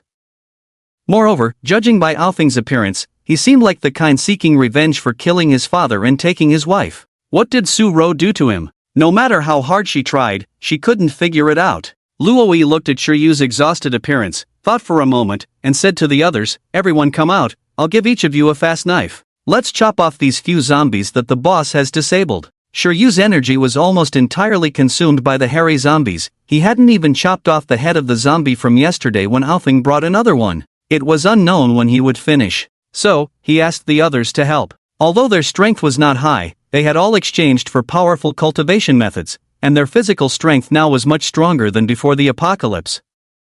With the addition of fast knives, although they couldn't move the zombies, working in pairs to saw and grind on the zombies' necks with the knives could still be somewhat effective. In the sky, Alfing soared rapidly on the flame cloud. In the city center, he descended from the sky and stood resting on top of a tall building. Below, it was particularly chaotic, and the level of chaos was completely different from other places. Because what caused the chaos was not many people but countless animals. Looking ahead, there was an extremely spacious gate with the words Provincial City Zoo written on it. The zombie virus did not only infect humans. However, the most common animals seen in the city were usually cats and dogs. Especially in a small city like Bianqing, there were hardly any fierce dogs, and even if infected, pet cats and dogs were the weakest zombies, the easiest to score points from. Also, due to their small size, many cats and dogs had their heads gnawed by zombies, losing the possibility of turning into zombies. They could only become breeding vessels for the zombie virus, allowing other zombies to evolve by consuming them. But this place was different. The animals in the zoo were far more dangerous than cats and dogs. After being infected, they would become even more powerful zombies. Of course, the most terrifying thing was not them being infected but these large animals drinking zombie blood or turning into crystal beasts after eating zombie flesh due to hunger. With virus resistance, they devoured both zombie flesh and living flesh, posing a danger higher than zombies. Bang! Jumping down from the tall building, a finger gun pierced a zombie's head, and he smashed its head with a punch. Sidestepping, a kick was heard, and the sound of crystals shattering came as Alfing grabbed the wolf's head, his 10 fingers like hooks, piercing into its skull. A crystalline piece stained with brain matter was pulled out by him, and he casually threw its body aside. Pat! Another kick sent a zebra that had evolved into a flesh corpse flying, the kick landing on its sternum, directly breaking it. The probability of becoming a crystal beast is still too low. Alfing strolled casually among the zombies, killing for an hour, and he only gained 3 one-star awakening crystals.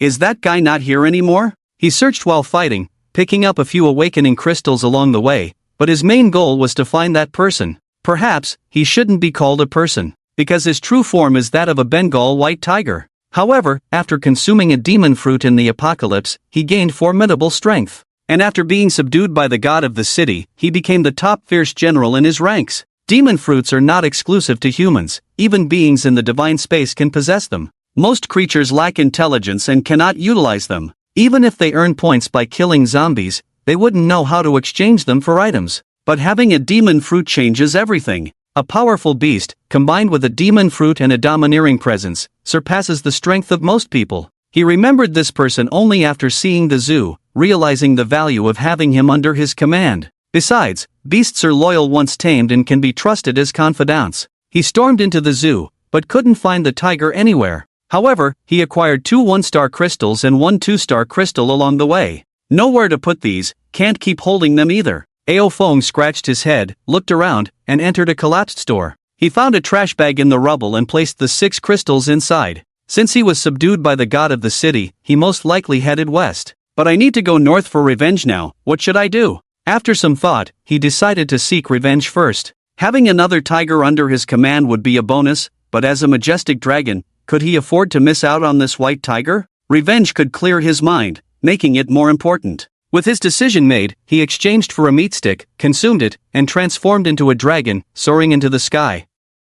In the northern part of the provincial capital, by the Yellow River, Zhao Changkong was establishing a base with his men. He was strong, having gathered many people under his command and brought construction materials from a factory. Freshwater sources in the city had dried up, leaving the Yellow River as their only hope. Unfortunately, a formidable water monster lurked in this section of the river, causing casualties among his men. Now, he gazed bitterly at the creature before him. Standing at 3 meters tall, covered in white fur with black stripes, it stood upright with flames flickering around it. And on its forehead, there was a vertical eye. "Who are you?" Zhao Changkong panted. The opponent was too powerful. Even with 2 other ability users by his side, they were still getting injured by this formidable foe. It seemed to be an animal-type ability user. Cat fruit tiger form? Or the more terrifying cat fruit illusion beast-type white tiger form? He strongly suspected the latter. The vertical eye on its forehead and the radiant aura were extraordinary. Only legendary illusion beasts displayed such phenomena. However, the powerful being remained silent, seemingly intent on killing them. Glancing at the bloodstains on his shoulder, he knew he would have been severely injured if he hadn't dodged quickly earlier. Of course, directly beheading this tiger-like ability user was not feasible, because he possessed the superhuman type / fruit. His body was as tough as steel, but even steel was not invincible, and he was injured. "Why must you be so aggressive?" Zhao Changkong's arms and legs turned into blades, ready to defend. "Your strength is impressive, but the 3 of us together can still harm you. Why bother?" He signaled the 2 animal-type individuals beside the white tiger, both standing with animal bodies. They were animal-type ability users. One of them was covered in a green exoskeleton, with arms transformed into green bone sickles, and 2 pairs of wings on his back. It was the mantis form of the insect fruit. With his sickle arms, his attack power was impressive, but now one of his sickle arms was already broken. The other person had antelope-like horns, with hands and feet turned into hooves. It was the gazelle form of the bulbul fruit. However, his chest had 3 deep and long wounds, blood continuously flowing, as if his heart was about to be ripped out. In the distance, a group of people trembled in fear, knowing they couldn't intervene in such a level of battle. A beautiful girl with a frightened expression in her eyes said, "Zhao Gu seems unable to defeat him, will we die?" Beside him, a messy-haired young man stared at her full figure with a fiery gaze, taking advantage of the crowd to touch the girl's body a couple of times. Unfortunately, she was the one Zhao Gu had eyes for, so he couldn't act recklessly. But now, even Zhao Gu himself was in danger, and he couldn't help but have some wicked thoughts. "Hey, don't touch me!" The girl felt someone touch her buttocks, turned back with a resentful face, and finally locked eyes with a middle-aged man who looked dull. "Disgusting. After Zhao Gu finishes, I'll have him kick you out." The middle-aged man, terrified, knelt down and begged, "No, it's not me. Please don't kick me out. I'll die if I go out alone." The girl kicked him in disgust, then looked back at the distant battle, thinking, "Zhao Gu is not doing well. If he loses, will that person kill us? No. Even if others die, I won't. With my looks, as long as I show a little skin, I bet he'll be tempted." In the distance, the 4 of them fought fiercely, and the white tiger man had several more wounds on him. Despite his good foundation, his limited strength showed as he hadn't trained for long. Injured and hungry, his animal instincts urged him to retreat. Combined with exhaustion, he no longer wanted to fight. Zhao Changkong also noticed his intention to retreat, feeling relieved as his energy was almost depleted, knowing he would be done for if the fight continued. "If you wish to leave, feel free, we won't stop you." Despite his fatigue, he maintained a facade of confidence, signaling the other 2 to step back. The tiger man hesitated for a moment, roared once more, and decided to leave. "Oh, what a coincidence! So you're here." Just as he was about to leave, someone appeared behind him, blocking his way with a smile. Roar! The tiger's roar echoed, causing the wind to blow. However, the person remained unfazed, standing there blocking his path. Unexpectedly lucky, this move was a double win. Submit, or die. Ignoring the tiger's roar, the conqueror's haki erupted, instilling fear in the white tiger, while Zhao Changkong and the others nearby trembled. Such powerful conqueror's haki. Who is this person? Having just dealt with a fierce tiger, now facing a true dragon, he lamented internally, hoping this big shot would subdue the tiger man and leave. The conqueror's haki mixed with the aura of a dragon, instilling fear in the white tiger. This was the survival instinct of a beast. Another wave of conqueror's haki surged forth, causing the people hiding in the distance to kneel. Zhao Changkong and the others looked at each other, legs trembling, struggling to remain standing. The white tiger closest to Ao Feng felt like his heart was about to burst. He prostrated on the ground, revealing his true white tiger form. Meow! This big guy was rubbing against Ao Feng's leg while emitting a rough meow. Zhao Changkong was shocked. What was with the meow? Very well. He stroked the tiger's head. From now on, you're with me. What day of the week is it? He asked the white tiger for its name, remembering that their 6 siblings were named from Monday to Sunday, with no name for Saturday, so he didn't know which day this one was. The white tiger shook its head. It had only recently gained consciousness, and before that, it had no concept of human names. Fortunately, it fed on the fruit of the people, so its consciousness could not have opened up much if it had consumed other types of fruit. It would have needed to gradually improve during cultivation. Then you shall be called Xiaobai from now on. Ao Feng was very satisfied with his naming skills. Meow? But the white tiger seemed quite dissatisfied. Its consciousness had only recently awakened, and it was not yet proficient in human speech, stumbling as it said, good, difficult, difficult. It wanted to say it was difficult to listen to, but Ao Feng was delighted. You also say good? Are you trying to say you're a good man? You mean you want to say you're a tough guy? Then you shall be called Xiaobai from now on. Roar! The white tiger blinked its big eyes, wanting to argue a bit, but seeing Ao Feng had already moved his hand away from its forehead and walked ahead, it could only accept this name reluctantly. Zhao Changkong? He knew Zhao Changkong was the fruit of severing, and by his current appearance, he could tell his identity. It's me, and you are? Zhao Changkong tried to remain calm but looked very alert. To easily subdue the Tiger Man powerhouse and even make that Tiger Man powerhouse transform into a beast form and act coquettishly, what kind of strength was this? Don't be nervous, I'm here to find someone at your place. He had no expression, and Zhao Changkong couldn't tell if he was pleased or angry. Who are you looking for? Zhao Changkong inquired. Su Ro. When he mentioned this name, Zhao Changkong was surprised. This young man didn't seem to be Su Ro's ex-boyfriend, right? He had been merging with Su Ro every night these days, and if he found out, he might blame me. Unless he was willing to join me as a fellow practitioner. No, I can't tell the truth. Smiling, he said, sorry, there's no one named Su Ro here, try looking elsewhere. Is that so? He believed Tang Yingying wouldn't deceive him, so it must be this Zhao Changkong who was lying. Bring your people out, let me see. Although his tone was calm, to Zhao Changkong, it sounded like a command. This made him even more angry. So what if he had Conqueror's Haki? Early-stage Conqueror's Haki could only clear out weaklings. Even if he had mastered Hashiko Haki, the level of Conqueror's Haki had to be extremely high. Just like learning armament Haki didn't mean you could master Ryu. This is my territory, you are too overbearing. His face turned cold, and 2 animal-type ability users under his command surrounded Ao Feng, trying to intimidate him to leave. However, roar! The white tiger roared angrily at Zhao Changkong and the others, its eyes filled with ferocity. How dare they act so insolently in front of its recognized master? Hadn't these scumbags had enough of being humiliated? Zhao Changkong was surprised again. It seemed that the Tiger Man had indeed been subdued. But he couldn't back down. If this person was truly Su Ro's ex-boyfriend, he wouldn't spare himself either. So he decided to intimidate him a bit to scare him off. Ao Feng reached out to stroke Xiaobai's head. Alright, don't be angry, just focus on healing.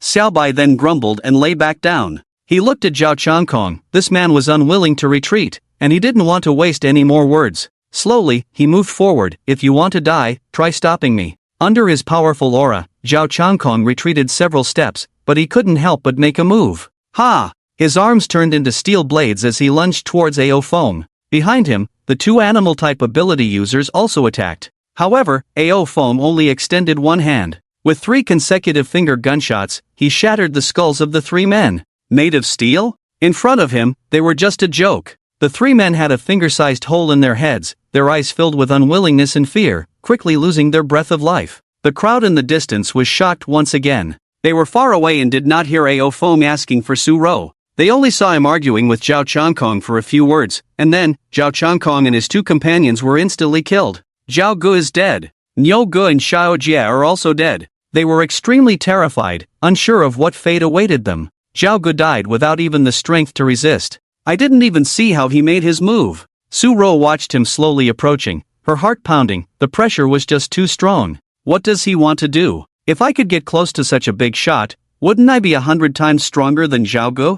And he's so handsome too. Hastily adjusting her hair, pulling down the shoulder of her top to reveal her fair skin, trying to calm her emotions, preparing to show the most charming expression when Ao Feng arrived. Ao Feng arrived in front of the crowd and immediately noticed Su Ro's half-exposed fragrant shoulders. Su Ro, I found you. He smiled, very happy. Su Ro was also very happy. He knows me. Who is he? Someone who used to pursue me? Or some lickspittle whose face I can't remember? She and Tang Yingying were known as the two golden flowers, with many suitors, so it was normal not to remember a few. Since he likes me, that's even better. Tang Yingying, with this big shot helping me, let's see how you'll end up. Thinking all these messy thoughts, she wore the sweetest smile of her life and said, "Me." But she only said one word before a hole appeared on her forehead. A finger pulled out from the hole, with brain matter and blood flowing down. The beautiful girl fell down with a puzzled expression. She never knew what happened until her death. Seeing that Su Ro was killed without a word, the others became even more frightened.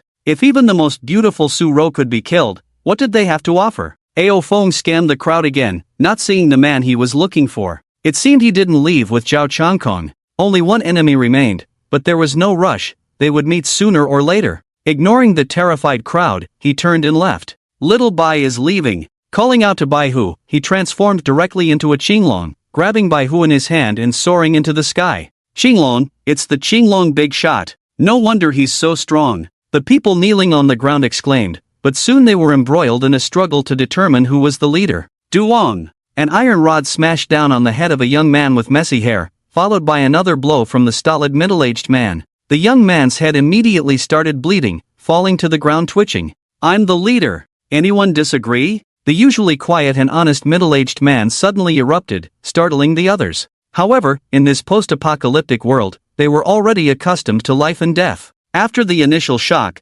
someone immediately stepped forward. Who the hell do you think you are? How dare you claim to be the leader? Bang! The iron rod in the middle-aged man's hand came down directly. The women quickly scattered, and the men began a melee to determine the leader. After a long time, almost everyone was lying on the ground. Some died in the chaos, some were seriously injured, and some had broken bones. Only one person was still standing with an iron rod, but he was panting heavily, his left eye still bleeding, possibly blinded by someone. In the sky, Bai Hu looked down in shock. In front of the 100-meter Qinglong, he seemed so small. Roar! Unable to contain himself, he let out a tiger's roar, as if the world below belonged to him. Truly, he was their leader. His intelligence had awakened, although he couldn't speak human language well yet, he already had human emotions and thoughts. When Ao Feng returned to the crossroads, the sun had already set. The bright moon hung in the gray sky, and the sound of bones being chopped still echoed on the roadside. But this time, there were also the sounds of bones being scraped and sawed.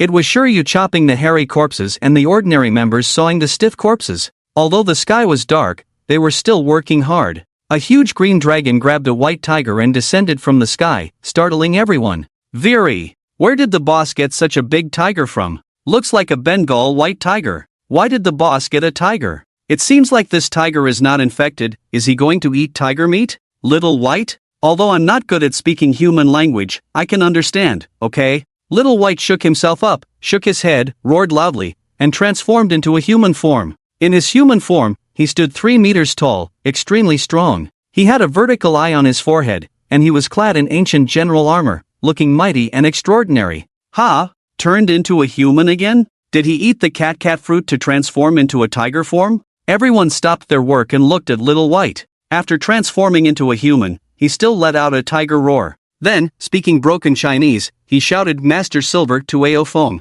This was one of the few things he could say. In the shadows by the street, Han Xuan was also curiously sizing up this big guy. Crystal people had a more acute perception than humans. She could sense the beastly nature emanating from him. Tang Yingying was also keenly aware of Little White's identity. She was sensitive to smells, and Little White clearly did not belong to the human race. Boss, did the tiger eat the human fruit? The girl cautiously took a step forward, not daring to get too close to Little White, afraid that this big tiger would eat her, although Little White's human form was really handsome. Everyone was surprised to hear her words. Ying, are you sure he's a tiger and not a human? Luo Yi looked cautiously at Little White, feeling that this big guy gave off a fierce vibe. Tang Ying rolled her eyes. Uncle Luo, who among normal people is 3 meters tall, do you think they're all admirals in the Navy? Her reminder made everyone realize indeed, Little White was too tall. Strong Ao Feng and Luo Yi looked much smaller in front of Little White. Boss, is he really a tiger? Ao Feng nodded and introduced, Little White is a Bengal white tiger from the provincial zoo. He turned into a human after eating the devil fruit. His fruit is the animal system human fruit phantom beast type spirit official form. Speaking of the human fruit, Chopper, who had a civilian form, still had a body full of fur and was mistaken for a snowman, which was quite strange. He had always suspected that Chopper actually ate the human fruit ancient type capable human form. Little White stood beside Ao Feng, very obedient, but he seemed not to like using his human form. After a while, he transformed back into his beastly form. The beastly form was even more robust, with the vertical pupil on his forehead and the armor still intact. Just like how Gyuki's Dianido form came with monk robes and armor, his armor was also a gift from the fruit's ability, providing a certain level of defense. Boss, he's a phantom beast type, he should have special abilities. Seeing Little White obedient, Tang Ying dared to take a few steps closer. Originally, she wanted to ask about Su Ro, but now she was completely drawn to Little White. Little White's abilities. Ao Feng exchanged a large meat stick from the divine space, eating and chatting with them. Spirit Official, a guardian deity in toist mythology. The main ability is a special energy combining thunder and flame, Thunderfire. This Thunderfire not only can shoot highly condensed Thunderfire beams from the third eye on the forehead, but can also be surrounded by Thunderfire light, having the effect of warding off evil. The so-called warding off evil can enhance one's resistance to the zombie virus and resist malevolent intrusions. Once zombies evolve into 3-star hairy corpses, they will generate malevolence within themselves, corroding the vitality of living beings. When the concentration reaches a certain level, they can even seize the vitality of living beings and impose misfortune on others. With the strength of Ao Feng, every battle against the hairy corpses required forcibly dispersing the ominous energy with his blood and chi, but that was only because the hairy corpses lacked intelligence. When the zombies gained intelligence in the future, the ominous energy would not be easily dispelled. At that time, the Thunderfire, capable of dispelling evil, would greatly increase in effectiveness. Moreover, negative spirits like the Lingling fruit and the childlike fruit,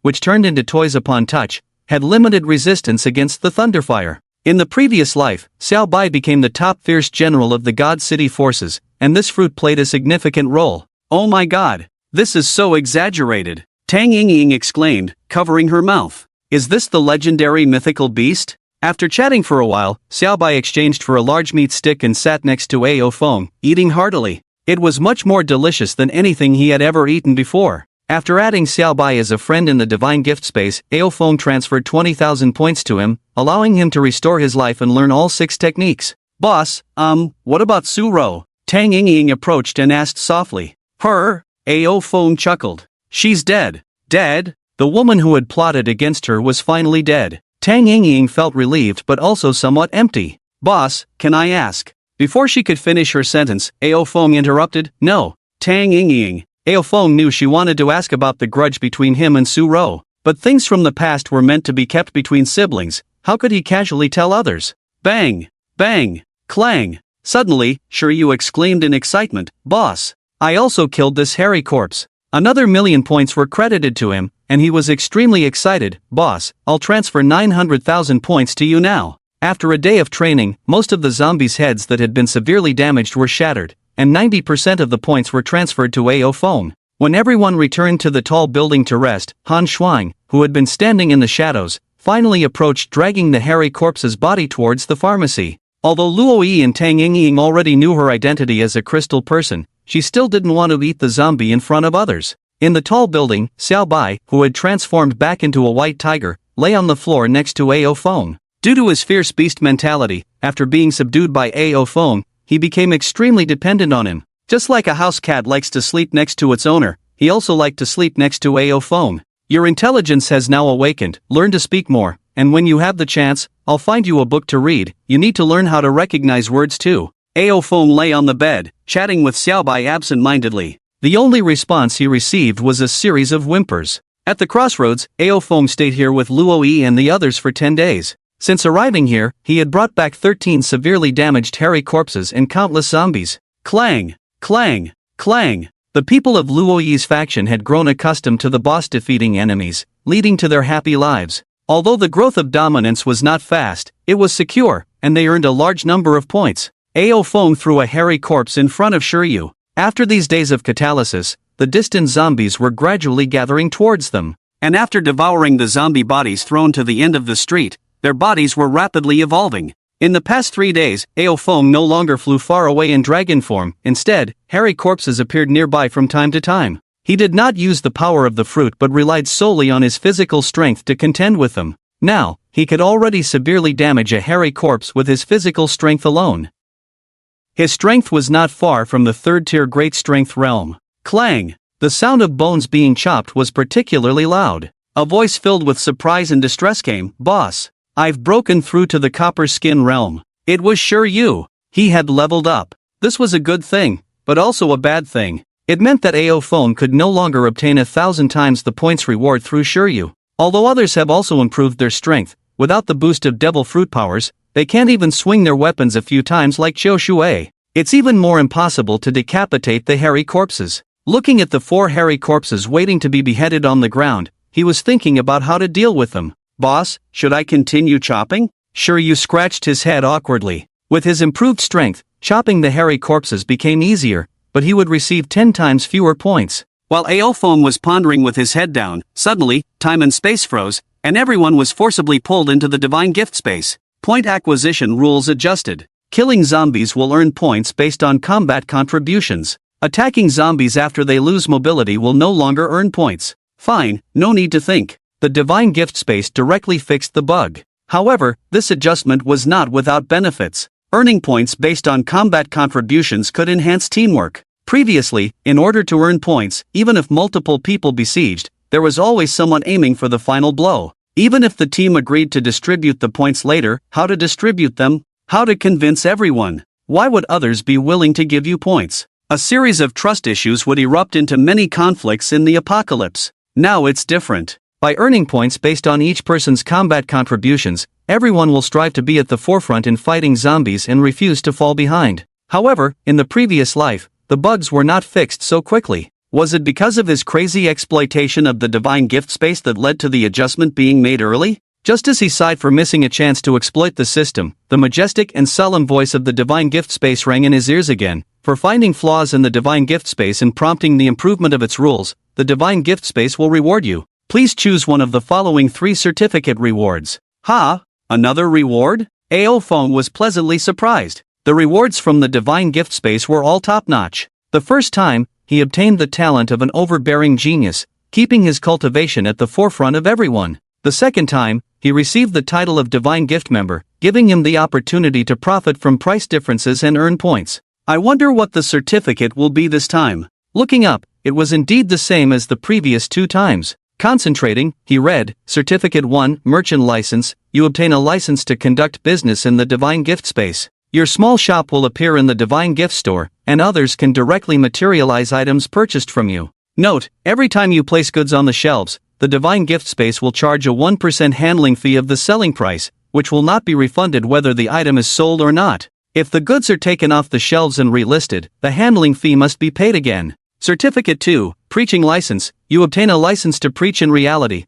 allowing you to impart your proficient skills to others without them needing to exchange for the skill in the Divine Gift Space. Note, the skills you impart lack the Divine Gift Space's enlightenment function, so others cannot immediately learn them. They need to gradually comprehend based on your preaching level and the apprentice's understanding. Certificate 3, Storage License, you obtain a license to temporarily store real-world items in the Divine Gift Space. Each time, you must pay points based on the volume and time of the stored items. You can also share the storage permission with others, but they will need to spend double the points when storing items. 3 certificates, or documents, let's rule out 3 first. Although spatial abilities have always been the best choice in the apocalypse. On one hand, he has his sister's treasure trove space, so he doesn't urgently need storage capabilities. On the other hand, this storage requires points. That's too much of a pitfall. The only comforting aspect is the ability to share it with others. allowing him to earn points through this. But it's still not as good as option 1. Moreover, can the shop also serve as a warehouse for storing goods?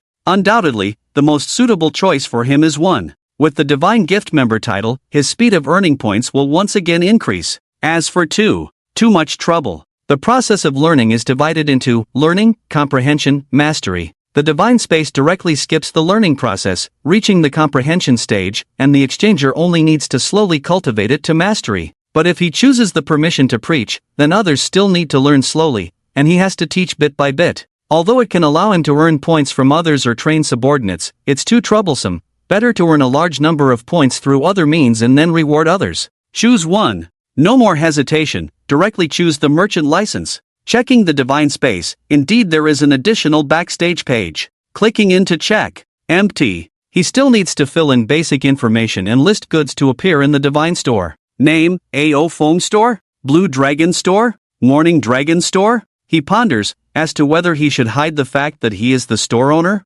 Hide for what? He's invincible, what's there to fear? Got it. Store name, Dragon Emperor Store. Looking at his current points, 999,9999. Just 1 point away from 10 million. Then he can use the privileges of the Divine Gift Member to purchase the 2 unique items at a discount. Should he exchange one first, or purchase a large amount of goods from the Divine Store to earn more points? This is a dilemma. However, he did find another uncomfortable aspect. The goods in the store do not have lock or hide functions. Once listed, anyone can buy them.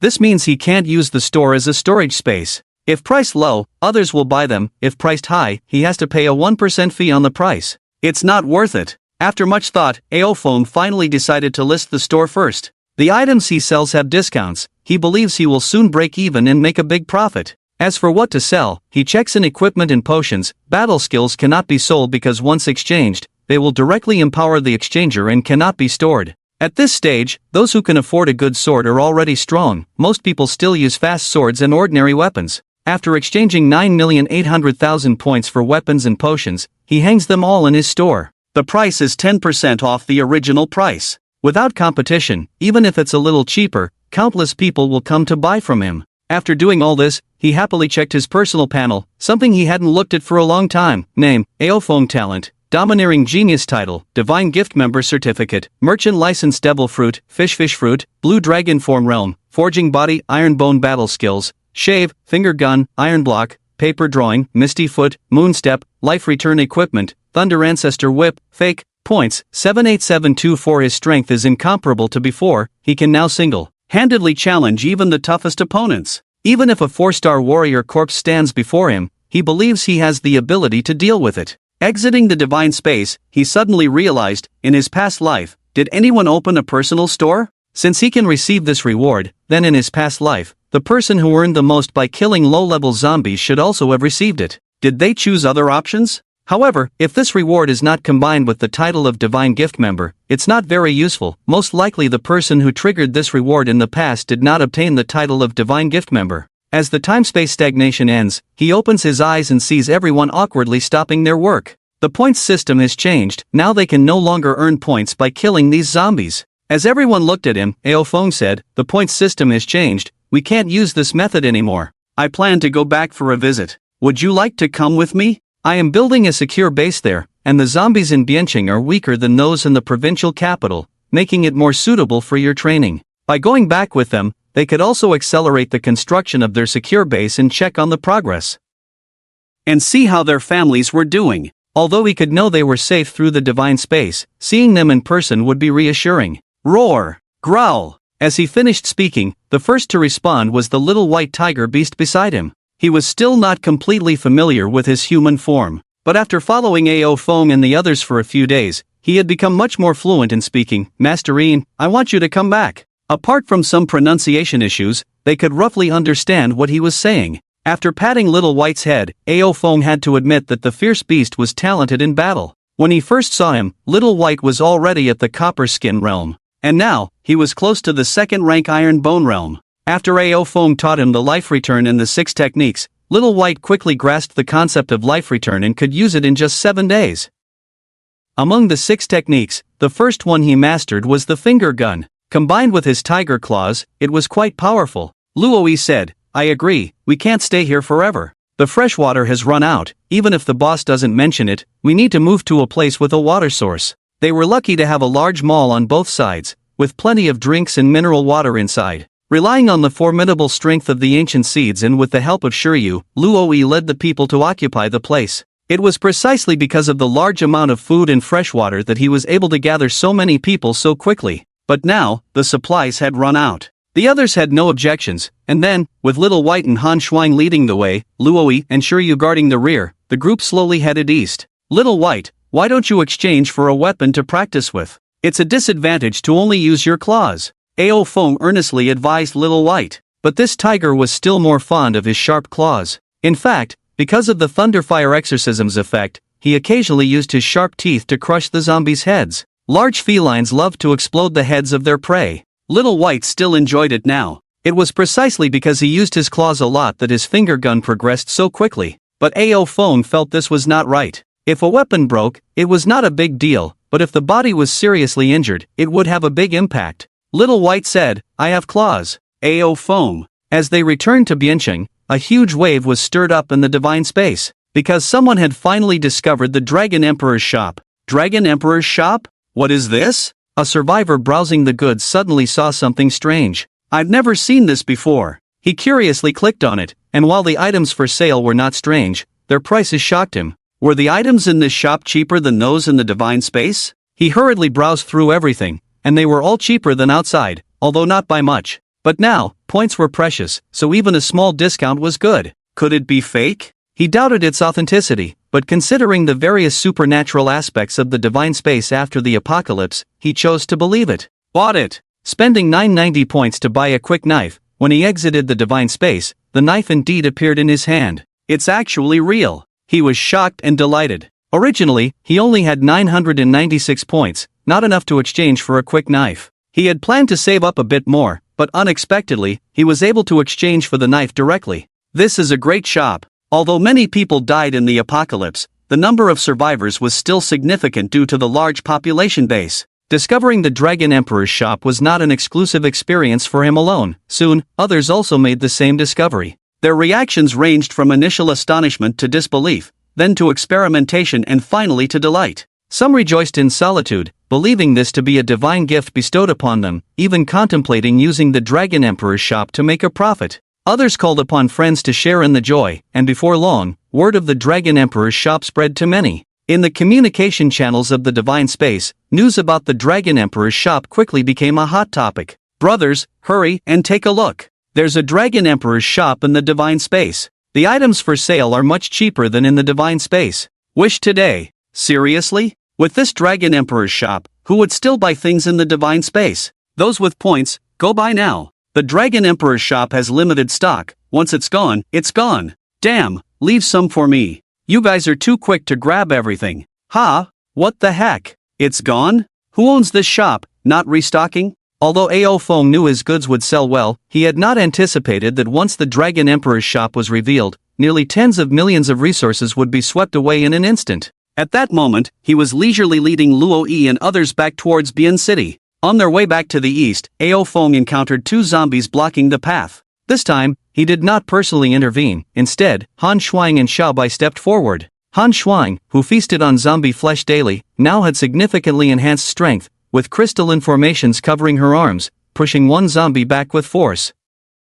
Xiaobai, in his beastly form, approached the other zombie, transparent flames flickering like lightning around his claws, emitting a low growl from his throat as he engaged in a fierce battle. The wandering creatures on the road were not limited to just zombies, there were also numerous flesh corpses and zombie corpses. Luo Yi led the team in battles against these zombies. However, without obstacles, inexperienced individuals occasionally got accidentally scratched and infected by the zombies. Even if they were close companions, at such times, their comrades had no choice but to reluctantly put them down. Ao Feng idly entered the divine space to check on the sales of his goods. The result. Wish today. Empty? It's already empty in such a short time? He was dumbfounded, underestimating the allure of these slight discounts to those struggling to survive in the apocalypse. Immediately, he thought, was the pricing too low? Should it be raised a bit? Like 99.99% off? Selling out so quickly clearly indicated a high demand. His points had skyrocketed to 12,206,224.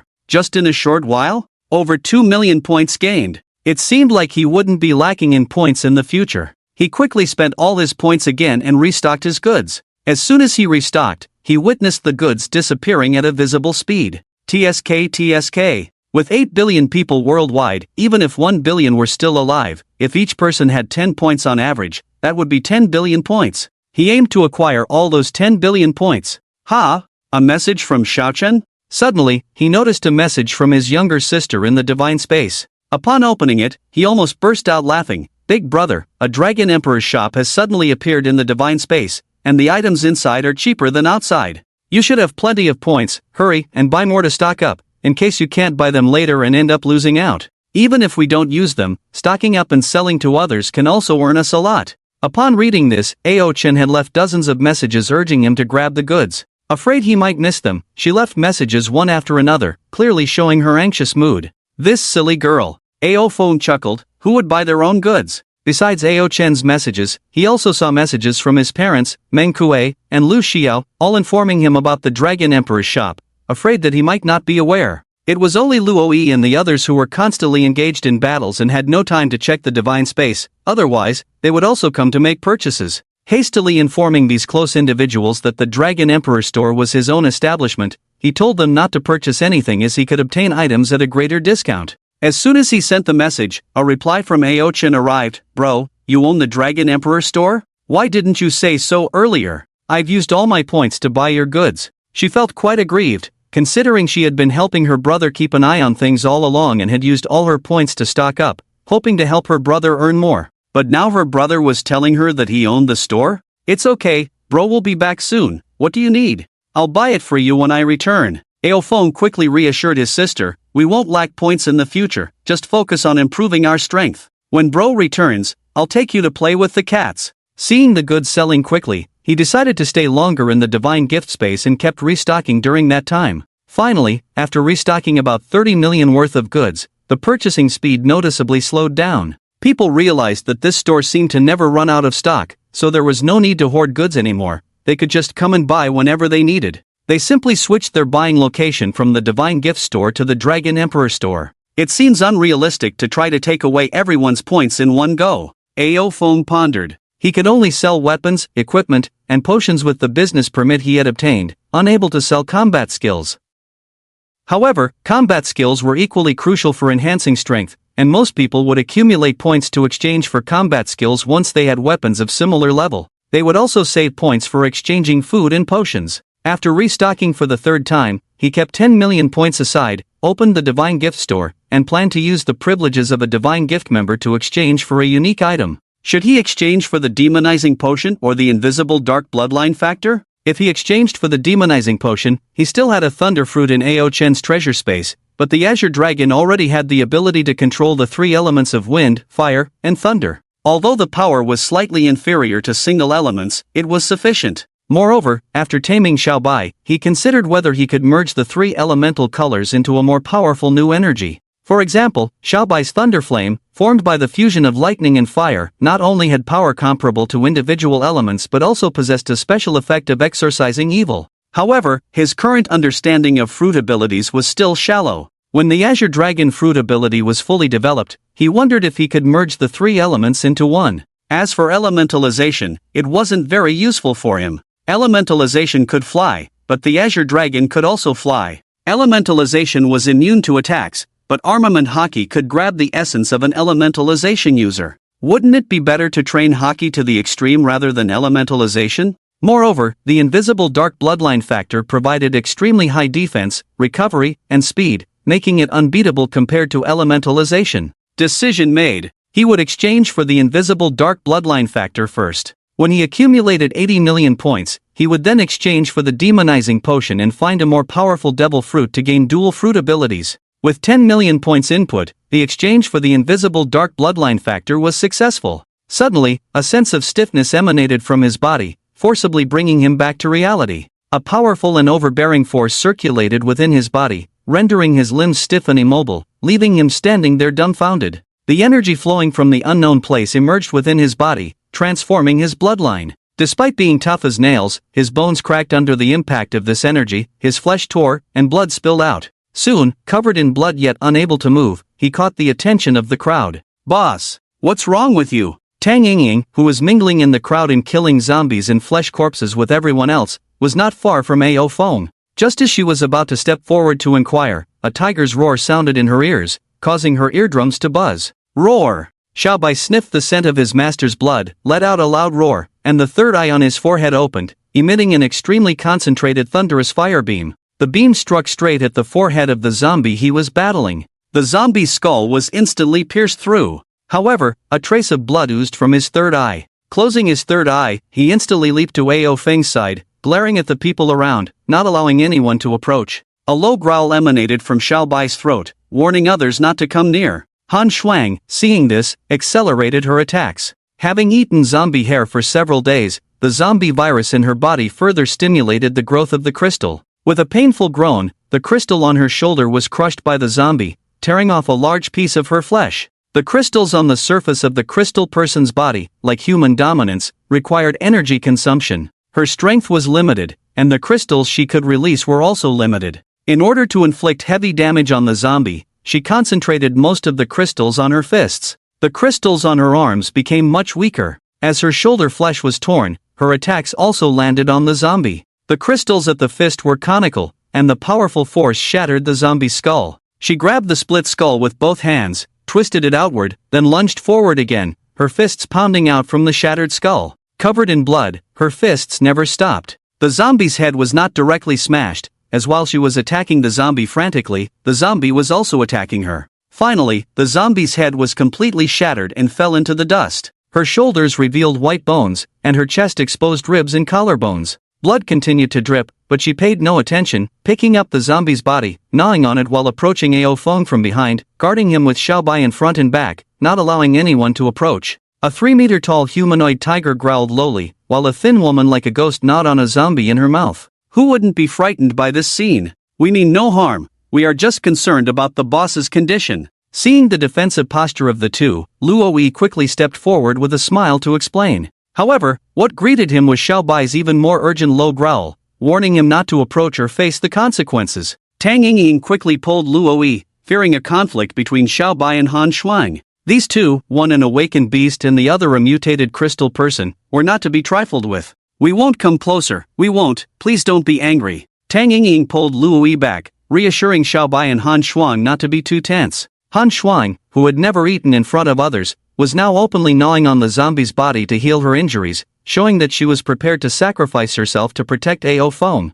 She envied Ao Feng's good fortune. Not only was he powerful himself, but he also had two loyal strong allies. Luo organized the group, keeping all the zombies and flesh corpses outside, waiting for Ao Feng to wake up. In the center, Han Shuang and Xiaobai looked at Ao Feng, who was bleeding profusely, with worry on their faces. Despite their own strength, they could still hear occasional sounds of bones cracking. The source of the sound was clearly coming from Ao Feng's body. Were Ao Feng's bones breaking? This was not good news. However, they had no idea what had happened to Ao Feng, and they had no means of treatment, so they could only stand by and watch, unable to do anything else. Although Ao Feng was immobile, everything around him was within his sight. Xiaobai and Han Shuang's selfless protection deeply moved him. Xiaobai was only at the copper skin realm, and although he could kill zombies with his beast instincts and the illusion fruit of the mythical beast, he could never achieve an instant kill. But by condensing a large amount of thunderous fire into a beam at once, he could create explosive damage. This allowed him to crush a zombie's skull with a single strike. But the cost was a damaged and bleeding forehead vertical pupil, unable to use for a short period of time,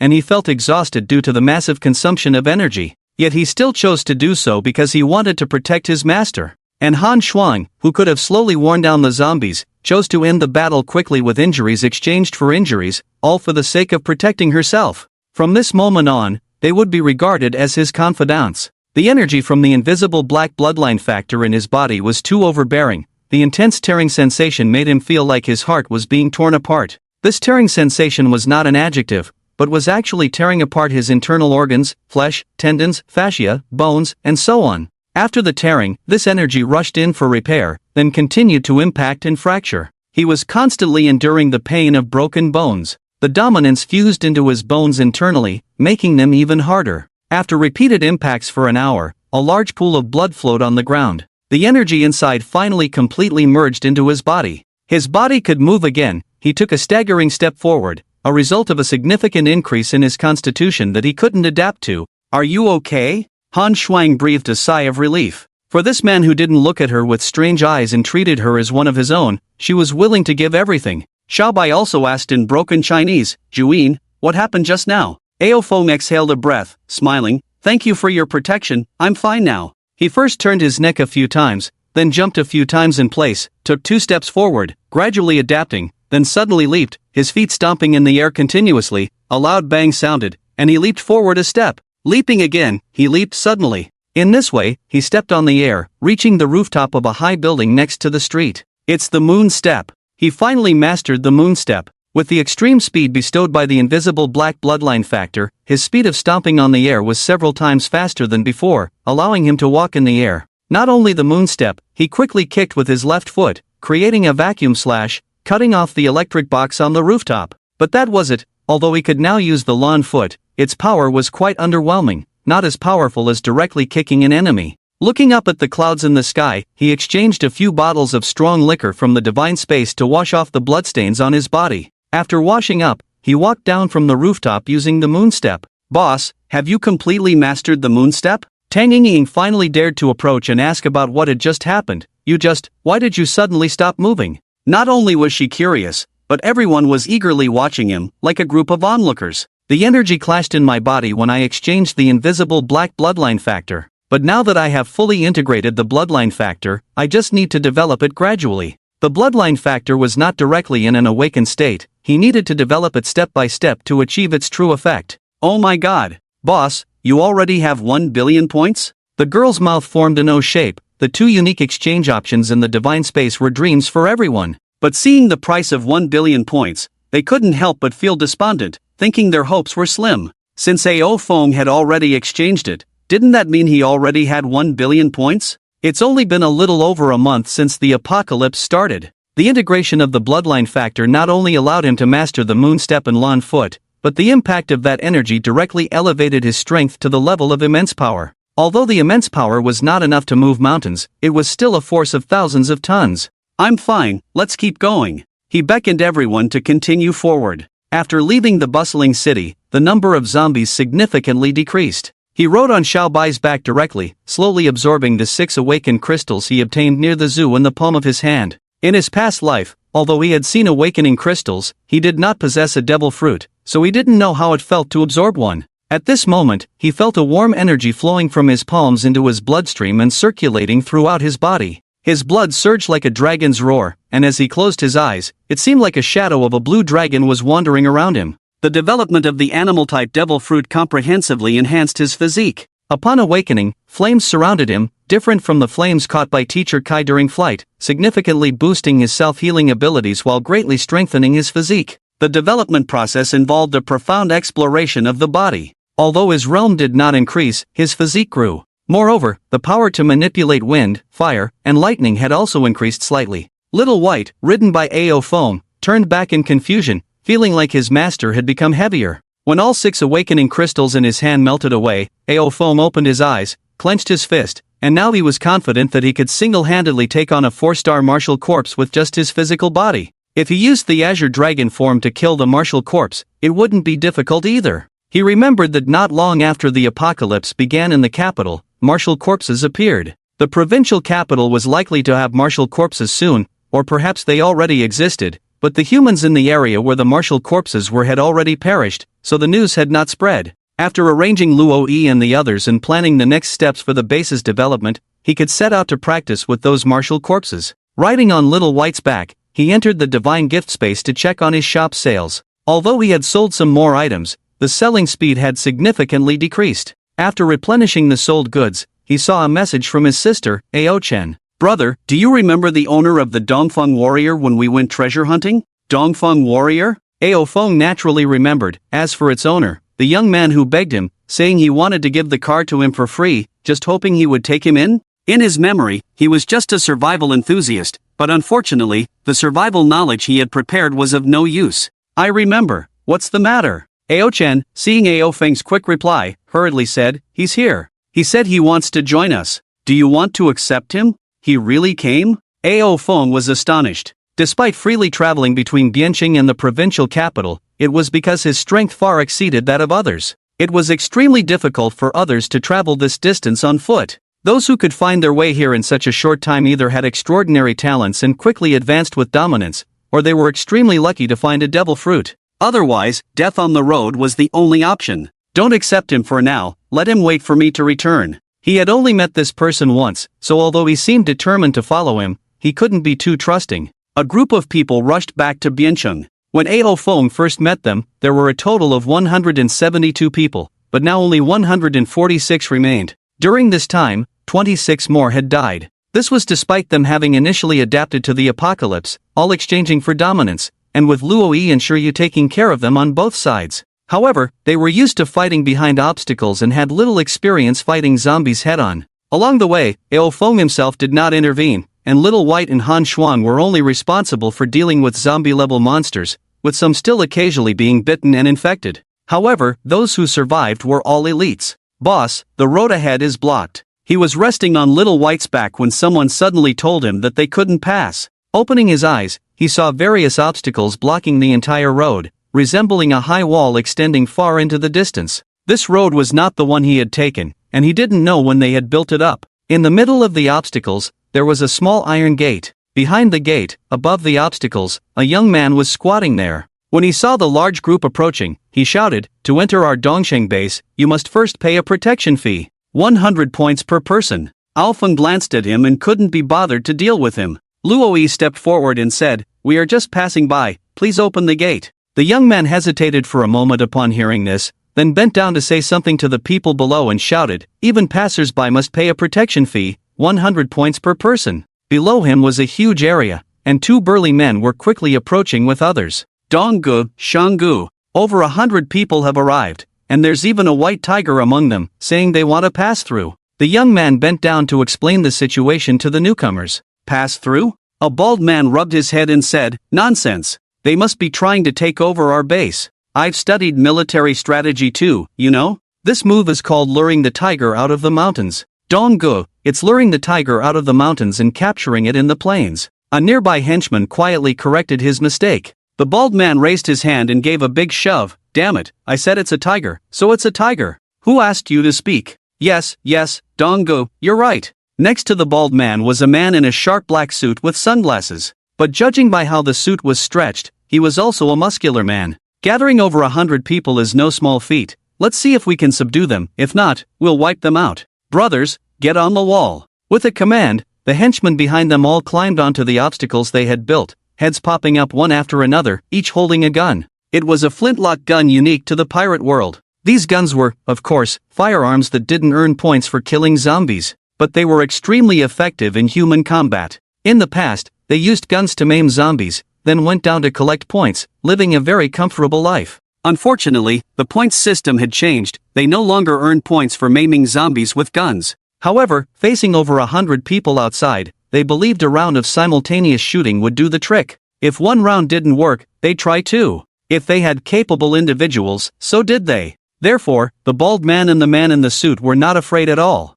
Outside, Luo Yi's face darkened. This wasn't a toll, it was clearly a robbery. But Alfeng remained silent, seemingly waiting to see how he would handle the situation. Just as he was about to threaten them and, if necessary, lead an attack, he suddenly noticed a sea of people behind the obstacles. Each person held a flintlock gun. The sight of those dark gun barrels made his scalp tingle. He believed his copper skin realm cultivation combined with the defense of the pig crocodile fruit would withstand bullets. But he had no way to deal with the people behind him. What should he do? He looked to Alfeng for help. "Boss, they have guns." The situation had far exceeded his expectations. All these damn people were armed. Not only with flintlock guns but also real firearms, and he had no idea where they got them from. Alfeng looked up at the sea of gun barrels. Buying guns might have been a good strategy in the early stages. However, relying on guns would hinder the development of dominance through close combat, which was detrimental to strength improvement. Moreover, firearms were not cheap, and if one relied on guns to earn points first, then exchanged those points for better weapons and combat skills before engaging in battle, they would likely fall behind the times.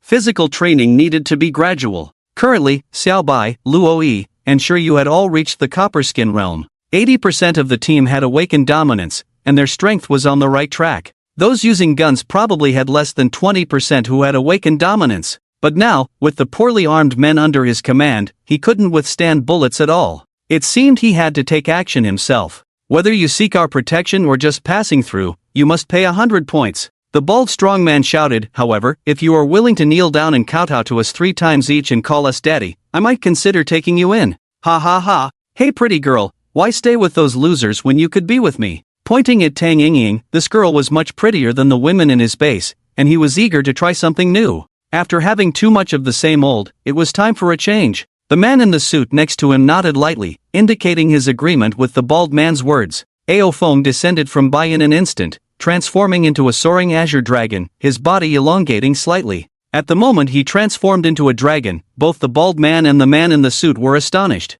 The appearance of the azure dragon, wasn't this the rumored big-shot azure dragon in Biancheng? Oh no, they had hit a brick wall now. Just as the bald man and the man in the suit were about to beg for mercy, a thunderbolt struck from the sky. The azure dragon roared 3 times in succession, and the dense thunderbolts directly covered the shelter. The thunder kept rumbling, and the lightning illuminated the white surroundings. When the view returned to normal after the thunder ceased, Ao Feng had transformed back into human form on Bai's back. However, the obstacles in front had all been knocked down, with no signs of life left inside. The entire Dongsheng base was instantly leveled. Those Dong and Shang brothers had abilities, but they didn't even have time to display their powers before being turned into charcoal by the electricity. These two were only at the copper skin level. Although his thunder didn't seem very powerful when fighting the hairy corpses, it was because the hairy corpses had strong defenses. Where did these little Karlamas have the qualifications to resist? His struggle was only against high-level zombies. Among humans, no one was his match. Instantly leveling a starting safe base was just routine for him. Clapping his hands, he said to the shocked crowd, let's keep going, the road is clear. The people's awe of him increased once again, silently following behind Bai, heading towards Biancheng. As they walked, he said, intimidated by guns? Don't rely on guns. If you have enough points, you can get a gun for self-defense, but never depend on it in zombie battles. Dominance is the key. Are guns useful? Of course, they are, like bullets wrapped in dominance. However, with this group's shallow dominance, they couldn't even cover their own bodies, let alone wrap bullets. Of course, now that the points acquisition rules have changed, even if they wanted to use guns to kill zombies, it would be impossible. The journey to Dongsheng base was just a trivial episode. He didn't take this group to his own home but went directly to the Yellow River bank, where Meng Kuei and others were building a base. At the Yellow River bank, the group of workers was working vigorously, but Meng Kuei was not there. Leading them was Feng Kuan. Ao Feng wasn't surprised by this. Meng Kuei had already told him that he had divided the workers into 2 groups. Those willing to fight formed one team, while those unwilling to fight stayed here to build the base and earn points through labor. Meng Kuei and Feng Kuan took turns supervising their construction.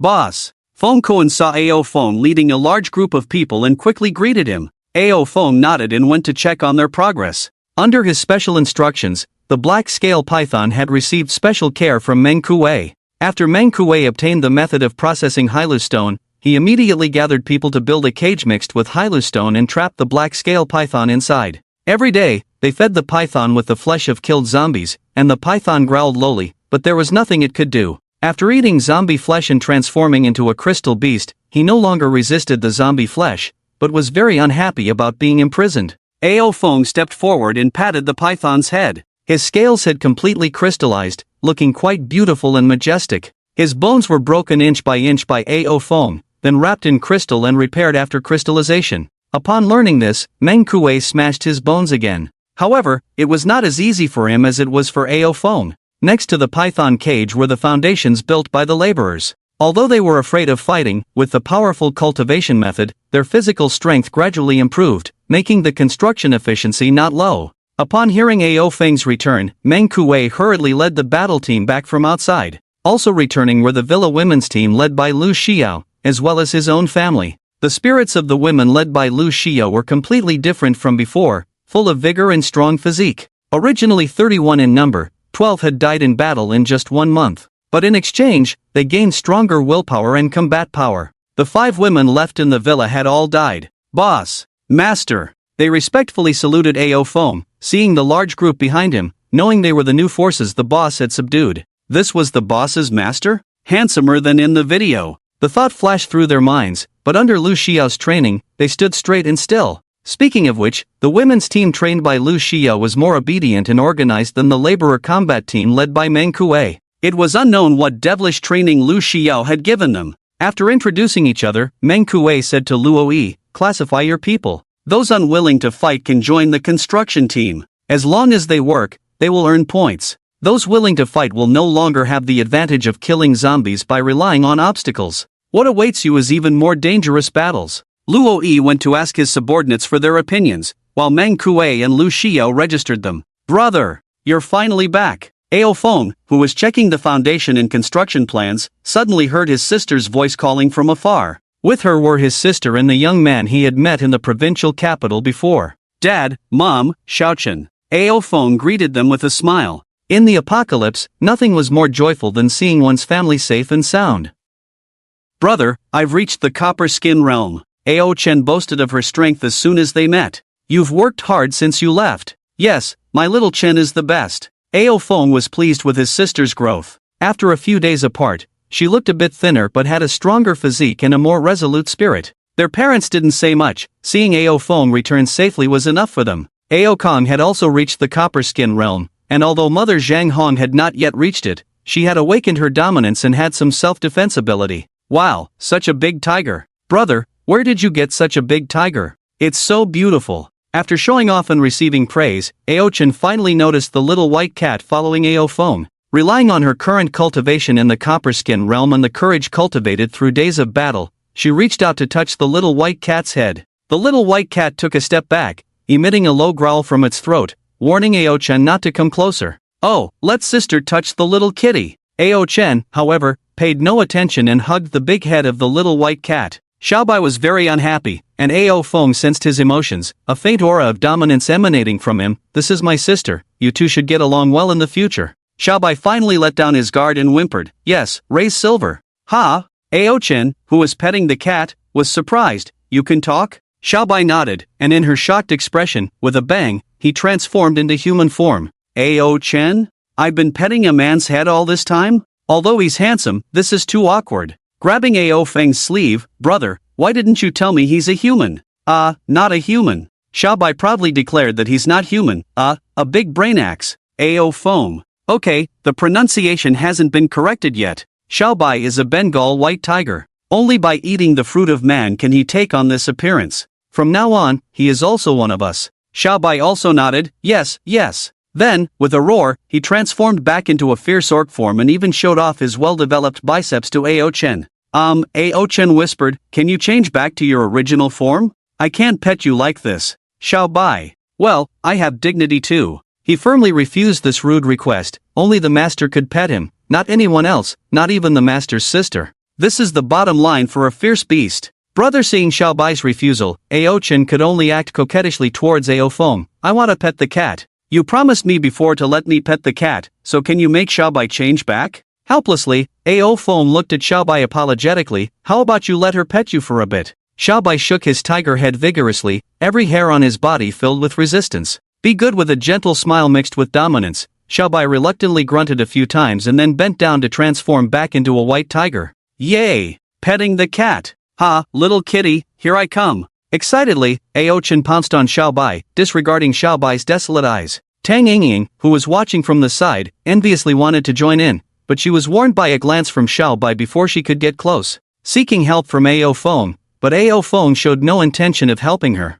She sighed in envy, jealousy, and resentment standing behind. "If only I had such a brother." Ao leader. Seeing Ao Feng finally glance at him, Yuan Fei quickly saluted Ao Feng. His little face had a few scars, not from being scratched by zombies but from hitting obstacles while avoiding zombies. In his hand, he still held that steel pipe, stained with blood. Beside him was a young man who had walked all the way from the provincial capital. If he remembered correctly, his name seemed to be Lin Tian. "Boss, I walked here from the provincial capital. Can I join you?" Lin Tian was even more excited when he saw Ao Feng again. Since the first time he saw Ao Feng, he often saw Ao Feng's heroic battles in the Divine Gift Spaces videos. Killing zombies in seconds, fighting against hairy corpses barehanded, his invincible demeanor made him boil with excitement and strengthened his desire to join Ao Feng. "Boss, I also have a devil fruit now, definitely not a burden." He hurriedly showed his worth to gain Ao Feng's approval. Did he really obtain a devil fruit? As expected, without it, he would have had a hard time crossing this distance. Roar as he spoke, Lin Tian displayed his devil fruit ability. A slender white dog stood before everyone, but its body was huge, comparable to a white elephant. Boss, this is my devil fruit ability. The slender dog, resembling a white elephant, shrank in size and transformed into a human beast form, looking somewhat similar to Dihi. I am the dog fruit, mythical beast type, howling celestial dog form. Another mythical beast type? Ao Fong looked around and wondered if this was the lair of the mythical beast species? Although demons in the post-apocalyptic world were far more abundant than in comics, mythical beast species were not so common. Moreover, in his past life, he didn't recall any mythical beast species with the ability to transform into a Xiong Tian dog in Yu province. What was the situation with Lin Tian? As he pondered, Lin Tian continued to describe his abilities. Apart from the physical enhancements unique to animal types, my sensory perception and endurance are particularly outstanding. Among the 5 senses, my sense of smell is the most acute. Just a whiff of a scent, even from thousands of meters away, and I can track it down. These were characteristics unique to canines. Although the Xiong Tian dog was more powerful, it wasn't surprising. The Xiong Tian dog also possesses a special ability, which is tracking. I can imprint a tracking mark on an enemy. No matter where the enemy flees, I can sense their location. Attacking the tracking mark can cause additional damage. When a target with the tracking mark dies, the mark returns to me, healing my injuries. However, only one tracking mark can exist at a time. Ao Fong patiently listened to his explanation, realizing that besides physical enhancement, heightened perception, and the tracking mark were special effects of the fruit. It was somewhat like a combination of the youth edition of the target fruit and the youth edition of the sparrow fruit, making it quite powerful. Lin Tian looked at Ao Fong with anticipation, hoping his abilities would be valued. Very well, you can stay for now. Ao Fong agreed. Although this person didn't have much reputation in his past life, perhaps he died prematurely encountering powerful zombies. Maybe he didn't receive the mythical beast species fruit because he didn't search for it in the East. But in this life, his fate was evidently changing. Counting the 6 mythical beast species ability users under his command, himself, with the fish fruit Azure dragon form, Ao Chen, rat fruit wealth rat form, Meng Kuei, ox fruit fierce mole form, Lu Xiao, bird fruit Miao Sun chicken form, Xiaobai, human fruit spirit official form, Lin Tian, dog fruit Xiong Tian dog form. In addition, there were 3 superhuman types: Father Ao Kong, surgery fruit, Mother Zhang Hong, sowing fruit, Tang Yingying, fragrance fruit, Fengkuan, an ancient animal species, in the form of a Tyrannosaurus rex, Luoi, in the form of a pig crocodile, and Shiryu, a common species in the form of a cheetah. In his domain, common species were rarer than mythical beast species in ancient species. Ao Chen's treasure space also contained a thunder fruit and an ancient species, plate-tooth rhino form, which he hadn't decided how to use yet. There was also the bug fruit ancient species, beautiful moth form, agreed upon with Li Hui, but the trade was not completed directly. The presence of these subordinates didn't make him feel particularly outstanding. Should he give them to Yuan Fei? He contemplated. This young man had good potential, albeit with peculiar loyalty. If he obtained the plate-tooth rhino form, his strength would undoubtedly skyrocket. Or should he give it to Han Xuan? Crystal people could consume demon fruits. In fact, everything could, including crystal people and zombies. However, zombies were only interested in flesh and blood. Before gaining sentience, they wouldn't actively seek out fruits. After gaining sentience, some zombies might actively search for demon fruits to enhance their strength. Although Han Shuang seemed strong, it was due to her high level. The combat power of different crystal people was considered the weakest at the same level. If a demon fruit could compensate for her strength, it would be beneficial. After much consideration, he ultimately decided not to bestow the fruit upon anyone. Let's wait a little longer. With 6 mythical beast species already, he suddenly wanted to establish 100 beast legion, with mythical beast species at its core,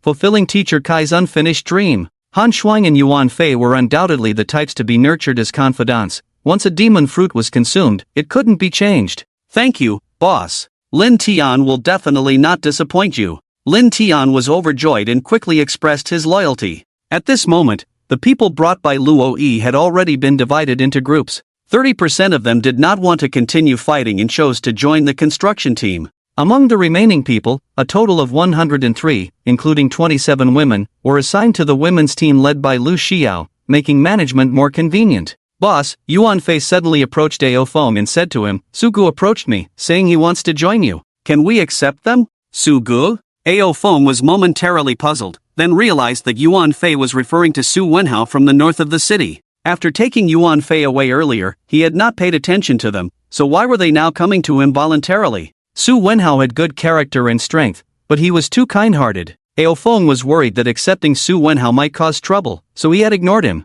Boss, Su Ji's ability would be very helpful for constructing the base. If we take them in, our base can be built faster. He was not wrong. Su Wenhao's iron fruit ability could control steel, although the iron elements he created out of thin air could not last forever and would disappear. However, with him controlling steel, construction would be much easier. Okay, let him come see me. After some thought, he realized that the benefits outweighed the drawbacks and agreed to Yuan Fei's request. In addition, relying solely on this group of laborers would be too slow for construction. He planned to recruit more people through the Bianqing exchange group of the Divine Gift Space. In the Bianqing exchange group, fewer and fewer people were talking. At this stage of the apocalypse, more people had died, and those still alive understood that not fighting meant a dead end. A post quietly appeared, and it wasn't until 2 hours later that the first person clicked on it. I am Ao Feng, the Azure Dragon ability user, currently recruiting personnel.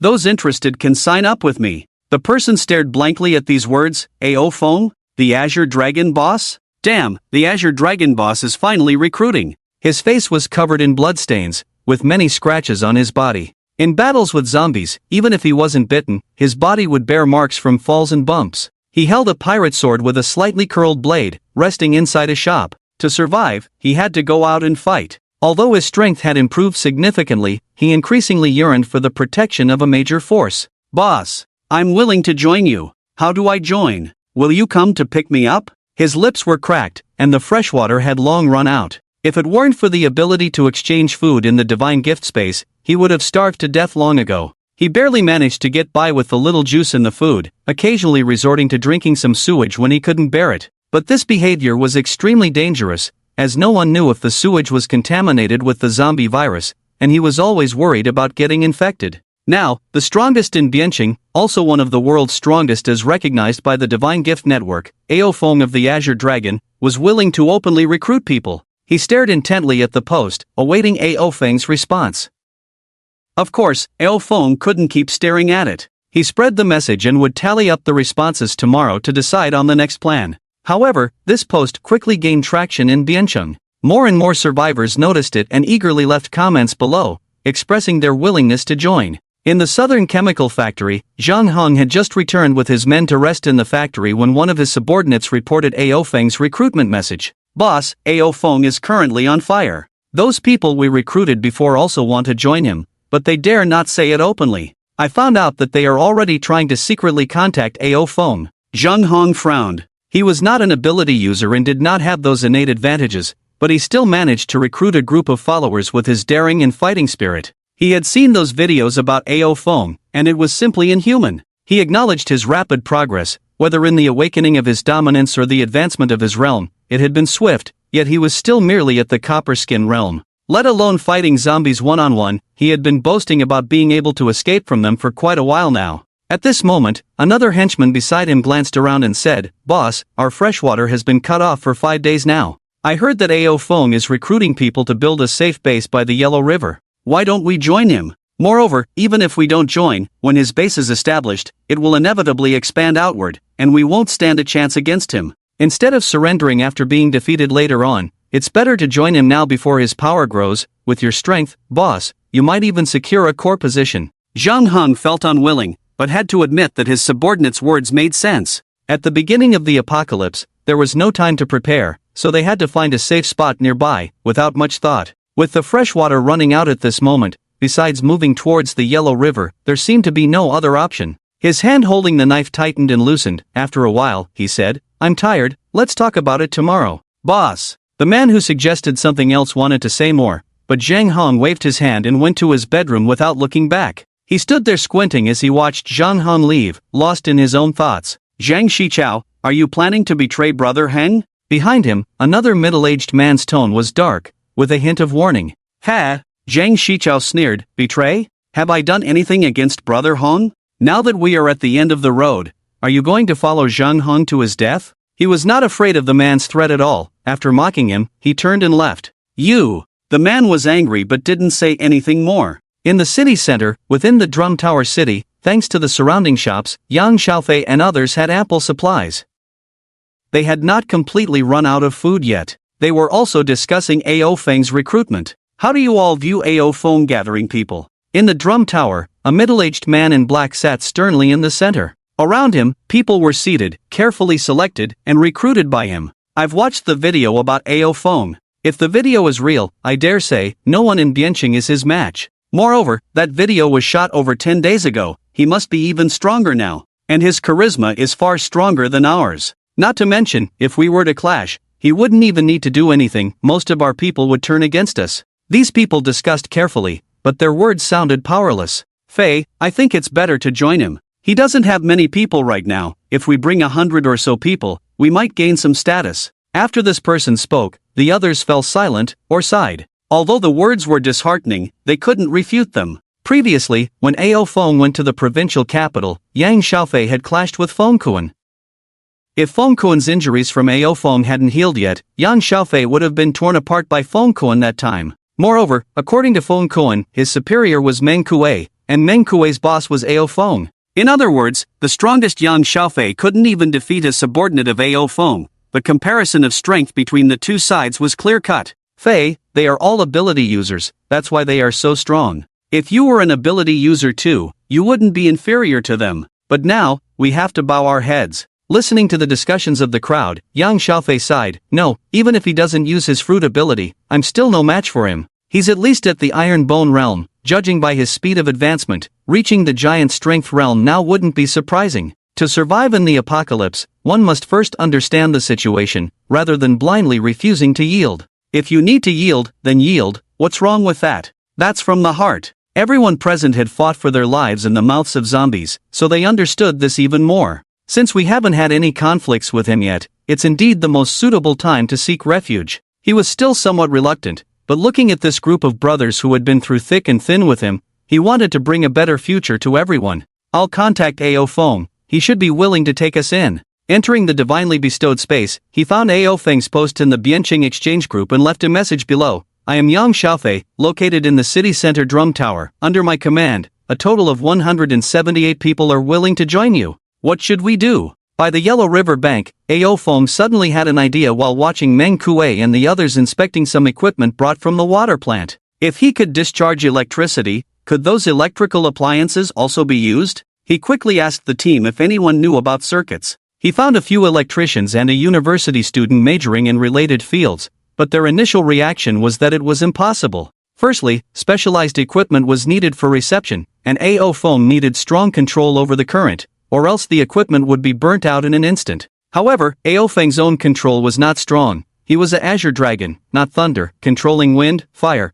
and thunder was just an added ability. Besides, who could expect a few electricians and a university student to create equipment to receive lightning? He could only set aside this idea for now and revisit it in the future. Su Wenhao and the others seemed to be nearby originally, and upon receiving the news that Ao Feng agreed to their joining, they immediately rushed over. Thinking about the previous conflict, Su Wenhao's first action upon seeing Ao Feng was to kneel down. Lord Ao Feng, the previous conflict was my fault. From now on, Su Wenhao will be loyal to you. Behind him, there were 11 people. However, the situation of these 11 people was not optimistic. One had a severed arm, and another had lost their entire nose. Moreover, he remembered that when he first saw them, there were a total of 13 people, but now one was missing.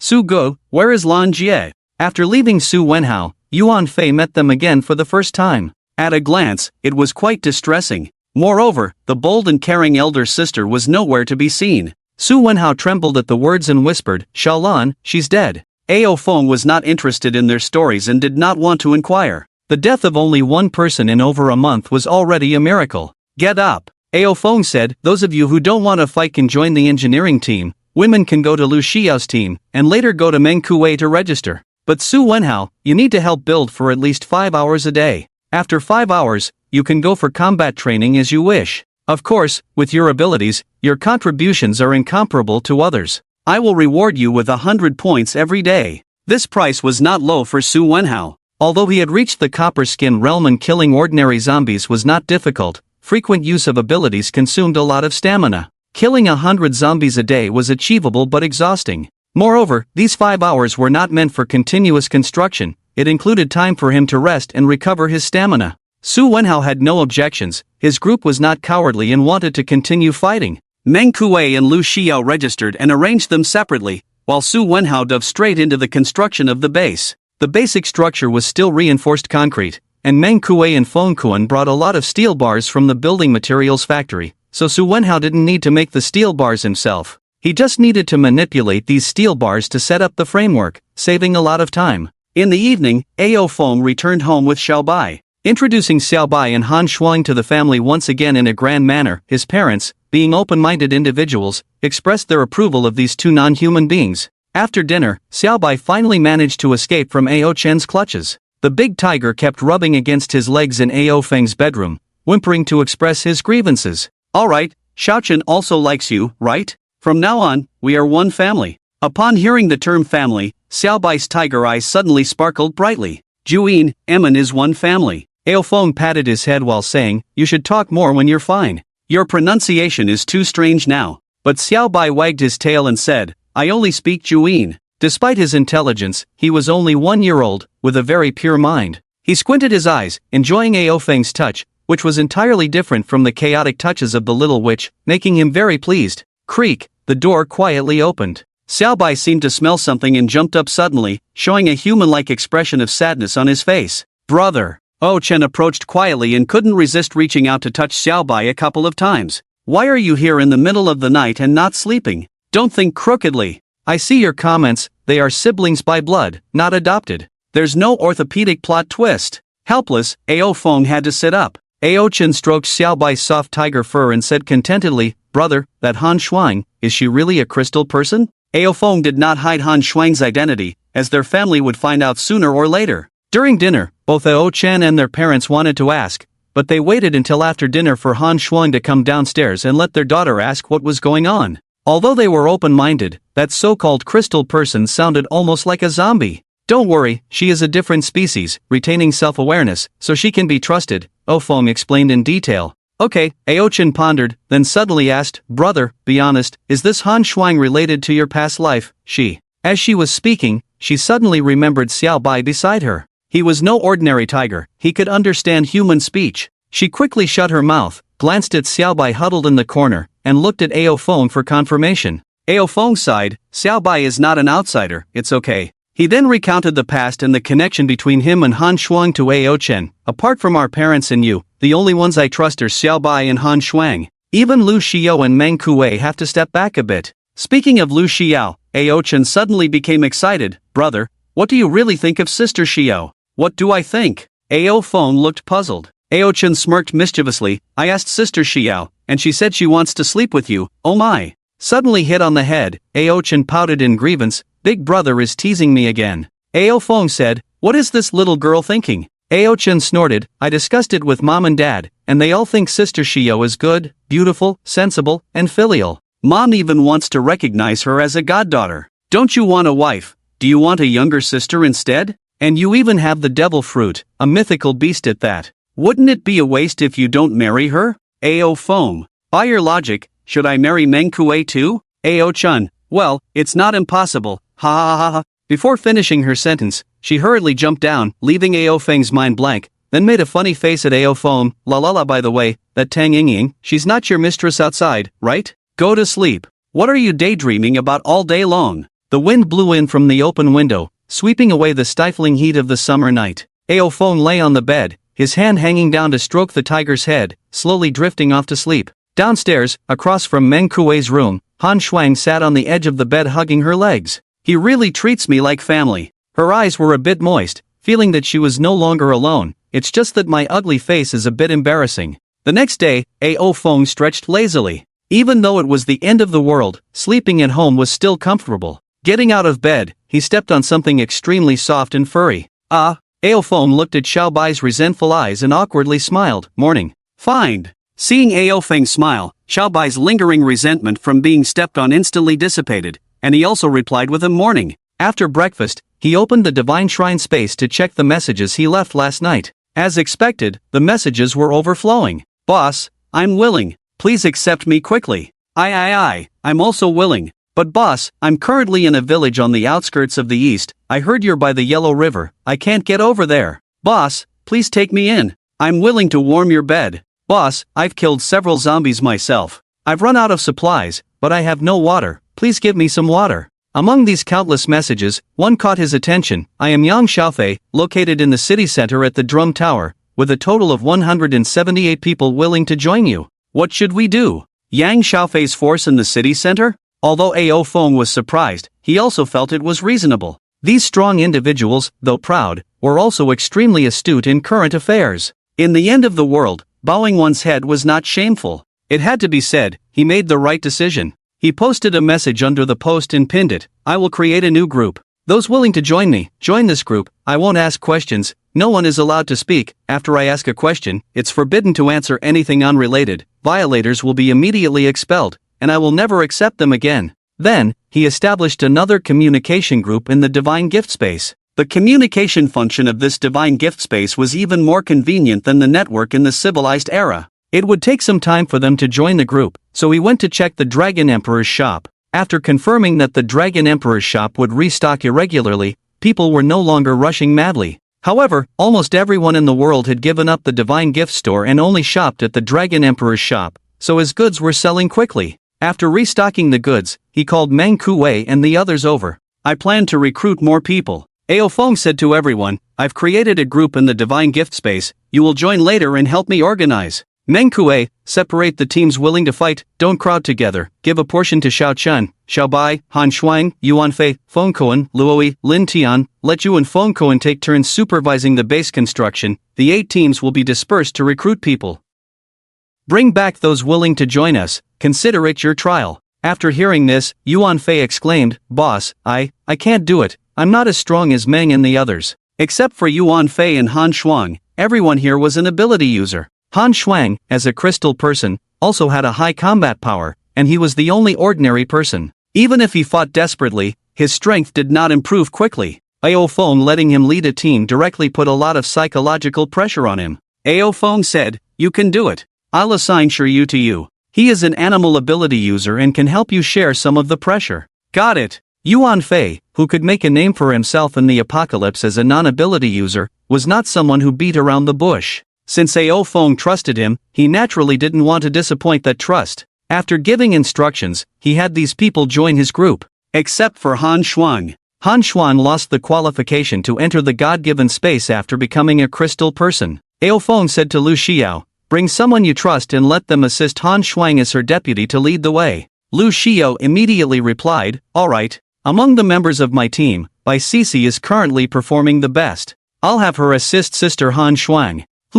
Ao Feng had some impression of this girl named Bai Sisi. She was promoted by Lu Xiao as a deputy. When Lu Xiao reported to Ao Feng, she led the team. This girl had a fierce determination in her eyes and was someone capable of achieving great things. He then said to Han Shuang, Whoever dares to mock you, just kill them. No need to ask why, strike fear into their hearts. With me behind you, feel free to act. Okay. Han Shuang softly agreed, feeling warm inside. Even if her identity as a crystal person was not revealed, just her ugly face alone could provoke countless people to mock and ridicule her. In her past life, she was unwilling to kill humans. As long as others didn't have murderous intentions towards her, she endured it. But in this life, with Ao Feng backing her, she no longer had to endure such humiliation. Ao Chen exclaimed in surprise, Can I lead a team too? Previously, Ao Feng was worried that leading people would affect her cultivation progress. Although the many treasures mouse was also an animal type, it didn't provide much enhancement to the physique, only the speed was commendable. Based on the previous Ao Chen, she was worried that leading people would burden her younger sister. But now things were different. Ao Chen's strength had also improved somewhat, and leading people would also give her some management experience. Establishing power couldn't be managed by just one person, trustworthy individuals were needed. What could be more trustworthy than parents and family? He also considered involving his parents. However, since the old couple started cultivating, they seemed to have become much younger. The scene he saw when he came back for dinner yesterday seemed like the old couple had returned to their honeymoon period. Even when killing zombies, they were hand in hand, as if they were in their own world. Well, it was a good thing that his parents had a good relationship, so he didn't bring it up again. It just so happened that after his father got tired from fighting, his mother would use the stitching fruit's ability to bring back a few zombies to the central hospital for research. They had been fighting near the central hospital recently. He wondered what his father could discover from the zombies. Raise Silver, I want to sing with you. When everyone entered the group chat under Ao Feng's arrangement, Xiaobai suddenly spoke up, blinking his big eyes at him, unsure of what he wanted to do. I forgot about Xiaobai. Ao Feng slapped his forehead and said to Meng Kuei, arrange a capable deputy for Xiaobai. His intelligence has just opened up, and he still doesn't understand many things. Meng Kuei said, alright, there's one named Jiang Tao who's been performing well. I was planning to promote him, but now I'll have him assist Xiaobai directly. Ao Feng instructed Xiaobai, follow the Jiang Tao, do as he says, learn more about human knowledge. I won't leave, but if I do, I'll take you with me. Only then did Xiaobai agree. After arranging these people, Ao Feng went to the bank of the Yellow River to find Su Wenhao and had him use his ability to create an iron fence with very small, thick, large, and heavy gaps. However, this weight was nothing for Ao Feng. He placed the iron fence into the Yellow River, creating a simple fish pond. Then, he reached into the river to feel it. It's been over a month since the apocalypse, and there is a bit more sea tower stone factor in the river now. He could clearly feel the resistance of that force against himself, making his body somewhat weak. Fortunately, the concentration of sea tower stone factor in the river is not high at the moment. He felt about 30% weaker, which he could still accept. However, this was also because he had already integrated the invisible dark blood lineage factor, making his physique strong and somewhat resistant to the sea. Incarnated as the Azure Dragon, he leaped into the river. Although he wasn't very good at swimming, dragons were inherently aquatic beings. If not for the restraint of the sea tower stone factor on ability users, he could have roamed freely in the ocean. The Azure Dragon delved into the river, seeking out those fish that had undergone mutations, just like that black-scaled giant python. These water monsters, although not as fierce as the giant python, were also a type of mutation. If they entered the sea, they would have the opportunity to evolve into sea king-class creatures, making them the most suitable breeding vessels for nurturing crystal beasts. The Yellow River was murky, clogged with silt, but his vision had improved along with his strength, allowing him to barely see the situation in the river. There were fish in the river, but they were small and not the water monsters he was looking for. Fish were strange creatures, and perhaps due to the sea tower stone factor, there were hardly any infected fish. Most of them either adapted to the virus and became stronger water monsters or transformed into crystal beasts. Or perhaps they seemed to have another evolutionary path, becoming sea king-class creatures. However, if they were fed zombie flesh directly, they would still undergo corpse transformation. The Azure Dragon roamed the river, searching for water monsters that could serve as breeding vessels for crystal beasts. A large fish measuring 3 meters in length caught his eye, but he shook his head as it was too weak, with a low probability of becoming a crystal beast. Continuing on, he encountered a mutated giant carp in the Yellow River. This fish was at least 10 meters long, emitting a radiant white light all over its body. It was the reflection of its fish scales. Ao Feng's eyes lit up. This is a crystal beast. His dragon claw reached out, shattering the hard crystallized fish scales on the fish's body and piercing into its body. No matter how it struggled, it couldn't break free. The first one. Under the sea, a huge eel about 20 meters long passed by. When it saw the 100-meter Azure Dragon above, it quickly sank downward. This one seems to have breeding value. Ao Feng hurriedly followed. The river water churned as the Azure Dragon moved effortlessly within it. When he emerged from the river, each of his 20 limbs had a huge water monster impaled on them. Leaping out of the river, stepping on the flame clouds into the air, he tossed all these water monsters into a nearby cage he had prepared. The cage had been divided to prevent them from attacking each other. With 20 water monsters, he should be able to produce a few crystal beasts. He returned to the shore and forcibly pried open the mouths of the water monsters, stuffing in the zombie corpses that Meng Kuei and the others had killed. To prevent them from spitting it out, he pressed hard on their throats with his claws, ensuring they swallowed it. After they had swallowed, he went to fetch more zombie corpses to feed the water monsters, repeating this process several times until he could clearly see the water monsters' bellies bulging. Then he stopped. Transforming back into human form, he clapped his hands and said, "You even want me to feed you personally? You guys have quite the face. I hope to produce a few more crystal beasts." He turned back to look at the black-scaled giant python trapped in the sea tower stone cage, opened the cage, touched its body, and its bones had healed again. Taking off the steel whip from behind, he broke it once more. Alright, all soft and cute. He fed the giant python a meal of zombie flesh before closing the cage and walking away. Inside the cage, the black-scaled giant python's crimson eyes stared at him intently. After its scales completely crystallized, its bones were gradually turning into crystal. Back at the riverbank, he kept a close watch on the water pool where the water monsters were churning violently. After a big fish thrashed around for a few minutes, its scales suddenly began to fall off, its eyes bulged out, and sharper teeth grew in its mouth. It had turned into a zombie. Zombie fish, not a good thing. Stepping on air, he used the moonstep to float above the pond, reached out to scoop it out, pointed his gun at the fish's head, smashed it, and fed it to the black-scaled python. The first one failed, he muttered. Soon, another big fish turned into a zombie, crazily biting the cage trying to escape, but he pulled it out again, killed it, and fed it to the python. Another failure. Well, after all, these small monsters were not very likely to become crystal beasts, unlike the dominant monsters like the black-scaled python that ruled the entire river. Ha! Suddenly, he saw the scales of a big fish shimmering. Although it had not crystallized yet, there were already signs. This meant that the brain of this big fish had been covered by brain domain crystallization, becoming a crystal beast. Success! Overjoyed, he kept his eyes on the changes of the big fish. In the end, out of 20 big fish, only 5 turned into crystal beasts. The others all turned into zombie fish. After clearing out the zombie fish, he transformed back into an Azure dragon and dived into the river to continue the second round of capture.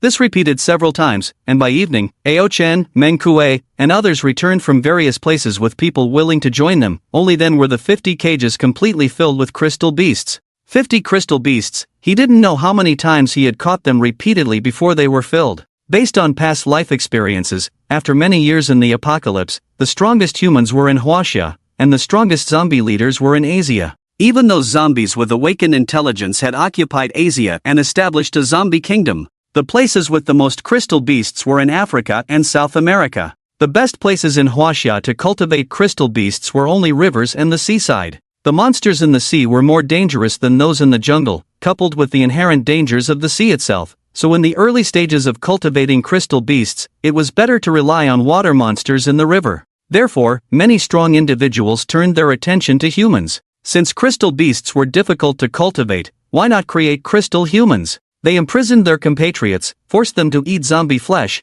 killed them when they turned, and fed their bodies to others. Those who survived the zombie virus and became crystal humans were cultivated for a period before being killed to obtain brain domain crystals. In the apocalypse, the moral boundaries were unimaginable. 50 water monsters as cultivation vessels were still not enough. But after a busy day today, by tomorrow, he would build a row of water cages on the banks of the Yellow River to raise crystal beasts. Ao-chen and the other 8 teams almost brought back all the survivors of Biancheng. As long as they weren't foolish, everyone knew that joining Ao Feng at this moment was the safest choice. Unless someone could awaken his system. Brother, people have been brought back. Ao-chen shouted excitedly, I'll go register them. She tried to show a big sisterly attitude, taking the people to register their information and instructing them on what to pay attention to. Ao boss, from now on, you are our boss. Yang Xiaofei's expression was somewhat complicated, but he still led his men to kneel down and pledge allegiance. The one who went to pick him up all the way was Xiaobai. On the way, when he saw Xiaobai fighting zombies, the shock in his heart was indescribable. Moreover, this strong individual maintained a human-animal form throughout, and he had never seen his true appearance. He had tried to talk to him, but this strong individual was extremely aloof and completely ignored him. If even such a aloof strong individual was willing to be Ao Feng's subordinate, what dignity did he have left to insist on? But what he didn't expect was that when he saw Ao Feng, this aloof strong individual let out a roar and turned into a large white tiger, pouncing towards Ao Feng, silver raised. The task is completed. Xiaobai rubbed against Ao Feng's leg, showing extreme intimacy. Is this still that aloof strong individual? Yang Xiaofei felt like 100,000 grass mud horses were galloping in his heart. My goodness, this coquettish behavior is really over the top. Ao, big brother Ao, who is this? He tried to chat with Ao Feng, still not sure about the personality of this expert widely known in the Divine Gift Network. Xiaobai, this is his true form, a Bengal white tiger. Ao Feng also observed Yang Xiaofei, seeing some talent in him that could be nurtured and utilized. No, brother Bai. He quickly changed his address upon seeing the murderous look in Xiaobai's eyes. His impression of Ao Feng was previously based on videos and the pressure Feng Kuan brought to him. But now that he was here, he realized how insignificant he was. Here, there were at least 10 people who could defeat him. He laughed at his previous ambition of becoming the overlord of Biancheng. Now, he decided to follow Ao Feng well. In the future, he would also be an executive in this powerful faction. These 8 people each led their teams differently, and the people they brought back had different expressions. For example, the people brought back by Han Shuang all looked fearful. This was because someone who didn't know any better mocked Han Shuang as an ugly monster and got his neck twisted alive. After that incident, everyone in the team remained silent, doing whatever Han Shuang said. Even if Han Shuang asked them to eat shit, these people would probably do it without hesitation. By the time they reached the Yellow River bank, they prayed not to follow this killing god anymore. It would be great if they could follow the beautiful girl who registered everyone. In total, they brought back 2,000 people this time. It wasn't that Bianqing only had 2,000 people left, but that the 8 teams could only take care of up to 2,000 people. Among these 2,000 people, more than half were in poor physical condition due to dehydration. By the Yellow River bank, there were clean water equipment brought from the water plant, as well as distillation equipment. They had already stored a good amount of clean fresh water these days. Everyone was given a share. Drinking fresh water was more beneficial than receiving 10 points. These people were very grateful and promised to repay Ao Feng. Ao Feng didn't care much about these words. Loyalty was not easily gained. After registering them, they were assigned to the engineering team and combat team according to their preferences. The number of people under the command of the 8 captains increased again. At night, after Ao Feng finished dinner and returned home, he called Ao Chen to his room. "Brother, what's up?" As soon as Ao Chen entered the room, he hugged Xiaobai's head and rubbed it randomly. Xiaobai whimpered but dared not resist. Ao Feng said, "I'll transfer 1,000,000 points to you, exchange it for the bloodline factor of the poison powder." Although his sister Duo Baoshu's special ability was strong, her combat power enhancement was too low. If she could obtain the ability of the bloodline factor exoskeleton, it would greatly enhance her strength. However, these 4 bloodline factors all had defects, and he didn't want his sister to become an emotionless war machine. Therefore, poison powder, the only bloodline factor that could retain emotions, became the best choice. In the manga, although Rei kept her emotions, she couldn't disobey Gotzi's orders. Now, without Gotzi, perhaps to maintain balance, the exoskeleton ability of poison powder was weakened by half as a price for retaining emotions. But even with half the exoskeleton weakened, the enhancement gained was still significant. 1,000,000. Brother, how many points do you have? Even though Ao Chen knew that Ao Feng had a Dragon Emperor store, she was still shocked by so many points. Not many, all replenished. Ao Feng shrugged. Replenished with what? Sold. And the points? Replenished again. So he was still a poor guy. Anyway, remember that our family will never lack points in the future.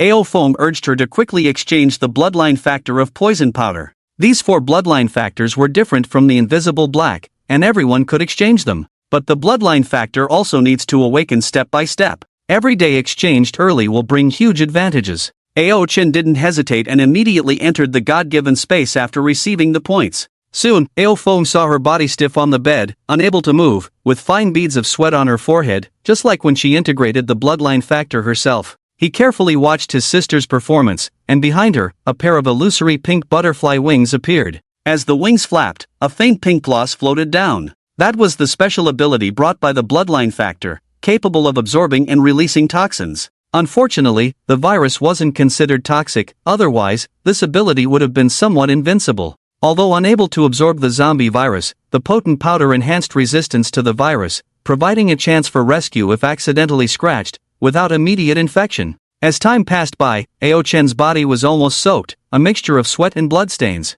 Xiaobai also sensed the heavy atmosphere, staring intently at Ao Chen. Finally, Ao Chen exhaled deeply, opened his eyes, and said, "Brother, I feel so strong now." With a thought, a pair of butterfly wings appeared behind her, but they were very faint because she hadn't absorbed any toxins yet. However, the potent powder itself could produce toxins, akin to a weakened devil fruit ability. Well done. I also exchanged Lei Zhou's battlesuit for you, so even if you can't moonwalk, you can walk in the air. Germa 60CXS battlesuit had good defense and provided aerial capabilities, quite useful in the early to mid stages. Its value was somewhat underestimated. Ao Feng exchanged the battlesuit, a pink cylinder, and handed it to Ao Chen. She pressed a button, put it on directly, and since it was summer, wearing short sleeves was convenient. Leaping out of the open window, she activated the battlesuit's levitation device, suspending her body in the air. Wow! I can fly! She then activated the heel's acceleration device and ran off into the distance with a swish. The excited girl seemed to soar in the sky like a happy little bird, even engaging in a fight with a zombie in a distant place. Ao Feng watched Ao Chen go far away, knowing she wouldn't be back for a while. He said to Xiaobai, you should also exchange for the potent powder bloodline factor. Xiaobai nodded dumbly, having not seen One Piece. He didn't know what the bloodline factor was, so he just followed Aofeng's instructions, transferring the points to Xiaobai. Soon his body also entered a rigid state. But there was no need to worry, this was a necessary step in integrating the bloodline. While Xiaobai was merging here, he pushed open the door and went to his parents' room. Oh, the old couple were actually being mushy, whispering sweet nothings to each other. Awkwardly standing at the door, Aofeng knocked again. I see you coming in. Speak up if you have something to say. Ao Khan glanced unhappily. Aofeng. Having a child now is very dangerous. Ao Kong. Shen Hong? What nonsense is this brat saying? Ao Khan laughed and scolded. If you have something to say it quickly and don't disturb me and your mom being intimate. Parents showing affection can be deadly. Aofeng hurriedly said, I transferred 1,000,000 points to each of you. Exchange for the potent powder bloodline factor, and I've bought the battle suits for you. Check them out on the ship later, they will significantly enhance your combat power. The Gilma battle suits come in 6 styles, each with male and female versions. The invisible black can project the background onto the whole body, achieving a kind of invisibility effect. The Gotzi battle suit is endowed with electromagnetic capabilities. The other 4 are designed to enhance and assist the inherent bloodline abilities. For example, the butterfly wings on Leijio's battlesuit can help store more potent toxins, otherwise, relying solely on the body's toxins would quickly deplete during battle. Then, he transferred points to Lu Xiao, Meng Kuei, and Yuan Fei for them to exchange for bloodline factors.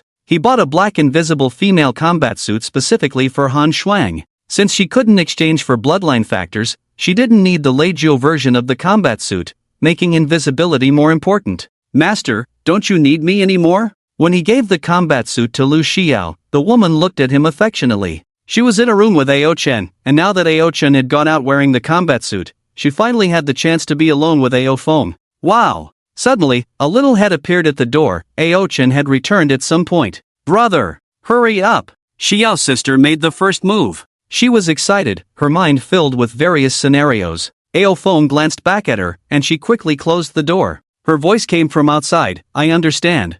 I won't disturb you. My room is yours today. I'll go find Xiaobai. Inside the room, the atmosphere instantly became romantic. You can't get pregnant in the early stages of the apocalypse. Aofeng felt the flames rising inside him but managed to suppress them. Lu Xiao then turned and took out a box from the bedside table. Aofeng, where did you get the gum from? Lu Xiao said seriously, I thought the master might need it at any time. I found a Time store while fighting zombies and brought back a few boxes to avoid any danger. Aofeng twitched his mouth, you're quite considerate. Ao Kang's door was knocked on again, and Ao Chen sneaked into his parents' room, looking back sneakily. Zhang Hong helplessly said, why are you coming to us instead of sleeping? Ao Chen excitedly rubbed his hands together and whispered, my brother went to Xiao's sister's room. The old couple also got excited instantly. Really? Of course. I locked the door from the outside. Ao Chen proudly said, am I going to be an ant? Ao Kong smiled, don't worry about your brother's matters. Go to sleep. Xiaoxin said that you can't have children in the early stages of the apocalypse, so you can't be an ant for now. Ao Chen was a bit disappointed, then suddenly said, I'll go listen. Ao Kong threw a pillow, saying room, and as Ao Chen was about to slip away, he switched places with the pillow and came to their bedside. The girl blinked innocently. Dad, what are you doing? Ao Kong gently patted her forehead. Your brother has keen senses. If you eavesdrop, you'll be caught. Don't ruin your brother's good fortune. Go to sleep obediently. Ao Chen struggled. No. I'll burrow underground so he won't find me. As she was about to transform, she was grabbed by Ao Kong. The old father and mother exchanged a glance, seemingly reaching a silent agreement. Suddenly, Ao Chen felt anxious. Dad, Mom, what are you going to do? I won't eavesdrop. But it was futile. A moment later, in Ao Feng's room, Zhang Hong used the sewing fruit ability to sew Ao Chen to the bed, while Xiaobai squatted beside, looking mischievous. Xiaobai, watch her and don't let her run around. Xiaobai nodded frantically, I promise. Ao Chen wriggled on the bed frantically, Mom, I was wrong. This feels terrible. I need to pee. Zhang Hong remained unfazed, pee on the bed. Ao Chen coaxed, no, my brother will scold me. However, Zhang Hong then sewed the bed, floor, and walls together, feeling reassured only after finishing, sleep well, I'll let you out tomorrow. Ao Kong and Zhang Hong left with peace of mind, and Ao Chen struggled for a while, realizing her parents wouldn't change their minds, so she stopped struggling despondently. Suddenly, she saw Xiaobai at the bedside from the corner of her eye and said gently, Xiaobai, go listen to what my brother and Xiao's sister are doing, then come back and tell me. Xiaobai shook his head. No. Mom asked me to keep an eye on you. A.O. Chen. I shouldn't have told Mom and Dad in the first place. The next day, A.O. Feng walked out of the room looking refreshed, with a blush still on Lu Xiao's face behind him. Ha! Where's Xiao Chen? Walking into the living room, there was no sign of A.O. Chen, but his parents were getting ready to go out after putting on the battle suits he had exchanged for them.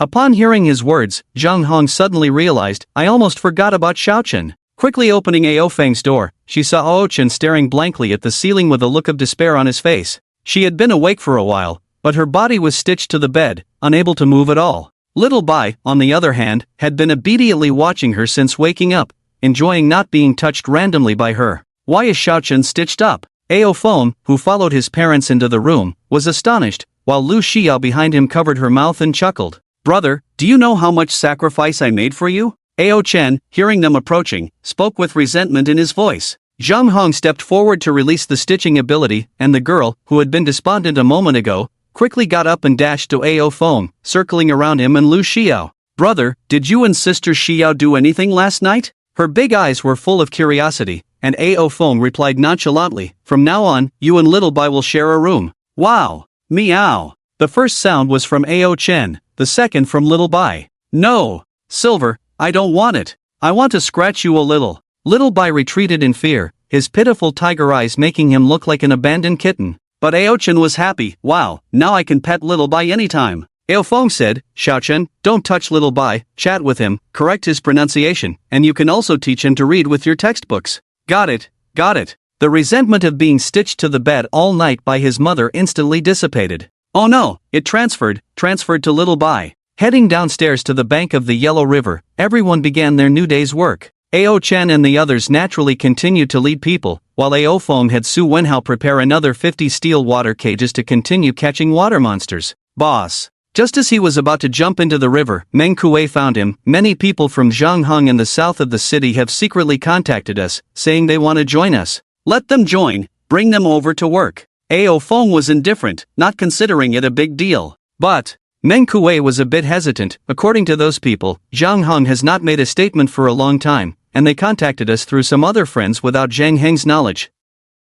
Oh, A.O. Feng remained indifferent. Just go ask, whoever wants to come, let them come, don't care about Zhang Heng or these fence-sitters, just bring them over to work. Okay, I understand. Meng Kuei left with his men, stretched his body, and turned into a blue dragon leaping into the water. His body was even weaker than yesterday, as the marine stone factor was rapidly merging into the river. I have to catch more water monsters while the concentration of marine stone factor is low, so they won't be able to come in later. But 100 million points should be enough soon, then exchange for the demon potion to eliminate the side effects, and I can still freely enter the water. Should I eat Thunder Roar then? If not, where should I get a better fruit? After catching enough water monsters in this wave, I'll take A.O. Chen out again, looking for stronger zombie battles and also searching for the demon fruit. Although many ability users have emerged now, there are still many who died in battle, and their fruits will still refresh. Busy in the river all day, 50 water cages were filled with water monsters turned into crystal beasts. A.O. Feng clapped his hands satisfactorily on the riverbank and fed a zombie to the giant python. When the team that went out to fight zombies returned with the second batch of people willing to join them, Yuan Fei dragged Shiryu to him. What's wrong? Yuan Fei naturally couldn't beat Shiryu, but now Shiryu didn't resist. What did Shiryu do to make Yuan Fei so angry? A.O. Feng was puzzled. Boss. Yuan Fei was about to speak, then suddenly stopped and glared fiercely at Shiryu. You tell him yourself. Shiryu dared not look up at A.O. Feng and stammered, Boss, I have been hiding some things. What things? A.O. Feng couldn't understand what he could be hiding from himself that would make Yuan Fei so concerned and angry. What's wrong with Shi too? Tang Yingying, who was in A.O. Chen's team, saw what was happening and hurried over. Seeing Tang Yingying, Shiryu took a deep breath and said with a brave face, after killing the 10th zombie, when the scoring rules changed, I received a reward of a divine space, and I have been hiding it from you. A reward? A.O. Feng understood, he had already received it 3 times. Shiryu killed 3 third-tier wool zombies, and they were 10. It didn't seem strange to trigger a reward. What reward? Shiryu said, bloodline reward, choose one of 3. Still 3 to choose from. A.O. Feng was used to this setup. Bloodline? Suddenly, he thought of a powerful figure from his past life, rumored to have the bloodline of Teacher Kai's ghost tribe. However, no one knew how he obtained it, and the divine space did not have an exchange option. Now it seemed that it should be a divine reward triggered after completing certain achievements. What bloodlines? Keeping hidden cards is something everyone would do. He didn't find it strange. Although Shiryu, Luo-Yi, and others were loyal, he didn't expect much loyalty from them. Giant bloodline, ghost bloodline, and Luna Leia bloodline. As Shiryu spoke, he took off his shirt, revealing a pair of small black wings on his back, still undeveloped like a newborn. With a thought, a ball of blazing flames appeared behind him. I chose the Luna Leia bloodline. Shiryu lowered his head, not daring to meet Ao Feng's gaze. Hiding such an important matter meant he had his own plans, and indeed, he did. Could Ao Feng tolerate such a thing? He didn't know. Sure too. This is good news. Why did you hide it? Wouldn't it be better to tell the boss earlier? Tang Yingying's voice made him cautiously raise his head. Seeing Tang Yingying's anxious expression, he gave a bitter smile. Tang Yingying also understood what Shiryu's concealment meant, quickly defending him. Boss, Shiryu didn't mean to hide it. He. After hesitating for a long time, the girl was sweating profusely, unable to come up with a suitable excuse. Suddenly, Ao Feng walked up, placed his hand on Shiryu's head, and Shiryu's heart skipped a beat, his legs trembling. Tang Yingying and Luo-Yi were even more shocked, quickly saying, Boss. Shiryu was confused for a moment. He will make amends for his actions. Boss. Shiryu hiding from you was a mistake. This child is foolish. He didn't mean it. Luo-Yi had a good relationship with Shiryu. Fearing that Ao Feng would kill Shiryu directly, he knelt in front of Ao Feng with a thud, burying his head low. Boss. I, Luo-Yi, am willing to guarantee with my life. If Shiryu is disloyal to you, I am willing to die in atonement. Boss. I also, Shiryu didn't mean it. I am also willing to vouch for Shiryu. Tang Yingying also knelt down, her heart anxious. She looked at Ao Chen with pleading eyes. With her cute appearance, cheerful personality, and special abilities, she quickly developed a close relationship with Ao Chen's team. At this moment, they all had no idea what Ao Feng was thinking, so they could only turn to Ao Chen, the only one present who might persuade Ao Feng. However, Ao Chen paid no attention to her gaze. She believed in her brother's judgment. Just when everyone was on edge, Ao Feng reached out and simply touched the flame behind Shiryu. The temperature was okay. But in front of him, that was it. With the physique of the Azure Dragon, the strength of the giant power realm, and the hidden black bloodline factor, his defense had been raised to an exaggerated level. This little flame was nothing. He felt regretful. If he had known earlier, he should have let Ao Chen kill the hairy corpse. This was the bloodline of the Luna Leia tribe. As long as the flame remained, the invincible defense could further enhance his sister's survival ability. Even if it was turned off, with the speed of extreme speed combined with the speed of the duo-bow rat, hardly anyone could catch up to Ao Chen. Unfortunately. But Ao Chen's attack power was lacking. Although she was a mythical beast, she was no match for a lynx. Even if given a big knife to chop the hairy corpse, she might not even be able to lift it. Removing his hand from Shiryu's head, he said lightly, 2 people are guaranteeing your life. If you have any ill intentions, you should know the consequences. Shiryu was already soaked in cold sweat, and he quickly said, my reward is only possible because of the boss. I would never betray him. Ao Feng said to Luo-Yi and Tang Yingying, get up. These days, you should have all seen the Dragon Emperor's shop in the divine space, and many of you should have guessed that the shop belongs to me. Upon hearing this, everyone had an expression of just as expected, showing no surprise at all. The Dragon Emperor's shop offers a 99% discount, but as my subordinates, I offer all of you a 5% discount as part of my employee benefits. After saying this, he left without further words. After he left, the riverside fell silent, and the people began to discuss in hushed tones. I knew the Dragon Emperor's shop must be opened by the boss. A 5% discount, it's definitely right to join AO boss.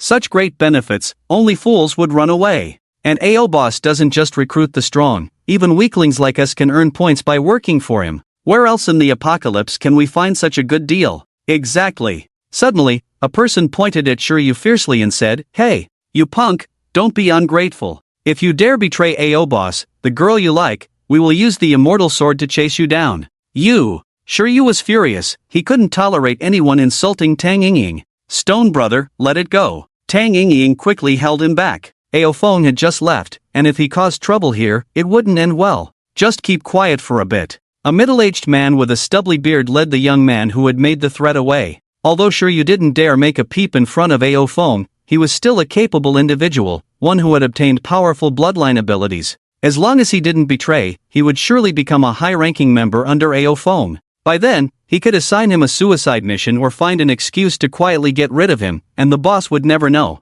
Even if he found out, so what? At most, he would be scolded a few times. But Lin Tian saw this scene. He stroked his chin and thought for a moment and then followed those two to their residence. "Hey!" he suddenly spoke, and the two turned back in surprise. "Tiangu?" Lin Tian was younger than them, but they knew that in the apocalypse, might makes right, so calling someone stronger Gu was never wrong. Lin Tian approached the young man named Qingyan. "What's your name?" The young man pointed at himself. "Me?" Lin Tian nodded. He said, "I'm Gu Chengfeng, you can call me Xiaofeng, Tiangu." He seemed to be older than Lin Tian, but his shamelessness made even the middle-aged man feel a bit embarrassed. Lin Tian didn't care about this. "Do you want to join my team?" Gu Chengfeng was overjoyed when he heard this. "Can I?" Lin Tian said, "Of course, but my training is very strict. If you can't handle it, I'll kick you out to work on a construction site." "No problem, Tiangu." Gu Chengfeng immediately said, "It's my honor to be able to follow Tiangu." Lin Tian said, "I'll talk to the boss tomorrow and get you transferred to my team."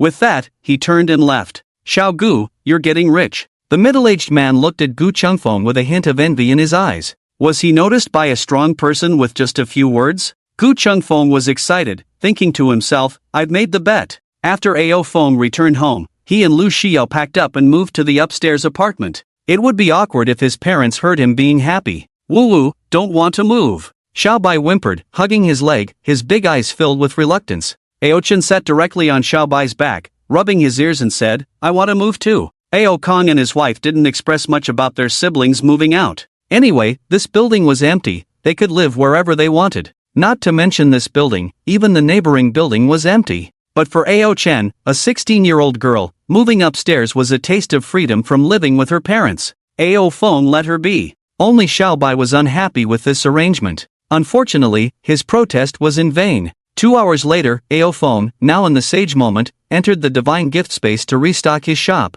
At that moment, he saw a message from Li Hui. "Ao Xiong, is this Dragon Emperor shop yours?" Ao Feng replied, "Yes." Perhaps because it was already night, Li Hui had also relaxed a bit. He immediately replied after Ao Feng's response, "Damn, I knew it. Just by the name, I knew it was opened by you, you freak. How did you manage to open a shop in the divine gift space? And how can you sell items at a 99% discount? Can you teach me?" Li Hui threw out several questions in a row, and with a big face, asked for the method to open a shop. "You're dreaming." Even if Ao Feng wanted to teach, he couldn't. He didn't know if similar titles and certificate rewards would appear again. Even if they did, how to trigger them. As expected, Li Hui didn't expect to get this method from Ao Feng. Even if this method could be replicated, Ao Feng would surely monopolize it for profit.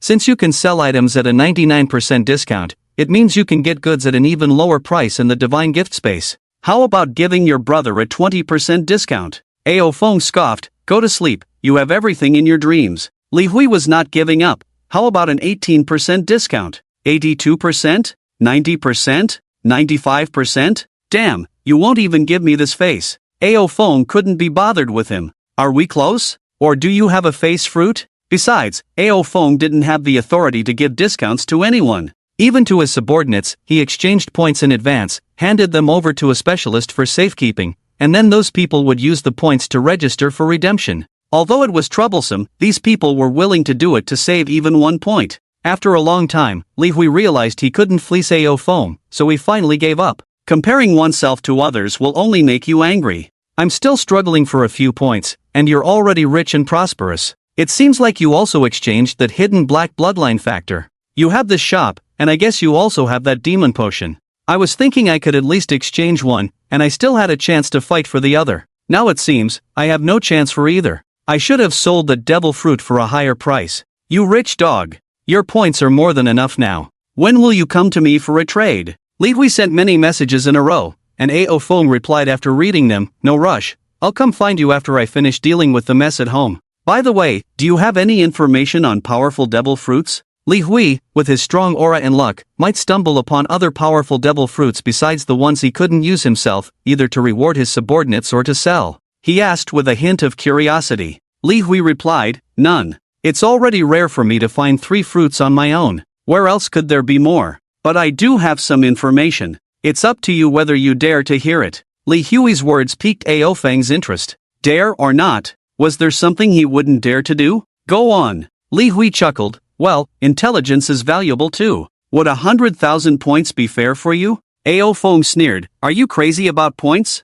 I don't believe only you know this information. If you don't tell me, I'll just put up a reward and ask someone else. Hearing Ao Feng's words, Li Hui became anxious. Alright, I'll tell you. 100,000 points should be enough, right? You have to pay something to put up a reward, don't you? Better give it to me than someone else. Ao Feng said, say it or not. With that, he entered the Divine Gift Network to search for information on devil fruits. He didn't believe this was Li Hui's exclusive secret. As a crucial part of the Divine Gift, information on devil fruits was what everyone cared about the most. In his search, he found a large number of abilities that had been exposed. Apart from him and Li Hui, the most famous was a female anchor in the magic city known as Yuzu in the pre-apocalyptic era. Her real name was Nan, with the ability of the animal system flower fruit illusion beast species flower fairy form. However, her current situation was not good. Despite her strong fruit ability, she neglected her own strength, and her progress in cultivating dominance was slow. Now, another strong individual in the magic city had approached her and wanted to cultivate with her. She was unwilling, but unable to resist, and was currently fleeing in a sorry state. The strong individual, Ao Feng remembered, was named Wu Shuang. In his past life, he was one of the strongest individuals in Huaxia, second only to the Desert Emperor Li Hui. And Nan was eventually caught by him and became one of his women. Wu Shuang, animal system bull fruit illusion beast species Kirin form. The Kirin was based on a deer with other fierce beast features fused in. Since the giraffe was classified under the bull fruit, it was reasonable to classify the Kirin under the bull fruit, even though they were not of the same species. It was clear that Oda didn't have much culture. Was he even considered a lower rank if he burned lava? Nonsense. He dominated the southeast with great strength, and in his past life, the man who had eaten the Azure dragon fruit was defeated by him. However, the most eye-catching videos among these were of a dog. It was a red husky, or rather, a husky engulfed in flames all over.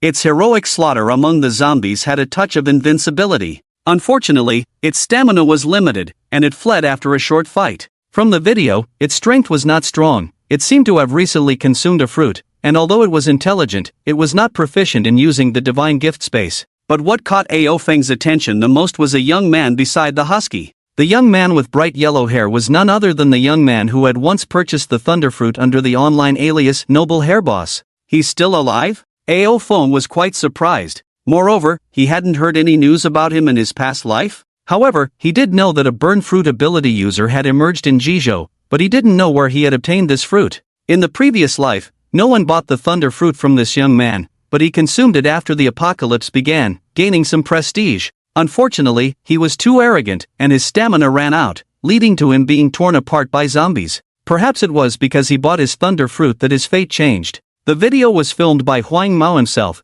as he complained and boasted at the same time, who said that even dogs wouldn't eat the flame fruit. My dog did. Damn it! I could have eaten it too. Why did my dog eat it? There was a thunder fruit in front of me before, but I didn't cherish it. Now there's a flame fruit, and it got eaten by the dog. Damn it! What a bummer. Luckily, my big silly Chun still recognized me as his owner after eating the fruit, or else I would have died in the zombie horde long ago. But after Chun ate the fruit, he seemed to have mutated. His handsome black and white fur turned all red, so now he's called Sakaski. Fortunately, the husky inexplicably grew in size and was running around with little Huang Mao on its back. Little Huang Mao proudly introduced himself. Ha! Remember me, the Knight of Dogs? No, the Knight of Akainu, Wei Mingxian. I too will eventually stand at the peak, overlooking the world. Chun, run! The zombies are catching up. Ao Feng watched in amazement. Huang Mao was really lucky. As expected, the comments below exploded. That damn dog ate dog shit. What incredible luck. Damn. That punchable face of his. I really want to give him a beating. Damn. People relying on dogs, not bad. Wah, I wish my dog could eat a devil fruit too. I wouldn't feel so frustrated. But this clearly wasn't the devil fruit information he needed, so he continued scrolling down. At this point in time, the apocalypse had just begun, and many powerful ability users who had been exposed were highly anticipated by people, but many of them died tragically in the tide of corpses. There were not many who could truly make it to the end and stand at the peak. Finally, after scrolling through numerous videos for a long time, he finally found the clue he needed. The video was shot in the capital city. Due to the appearance of martial corpses, the capital city had become one of the most dangerous places in Huaxia. The video was shot by an unknown person, and under the feet of the martial corpses, there was a fruit that looked remarkably like a devil fruit. The unique curly patterns and strange shape made many people eager. Everyone was afraid that this fruit would be crushed under the foot of a martial corpse. The only way to snatch the fruit from under the martial corpse's feet and escape unscathed was almost impossible. It relied on the natural elements to evade the attacks of the martial corpses. At least, the level 4 martial corpses did not possess a dominating ability similar to touching the essence of an ability user. However, natural elements were too rare. There were only a dozen or so in the whole world. Currently, in Huaxia, there were San fruits, thunder fruits, and flame fruits. The owner of the flame fruit was a dog, and its power was too weak. Even if it transformed into elements, it couldn't run far. The thunder fruit was in Ao Chen's treasure space. Li Hui, the owner of the San fruit, was also unlikely to run all the way to the capital city for a devil fruit whose name was unknown. It seemed that Li Hui's information about the devil fruit was referring to this one. He didn't recognize this fruit. After all, no one would remember the appearance of a fruit, let alone disclose the appearance of the fruit they obtained. He forwarded the video to Li Hui. Is this the information you mentioned? Li Hui, can't you let me earn some points? You're so stingy even though you have so many points. Ao Feng couldn't be bothered to listen to his complaints and simply ignored his reply. He searched through the Divine Gift Network for a while to confirm that there were no other fruit-related messages. Then, he posted a message in his Dragon Emperor store. I am Ao Feng, the owner of the Dragon Emperor store. Anyone who has a devil fruit to sell or has information related to devil fruits can contact me. Prices are negotiable. Although there was news about a devil fruit, the true ability was still unknown. Besides, he needed more devil fruits to form the beast pirates. As soon as this news came out, it instantly exploded across the entire network. Aofeng? The Dragon Emperor's shop is run by a human? I thought it was a divine space given. How did this guy do it? Even if we don't know how much he's making per item, even if he only makes a 0.1% profit on each, it's enough for him to get rich. He won't lack points in the future. And judging from the amount he first put up for sale, he had tens of millions of points from the start. This is too terrifying. Soon, some of Aofeng's men saw it and proudly wanted to announce, I know this big shot, he's a user of the Azure Dragon Fruit ability. He's my boss now. You guys get a 9% discount on purchases, but our internal price is a 5% discount. He didn't ask his subordinates to keep his identity and the internal 5% discount confidential. On one hand, too many people knew about it, so it couldn't be hidden, even Li Hui could guess it, and it would be guessed by others in the future. On the other hand, it was unnecessary. Establishing a reputation could attract more people to work for him. When expanding in the future, he might not even need to lift a finger. Just by declaring his name, enemy forces would automatically disintegrate. As for trouble, there would certainly be some, like someone wanting to use force to coerce him into sharing these benefits. But this kind of trouble wasn't really trouble. His strength was not afraid of anything. 5% off? Damn, you guys are too lucky. Indeed, when internal employees leaked the information, it sparked envy in others. Big Shot, where are you? I want to join you too. Big Shot, I'm delicate and easy to push down. Do you need me to warm your bed? I found out, someone said the Big Shot is from Biancheng. Biancheng is too far away, I can't get there. Boohoo Big Shot, expand to our area soon. I will prepare a feast to welcome you. Ordinary survivors envied those around Aofeng in his city, as they could latch onto a powerful figure. But some strong individuals saw other implications in it. Aofeng, Dragon Emperor? Wu Shuang had already left the magic capital at this moment. Although he had built up some power, he was more interested in Nan. Before the apocalypse, he liked this female anchor, and now that the apocalypse had come, he had gained a powerful devil fruit ability, so he naturally wanted to live freely. But this woman was very alert. He had been chasing her for so long and still hadn't caught her. Humph, what if you have more points? My strength is not inferior to yours. I'll see then, whether your Azure Dragon is strong or my Qilin is strong. In the divine capital, near the Luo River, a slender woman held a white mask in her hand, lying on a bed browsing the Dragon Emperor's shop. Dragon Emperor Aofeng? Biancheng is not far from the divine capital. I'll be able to see you soon. The points are temporarily with you, but they will be mine in the future. Then, she entered the Divine Gift Network and asked one of her subordinates, have you caught her? The subordinate seemed to be resting as well, but upon seeing the message, immediately replied, Boss, she's very alert, and she's also a phantom beast type. We've chased her several times but she always managed to escape. She was somewhat angry, useless. I gave you a phantom beast type too. I even gave you so many points, and you can't even catch a woman. What use are you? Now your family gets the best care every day. If you fail to complete the mission, you know the consequences." The subordinate hastily replied, "Boss, rest assured. I will definitely catch her." At night, in a wilderness outside the city, a beautiful young girl looked back, a zombie chasing after her. Although she was fast, her strength was only at the copper skin realm, and the zombie leaped closer with each step. "Damn it! That despicable woman!" She cursed under her breath, took a deep breath, and slowed down. Although she is a mythical beast, her combat power is not particularly strong. Her abilities lie elsewhere. Slowing down, she carefully listened to the voice behind her head. Due to constantly evading pursuit, her observational haki improved much faster than her armament haki. A putrid wind blew in, a stench unique to zombies. Suddenly crouching down, she darted under the zombie's crotch, her sturdy yet tender legs exerting force, propelling her over 10 meters away in a leap. However, the zombie's sharp claws still tore through her back clothes and grazed her skin beneath the fur. It was evident that her defense was insufficient against the zombie's attacks. The zombie virus began to corrode her body, and if it were anyone else, they would have turned into a corpse in the blink of an eye. But she had grown accustomed to these days of being hunted. A gleam of moisture flashed across her back, and her skin instantly healed, leaving no trace of injury. The zombie virus invading her body was also purified by this gleam. It seemed to bear some resemblance to the resurrection of the phoenix. Frantically darting about, with a young man trailing her in the distance, following the traces she left behind. "It's the smell of zombies." The young man frowned. "She's really fast. If we keep chasing, she'll soon leave Yujo." But at the thought of the woman's family in her hands, he had no choice but to continue tracking her. Fortunately, being a Zoan-type user of the Inu no Mi, his sense of smell was keen, or else he might have easily lost track. However, he was not a dachshund, lacking the hunting ability. Once she got too far ahead, he couldn't pick up her scent, so after a brief rest, he had to continue the pursuit. Dian Cheng. Ao Feng did not immediately set off. Before leaving, he wanted to capture more water creatures to cultivate crystals. The construction of the safe base on the banks of the Yellow River was progressing rapidly. With Ao Chen, Meng Kuei, and others continuously bringing people from other parts of Bianqing to join the construction army,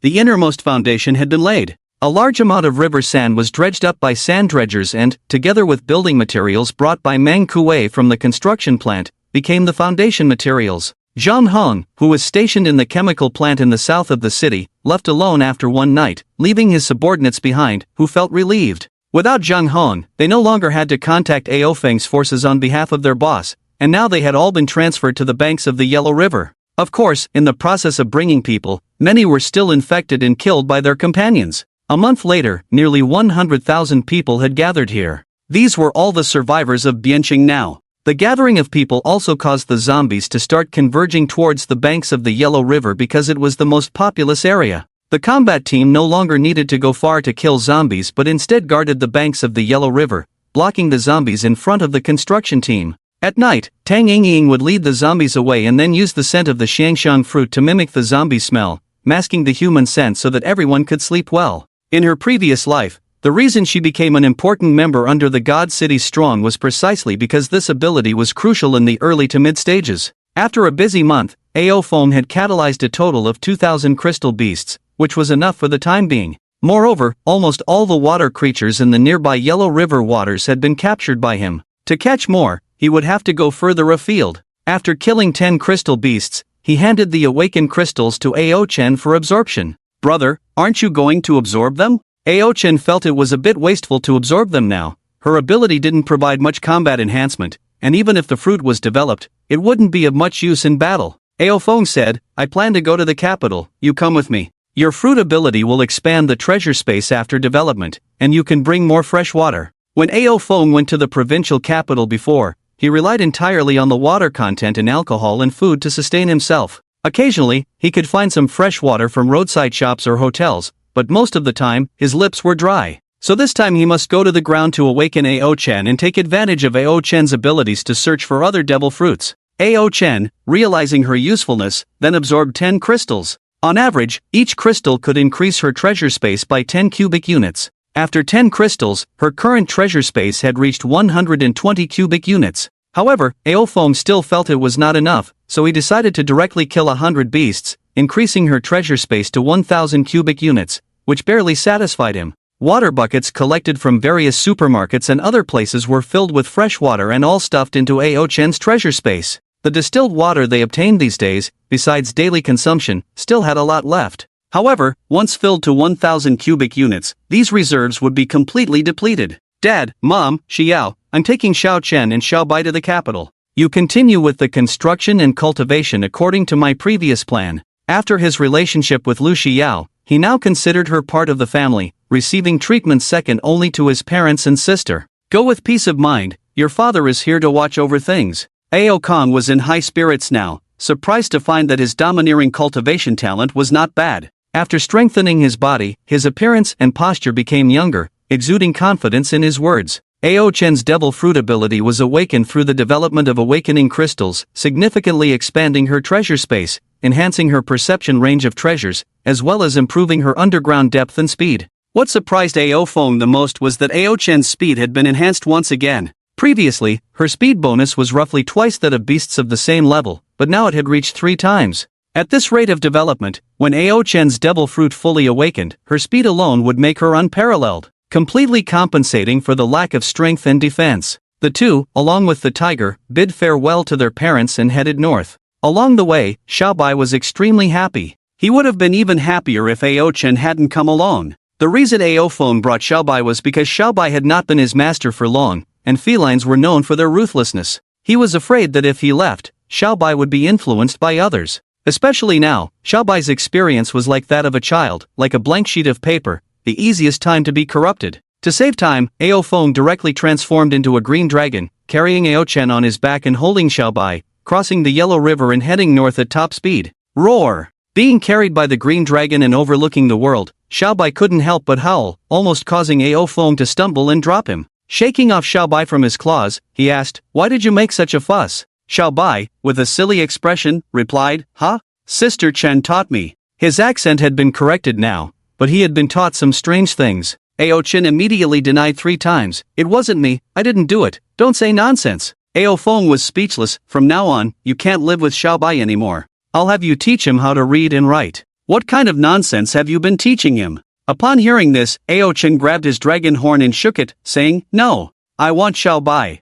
I will teach him well." While they were playing around, Ao Chen suddenly shook and said to Ao Feng, "Brother, below, northwest, there's treasure." At the mention of treasure, Ao Feng immediately perked up and flew towards the direction pointed out by Ao Chen. With further development of her devil fruit ability, Ao Chen's treasure hunting range expanded greatly. Otherwise, if they hadn't used those 100 first-tier awakening crystals, they would never have discovered this devil fruit. Landing from the sky, they found themselves in a desolate wilderness, where in the dense forest, at the base of a willow tree, grew a strange fruit with twisted patterns. There was no one here, no zombies either. If they hadn't passed by, who knows how long this fruit would have stayed here before being discovered by someone. He pulled it out and examined it on the spot, feeling somewhat disappointed. It was the Inu Inu no Mi model, Samoyed. Just an ordinary zoan-type fruit. Samoyed. Ao Feng looked at the fruit in his hand in silence. But thinking of the vice admiral in the form of a Dalmatian, even though it was just an ordinary type,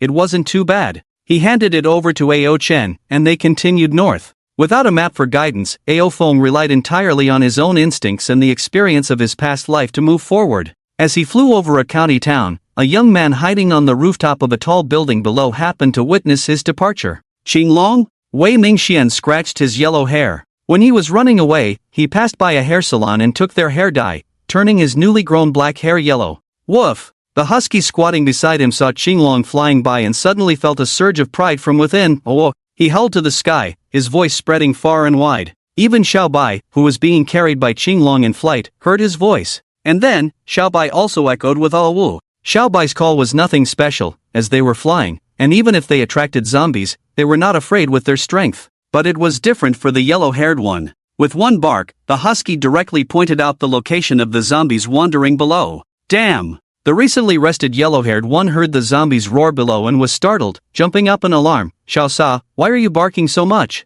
Hurry, hurry! Jump to the building next to us." He leaped onto Xiao Sa's back, and the red dog ran towards the edge of the rooftop, howling as it ran. When it reached the edge, it leaped with all its might, jumping to the top of the adjacent high-rise building. Carrying the burden of the yellow-haired one was too troublesome, otherwise, it could have transformed itself and soared freely. Why did Qinglong come here? Wei Mingxian suddenly thought of a possibility. Before, Qinglong asked for information about the devil fruit. Could it be that he's going to challenge that boss? That thing is not something ordinary people can provoke. I heard that America also has one of those, and when 7 ability users attacked it together, they were instantly wiped out. He filmed the scene of Qinglong passing by while fleeing and uploaded it to Divine Gift Network. Shocking. Qinglong from Bianqing is flying north, suspected to be challenging the zombie boss in Jingcheng. TSK, Wei Mingxian looked satisfied with the video he posted. Suddenly, he thought, if I go and film the scene of the big shots battle, it will definitely go viral. As for why he liked to show off, it was because more and more people found that after posting videos to Divine Gift Space,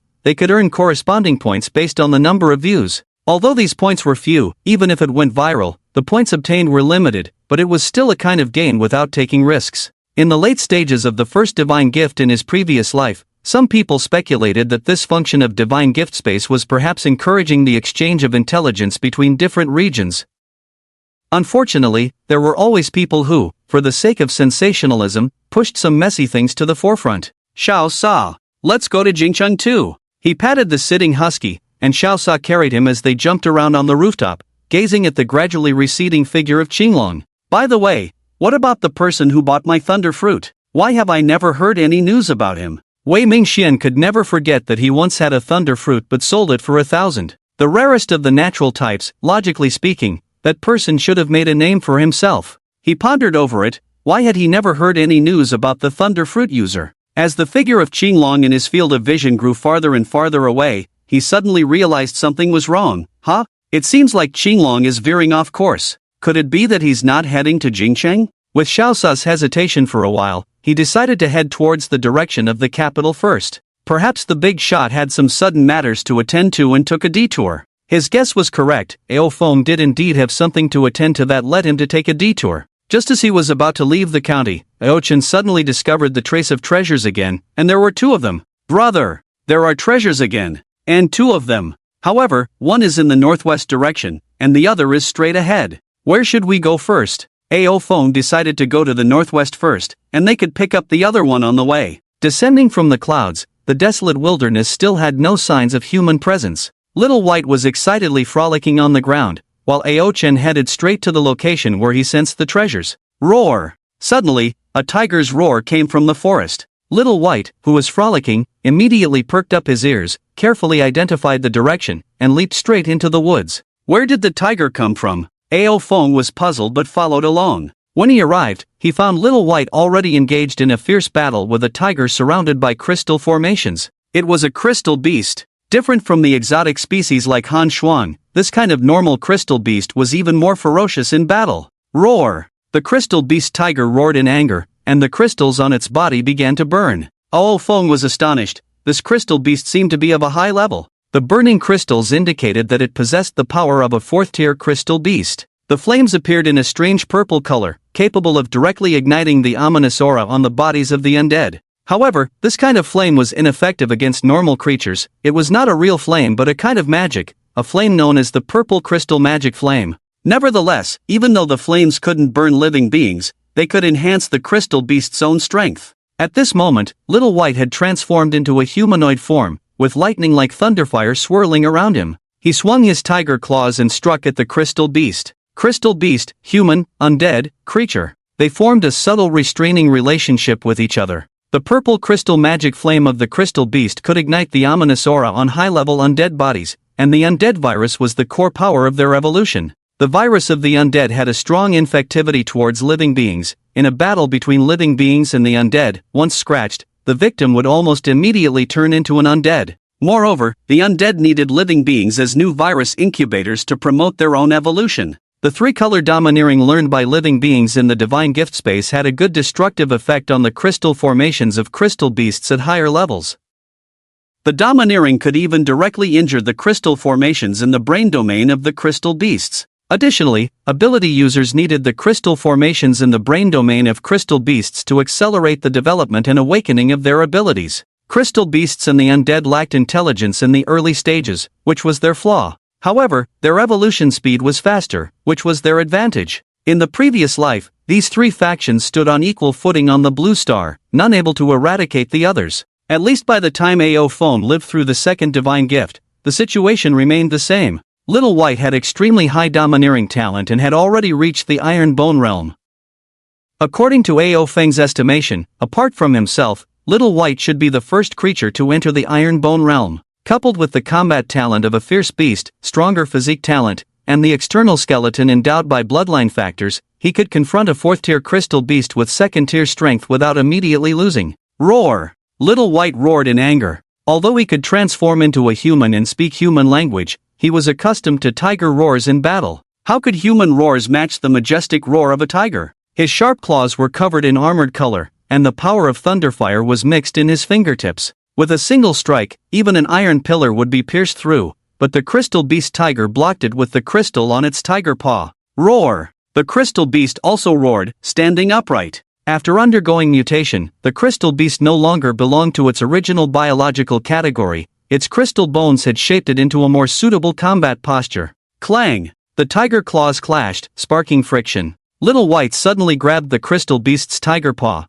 but his strength was far inferior, and his arms were instantly pressed down by immense force. But this was his plan all along. The third eye on his forehead opened, gathering a dense thunderbolt fire energy within. With a crackling sound, a column of flame with lightning swirling around it shot straight towards the crystal beast's forehead. However, the crystal beast remained unfazed. An extremely thick crystal appeared instantly on its forehead. The crystal kept shattering under the thunderbolt fire, but it was too thick. When the energy of the thunderbolt fire beam was depleted, only a thin layer of defense shield remained on the crystal beast's forehead. Little Bai had exhausted all his strength with that strike. His arms went weak, almost being broken by the crystal beast directly. "Master, save me." Despite using all his moves, it only led to a brief stalemate. Little Bai decisively sought help from Ao Feng. Before the words had even settled, a steel whip came down, forcing the crystal beast to turn and defend itself. Clang! With a loud noise, the crystal beast was pushed back by the whip. Seizing this opportunity, Little Bai quickly retreated.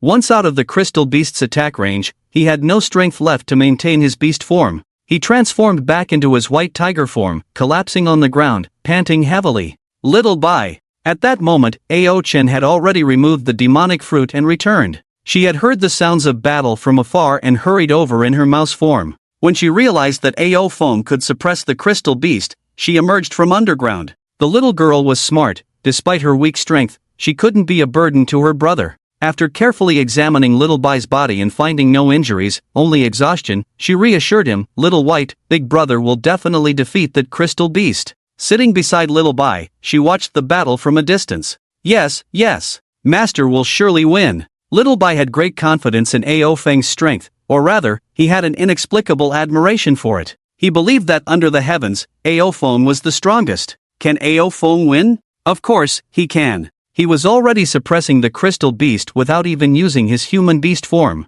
With the strength of the giant power realm, the enhanced physique of the Azure dragon, and the super-strong exoskeleton provided by the hidden black bloodline factor, Ao Feng could easily kill the crystal beast with just his physical strength if the bloodline factor fully awakened. As the steel whip struck, the crystal on the crystal beast's arm became increasingly fragile after several heavy blows. Faint cracks could be seen within it. Roar! The crystal beast roared in anger, its flames burning even more fiercely. It exerted all its internal power, accelerating the burning of the crystal to make its strength more ferocious, but also shorter-lived. Ao Feng's fingers were hardened with armament hockey as he continuously attacked the crystal beast's throat and chest with finger guns. He alternated between using his legs to deliver lawn kicks. Although his lawn kicks were not powerful, kicking the crystal beast's legs directly with the lawn kick's force was extremely effective. He wasn't in a rush to kill. The current battle was just for practice. However, the crystal beast was anxious. Although it was no longer the fierce tiger it once was and lacked intelligence,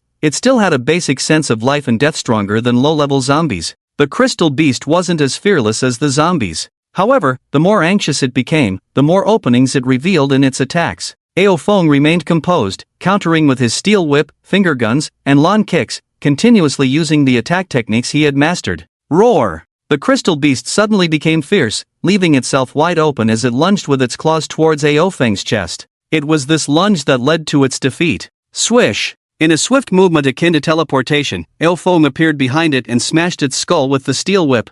Bang! The skull cracked, and the crystal in its brain area trembled. To protect the crystal from being damaged by his attacks, Ao Feng had to change his target. Suddenly, the flames on the crystal beast's body burned even more fiercely, and its strength and speed increased once again. Clang! The arm encased in crystal blocked the steel whip, and the crystal beast, with its teeth already crystallized, lunged at Ao Feng. Hee, petty tricks. His fist turned black, a sign of armament hockey hardening, as it smashed into the jaw of the crystal beast. However, this time, Ao Feng took a step back. Being able to suppress a fourth-order crystal beast with his third-order physical strength showcased his immense power, but facing a crystal beast accelerating the burning of crystal flames proved to be even stronger than him. Nevertheless, it was only slightly stronger. The powerful external bones bestowed by his bloodline made his body as tough as diamond. He could have engaged in a battle to deplete the crystal flames of the crystal beast, but to sharpen himself, he went all out. The intense collision between the two made Ao Feng appear like a humanoid ferocious beast,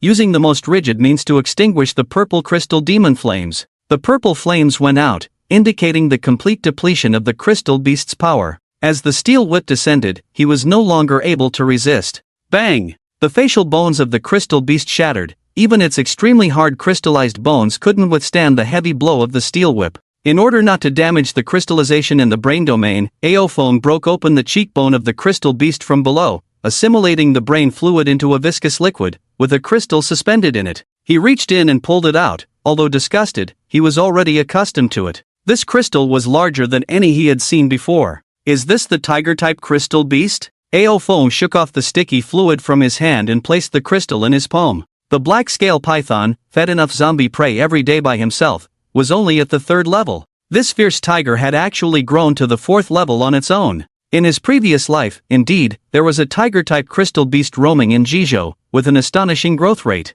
In his memory, it seemed to have attempted to hunt down the martial corpse in the capital city, but ended up escaping after suffering some serious injuries. Later on, when it reappeared, it was already in Bingzhou. Li Hui had a very miserable encounter with it, and then there was no news, most likely encountering a strong enemy and dying. It should be that one. Ao Feng came to Xiao Bai's side and sat cross-legged. Let's leave after I absorb this crystal. A 4th-order awakening crystal should greatly enhance his devil fruit ability, right? Xiao Bai and Ao Chen sat on either side of him, helping him stay alert to the surroundings. In his palm, as his thoughts flowed, a special energy entered his body and combined with the power of the devil fruit, further enhancing his ability. The Azure Dragon's shadow hovered in his body, accelerating the flow of blood. In his blood vessels, the temperature of the blood became increasingly hot, steaming like flames, and gusts of wind swept away impurities clinging to the walls of the blood vessels. Faintly, thunderous sounds could be heard, and Ao Chen and Xiao Bai could see arcs of electricity passing over his body. Under the skin, faint blue dragon scales emerged, further strengthening his physical strength. After sitting in meditation for a while, he finally opened his eyes, a sharp light flashing through them as he clenched his fist, feeling his physical strength enhanced. Have you identified that fruit? After absorbing the power of the 4th-order crystal, Ao Feng asked Ao Chen, not yet, don't you have an 80% discount, or is it more cost-effective for you to identify it? Ao Chen took out the fruit from the treasure space and handed it to Ao Feng. However, the identification results left him disappointed. Brother, what kind of fruit is it? Ao Chen asked. Xiao Bai also had a curious expression on his face, now understanding what devil fruits were and the magical power they possessed, knowing that he could transform into a human because of this miraculous fruit.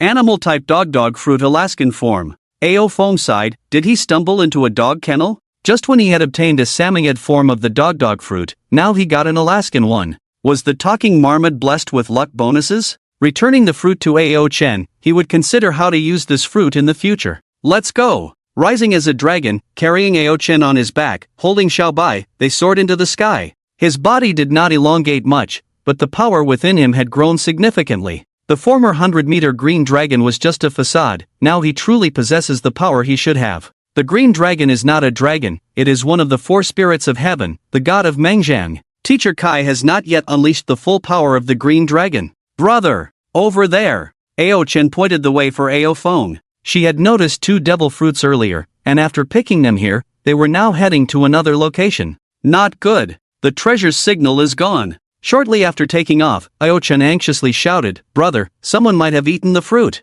Neither of the 2 fruits she sensed was inside the city. She thought it was unlikely they would be discovered and eaten in such a short time, but it still happened. As they moved forward, a young man with yellow hair and a red husky dropped a fruit that had been bitten, laughing twistedly. Ha! Heaven does not forsake me, Wei Mingxian. I also have a devil fruit now. The heavens are dead, the yellow-haired shall rise. This world is mine. His pretentious words echoed far and wide. So what if I sold the thunder fruit? So what if the flame fruit was eaten by a dog? I can still obtain my devil fruit. What is this? This is the protagonist's halo. The end of the world? I must be the protagonist of the end of the world. Let me see. What exactly is my ability? It must still be of the natural type. Just as he closed his eyes to sense the power within him, a deep voice came from behind. Is it you? The young man with yellow hair quickly opened his eyes, and beside him, Xiaosao was already wagging his tail at Ao Feng, looking very pleased, which left the young man astonished. But when he saw Ao Feng's face clearly, he exclaimed, "It's you."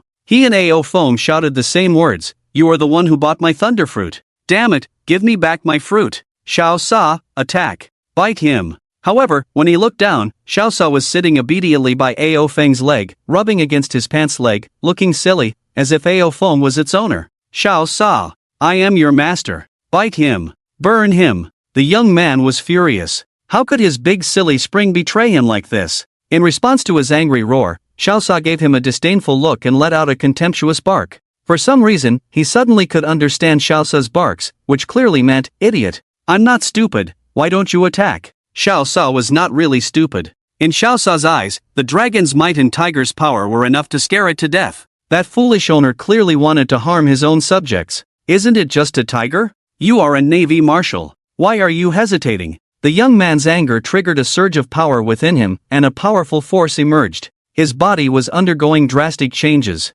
In Xiaosao's astonished eyes, his master was rapidly turning into himself. That handsome appearance was exactly the same as himself before his fur turned red. Xiaosao was dumbfounded, seeing his master transformed into himself, and recklessly charging towards the big shot next to him. Woof! The only difference from Xiaosao's original appearance was that the young man turned into a beast form, with a tuft of yellow hair on his head. He didn't know why he let out a bark, but he felt that his current power was much stronger than before. His confidence soared. Is this what it feels like to be strong? Prepare to die. He leaped forward to attack the young man who had bought his thunder fruit, but was easily grabbed by the throat. Ao Feng held his neck and lifted him up. Dog fruit, husky form? He then glanced down at the red-haired husky sitting obediently by his leg. These two must be twin brothers. And having successively obtained the Samoyed form, the Alaskan form, and the husky form, was he determined to collect the three-sled idiots himself? Oh no, the husky form had already been eaten by this young man.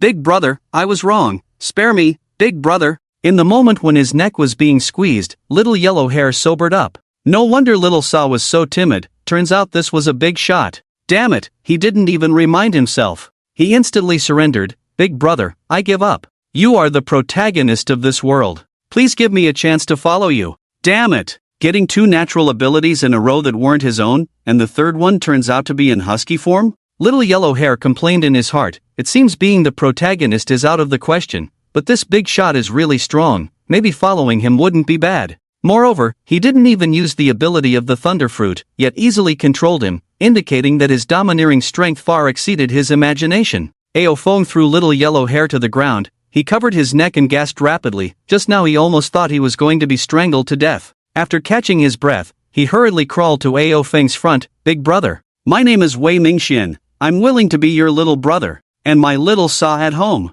It ate the burn fruit. It will definitely be able to help you. He dropped out of junior high school and mingled in society, understanding these social intricacies very well. Several big brothers in society have praised him for having a promising future. Ao Feng still didn't speak, but Little White curiously approached, sniffing around him. He didn't pay much attention when he saw Little White before, having seen powerful zombies, but just a tiger, how strong could it be compared to zombies? But when Little White walked up to him, that faint pressure made his legs weak. Indeed, being able to be brought along by a big shot, how could this tiger be useless? And what does the big shot mean? Why isn't he speaking? Why let this tiger circle around him? Is he going to eat him? Ao Feng was thinking about how to deal with little yellow hair. He thought he was a small fry who had already died in the tide of corpses, but he kept getting devil fruits successively, seeming to become more and more nourished as he lived. His fate had changed, and it seemed like his luck had also improved. Luck? Is there such a thing as luck? He didn't know. However, according to the settings of some online novels, collecting these people with luck would also enhance the luck of his entire force. Let's keep him for now, and have Meng Kuei and the others train him later. Get up! With his decision made, he decided to take in little yellow hair. Thank you, big brother. Thank you, big brother. I, Wei Mingxian, will definitely not let you down. Little Yellow Hair was overjoyed, then nervously said to Little White, Tiger brother, can you not circle around me, I'm scared. Little White disdainfully snorted, coward. Little Yellow Hair was shocked. Speaking. The tiger is speaking. Exactly, even the pet he brought along has eaten the burn fruit. The pet brought by the big shot must be even stronger. Woof! Another dog bark came, making him furious. It was from Little Saw. Ever since it ate the husky fruit, it seemed to understand Little Saw's barks. That woof clearly also meant coward. You're even quicker to call me a coward than I am, how dare you call me a coward? But seeing Little Saw crouching under Ao Feng's leg, looking like a loyal lapdog, he was itching with anger. Humph, just wagging your tail? I can do that too. Instantly transforming into his beast form, he wagged his tail and tried to rub against Ao Feng's leg. Get lost! Ao Feng kicked him away, giving him a shiver. Whimper, big brother, I'm also your loyal dog. Little Yellow Hair wagged his tail and ran over. Seeing Ao Feng about to lift his leg, he quickly retreated. Big brother, don't kick me. I won't go over. Behave, or I'll beat you up. Ao Feng's warning made Little Yellow Hair not dare to approach. His eyes rolled around, noticing Ao Chen, who had been following behind Ao Feng all along. Miss, do you keep dogs?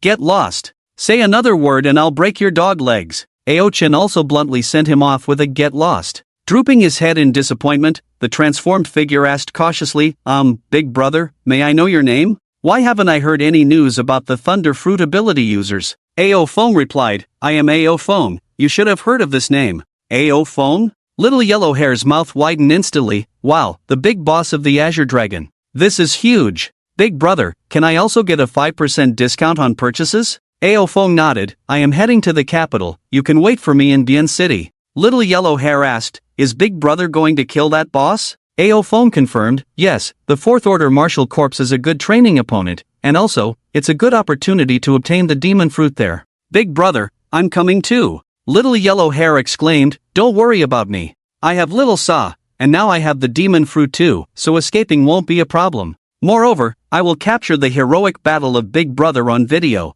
which will make more people admire him. He was still fixated on the points he could earn from the video's popularity rewards. Ao Feng saw through his intentions at a glance. In the apocalypse, if you dare not fight, even with billions of points, you are still useless. Relying on some crooked methods won't help. Your strength is too weak. Following me will only hold me back. Take Little Saw to Bien City. Successfully reaching there will be proof of your strength. With that said, he transformed into the Azure Dragon, carrying Ao Chen on his back, holding Little White, and soared into the sky once again. Left behind were the bewildered Little Yellow Hair Wei Mingxian and Red Dog Sarkaski. Hey, big brother, I don't know the way. But Ao Feng had already gone far, his voice echoing in the wilderness. Dejectedly, he asked Little Saw, do you know the way to Bien City? Woof, my foolish master. I've never been to Bien City either. Little Yellow Hair retorted, hey? You used to scold me a lot before, didn't you? Woof. Upon entering the range of the capital, Ao Feng descended from the clouds, setting down Ao Chen and Little White. Although the area was sparsely populated, the powerful morning zombies catalyzed had not spread outside yet, making it suitable for training. Ao Chen took out fresh water from the treasure space, while Ao Feng exchanged seafood fried rice for her, and exchanged 2 big meat sticks for himself and Little White. The three found a room and had a hearty meal. After eating, Ao Feng replenished supplies at the Dragon Emperor's shop and then said to Ao Chen, Xiao Chen, I'll exchange a great sword for you. If you don't like any of these, what type would you prefer for customization? With plenty of points, he naturally wanted to upgrade all the equipment for his loved ones. It wasn't that he was unwilling to exchange the Supreme Great Sword for Ao Chen, but here, the higher the level, the heavier the weapon. It would be too strenuous for Ao Chen to use the Supreme Great Sword with her current strength. Originally, she struggled with the Great Sword, but after acquiring the toxic bloodline factor, her strength increased significantly, allowing her to wield weapons of the Great Sword level. After some thought, Ao Chen said, I'll go with a single-edged sword, it looks quite beautiful.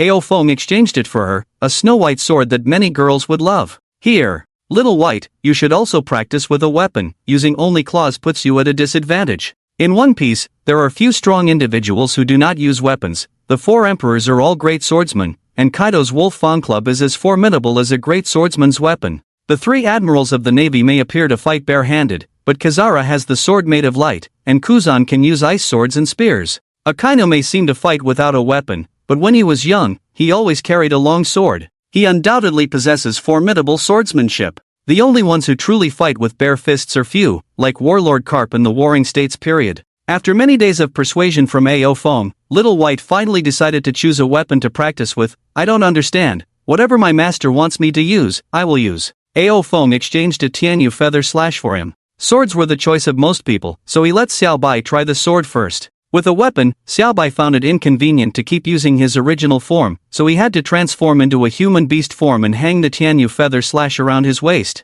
This was also one of Ao Feng's purposes, to make him more familiar and accustomed to human form, trying to distance himself from his original beastly nature. Bang! While speaking, the door of the room was pushed open by a flesh corpse. Xiao Bai drew the Tianyu feather slash and effortlessly killed it with a slash. The exhilarating feeling made Xiao Bai instantly fall in love with the weapon. Master, using a weapon is really more convenient than claws. As more and more zombies swarmed in with the first flesh corpse, they had not seen living beings for a long time. Ao Chen and Xiao Bai immediately drew their swords to confront them. Ao Feng did not make a move. These zombies were mostly low-level flesh corpses, with the occasional appearance of a couple of zombies, providing a good opportunity for the two to practice. Ao Chen's observation haki was stronger, coupled with speed. She focused on agile combat, maneuvering through the zombie horde. Xiao Bai, on the other hand, had a tough guy style. His armament haki was stronger, wielding a sword in one hand and using his tiger claws as finger guns in the midst of the zombie horde. Their devil fruit abilities combined with their lineage factors made them both extremely powerful.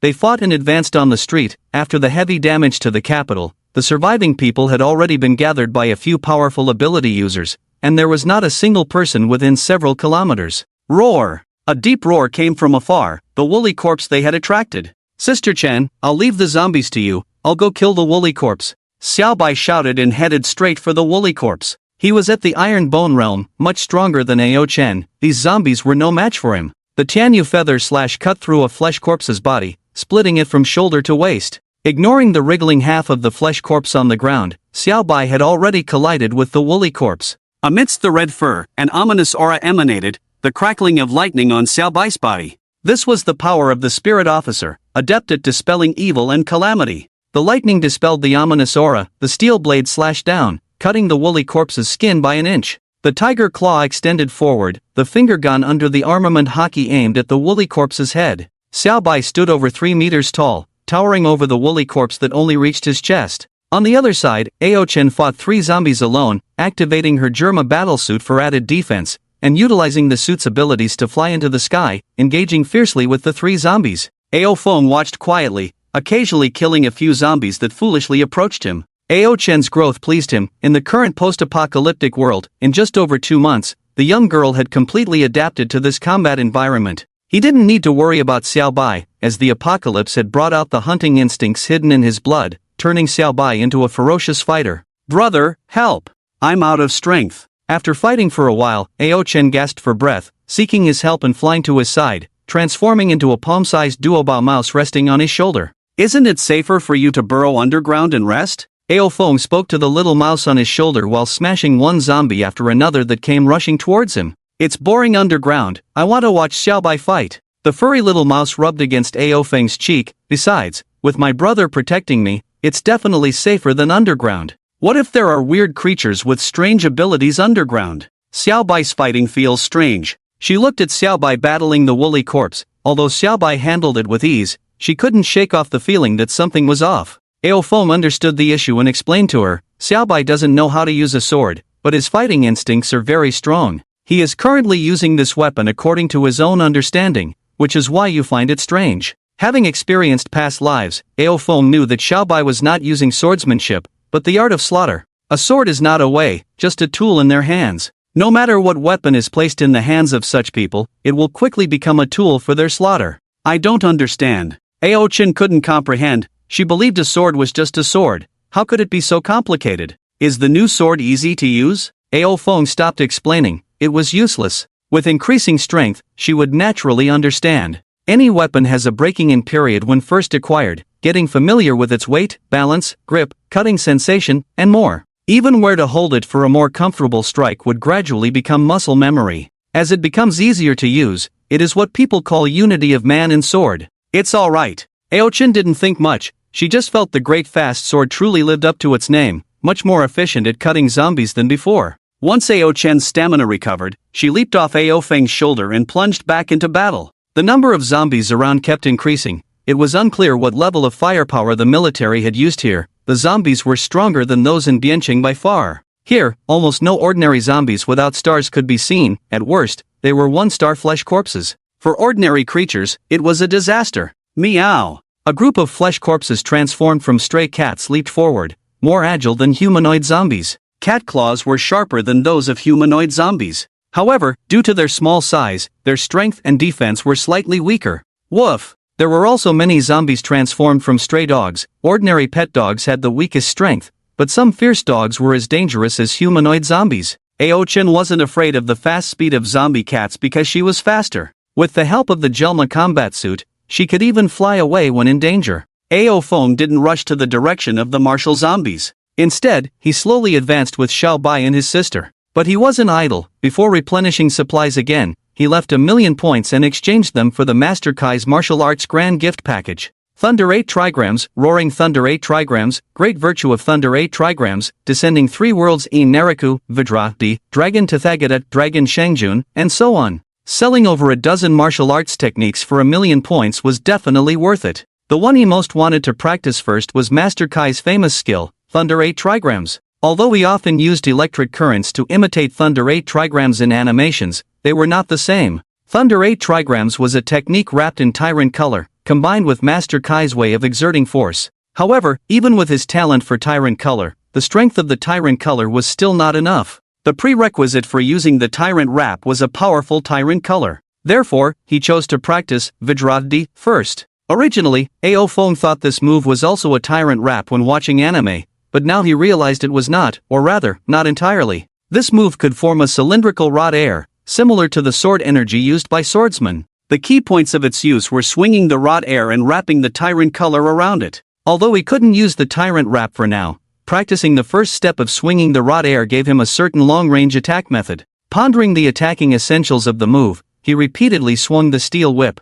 The zombies in front were smashed one after another, but he still couldn't produce the rod air. No, theoretically, the high-level finger gun's air bullet, Lanjiao's slash, the swordsman's sword energy, and this Vidradi should have the same force principle. Ao Feng attacked while pondering. Swiftly kicking out, a sharp crescent slash flew out, splitting a flesh corpse open. But that was all. His slash was still not powerful enough to break the zombie's bones. This level of slash was completely useless when facing opponents of the same combat power. But he was pondering the similarities between the two. With a whip strike, a zombie's head exploded, and he shook his head, not the feeling he wanted. Crossing over the zombie bodies, he continued to try. Behind him, the zombies were fighting over other zombies' bodies. He didn't stop this scene, just followed slowly with Xiao Bai and Ao-chan. At night, the three found a tall building. He directly smashed the stairs, transformed into a dragon, and took Xiao Bai and Ao-chan to the top of the building. Without stairs, zombies couldn't jump this high unless they directly broke all the load-bearing columns of the tall building,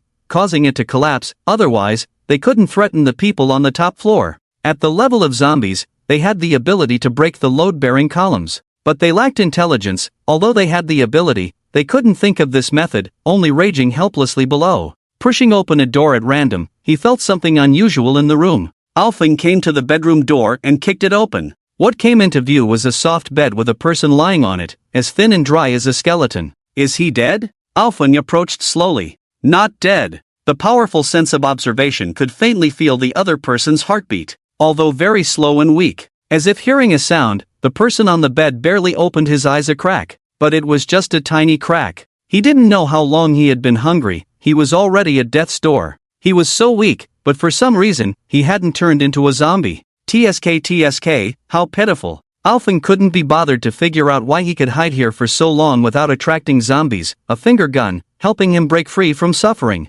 This person was too weak. Even at the moment when the finger gun pierced him, his emotions didn't fluctuate at all. Leaving the bedroom, although he didn't mind dead people, there were plenty of rooms in this building. No need to stay in this one. Just about to find another room, he heard a thud of something heavy falling. Walking over, he saw a thin man being beheaded by Xiao Bai with a single stroke. Were so many people hiding here? The man held a kitchen knife in his hand, and his body already had some livor mortis. Even though he hadn't starved to death, his physical decline was not far from turning into a zombie. He kicked the man's body at the door, walked into the room, and was shocked by what he saw. In the room, there was a naked female corpse, with no signs of zombification, but already incomplete. Next to the body, there were a few pieces of bones, with teeth marks faintly visible on them. It seemed that the reason why the thin man was stronger than the one he had seen before, who looked like a skeleton, was probably because he found some food. After searching several more houses, they didn't see any living creatures. The three found a relatively clean and tidy house, swept away the dust on the surface,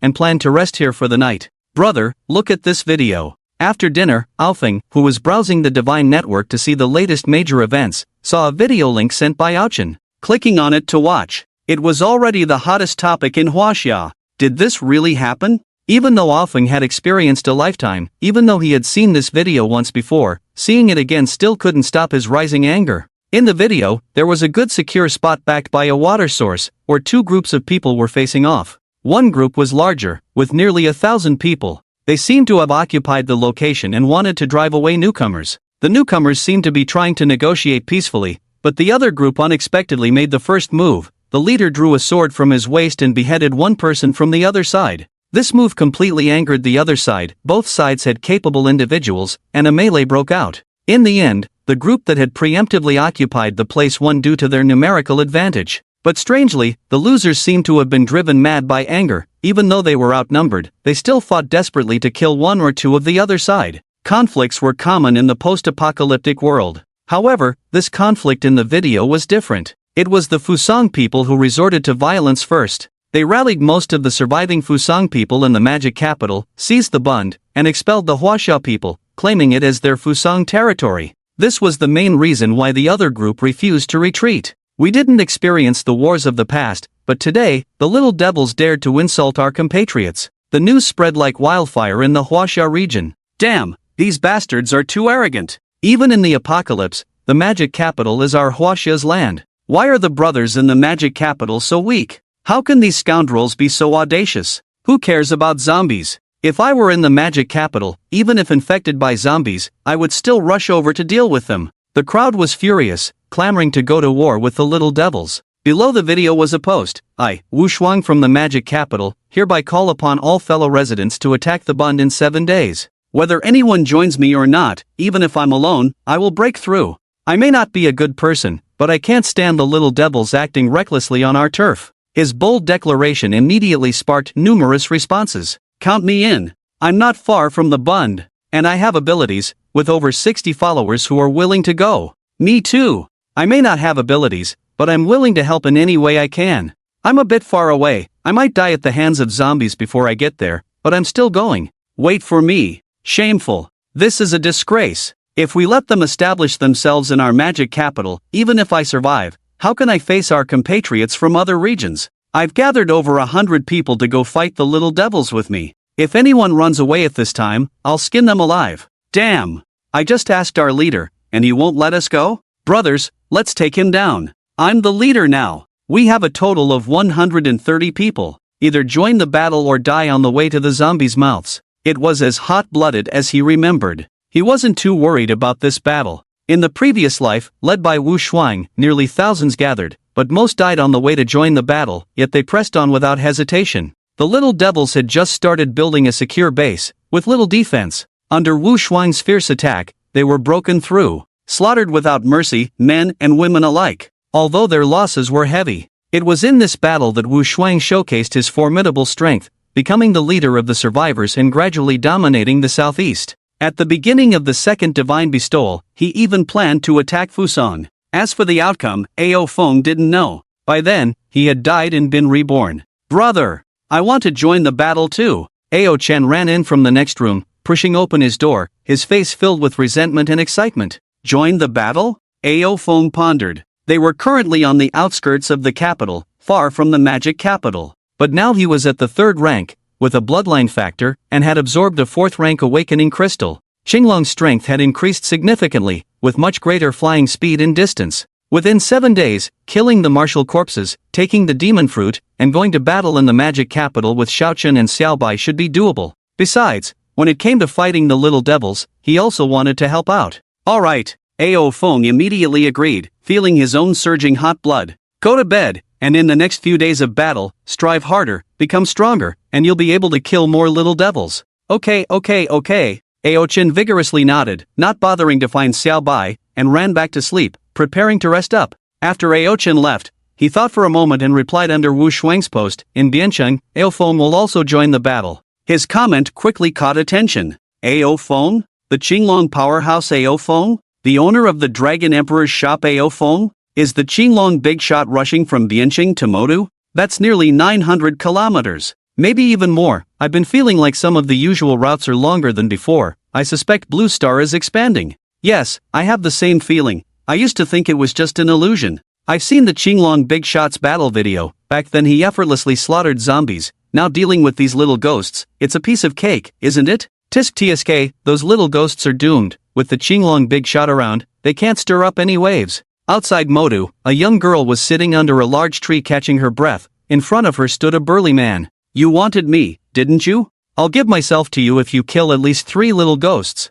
The pretty girl stared at Wu Shuang. She had also seen that video. Otherwise, I'd rather die. You'll only get my corpse. Wu Shuang had his hands in his pockets, a wicked smile playing on his lips. Wanting you is one thing, killing little ghosts is another. I will definitely kill the little ghosts. But it has nothing to do with you. But you, I want, even if it's just your corpse, I want it. He laughed loudly. As he had said himself, he wasn't a good person, but when it came to killing little ghosts, he would do it even if it meant death. But he didn't really just want a corpse. After Nan promised not to run away, he stopped pressuring her. In the Divine Gift Network, when he saw Ao Feng's comment under his post, he frowned. Ao Feng, is he coming? Who is stronger, Qinglong or Qilin? Let's wait and see. In the south of Jizhou, a husky with a head full of yellow fur was running wildly with a husky covered in red fur. Hey, little Saw, don't you think huskies are really fast when they run? Woof. My foolish master, do I need to tell you? The husky clan is the most noble in the dog world.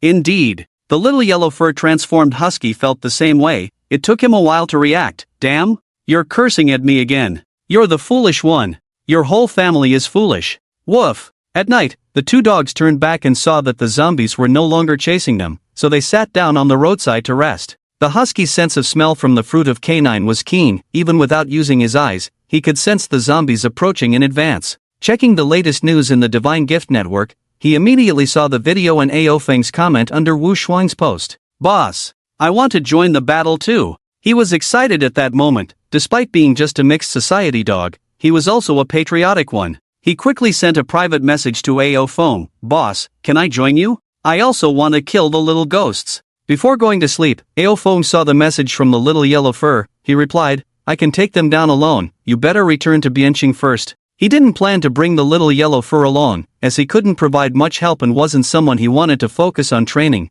It would be troublesome to bring him. Exiting the divine gift space, he had just closed his eyes when he heard the door opening again. Master, I want to sleep with you. It was Xiaobai, blinking his big eyes, looking at Ao Feng expectantly, with a childlike attachment to his parent. Ao Feng intended to refuse, but seeing his pitiful look, he finally sighed. Alright. Yay! Xiaobai was becoming more and more human-like. It seemed that Ao Chen had taught him some normal things. Use. Forget it. Ao Feng had wanted Xiaobai to sleep in human or humanoid form, to help him adapt better to human life. But he didn't want to sleep in the same bed with a man, so he eventually allowed Xiaobai to jump onto the bed in tiger form. It was a widened double bed, spacious enough for both of them to sleep without feeling crowded. It feels better by the master's side. Xiaobai sniffed Ao Feng's scent, feeling a sense of security, completely different from the little witch. Xiaobai, call me Xingge from now on, don't call me master anymore. You are my family, you are my little brother from now on. Xiaobai would eventually fully adapt to human life and understand all worldly truths,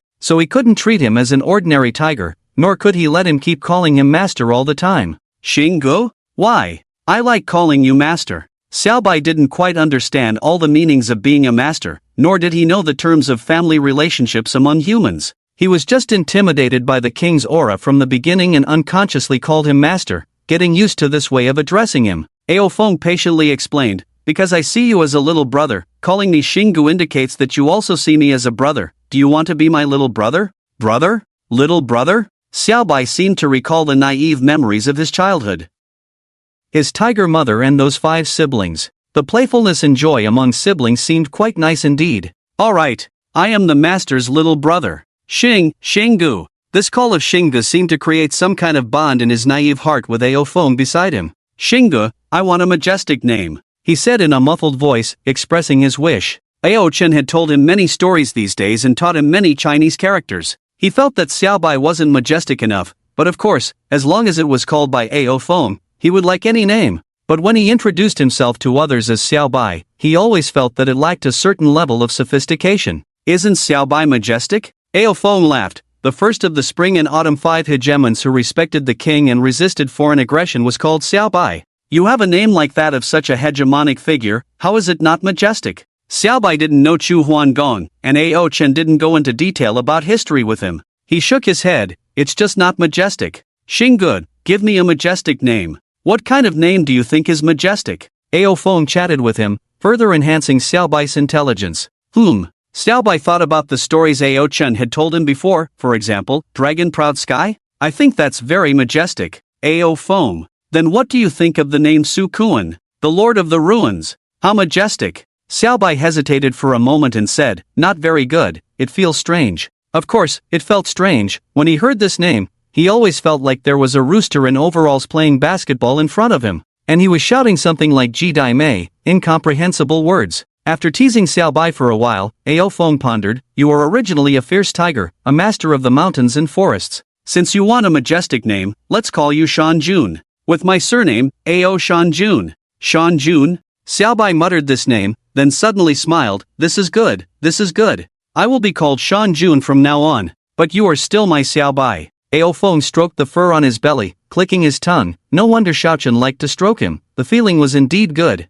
Xiaobai rubbed against Ao Feng's shoulder. Xiaobai is Xing Ji's Xiaobai. In front of others, I am Shan Jun. After chatting for a while, the man and the tiger fell into a deep sleep. The next day, when the morning sunlight shone in, the three of them were already having breakfast for a new day. Breakfast was naturally the Pirate King's delicacies exchanged from the divine space. After the apocalypse began, Ao Chen gradually adapted to a life of eating big fish and meat in the morning. Otherwise, he wouldn't be able to withstand the body's consumption at all. I should have taken you with me last time. Do you know how I managed without water? Ao Feng gulped down the fresh water brought by Ao Chen, feeling refreshed. Before, he had to quench his thirst with alcohol, but how could alcohol truly quench thirst? It was only because of his strong constitution that alcohol did not dehydrate him, otherwise, he would only get thirstier the more he drank. Of course. It's your fault for not taking me last time. Ao Chen proudly raised her head. I am the lucky duo Bao Mouse after all. She brought 1,000 cubic meters of fresh water,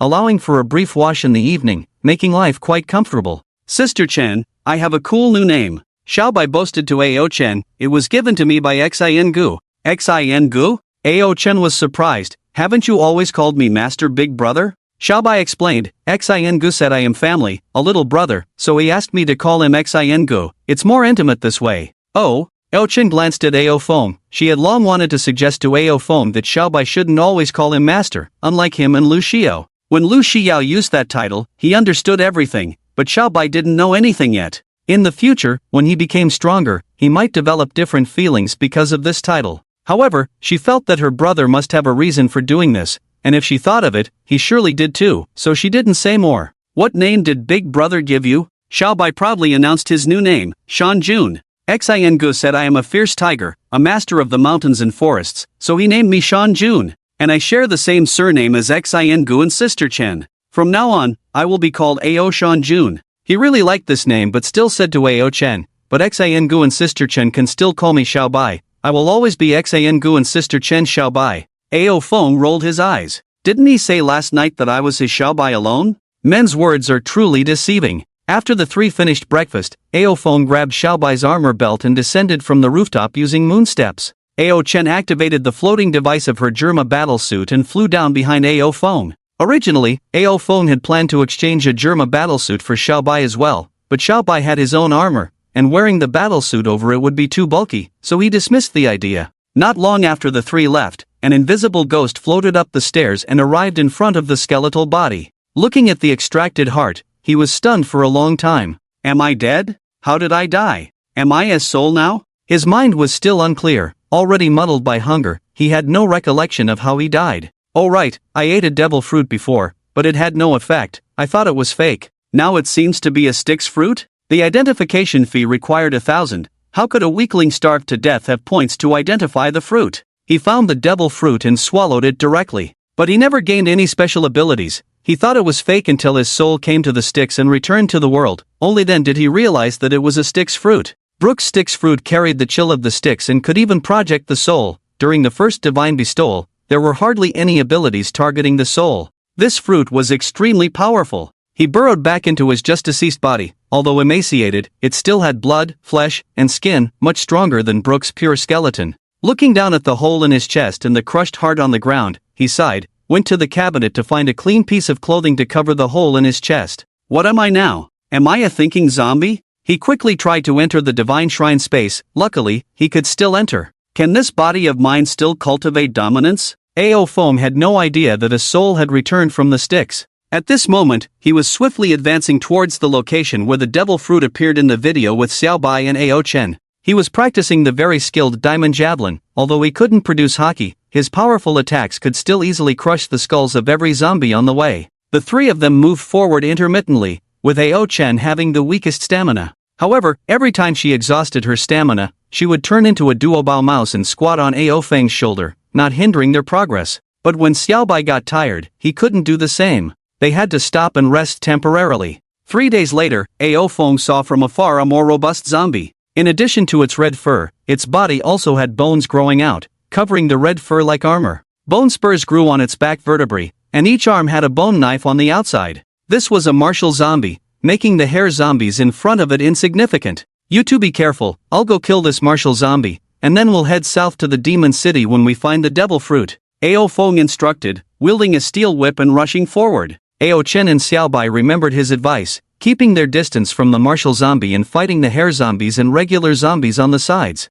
Sister Chen, I'm not as strong as Xin Gu. If you're tired, burrow underground. There are several hair zombies here, and I might not be able to protect you. Xiaobai's steel blade struck one hair zombie's arm, while his left-hand claw reached for another hair zombie. These zombies seemed like minions of the martial zombie, protecting it. Xiaobai managed to suppress these 3 hair zombies with just one opponent. Got it, Ao Chen answered loudly, swiftly moving between several zombies, occasionally striking at their necks. Ahead of them, Ao Feng leaped up and smashed the martial zombie's leg with his whip. The martial zombie blocked the whip with one bone knife arm, while the other bone knife clashed with Ao Feng's finger gun. Bang! In the loud noise, Ao Feng's finger stung slightly. Without using his devil fruit ability, he was purely relying on his physical body to confront the martial zombie. Without using weapons, his bones were not as hard as the martial zombies, but the difference was only slight. The infusion of bloodline factors made his body tougher. Even though he hadn't fully awakened, it was enough to withstand the martial zombie's strong impact.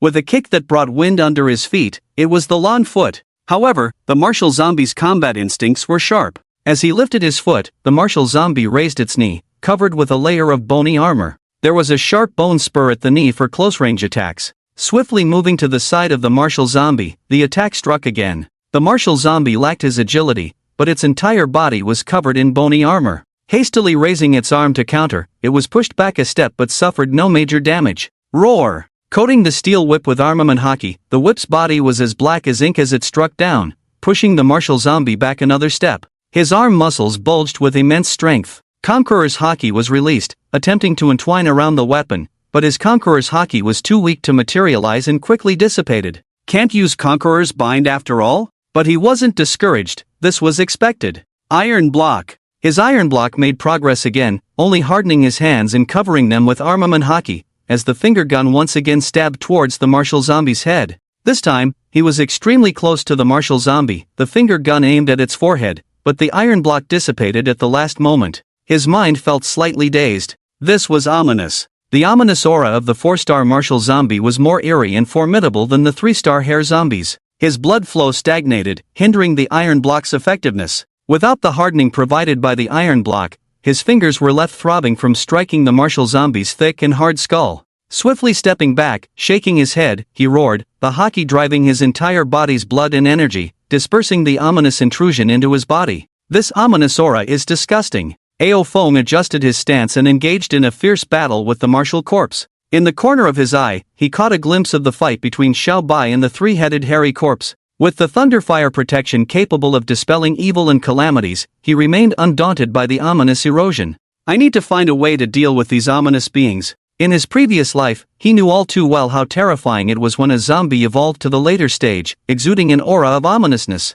Under intelligent manipulation, it had caused many human powerhouses to suffer great losses. Wait a little longer, the secret realm is about to open. I remember there is something in that place that can counteract the ominousness. The battle between him and the martial corpse was intense, causing destruction to many buildings around them. The mere steel and concrete were fragile before their physical strength, akin to thin paper. As the ominousness encroached, he felt his body growing heavier. Even using his dominance to drive his chi and blood, he found it difficult to completely dispel it. This was the advantage of high-level zombies in battles against living beings. The longer the battle lasted, the greater the accumulation of ominousness, causing more significant effects on living beings. Suddenly, his expression changed, and he urgently stirred his chi and blood. Iron block. The bone blade descended, enveloped in the armored iron block of armed color, blocking the bone blade, yet his chest was still slashed open. Blood flowed. I can't continue fighting like this. Ao Feng chanted the dragon song inwardly, revealing his dragon human form, flames and thunder swirling around his chest, dispersing the zombie virus that had invaded his body. The Azure dragon appeared, forcefully dispersing the ominousness. He strode forward, the steel whip striking fiercely. Thunder entwined the steel whip. This time, flames also burned fiercely on the steel whip. He wanted to try combining the wind, fire, and thunder he could control. The thunderfire whip struck down, leaving a gap in the extremely hard bone blade of the martial corpse. Electricity and flames attacked the martial corpse, but unfortunately, the lightning remained lightning, and the flames remained flames. The two did not merge. Nevertheless, the roar turned into thunder, striking the martial corpse's face head-on. His facial bones were charred black, and just as he was about to retaliate, his chest bones were pierced by the dragon claws. The dragon claws wrapped in armed color, a finger gun pierced the martial corpse's membrane. His 5 fingers grasped it, pulling forcefully outward, intending to break the martial corpse's chest bone armor. The power of Ao Feng after dragon transformation was terrifying, especially after absorbing a 4th order awakening crystal. His Azure dragon form was even stronger. Roar! The dragon's roar overwhelmed the martial corpse's roar. As the bone blade on the martial corpse's left arm was shattered by the steel whip, his chest bone armor was completely shattered by the dragon claws. The martial corpse was undaunted, swinging down the bone blade on his other arm, but Ao Feng grabbed the arm at a faster speed and pressed it down. It ends here. A hot breath sprayed out. The already charred cheek from the thunder became even more fragile. The steel whip struck, shattering the facial bones with a single blow. A kick landed on the martial corpse's chest, but with one hand still grabbing the martial corpse's arm, this kick directly dislocated the martial corpse's arm. With immense force, the martial corpse was kicked down. Ao Feng stepped on him, and the steel whip continued to strike consecutively. The skull shattered, the entire brain was smashed into a pulp. A 4-star martial corpse was nothing more than this. To make him feel pressured, one would need to be at least 2 levels higher. However, Huaxia was not so ruthless. Even in the worst situation, they did not resort to using nuclear eggs. If Ao Feng had not arrived in the capital, it would have taken a long time for this 4-star martial corpse to evolve into a 5-star spirit corpse. Spirit corpses, as the name suggests, were zombies with a connection to the brain domain of the virus, giving birth to their own intelligence. At this stage, the zombies began to possess a shallow sense of self-awareness, although their intelligence was not high. They consciously gathered other lower-level zombies, started developing combat skills, and began to have thoughts of using ominous energy in battles. They no longer roamed aimlessly but started to establish their own power, possessing a certain territorial awareness. However, the downside was that they were no longer fearless and began to fear death. It was from this point onwards that the Conqueror's Haki began to have an effect on the souls of the zombies. At this time, Huaxia probably did not have spirit corpses yet. On the other side of the ocean, America and the northern superpower of Huaxia might have triggered the emergence of spirit zombies by using nuclear weapons. As for the 3 countries to the west of Huaxia, they must have already encountered spirit zombies. In a few years, the entire country of the 3 nations will be overrun by zombies, posing a threat to the western border of Huaxia. After killing the martial zombies, he cleared the surrounding zombies once again and began searching with Ao Chen and Xiao Bai in the vicinity. Martial zombies couldn't stay still in one place forever, and in these past few days, they might have moved far away from that demonic fruit. Bro, I found it. Ao Chen's treasure hunting range significantly expanded after obtaining 100 first-order awakening crystals, quickly sensing the location of the demonic fruit. Xinglong rushed towards it with them. When he saw the fruit, a zombie was leaping towards it. If they were a second late, the fruit would have been trampled by the zombie. Roars turned into thunder, killing the zombie. A gust of wind swept through, countless wind blades clearing the area. He controlled the wind's height, ensuring it didn't affect the fruit. Jumping down from the air, Ao Chen ran forward and picked it. Bro, quickly identify it. Let's see what it is. Although Ao Feng had already obtained many fruits, he still felt excited every time he saw a new one. I hope this time it's not a dud. Successively finding the Samoyed, Alaskan, and Husky canine fruit forms was already quite a lot. After identification, he was puzzled. Because, surprisingly, no information was identified. But how could this be? Isn't this fruit a demonic fruit with its unique twisted patterns? He was very puzzled, so he spent 1,000 points to identify it again, but the result was still blank. What is this thing exactly? Is it just a regular fruit? This identification is for demonic fruits only, and only demonic fruits can be identified, not everything unknown. So, is it really not a demonic fruit? But it looks so much like one? Bro, what kind of fruit is this? Haven't you identified it yet? Ao Chen was puzzled and couldn't understand why his brother was staring blankly for so long, with a furrowed brow. Is it too strong? Or too weak? They had found many non-anime fruits, but regardless of the fruit, it shouldn't elicit this kind of expression, right? Ao Feng said, I don't know, I can't identify it. Can't identify it? Ao Chen was also puzzled. Let me try. With that, she activated her identification function, and indeed, as Ao Feng said, there was no result. Xiao Bai, you try? Ao Chen handed the fruit to Xiao Bai, who tried to identify it following their instructions. Xing, Sister Chen, I can't identify it either. None of you can identify it? Ao Feng carefully examined the fruit. This was strange. Even with his experience of living through a lifetime, he had never heard of such a strange thing.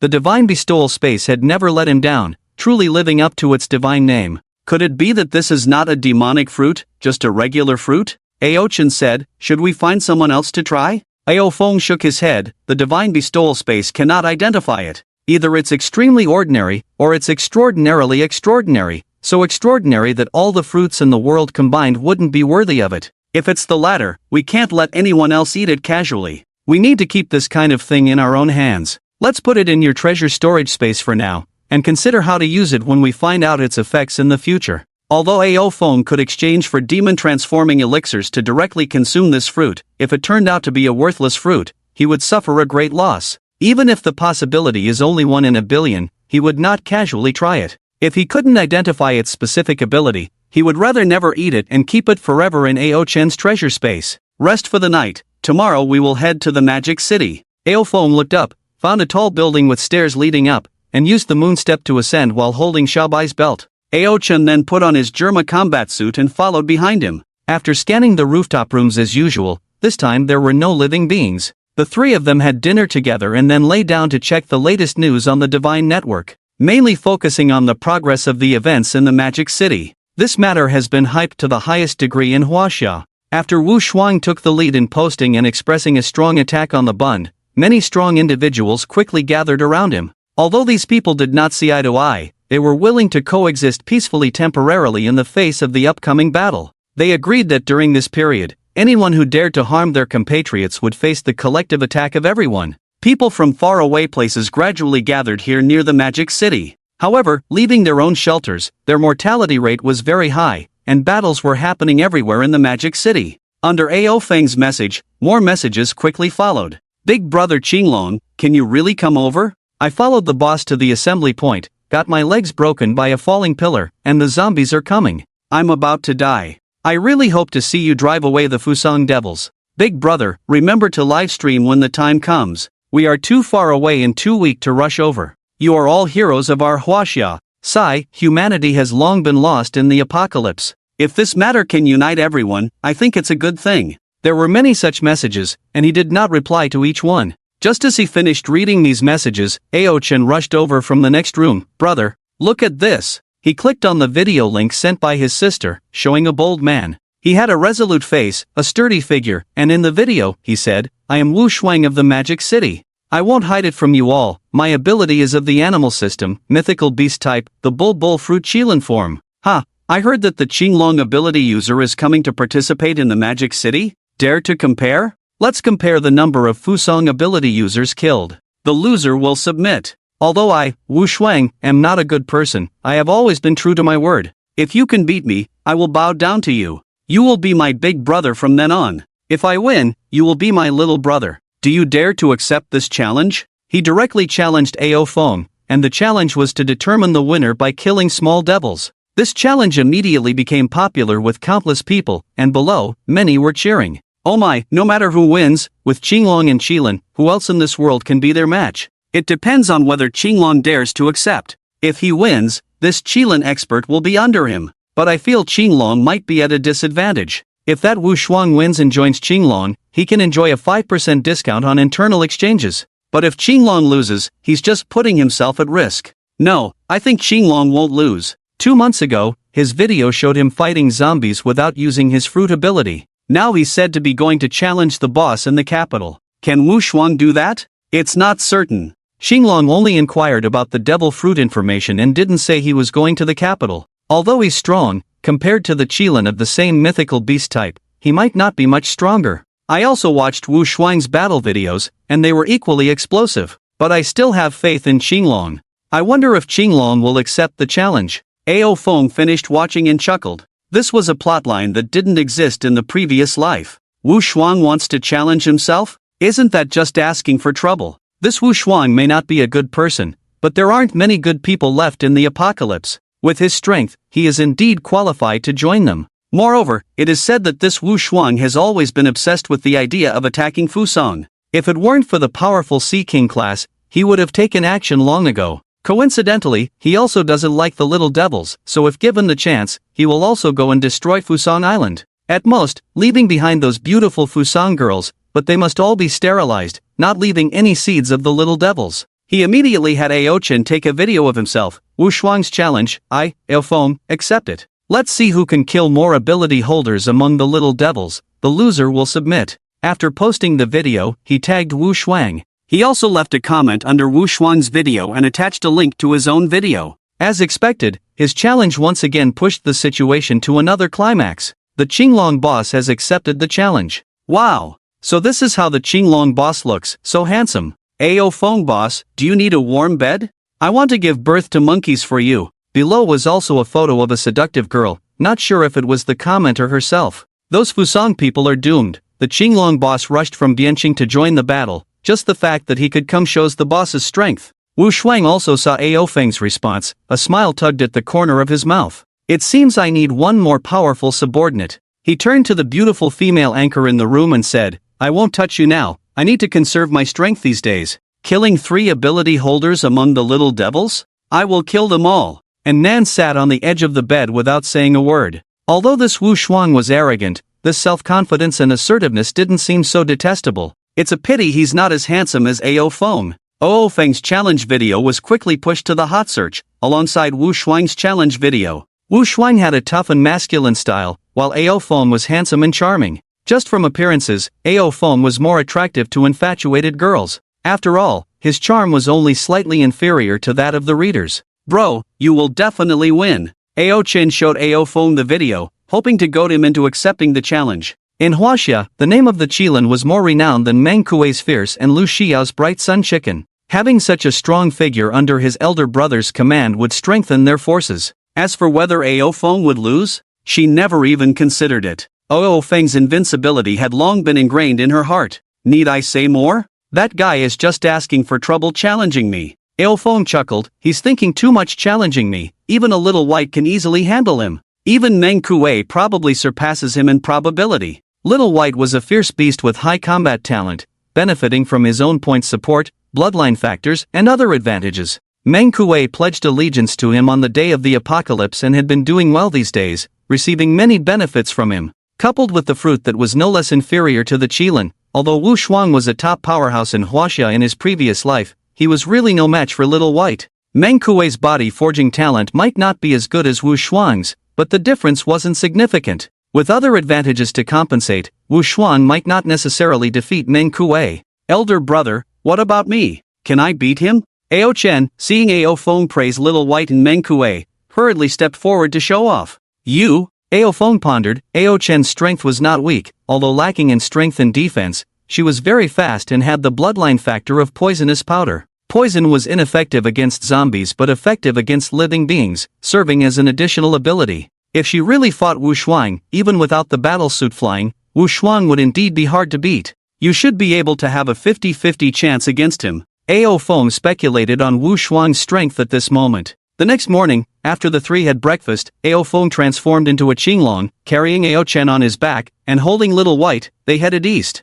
To avoid going in the wrong direction, he planned to head east to the seaside first, then fly along the coastline to reach the Magic City directly. In the eastern part of the capital, a group of survivors gathered here for refuge. Sister Hong, look over there, is that a dragon? A petite girl with twin ponytails said to the woman beside her. A dragon? The woman looked up and saw a blue dragon riding on flames speeding towards them in that direction. It's a blue dragon. The sight of the blue dragon caught the attention of many. Sister Hong, I remember now, the dragon boss Ao Feng inquired about devil fruit related information before. Someone in a county in Jizhou captured him flying north. He's most likely going to kill the boss in the capital. Moreover, his direction clearly indicates he flew out from the capital. I wonder if he has already killed the boss. Wasn't he supposed to go to the Magic City to join the battle? Why is he coming towards us? Was he driven out by the boss in the capital? The crowd was puzzled, speculating on Ao Feng's intentions. Just as they were discussing, a middle-aged man with a severed arm rushed over anxiously. Sister Hong, it's bad.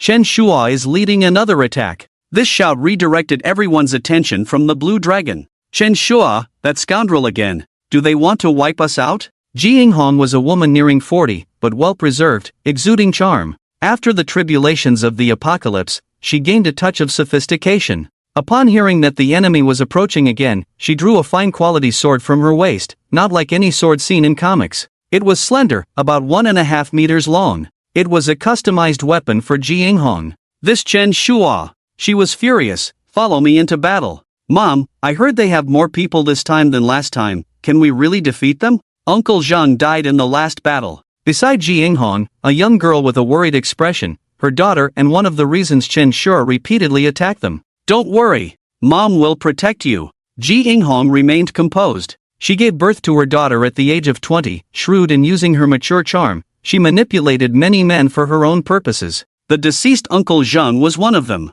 To her, keeping these men around was to ensure they would die for her. Therefore, compared to her daughter's sorrow, the deaths of these men only weakened her power slightly. Leading the way, there stood a shirtless man. Seeing Ji Hong come out, he laughed heartily. Ji Hong, being my mother-in-law is your honor. And, your man has been dead for so long, you must be lonely. Keeping so many men under you, you must have used them for your own comfort. Why not submit to me? I can not only feed your daughter but also satisfy your desires. Tisk tsk, I have to admit, although you're almost 40, you've maintained yourself well, looking like you're in your 30s. He carried a 9-ring broadsword, also a fine quality weapon, with at least twice as many people following him as on Ji Hong's side. Chen Shua, give up on your delusions. Even if I die, I won't let you succeed. Despite being verbally insulted, Ji Hong remained unfazed. It was just a small scene. Oh, Chen Shua smirked, you're not afraid of death, but what about the people behind you? Hey, you guys, now capture this woman for me. After I'm done playing with her, I can let you have a turn. Following her, aren't you just lusting after her body? Surrender now, and you'll have a beauty to play with. If you don't surrender, it's a dead end. You. Ji Hong's expression darkened. With Chen Shua's overwhelming numbers, how many of her people were willing to risk their lives to protect her? Sure, here is the translation of the text. Sure enough, as Chen Shua's words fell, her subordinates showed hesitation. She felt anxious, already outnumbered. If her subordinates betrayed her, she would truly be doomed. Humph. I've helped you, this woman, so many times, and you won't even let me lend a hand. Ji Hong, this is all your own doing. Behind her, a middle-aged man with one eye suddenly reached out to grab her, intending to capture her. Ai Hong, you can't win this battle, and I don't want to die, so I have to inconvenience you. Another person attacked, and Ji Hong quickly raised her sword to protect her daughter. Bright green feathers appeared on her body, her mouth turned into a bird's beak, a pair of wings spread out behind her, her feet burst out of her shoes, turning into bird-like talons. She was undoubtedly an animal ability user. The most striking feature was the large and slender tail feathers on her buttocks. When she got angry, the tail feathers spread out like a shield to protect her daughter. Ji Hong, you're not a fierce bird like a peacock, why resist so stubbornly? Chen Shua taunted, but Ji Hong remained unmoved. Her daughter was everything to her. Even if she had to die, she would protect her daughter until the very end. In the sky, Ao Feng, passing overhead, suddenly felt a tremor in his heart and looked down to see the fierce battle below. Such things were commonplace in the apocalypse, where battles between humans and zombies were normal, but conflicts between humans were the main theme. However, one person made his gaze turn cold. He's originally from the capital? Riding on the flames, he quickly descended, his massive dragon body blocking the sunlight and stunning the few people fighting desperately below. Shua, it's the Azure Dragon. A person beside Chen Shua reminded him, and Chen Shua directly slapped him in the face, saying, "I'm not blind, I don't need your reminder." The Azure Dragon, Ao Feng, had never hidden his identity, and everyone knew what the arrival of the Azure Dragon meant. Why did he suddenly come down? The few people fighting Ji Yinghong quickly retreated, and Ji Yinghong took the opportunity to catch her breath. Several feathers on her body had been cut off, and she had several wounds on her chest and arms. Roar! Xiao Bai was the first to land, transforming into a beastly form, standing 3 meters tall among the crowd, his tiger's might intimidating everyone into stillness. As the flames dissipated, Ao Feng landed beside Xiao Bai with Ao Chen, but his eyes were fixed on Chen Shua. "Senior Azure Dragon, I'm Chen Shua, may I ask what brings you here?" Chen Shua felt his scalp tingle under Ao Feng's gaze and quickly put on a smile to greet him. In his heart, he thought, why is he staring at me like that? I haven't offended him. Just as he was about to speak, a look of astonishment suddenly appeared on his face as he saw Ao Feng slowly retracting his hand from his chest. In his hand, he still held a beating heart. Why? Chen Shua was also an animal ability user, with a strong physique. At the moment his heart was pulled out, he didn't die immediately but struggled to ask this question. However, Ao Feng paid him no attention, crushing the heart in his hand with force. Then, Xiao Bai swiftly beheaded him, and as lightning and fire enveloped his body, turning it into ashes. Although he didn't know why Xing wanted this person dead, he didn't care, following Xing's teachings to eradicate the roots, even scattering the ashes. This scene stunned everyone present. The rumored Azure Dragon directly killed Chen Shua without any resistance, leaving everyone speechless, afraid of provoking this big shot and getting themselves killed. Only Ji Yinghong, watching Ao Feng's majestic figure, breathed a sigh of relief and felt a sense of luck. She didn't know Ao Feng's intentions, but she was already prepared to die today. She had decided that when she couldn't hold on any longer, she would kill her daughter first, then herself, never to be humiliated. Now, the worst-case scenario is nothing but death, not to mention, Ao Feng's attitude is undecided, which might be an opportunity. "Line up!" Ao Feng suddenly spoke, and everyone looked at each other, unsure of what he was up to. Click! The head of the person closest to Ao Feng was chopped off by Xiao Bai. Xangu said, "Line up." He no longer acted cute in front of Ao Feng, his face stern, a definite tyrant. Another person dead, the crowd finally realized and quickly lined up. Ao Feng looked around, then turned to look at the injured woman, unfamiliar. "What's your name?" Hearing Ao Feng's question, the woman hurriedly replied, "My name is Ji Yinghong. This is my daughter, Yao Kursen." The girl's face was tender, and when she saw him looking over, she shyly lowered her head. Young, handsome, and powerful, wherever Ao Feng went, he was the most eye-catching in the crowd. But he was not interested in them, hadn't heard of their names, indicating that in his past life, either he died early or was insignificant. "Are you familiar with Chen Shua?" Ji Yinghong's mind went blank. Familiar? How to answer this? Chen Shua, as her archenemy, she naturally knew him well. However, Chen Shua was killed by Ao Feng before he could even finish speaking. If she said she was familiar, would she be killed too? "He has always coveted my daughter and attacked us. I know him quite well." After some thought, Ji Yinghong decided to first talk about her grievances with Chen Shua. Ao Feng nodded and said to her, "Among those people, are there any relatives of Chen Shua? Point them out." As soon as these words were spoken, several people in the crowd were suddenly terrified, trembling uncontrollably. Their behavior, in front of Ao Feng's gaze, was so conspicuous. Xiao Bai let out a low growl and beheaded the 3 on the spot. "Is it them?" Ji Yinghong said, "Yes.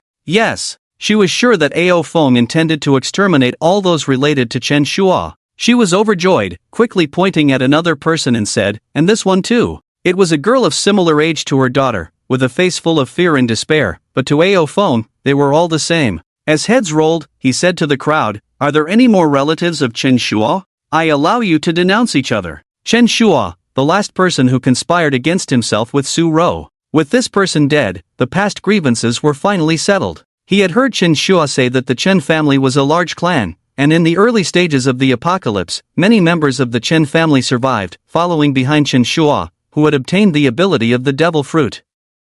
Therefore, he specifically asked this group of people to kill all members of the Chen family to prevent retaliation, although he was no longer afraid of revenge in this life. After a round of denunciations, he let Xiao Bai kill several more people before ending the slaughter. Few taking a deep breath, feeling refreshed, his mind clear, all his enemies were now dead. Just as he was about to leave, Ji Yinghong suddenly knelt down and said, "Boss, I want to join your forces. I have the bird fruit ability in peacock form, just reached the copper skin realm, not sure if I have a chance to follow you." As she spoke, she also pulled her daughter, Yao Kursen, down to kneel with her. In the apocalypse, for a woman to protect her daughter and build a force was too difficult. Even though she had worked so hard, her strength was still limited. When a crisis came, the strong she had gathered would betray her in an instant. So, instead of guarding against everyone herself, it was better to join this boss. At least, the benefits of a 95% discount were enough to make people envious. If her daughter could catch Ao Feng's eye. Although she had tried her best to protect her daughter, she now understood that her daughter would eventually marry, and her priority was to protect her, even if the man her daughter married could really protect her in the future.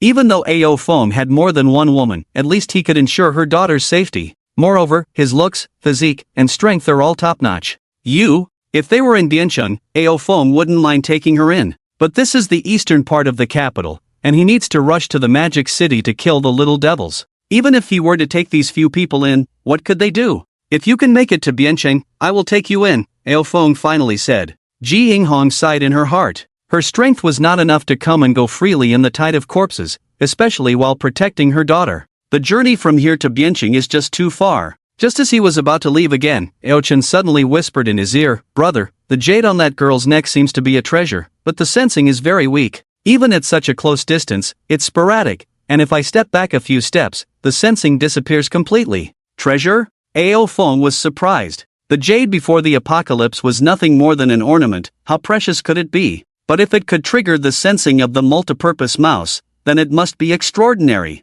He walked up to Yao Kursen, and the girl's heart pounded. "Is this big shot interested in me? Let me see your jade." But what he said was this. Jade? She was a bit confused but still took off the jade she was wearing around her neck. Ao Feng held it in his hand, and the jade still carried the girl's body temperature. As for body scent, that was definitely absent. In the apocalypse, lacking a water source, not smelling bad was already good enough. The jade was just an ordinary piece of jade, uncarved but extremely lustrous. Although he didn't understand jade, as soon as he held it in his hand, he had a feeling that this was a good piece of jade. Suddenly, he thought of some rumors from his past life. After the secret realm opened, some places required a token to enter. This piece of jade was exactly the same as the token circulating in the network given by the gods in his past life. However, the holder of the token was not this girl. It is likely that she had already died by the time the secret realm opened in his past life, and her jewelry may have changed hands multiple times.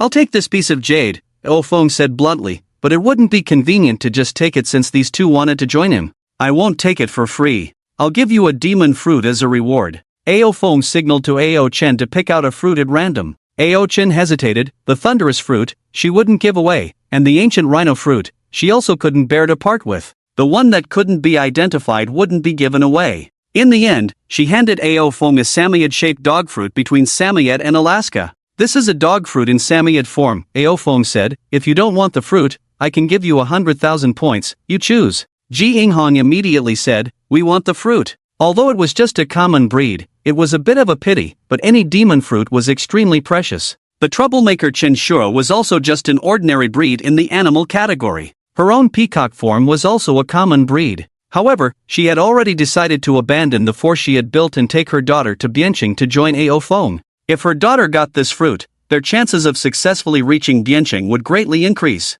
Even if they didn't join Ao Feng, just a piece of jade, exchanging it for a demon fruit, they would still profit in any case. "Okay, it's yours." After handing the demon fruit to Ji Yinghong, before Ao Feng left, Ji Yinghong immediately stuffed it into her daughter's mouth. Better late than never. How many people around were eager for this fruit? Once Ao Feng left, they were likely to be robbed. The fruit was hard to swallow, but Ji Yinghong pinched her daughter's nose, forcibly fed her the fruit, and covered her mouth to prevent her from spitting it out. Cough, cough. It wasn't until Yao Kursen swallowed a mouthful of fruit flesh that she finally let go of her hand. Ao Feng watched this scene. This woman was not simple. She could single-handedly support a force. Her talent, intelligence, and temperament were all very good. "If you want to join me, I'll give you 30 minutes to head south, and I'll keep an eye on this group." Ao Feng decided to give her a chance. This group consisted of Chen Shua's original men and those who had betrayed Ji Yinghong. Once he left, these people might not spare Ji Yinghong and her daughter. So, he let Ji Yinghong and her daughter go first for 30 minutes. "Thank you." Ji Yinghong was also decisive, grabbing her daughter's hand and running immediately. 30 minutes later, Ao Feng transformed into a green dragon and left with Xiaobai and Ao Chen. After he left, the two factions lost their leaders and clashed over who would take charge. Brother, is that Qin Shua the last enemy you mentioned? Above the clouds, Ao Chen grabbed Ao Feng's dragon horn and whispered in his ear. Ao Feng had been silent when killing, keeping his doubts to himself until now. Yes, the enemies from my past life have all been killed, and I no longer have any grudges. Ao Feng sighed, feeling relieved, and couldn't help but let out a loud dragon roar that shook the heavens. On the outskirts of the magic city, a man with a scar on his face was organizing people to resist the zombies. Pingyang Jun, the people of the magic city are talking about gathering to attack us. What should we do? A sleazy-looking young man suddenly turned into a yellow substance to dodge a zombie's attack, then quickly reverted to his original form and struck down with a knife. He fought while discussing with the scar-faced leader.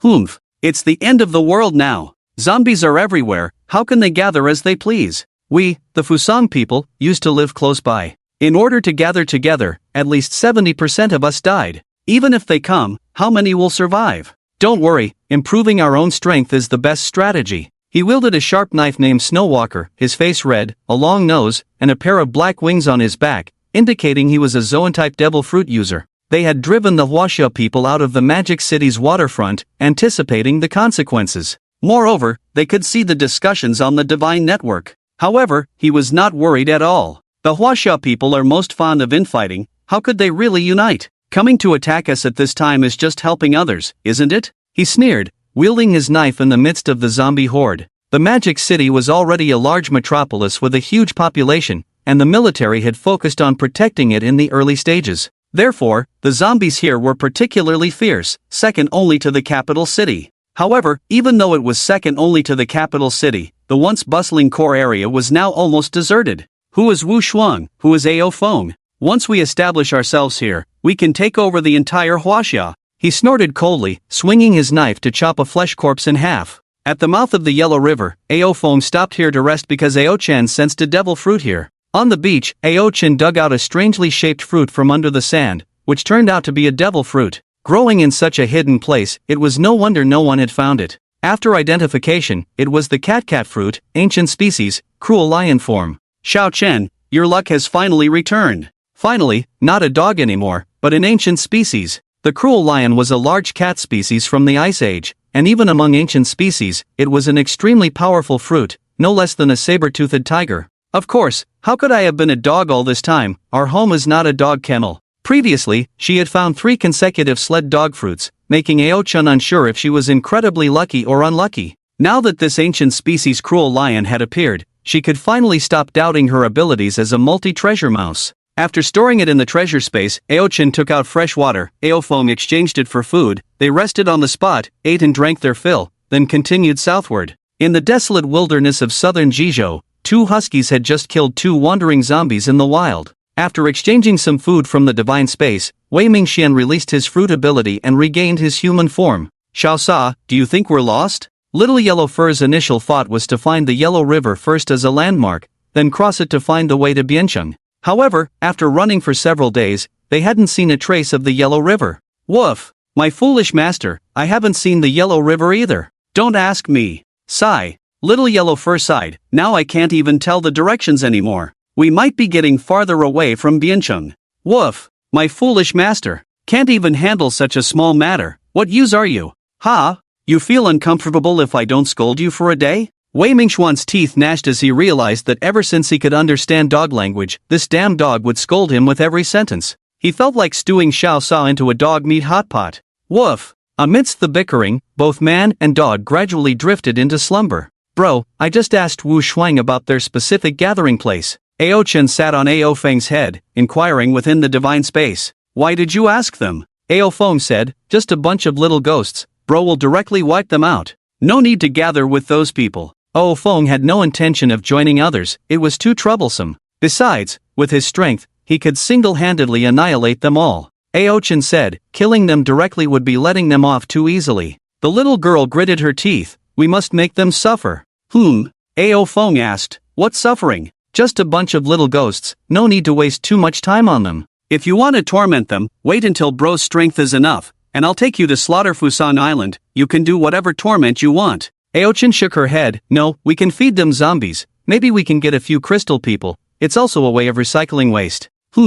This was a path he hadn't considered. The little girl's suggestion made sense. With at least 1,000 little ghosts, they could surely produce a few crystal people, right? Great idea, my little Chen Chen is full of ideas. He praised the little girl fiercely, making her unable to stop smiling. Ao Feng pushed forward with all his might and finally found Wu Shuang and the others gathering place on the last night before the decisive battle. Along the way, relying on Ao Chen's ability, they found a devil fruit. This time it was quite ordinary, just an animal type, the snake fruit, anaconda form, the same as the fruit of Boa Sandersonia of the Gorgon sisters. It could transform into a snake human and possess powerful strangling force. It was handed over to Ao Chen to put into the treasure space. In a place not far from the Bund in the Demon City, a large group of people was gathering. Suddenly, a dragon's roar came from the sky. Everyone looked up to see a huge Azure dragon riding on flames flying towards them. He's here, the big boss Azure dragon is here. He really came. With this big shot, the little ghosts are doomed. Wu Shuang looked up at the majestic Azure dragon and felt a bit nervous, such a strong momentum. Why do I feel like he's stronger than me? It was the first time for Wu Shuang to be intimidated by the enemy's momentum before even engaging in battle. Even against a corpse, he dared to confront it head-on. Not long ago, in the central demon city, there was also a martial corpse. Although he didn't challenge it, he wasn't intimidated by it either. The Azure dragon swooped down, and 3 figures landed on the ground. Who is he, so tall, with 3 eyes? Is he Erlang Shun? Xiaobai landed in human form, over 3 meters tall, with 3 eyes and dressed in ancient general armor, even more eye-catching than Ao Feng. Many people regarded him as a practitioner capable of taking on the form of Erlang Shun, especially due to the fierce beastly aura he exuded, which kept many at bay. Ha! There's another beauty? What a pretty girl! Is she the girlfriend of the Dragon Lord? Ao Chen, not particularly outstanding in combat prowess or appearance, lacking the elemental control like Meng Kuei and Lu Xiao, was rarely captured on camera and had very little fame. Ao Chen reverted from his dragon form and approached. I am Ao Feng, who's in charge here? Wu Shuang was the first to step forward. It's me. But before he could finish speaking, 3 others also stepped up. Since when was it you? Have you asked me, your father? If it weren't for fighting the little devils, scum like you would have been taken care of long ago. Let our fists do the talking. I am the strongest. They challenged each other, only holding back from erupting into conflict for the time being. Ao Feng was not surprised by this scene. In fact, he considered it normal. He scanned the group. I don't care who the leader is among you, but now that I'm here, you will temporarily follow my command. His domineering attitude immediately sparked discontent among these strong individuals. They were all practitioners, daring and ready for a fight, never used to being ordered around like this. You? On what grounds? A burly man spoke up first. Don't think just because you're called a big shot in your little city, you can act tough here. A mythical beast lineage? So am I.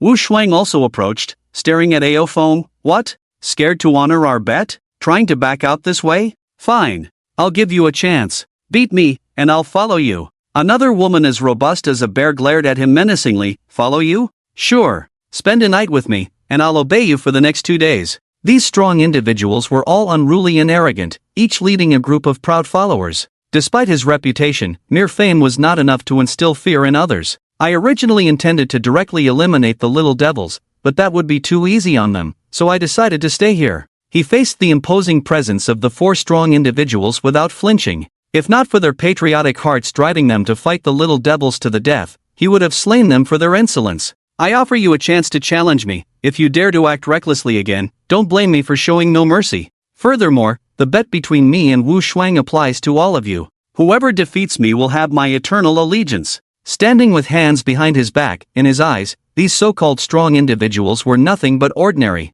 Is that so? The bear-like woman's eyes lit up first. Setting aside Ao Feng's strength and fame, just his handsome face and robust physique were enough to captivate her. The others were also intrigued by his words. The Azure Dragon, whether in reality or in animation, symbolized a legend. Having such a strong individual under their command would undoubtedly be highly advantageous. Ao Feng nodded. Although I have taken many lives, I always keep my word and won't go back on it. Good. The bear-like woman spoke first. In that case, I also make the same promise as Wu Shuang. If you defeat me, not only will I follow you during the battle with the little devils, but from now on, Li Mingming will also look up to you. Despite her bear-like appearance, her name still carried a hint of femininity. Seeing the woman's commitment, the other 2 men pondered for a moment and also said, I, Wang Jia, will do the same. Me too. The last man, stout and dark, spoke loudly, then felt it was inappropriate and added his name, "I'm called Yi Xiao." Of the four, he only remembered two, Wu Shuang and Yi Xiao. In his past life, Li Mingming and Wang Jie most likely perished in battle against the little devils. Such people, even in his reincarnated state, he was willing to give more chances. "Alright, let's go together. Once I beat you all, I'll need a rest." His words angered the crowd, and Wu Shuang stepped forward first. "Make way. Since AO Foam has proposed this competition, let's decide the leader tonight. The one who can surpass everyone is the leader. I propose the bet first, and I'll go first in the first round." AO Feng's approach suited Wu Shuang's intentions. If he could gather all the strong individuals present under his command at this opportunity, he could develop faster. Especially since AO Foam owned the Dragon Emperor shop. He had studied for a long time but had not found a way to open a shop in the Divine Gift Space and still have discounts. "You can't do it. Let's go together." AO Foam crossed his arms in front of his chest, exuding a domineering aura, making everyone feel a chill in their hearts. Even those with average strength felt their legs trembling, some even had the thought of kneeling down in submission. Such a strong domineering aura. Wu Xuan was astonished. Domineering color, armament color, and observation color were different. This ability had to rely on a fearless momentum to gradually improve. But this explanation was too vague. Even someone like Wu Shuang, who was lawless, had only just awakened to the domineering color after practicing it for so long. Most people, even if they exchanged for it, might never awaken to it. But AO Foam didn't have this worry. He had the talent of a domineering genius, and even without practice, the three-colored domineering aura would still grow automatically. Coupled with his past life experience, his understanding of this fearless momentum was deeper than others. Therefore, his domineering color was so strong. The overbearing domineering color shocked everyone. He threw a punch, and the black fist wind swept out, prompting Wu Shuang to activate his fruit ability. With a roar of a qilin, golden scales grew on his body. His head bore some resemblance to AO Feng's but with slight differences. Drawing a long knife with both hands, he fiercely slashed towards AO Feng's fist. Is he not using his fruit ability? Nor a weapon? This was the onlooker's view. However, only Wu Shuang and a few others could feel the might contained in this punch. No wonder he was so arrogant. Roar! Wu Shuang roared, his feet sinking into the earth. The qilin was the central divine beast, belonging to the earth element, the king of the land. Standing on the ground, he could draw a continuous stream of energy from the earth. The long knife was not only covered in black armament color domineering aura but also emitted a yellow earthy light. This strike was powerful, even a zombie would fall under it. However, when the blade clashed with AO Feng's fist, an irresistible force struck the blade. Wu Shuang felt as if he had collided with a towering mountain and was uncontrollably sent flying. Bang! The powerful qilin body smashed into the building behind him. He looked at AO Feng in disbelief, his arms still trembling. Just one move. Just one move. AO Feng hadn't used his fruit ability or a weapon, it was just a plain and ordinary strike, yet it sent him flying. The crowd was shocked, and among them, a beautiful girl's eyes sparkled. So strong, is this the leader of the Azure Dragon? She clenched her clothes, in awe of AO Feng's invincible power. Wu Xuan lost just like that. He was boasting so much earlier, but he couldn't even handle a single move. Someone in the crowd couldn't help but mock. But immediately, someone retorted, "What do you know? It's not that Wu Shuang is weak, but AO Feng is too strong. Wu Shuang's strike could kill 100 of me without a problem." Exactly. There were still many clear-minded people in the crowd. AO Feng's strength is unbelievable, I don't know how he does it. Wu Shuang's strike is the strongest attack I've seen from a human so far, but it's so ineffective in front of AO Feng. Li Mingming and the other two were also greatly shocked. They exchanged glances, and Yi Xiao shouted, "Let's attack together." Damn it, I admit defeat, but I still want to see how big the gap is between us. His legs turned into springs, pressing deeply downwards, wielding a large knife in his hand, using the spring's elasticity to lunge fiercely towards AO Feng. It's the spring fruit of the Bellemi Hound Bella. This fruit has astonishing similarities to rubber in many aspects, even stronger in elasticity than rubber, except it can't transform into mythical beasts like the Nika species. Li Mingming and Wang Jie were also stunned by AO Feng's punch, but they were fearless warriors, activating their fruit abilities and, together with Yi Xiao, attacked AO Feng from both sides. Roar! A chilling roar filled the air, as Li Mingming, a robust woman like a bear, truly transformed into a powerful bear human. She wielded a wolf-tooth club similar to Alita's, smashing towards AO Feng. Around her, her subordinates voluntarily took on the role of commentators. Sister Li is a user of the bear fruit, ancient species, bull-eating bear form. She possesses immense strength and defense, once withstood 2-star zombies with her copper skin. The bull-eating bear, also known as the short-faced bear, was a fierce predator from 2 million years ago. Beside Li Mingming, Wang Jie's body was also undergoing changes. He was also an animal-type ability user. Feathers sprouted from his body, his legs and body resembling a dinosaur, but much swifter than the Tyrannosaurus Fongkuan. He is a user of the dragon fruit, ancient species, swift dragon form. With a sharp knife in each hand, he swiftly maneuvered to Ao Feng's side, launching an attack alongside Yi Xiao and Li Mingming.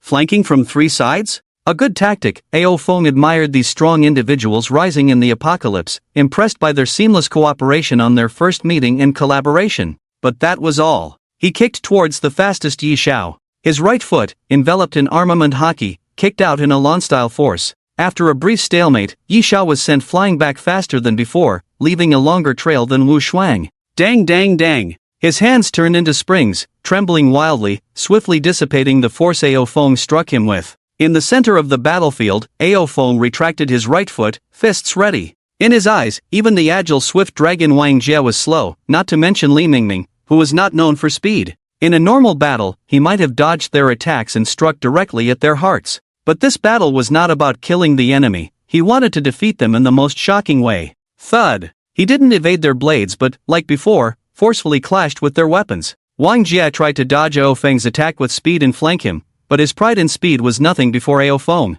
Li Mingming had always been proud of her strength, but now she felt how insignificant it was in front of Ao Feng. Bang! Both were sent flying, crashing into numerous buildings. Cough cough. Wang Jie's defense was average, and though the blow only hit his blade, the impact caused intense pain in his chest. Coughing desperately, he even coughed up a bit of blood. He was greatly alarmed. If Ao Feng had intended to kill him, wouldn't he have perished on the spot from that punch? Ao Feng stood tall, his invincible demeanor unquestionable. The arena fell silent, no one dared to speak. Challenge over. Anyone who dares to act recklessly in front of me next time will face the consequences. Ao Feng scanned the crowd indifferently, with Ao Chen standing proudly by his side, his little head held high, as if he had just displayed his might. Little White was originally standing on the other side of Ao Feng, but he quietly gestured for him to step back and stand behind him. Little White was just too tall, stealing his spotlight. Wu Shuang stood up from the ground. After resting for a while, he gradually recovered, and the turbulent blood in his body calmed down.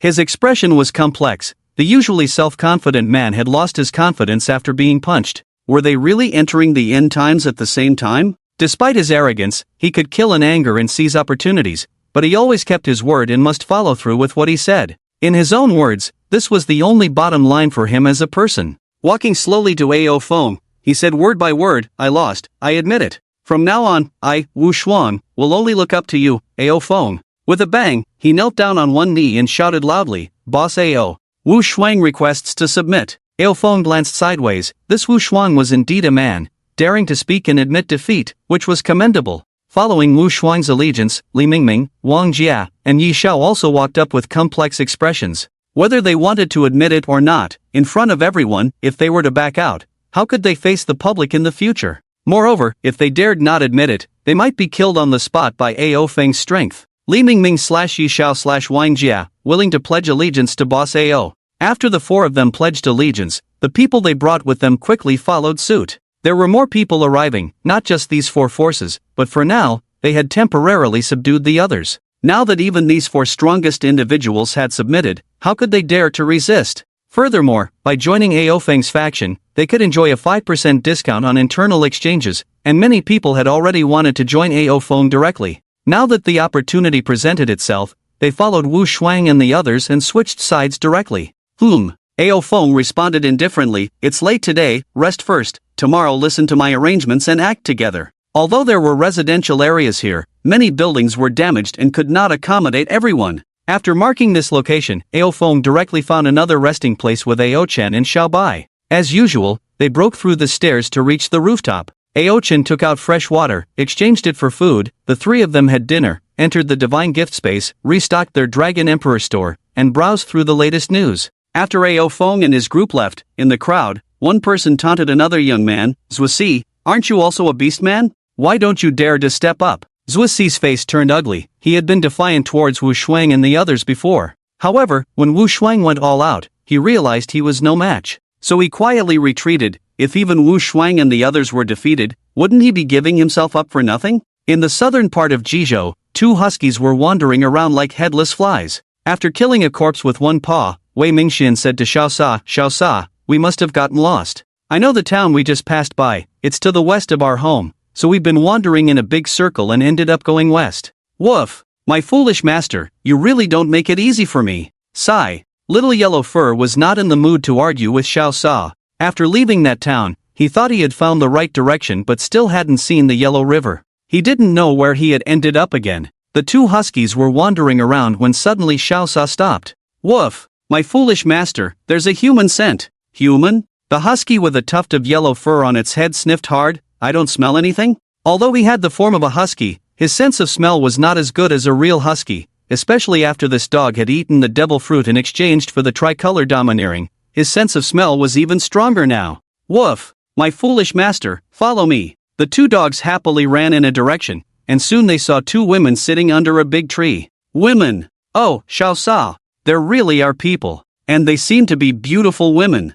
He was so excited that he couldn't contain himself. In this post-apocalyptic world, all the beautiful women he had seen were either incomplete or turned into zombies. Finally seeing 2 women of such high quality made him extremely happy. Woof! My foolish master! Watch out for danger! The excited little Yellow Fur immediately stopped in his tracks. Xiao Sa was right, in this desolate wilderness, the sudden appearance of 2 women definitely meant trouble. Releasing his fruit ability and returning to his human form, the little Yellow Fur cautiously approached. Hello, beautiful ladies. He stopped 5 meters away from the 2 women, a distance enough for him to react unless it was the kind of psycho boss. Xiao Sa was also behind him, closely watching the 2 women, ready to support his foolish master who couldn't walk when he saw a beautiful woman. Get lost! Ji Yinghong coldly snorted, her hand already on the handle of her seed knife, ready to draw it if the little Yellow Fur dared to come closer. Yao Kursen also tightly gripped the long knife her mother had exchanged for her, guarding against the young man in front of her. I am the esteemed Red Dog Knight Wei Mingxian, may I ask for your names? He secretly marveled, these 2 people in front of him looked like a pair of sisters? Such high-quality sisters. If he could capture them and present them to the boss, he would surely be rewarded handsomely, wouldn't he? With these thoughts in mind, he glanced at the knives in the hands of the 2 women and tentatively took a step forward. Get lost! Ji Yinghong warned for the second time, her long knife already drawn. The blade gleamed, pointing directly at Wei Mingxian. Hey! Why resort to violence, beautiful ladies? Survival is not easy in the apocalypse. If we team up, it can increase our chances of survival, right? Wei Mingxian smiled, his hand also on his own knife handle. Ji Yinghong frowned. She didn't know what this little Yellow Fur's intentions were, but what else could a man think of when he saw a beautiful woman besides that? She was confident in her appearance. Although she was middle-aged, she could still captivate a lot of young people. And she was even more confident in her daughter's appearance. She was just as pure and desirable as she was when she was young. Tell me, which man wouldn't be moved by such a woman? Oh, it seems there is one. She thought of Ao Feng's figure. Ao Feng of the Azure Dragon. What kind of person was he really? With her understanding of human nature, she could be sure that Ao Feng had no impure thoughts towards them mother and daughter. Such men were rare indeed. But this little Yellow Fur in front of her was not that kind of person. She clearly saw the greed in his eyes. That look, she was all too familiar with it. Continuing to stand off was not a solution. She decided to take the initiative. With a flash of her blade, she suddenly attacked, aiming directly at the little Yellow Fur's throat. Wei Mingxian, polished by the apocalypse, how could he not be on guard against her? Just as Ji Yinghong launched her attack, he immediately activated his fruit ability, transforming into a human beast form of a husky, drawing his long knife from his waist in time to block Ji Yinghong's attack. Clang! Ji Yinghong could gather a team and lead it, not only relying on her beauty. Her strength and talent were also excellent, but she had not activated her fruit ability, so this strike was still blocked by the little Yellow Fur. However, the little Yellow Fur was not alone. Oh no, he was not alone but with a dog. Xiao Sa growled low and leaped towards Ji Yinghong. Although Yao Kursen had been well protected by her mother, she was not a delicate flower. Drawing her knife to meet the attack, she aimed to block the red dog. However, Xiao Sa suddenly transformed into flames, splitting apart from her blade in advance, leaping over her and pouncing towards Ji Yinghong. Mom! Be careful! It was a rare natural type. She suddenly remembered a person and a dog who had gained some fame in the divine space not long ago. That dog, who had eaten the burn fruit, seemed to be a red-haired husky too. Due to the constant harassment by Qin Shuo, She had no time to pay attention to the news on the Divine Gift Network and had only heard about it from others. She never expected to meet her mother here. Mom? Wei Mingxian was surprised. He thought they were sisters, but they turned out to be mother and daughter? This aunt really takes good care of herself. Mother and daughter, this must be even more exciting for the big brother after the offering, right? What will big brother reward me with? As he let his mind wander, Jianghong missed a strike, already activating her fruit ability. A colorful peacock appeared as she slashed Wei Mingxuan's shoulder, taking advantage of his retreat to immediately attack Little Saw from the side with her blade wrapped in armament haki. Woof! Little Saw spewed flames, her dog paws covered in armament haki as well. The flames charred the feathers on Jianghong's arm, causing her pain. However, her strike sent Little Saw crashing down from the air. Are they both ability users? Wei Mingxuan's shoulder bled as he looked gravely at the mother and daughter. Indeed, two people daring to walk together must be extraordinary. Woof, woof. Little Saw stood by his side, staring intently at the opponents. Although Jianghong had awakened armament haki, she wasn't too strong. He was confident he could fight her to a draw. But his foolish owner was dangerous. At most, he could match that little girl. Jianghong flicked off the charred feathers on her hand, glancing at the burnt skin on her back. She had used armament haki in time to defend herself. Otherwise, her whole arm would have been burnt. Her armament haki was still too weak to completely ignore attacks from nature users. She kept her eyes on Little Saw. This dog was stronger than the yellow furball, but it was clear the yellow furball was the master. She needed to find an opportunity to kill the yellow furball first. Woof, woof. My foolish owner, maybe we can't beat them. Should we retreat first? Little Saw whispered to Wei Mingxian. Wei Mingxian had no better idea. After some thought, he sheathed his sword and said with a smile, "Two beautiful ladies, it's dangerous in this wilderness. Why not join my big brother? With your skills, you will surely be valued by him." He had wanted to say with your beauty, but he was afraid of being rejected outright, so he praised their strength instead. No need. My mom and I have already joined a big shot. If you dare to harm us, our boss will definitely kill you. Your big brother won't be able to protect you either. Yao Kursen, in her Samoyed beast form, spoke crisply. She was covered in white fur, even her hair had turned white, with a pair of fluffy white dog ears on top, looking adorable. Watching this, the yellow furball suddenly awakened to some kind of XP. A white-furred beast-eared girl. His eyes widened, but how dare they say their boss was better than his big brother? This was intolerable. Humph. Your boss is nothing. In front of my big brother, he's just a piece of crap. The girl also got fired up. My boss is invincible in this world. Killing your big brother is like slaughtering a dog. Ha! I'm getting angry. The yellow furball was furious. Just because you look cute doesn't mean I won't hit you. I was even thinking of introducing you to my big brother, but now it seems you're not worthy. What kind of person is your big brother? Is he comparable to mine? Do you know who my boss is? Do you know who my boss is? Who? The yellow furball was dissatisfied. The girl was trembling with anger. My boss is the Dragon Lord Ao Feng. Can your big brother compare to the Dragon Lord? My big brother. Ha! The yellow furball suddenly froze. Wait a minute, who is your boss? The Dragon Lord, Ao Feng. The girl announced loudly, her voice hoarse from arguing with the yellow furball for a while. Scared? Hurry up and apologize to me and my mom. Otherwise, my boss will know that you bullied us and will definitely kill both you and your big brother. Wei Mingxian blinked, then lowered his head to Xiao Sa and said, Xiao Sa, she said her boss is the big boss Qinglong, did you hear that? Woof, my foolish master, I'm not deaf. Ha ha ha. Suddenly, Xiao Wangmiao laughed, we are all family. When a great flood comes, even the Dragon King's temple will be washed away. However, Jianghong and her daughter remained vigilant and wary. Who said we are family? Are you scared now that you've heard about my boss? Xiao Wangmiao chuckled. What are your names? Let me confirm. To be honest, my big brother is also Dragon Emperor Alfeng. Alfeng had only adopted the title of Dragon Emperor for his shop. He hadn't even called himself one yet, but Xiao Wangmiao directly gave him the title, to make himself look more impressive. Is your big brother also the big boss Qinglong? The girl was incredulous, she said. My mom is called Jianghong. I'm Yao Kursen, go ask them. I also want to confirm with the boss. Jianghong nodded at her, and the girl's consciousness entered the bestowed divine space. Wei Mingxian exchanged glances with Xiao Sa, instructing him to keep an eye on the two women opposite, while he entered the bestowed divine space to inquire with Alfeng. In the demon city, Alfeng was reading the latest news when he suddenly received two messages. Upon opening them, they were from Wei Mingxian and Yao Kursen. Boss, there's a yellow-haired guy named Wei Mingxian, with a red dog, who claims you're his big brother, is that true?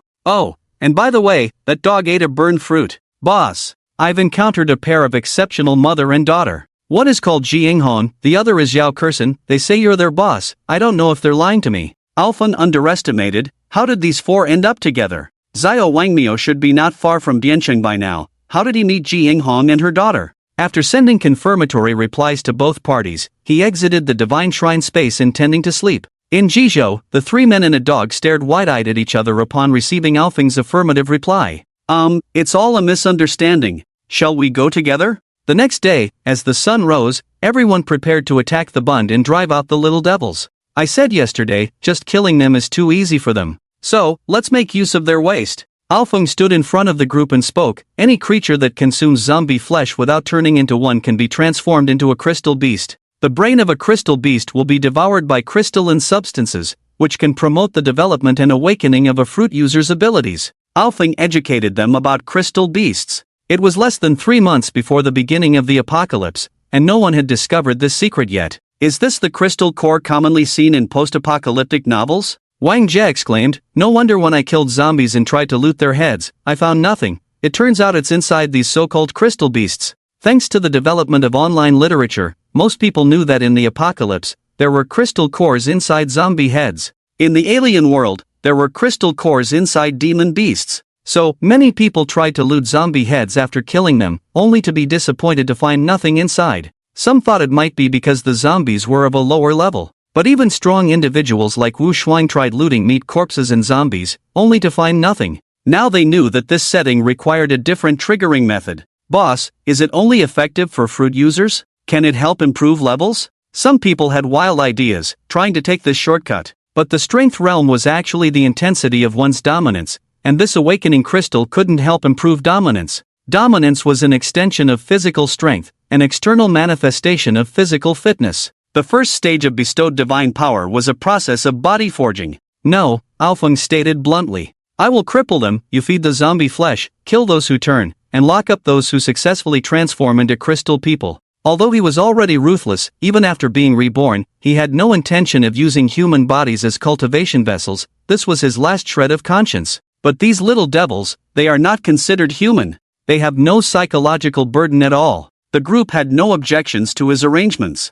Indeed, killing them directly would be too easy on these little devils. They had to be turned into crystal people, a way of recycling waste. This is my sister, Ao Chen, and this is my brother, Ao Shanjun. Listen to their commands. I will be responsible for crippling the little devils. He introduced Ao Chen and Xiao Bai, but Ao Chen protested, no, brother, I want to fight the little devils too. Let me handle the weaker ones, okay? Sure. With him around, his sister was not in danger, so he agreed to Ao Chen's request. Xiao Bai had no sense of patriotism. Killing or not killing the little devils meant nothing to him, so he took on the role of commanding the crowd. Ao leader, although my strength is not as good as yours, I can handle a few weaklings. Let me join the battle too. Wu Shuang immediately requested to join the fight. Before the apocalypse, he was a radical, watching Brightsword countless times, fantasizing about joining the ranks of killing enemies if he could be reborn in that era.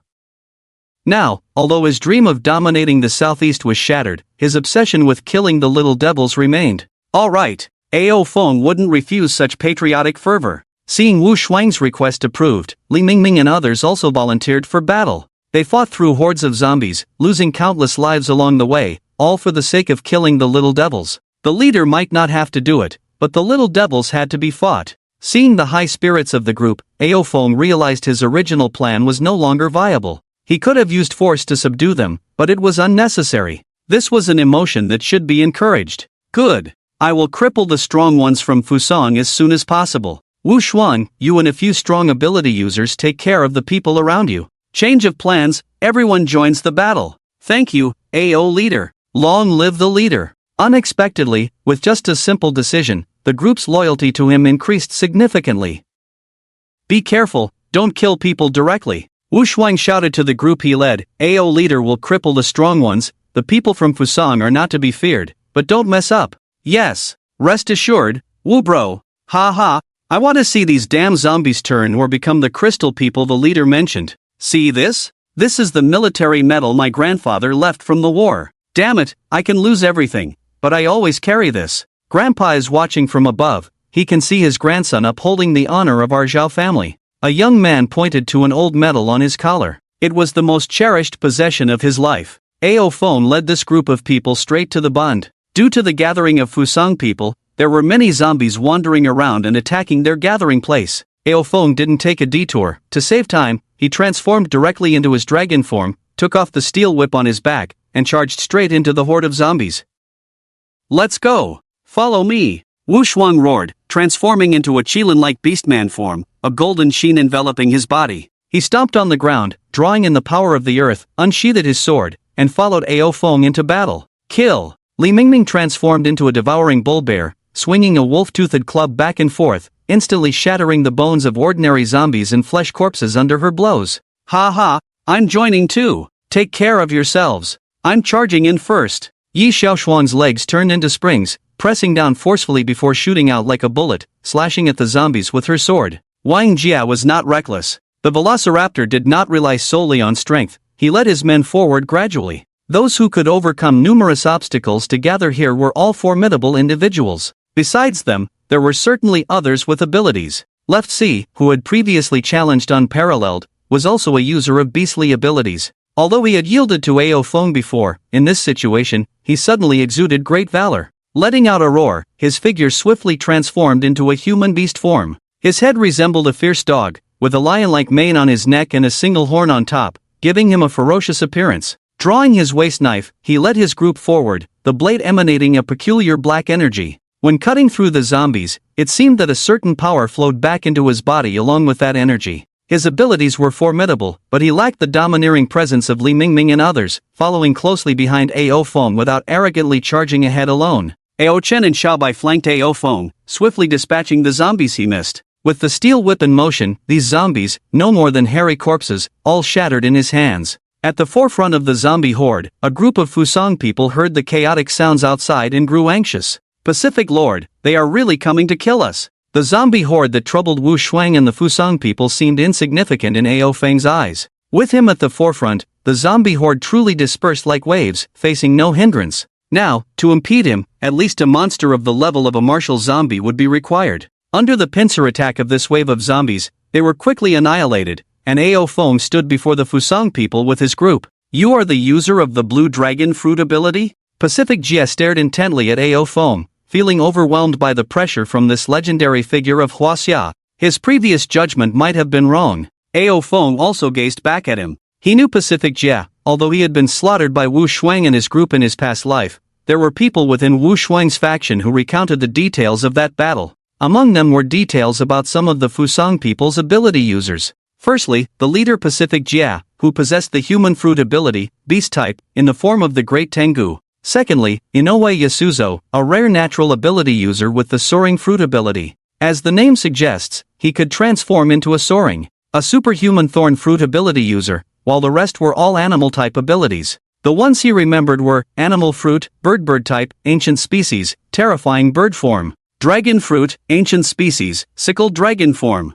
insect fruit, water bear form, dog fruit, Shiba Inu form. There were probably more than just these 6 ability users, but he couldn't recall the others. What left the deepest impression on him was not the great Tengu of the beast type, Pacific Jia, but the soaring fruit and water bear. One relied on elemental abilities to split in advance, effectively avoiding harm, and the soaring ability was particularly disgusting. Although only an ordinary species, this creature had survived on Blue Star for 500 million years, comparable to ancient species. Moreover, its tenacious vitality made it extremely difficult to kill. It was said that he was one of the few ability users who could not be infected by the zombie virus. However, in front of Ao Feng, these people were all useless. He was too lazy to waste time talking to this group of people, so he raised his steel whip and struck down. Pacific Jia was greatly shocked and hurriedly tried to block. Bang! The katana-like sword in Pacific Jia's hand was damaged, the blade fell, and the steel whip broke his right arm.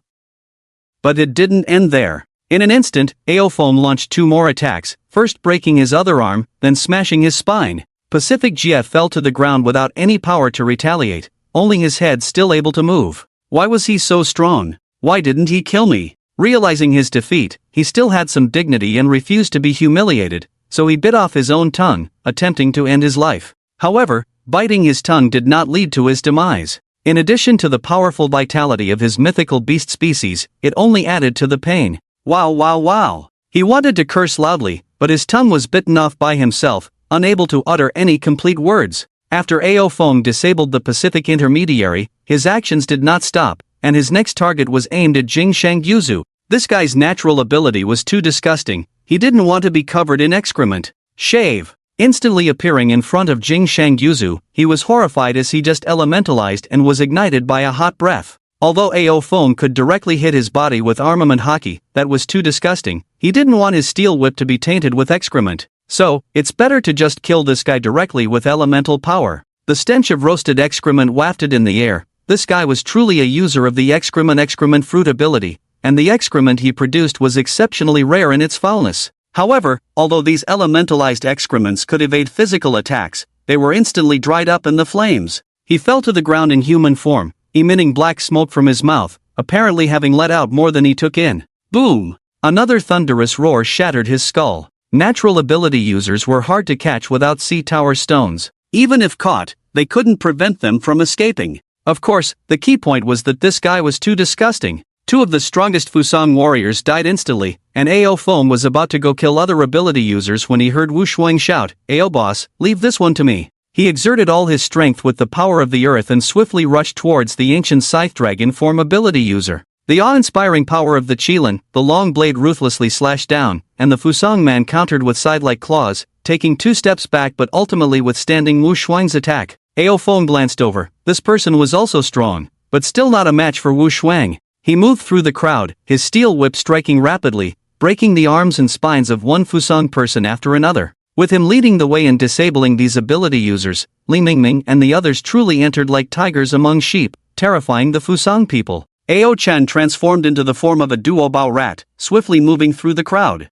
Her steel blade continuously struck down, directly severing the limbs of the little devils blocking her path, turning them into human sticks. She was originally a kind girl, but kindness was not for these little devils. Kingly flowers sprouted from the ground, swallowing Fusang people one by one. However, Nan did not directly kill these little devils but corroded their limbs with the corrosive liquid of the kingly flowers before discarding them. Soon, the Fusang people's minds collapsed, with someone shouting, "I surrender. Don't kill me, I surrender." However, surrender was futile. He was cut off from behind by Zusi, then thrown out. "You win. We'll retreat from the Bund, we surrender." Some wanted to negotiate with them, but no one listened to his nonsense. Li Mingming smashed his spine with a blow. "Devils! You are all devils. Is there no humanity or morality left? Bastards! Cruel Huaxia people, you will be punished." They cursed, but no one paid attention. Cruel? Ao Feng knew that this group of people was not just occupying the Bund to expel the Huaxia people.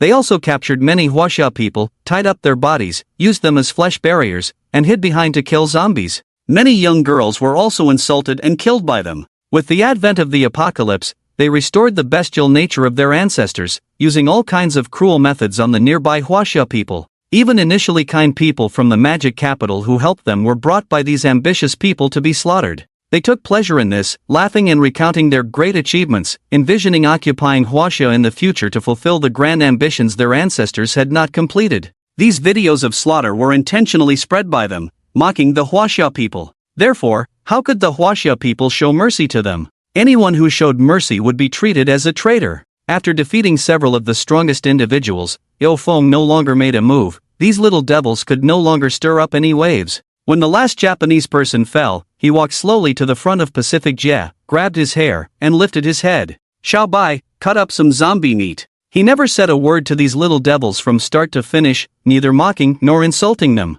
There was no need, actions spoke louder than words, and he was never one to enjoy verbal sparring. Xiao Bai used Tianyu's feather to cut off a piece of the zombie's thigh, and when he came in front of Ao Feng, he cut off another small piece and stuffed it into Pacific Jie's throat. Wow! Ugh! Pacific Jie's angry face changed drastically. He had thought that these Huaxia people would torture him, would kill him, but he had never imagined that these Huaxia people would actually feed him zombie meat. The putrid smell of the zombie made him nauseous, but it was forcibly stuffed into his throat by prying his mouth open. Then, Ao Feng lifted his head and nodded downwards, swallowing the piece of flesh. Gurgle. At this point, the feeling of nausea was no longer important. Pacific Jie felt dizzy and his head was swelling, the zombie virus erupting within him. But his strength was not weak, and he was not easily infected. Although his face was pale, there was still no sign of zombification. Ao Feng's eyes lit up. "This one's interesting. He hurriedly said to Xiao Bai, cut another piece. Another piece of the zombie's thigh meat was stuffed into Pacific Jie's belly.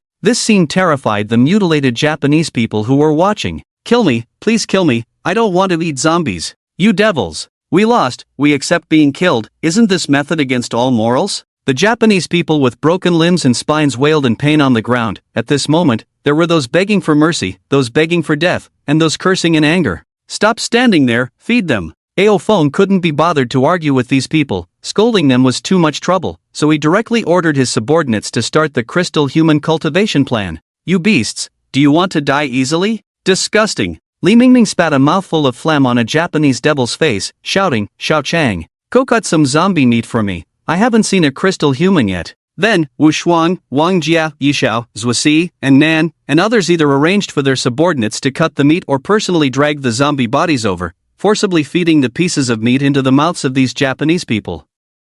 Hey, Wu bro, this Japanese girl looks pretty good. It's a waste to feed her zombies directly. Why not keep her for the brothers to enjoy? We can feed her zombie meat later. Just as everyone followed Ao Feng's orders and brought the zombie bodies to feed the little devils, a middle-aged man rubbed his hands and pointed at the Japanese woman in front of Wu Shuang, saying so. Smack! Wu Shuang immediately slapped him hard. Damn, always thinking about women. How many of our compatriots have these damn bastards harmed? The boss ordered to feed them zombies, and you're still thinking about your lower half? What time is it now? You're thinking about this kind of thing? Damn, if you can't control yourself, wait for her to zombify, and I'll let you have your way. He cursed and kicked the man over. When he saw Ao Feng looking over, he was startled. Ao Feng was the boss now. Was his behavior too much? He quickly said to Ao Feng, Ao bro, Ao Feng waved his hand and said lightly, it's okay, physiological needs can be understood. There's more than just this group of Huaxia little devils. I'll arrange for you to satisfy your desires in the future.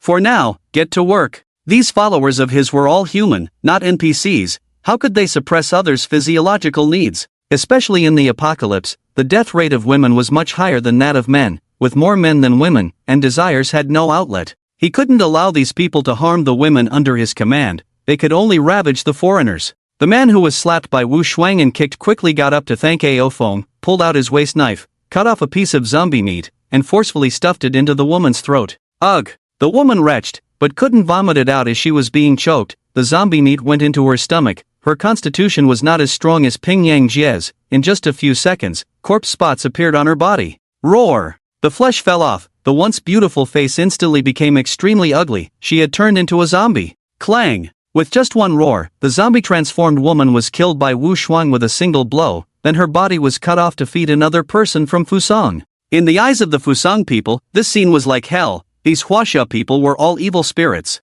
But Ao Feng and the others didn't see it that way. They believed they were the messengers of justice, punishing the descendants of demons. Roar! Another zombie roar. Ao Feng sighed. Ping Yang Jia, who had entrusted infinite hope, still couldn't resist the zombie virus and turned into a zombie. He raised the steel whip and smashed his head, letting Xiao Bai drag his body to the shape-shifting water bear in front of him.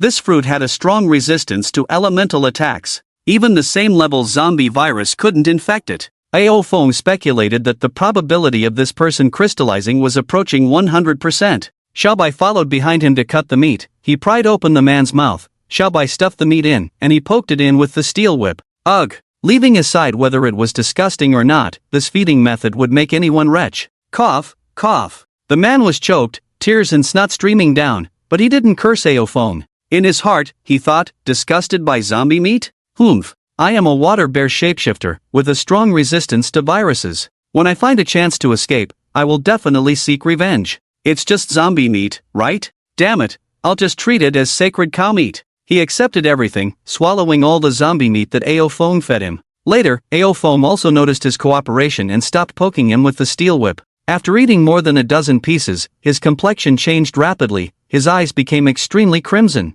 Roar! Roar! A deep roar sounded, a faint gloss appeared on his skin, but no corpse spots appeared. It worked! Ao Feng was overjoyed. Indeed, the probability of this person crystallizing was very high. His eyes were like a pair of gems, struggling hard to resist. This was the result of the ego being deprived of crystallization in the brain domain, with a new consciousness yet to emerge. But his limbs and spine were broken. Even if he crystallized, without the supplement of the zombie virus, he couldn't recover in a short time. Ao Feng stepped on him, entered the space of divine bestowal, exchanged for a large iron chain of the level of a big cleaver, pierced his coccyx with it, then broke his chest vertebrae with a whip, leaving him completely paralyzed. The first successful appearance of a crystal person. Roar! Roar! In the field, the zombie roars were continuous. There were not many who could resist the zombie virus and crystallize.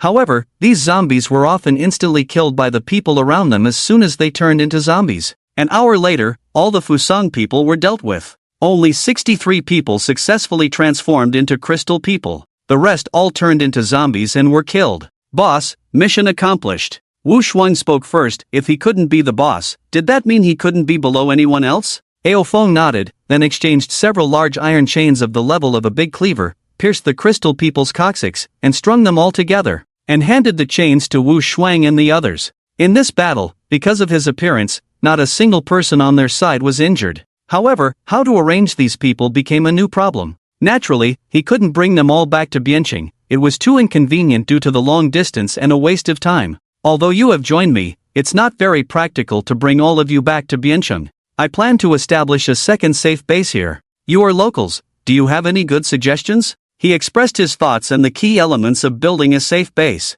Most importantly, the water source. Li Mingming stepped forward and said, speaking of water source, that would be the Huangpu River. This group of Fusang people seized the bund because they valued the nearby Huangpu River, which could provide a water source. It must be said that there were clever people among these little devils. The place Wu Shuang seized was also by the Huangpu River. As for the others, they came from various places in the magic capital. My residence is also close to the Huangpu River, so why not establish a base there? Wu Shuang wanted to seize the geographical advantage first, but how could the others not see through his intentions? The situation is very favorable with the little devils occupying this part of the bund, and they have already laid some foundations. Let's build a safe base here, proposed Li Mingming. Ao Feng listened quietly, letting Li Mingming and the others discuss as he was not familiar with the local terrain. However, establishing a base also required the incorporation of sea stone into the building materials to strengthen the base's structure. It would be best to find an area where sea stone is produced to source it nearby.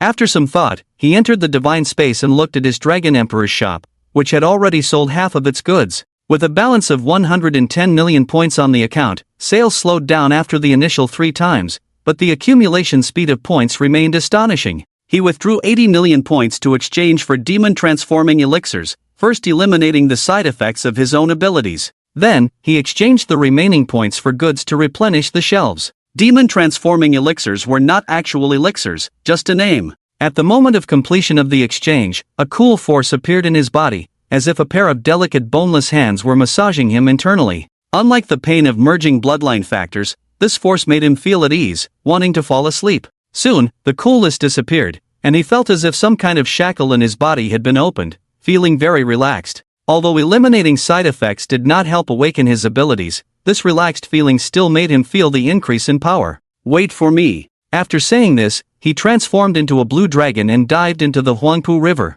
Where is the boss going? The people in the midst of the argument were astonished, not understanding why Ao Feng suddenly transformed into a dragon and dived into the river. But Ao Chen could guess his intention. My brother should be looking for sea stone. Sea stone was not a secret. These ability users could sense the weakness caused by the river water, and they also had some speculations about it. Moreover, after mining sea stone, Ao Feng would certainly not come by himself. He would definitely have his subordinates do it. Therefore, the matter of sea stone and the knowledge of incorporating sea stone into building materials had to be popularized. Sea stone? After listening to Ao Chen's explanation, they nodded in agreement secretly, although they had some speculations themselves. After all, they did not have the comprehensive knowledge that Ao Feng possessed. Miss Ao, my name is Zuosi, nice to meet you. While Ao Feng was away, Zuosi put on what he thought was the most handsome smile and reached out his hand to Ao Chen. They originally thought she was in a relationship with Ao Chen, but it turned out they were siblings. Even better, if he could become Ao Chen's boyfriend,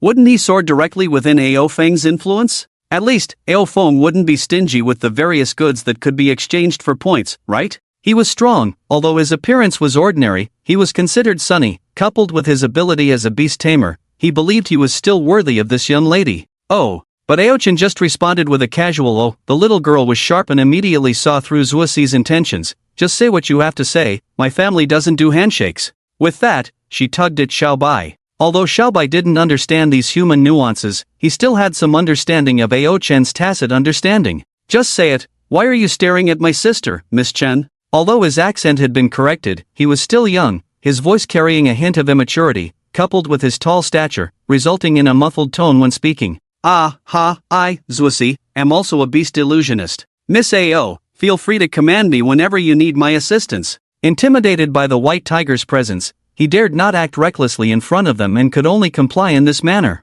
Hello. Anan, the beautiful anchor who had been silent since Alfing and the others arrived, cautiously approached Aochen and said, I am Anan, an ability user of the flower fruit illusionist beast illusionist flower fairy form. She was captured by Wu Shuang under the pretext of killing the little devils and had been dragged here until now. Later, things escalated quickly as Alfing arrived and swiftly defeated all the strong individuals present, subduing them. Also, due to Alfing's appearance, Wu Shuang failed to kill the 3 ability users of the little devils. The entire battle was over when he crippled the ancient scythe dragon ability user. For her, this was somewhat good news. If she could maintain a good relationship with Aochen, then Wu Shuang would not dare to pressure her anymore. Hello? Aochen extended his hand to the other party, who was also a beautiful young lady he quite liked. Seeing this scene, Wu Shuang furrowed his brows but said nothing more, shifting his gaze to the 3-meter-tall little white. Shanjin, you are strong. He walked straight to Little White and said, shall we have a friendly match? He enjoyed challenging strong opponents, even though he had lost to Alfing, his combative spirit remained undiminished.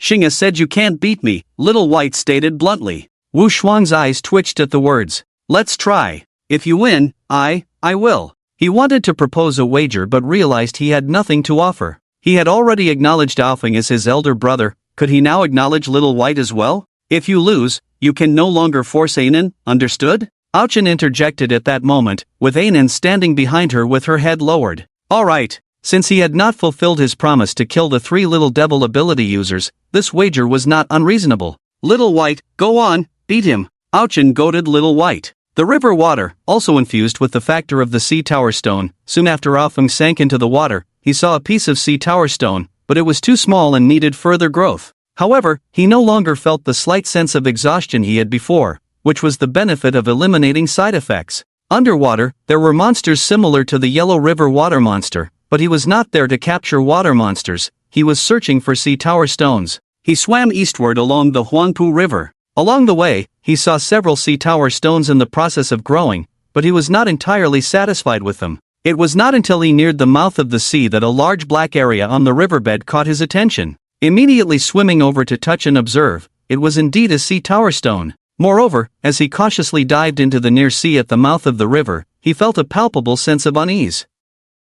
Is it a Sea King class? He did not swim too far over and instead turned back in the direction he came from. The Sea Kings of the Blue Star were different from the trash in the world of sea pirates. These massive marine creatures truly lived up to the title of Sea Kings. It was said that in a past life, when Wu Shuang reached the 8th Order Jade Marrow realm, he organized a group to build a ship and planned to conquer Fusan, but was repelled by the Sea Kings. He did not disclose the details of that battle, but since then, he had not mentioned going out to sea throughout the entire first divine bestowal period. It was only when the second divine bestowal arrived that he felt his strength was sufficient to propose this plan once again. Returning to the Bund, he found Little White and Wu Shuang engaged in a fight. Wu Shuang transformed into a Qilin humanoid beast form, golden light covering his blade as he fiercely slashed towards Little White. Although Offing had said Little White was stronger than Wu Shuang, he still had to fight with all his might. Transforming into a beastly humanoid form, he also drew the long knife from his waist, clashing with Wu Shuang's blade. Wu Shuang was shocked as he was pushed back a step.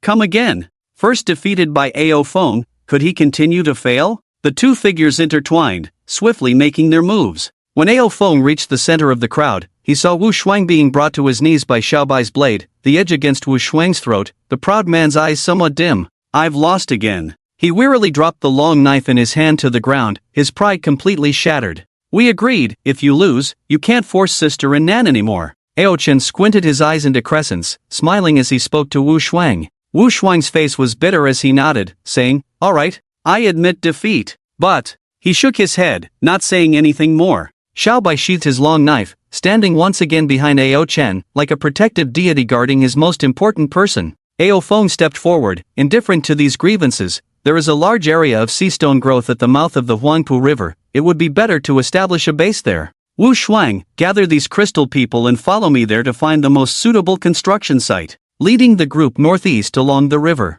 Heading towards the mouth of the river, they encountered wave after wave of zombies, all slain by him and his people. These zombies were not high level, providing little training value for him. With stops along the way, it was 2 days later when they arrived at the mouth of the river. This place used to be a riverside forest park, now desolate. This place is good. After some discussion, Ao Feng had a better understanding of these people. Li Mingming used to wrestle, later retired to engineering, similar to Feng Kuan, who was a laborer, while she managed projects, having her own views on planning. Ao Feng did not object, always open to advice on things he didn't understand. He tied the crystal people together, placed many zombie bodies around them, feeding them regularly. At the same time, Ao Chen registered these people and roughly understood their basic information. There were quite a few ability users, a total of 11. They were Wu Shuang, animal type, bull fruit, phantom beast, Shilin form. Li Mingming, animal type, bear fruit, ancient beast, devouring bull bear form. Wang Jia, animal type, dragon fruit, ancient beast, swift dragon form.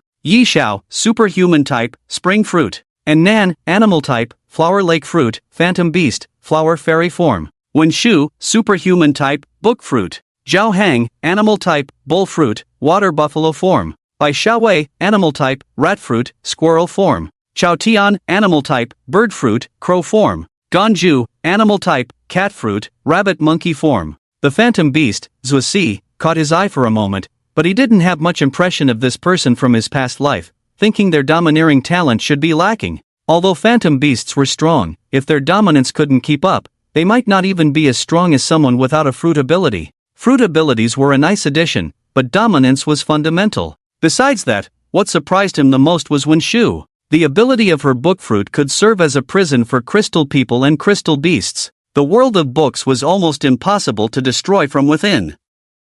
With this book prison, he could save a lot of effort. He wouldn't need to use sea stone to build cages, it could all be used in construction materials. It could be said that for him, Wen Shu's role was far more important than these phantom beasts. Wen Shu, where is your book? He remembered from the original work that Mondor had a huge book, stuffing creatures into the book world and then nailing them down with a special kind of nail, even Monkey D. Luffy couldn't break free. Boss, actually, the book world is me, I am the book world, I am the book person. This quiet-looking girl slowly explained her ability. Originally, her body could unfold into pages of a book, trapping other creatures inside, and then nailing them with the power of fruit. In the original work, perhaps to make it easier for Auntie to browse at any time, Mondor found a way to separate the book world from himself, but when imprisoning rare beasts or prisoners, he still needed to operate it himself. The girl reached out and pulled at her chest, and her upper body opened up like pages of a book, revealing blank pages inside. So that's how it is. Ao Feng finally understood, try locking the crystal people inside.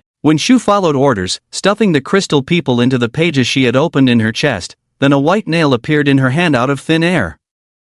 With a gentle press, the nail pierced the crystal people's hands and was nailed to the page. Boss, all set. The operation was not complicated, and when Shu smiled, she understood that in a power struggle, it's not always about how strong you are in battle, but about showing enough value. She believed that her ability was absolutely unique and would definitely be highly valued. Ao Feng watched in amazement and instructed her to imprison all the crystal people in the book world. Can you feed them directly in the book world? It would be too troublesome to release them for feeding. When Shu shook her head, no need, as the essence of the book world, I can directly stuff food in there. With that, she demonstrated to everyone. A young man brought a zombie corpse, and when Shu effortlessly stuffed it into the crystal people's mouths. Once the crystal people transformed successfully, there was no need to force feed them. To them, zombies were delicious. He was now considering whether to bring Wen Shu back to Biancheng. With her ability, he wouldn't need Su Wenhao to make steel cages anymore, making the book world safer and more efficient. But then he thought that Wen Shu's ability could also be used as a warehouse, allowing her to manage and distribute resources. Starting from here, build a safe base and recruit other survivors from the Magic City, Ao Feng said. While ensuring our own survival, we should also try to help our compatriots. In the future, we will face not only zombies and crystal beasts but also more powerful monsters and ambitious people around us. One person's strength is limited, while the strength of many is infinite. Although he had been betrayed and reborn, he had no intention of being a lone wolf, as that path was not sustainable. So he needed to build his own power. As for whether Wu Shuang was truly loyal, or if Meng Kuei would betray one day, who knew? He was just a reborn person, not a god. Did he have to kill everyone and turn the world into a place with only himself? Being invincible alone ultimately had its limits. While being invincible in the world, he also hoped to lead China to restore order and reach its peak. I won't stay in the Magic City forever, it needs your efforts to develop. Aofeng began to make personnel arrangements. Wu Shuang, you will be the overall head of the Magic City. Wu Shuang's strength indeed warranted this position, but he couldn't let Wu Shuang dominate alone. Li Mingming, you will be in charge of the base construction work, reporting directly to me. Wen Shu, your book world can store supplies. I will allocate a batch of supplies to you, and you will be responsible for safekeeping and distribution. The Dragon Emperor's shop couldn't directly grant discount privileges to anyone. If someone wanted to buy from him, they could only get a 99 discount like everyone else. However, he promised an internal price of 95% off.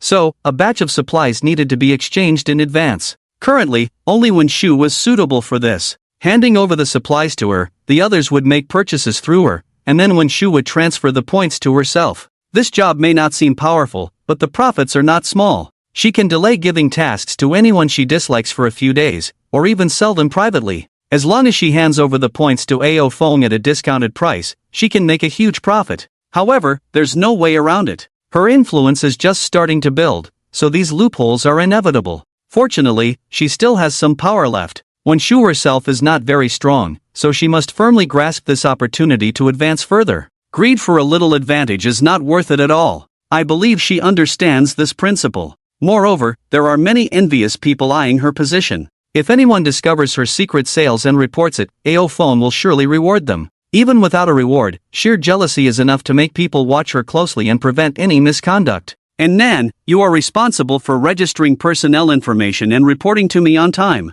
Wang Jia, Yishao, you two will assist Wu Shuang in managing the branch in Modu. He originally wanted to leave Ao Chen or Xiaobai behind, but he truly couldn't trust anyone else. However, Ao Chen is young and not strong enough, so he worries about his sister's safety. Xiaobai is too naive and doesn't understand these manipulative games. After much thought, he can only temporarily entrust the affairs of Modu to these people to manage on their own. Later on, he will reassign them. Boss, what about me? Left C was getting anxious seeing everyone else being assigned tasks before him. After all, he is a supernatural ability user of the Beast Clan, although his combat power is not as strong as Wu Shuang's, or even Li Mingming and Yi Zhao's. But being left out makes him feel ashamed in front of his former subordinates. You? Aofeng pondered. Although Left C was not well known in his past life, it was because he only paid attention to the reputations of the strongest. Although this person's domineering talent is a bit lacking, he is still a mid-level combat force. After some thought, he said, you will be in charge of inspecting gains and losses. If anyone abuses their power, mistreats their peers, you can report directly to me. Left C is very tactful and knows how to flatter. He is eager to please Aofeng, so this job suits him well. Although monitoring work may offend people, it also holds significant power. Later, he exchanged 10 million worth of goods and had Wen Shu store them in the book world. The appearance of a large amount of goods amazed everyone, and their gaze towards Wen Shu completely changed. This girl would become the object of their flattery. No private selling, no malicious withholding. If I catch you abusing your power, Aofeng's eyes contained a majestic aura, exuding a kingly dominance. Death will be a luxury for you. He had just eradicated the Japanese people who had occupied the Bund by thunderous means. He even tortured them with devilish methods, turning them into crystal people. Everyone held him in awe and fear. At this moment, with numerous resources being stored, it was a critical moment for Wen Shu, and the words of dominance and intimidation from Aofeng were etched into her heart like a sharp blade. This moment would be unforgettable for her entire life. Whenever greed crept into her heart, the eyes of Aofeng, filled with endless authority, would appear in her mind, keeping her awake all night. He exchanged the processing method of the Sea Tower Stone and handed it over to Li Mingming. This book-like item is for one-time use. Although it can be given as a gift, once used, it will imprint directly on the person's heart like an enlightenment. The advantage is rapid learning, but the downside is that only one person can use it. Boss, what should we call our organization? Wu Shuang asked. As their group grew larger, even though they were just a branch, they would need a name for recruiting and introducing others in the future. After some thought, Aofeng, who started with Teacher Kai's blue dragon fruit, and gathered a large number of supernatural ability users under him, decided to name it 100 Beasts. 100 Beasts Base. Aofeng declared, you are the Modu branch of the 100 Beasts Base. Beasts? The crowd murmured, as expected. Similar to the arrangement in Biancheng, he let these people sign up on their own, dividing them into two main groups, one focused on construction and the other on combat. Those joining the construction team could earn points through labor and would be under the unified command of Li Mingming. The combat group was divided among Wu Shuang and others to lead separately. He posted a recruitment notice in the local exchange group of the Magic City, inviting interested parties to report their locations for retrieval. At this moment, there were still many teams on the way who wanted to participate in the battle against the Little Devils and were still hindered by the corpse tide, unable to advance, in need of rescue as well. The construction team and combat group started their respective work, and he did not leave immediately. Instead, he planned to catch some water monsters first, gather more crystal beasts for Wenshu to nurture. Xiao Bai and Ao Chen also temporarily joined the combat group, just like in Biancheng, leading people to pick up others from various places in the Magic City. He transformed into a green dragon and leaped into the Huangpu River. This was just a tributary of the Yangtze River, with few water monsters and not very strong. At least, there was no presence as powerful as the black-scaled giant python in the Yellow River for now. Continuously capturing various mutated water monsters, after all 20 sharp claws were filled, he returned to feed the zombies. Those turned into zombies were thrown into the book world to feed the crystal people, while the successful ones were kept in the book world for breeding. He repeated this process and captured for another month. Now, the concentration of sea tower stones in the river was increasing, and if Wu Shuang and the others were to capture them, they would be at least 50% weaker. The capture efficiency would greatly decrease. In a few more days, all rivers and seas would be inaccessible to those with abilities. However, he had used the demon transformation potion, completely eliminating the side effects, and freely swam in the river without any resistance. But the water monsters in the Huangpu River were relatively weak, and in this month, he had only captured 600 crystal beasts. After capturing all the nearby water monsters, the huge dragon body entered the mouth of the sea and looked towards the deep sea. Should I go to the sea? Although the first divine gift was the power system of the Pirate King, the sea was full of demons. The dangers at sea were far greater than those depicted in anime. This was the near sea, but the winds and waves were still strong. The blue star was slowly expanding, causing fierce winds and continuous tsunamis. Even in the sea, he could feel the surging currents. There was no light in the sea, although his dragon eyes could see some scenes, it was limited. Most of the time, he relied on his observation haki. Suddenly, he swung his dragon tail fiercely to the left. Turning back, he saw a 10-meter-long great white shark stumble from his blow. The great white shark seemed to want to taste dragon meat and lunged at him again. Smack! The dragon tail struck again, encountering resistance in the water, different from attacking on land, which he was not very accustomed to. The shark was flipped over again. This time, it seemed to finally realize that it was no match for this unknown creature and hurriedly fled. Trying to attack me and then run? How could he let that slide? He turned around and chased after it. This supersized shark was not a sea king but a water monster. Sea kings had a certain size requirement, like the black-scaled giant python, meeting this criterion. Without Ao Feng's intervention, it was highly likely to evolve into a sea king in the future. However, the most important feature of a sea king was its ability to control aquatic creatures. The sea king ruled the sea. It could command any aquatic creature, making them obey its orders rather than scare them away. In the anime, the White Star Princess could summon sea kings over 5,000 meters long. His current 100-meter-long dragon body seemed insignificant in front of such sea kings.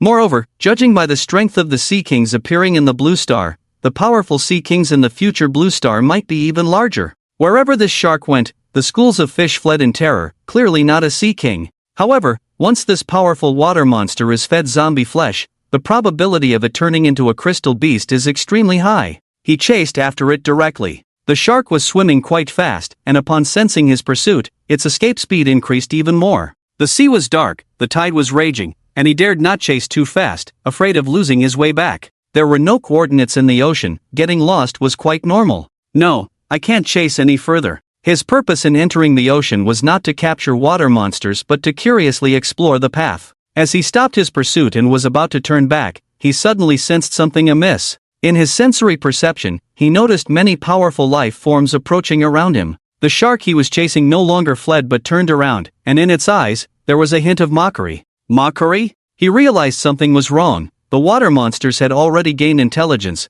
they had their own thoughts. In the dark sea water, pairs of eyes appeared. These were water monsters at least 10 meters long, making the great white shark seem weak in comparison. Although the great white shark had intelligence, it couldn't control other water monsters. And now, this scene was clearly organized. In the ocean, the only possibility for such organization was the Sea King class. Had the Sea King class appeared so early? He looked serious. Despite being a reincarnator, he knew very little about the ocean. Suddenly, the sea water trembled, and an inexplicable sound wave spread. He didn't understand its meaning but faintly felt a sense of provocation. With a dragon's roar, he responded to this challenge. As a majestic Azure dragon, even if it was a Sea King class, it couldn't act recklessly in front of him. Indeed, after his dragon's roar, the soundwave fell silent for a moment, then more aggressive sound waves followed. It seemed like all the water monsters surrounding him had received some kind of command and were attacking him together. A mob of misfits. With a swing of his dragon tail, he once again overturned the great white shark.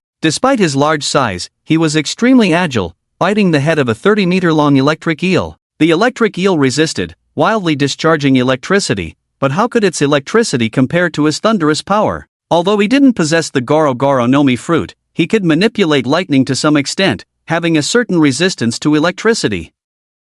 Coupled with his tough dragon scales and powerful armament haki, the amount of electricity was simply inadequate. Crack! The strength of that Sea King class was unknown, so he couldn't hold back, crushing the electric eel's skull with his sharp dragon teeth and tossing it aside. Then, his dragon claws emerged, each claw containing the technique of a finger pistol, piercing through the attacking water monsters instantly. His offense was too invincible. Some water monsters were already showing signs of fear. However, another sound wave came, causing the fearful water monsters to become even more terrified of the entity commanding them, forcing them to attack once more. With Conqueror's haki emanating, the Azure Dragon consecutively slew the attacking water monsters. The might of the dragon and Conqueror's haki combined, causing those water monsters to momentarily hesitate in confusion. The overwhelming aura of Conqueror's haki could intimidate the soul, but ultimately, it was different from the inherent bloodline suppression of the Sea King class. After a brief hesitation, the water monsters continued their assault on the Azure Dragon.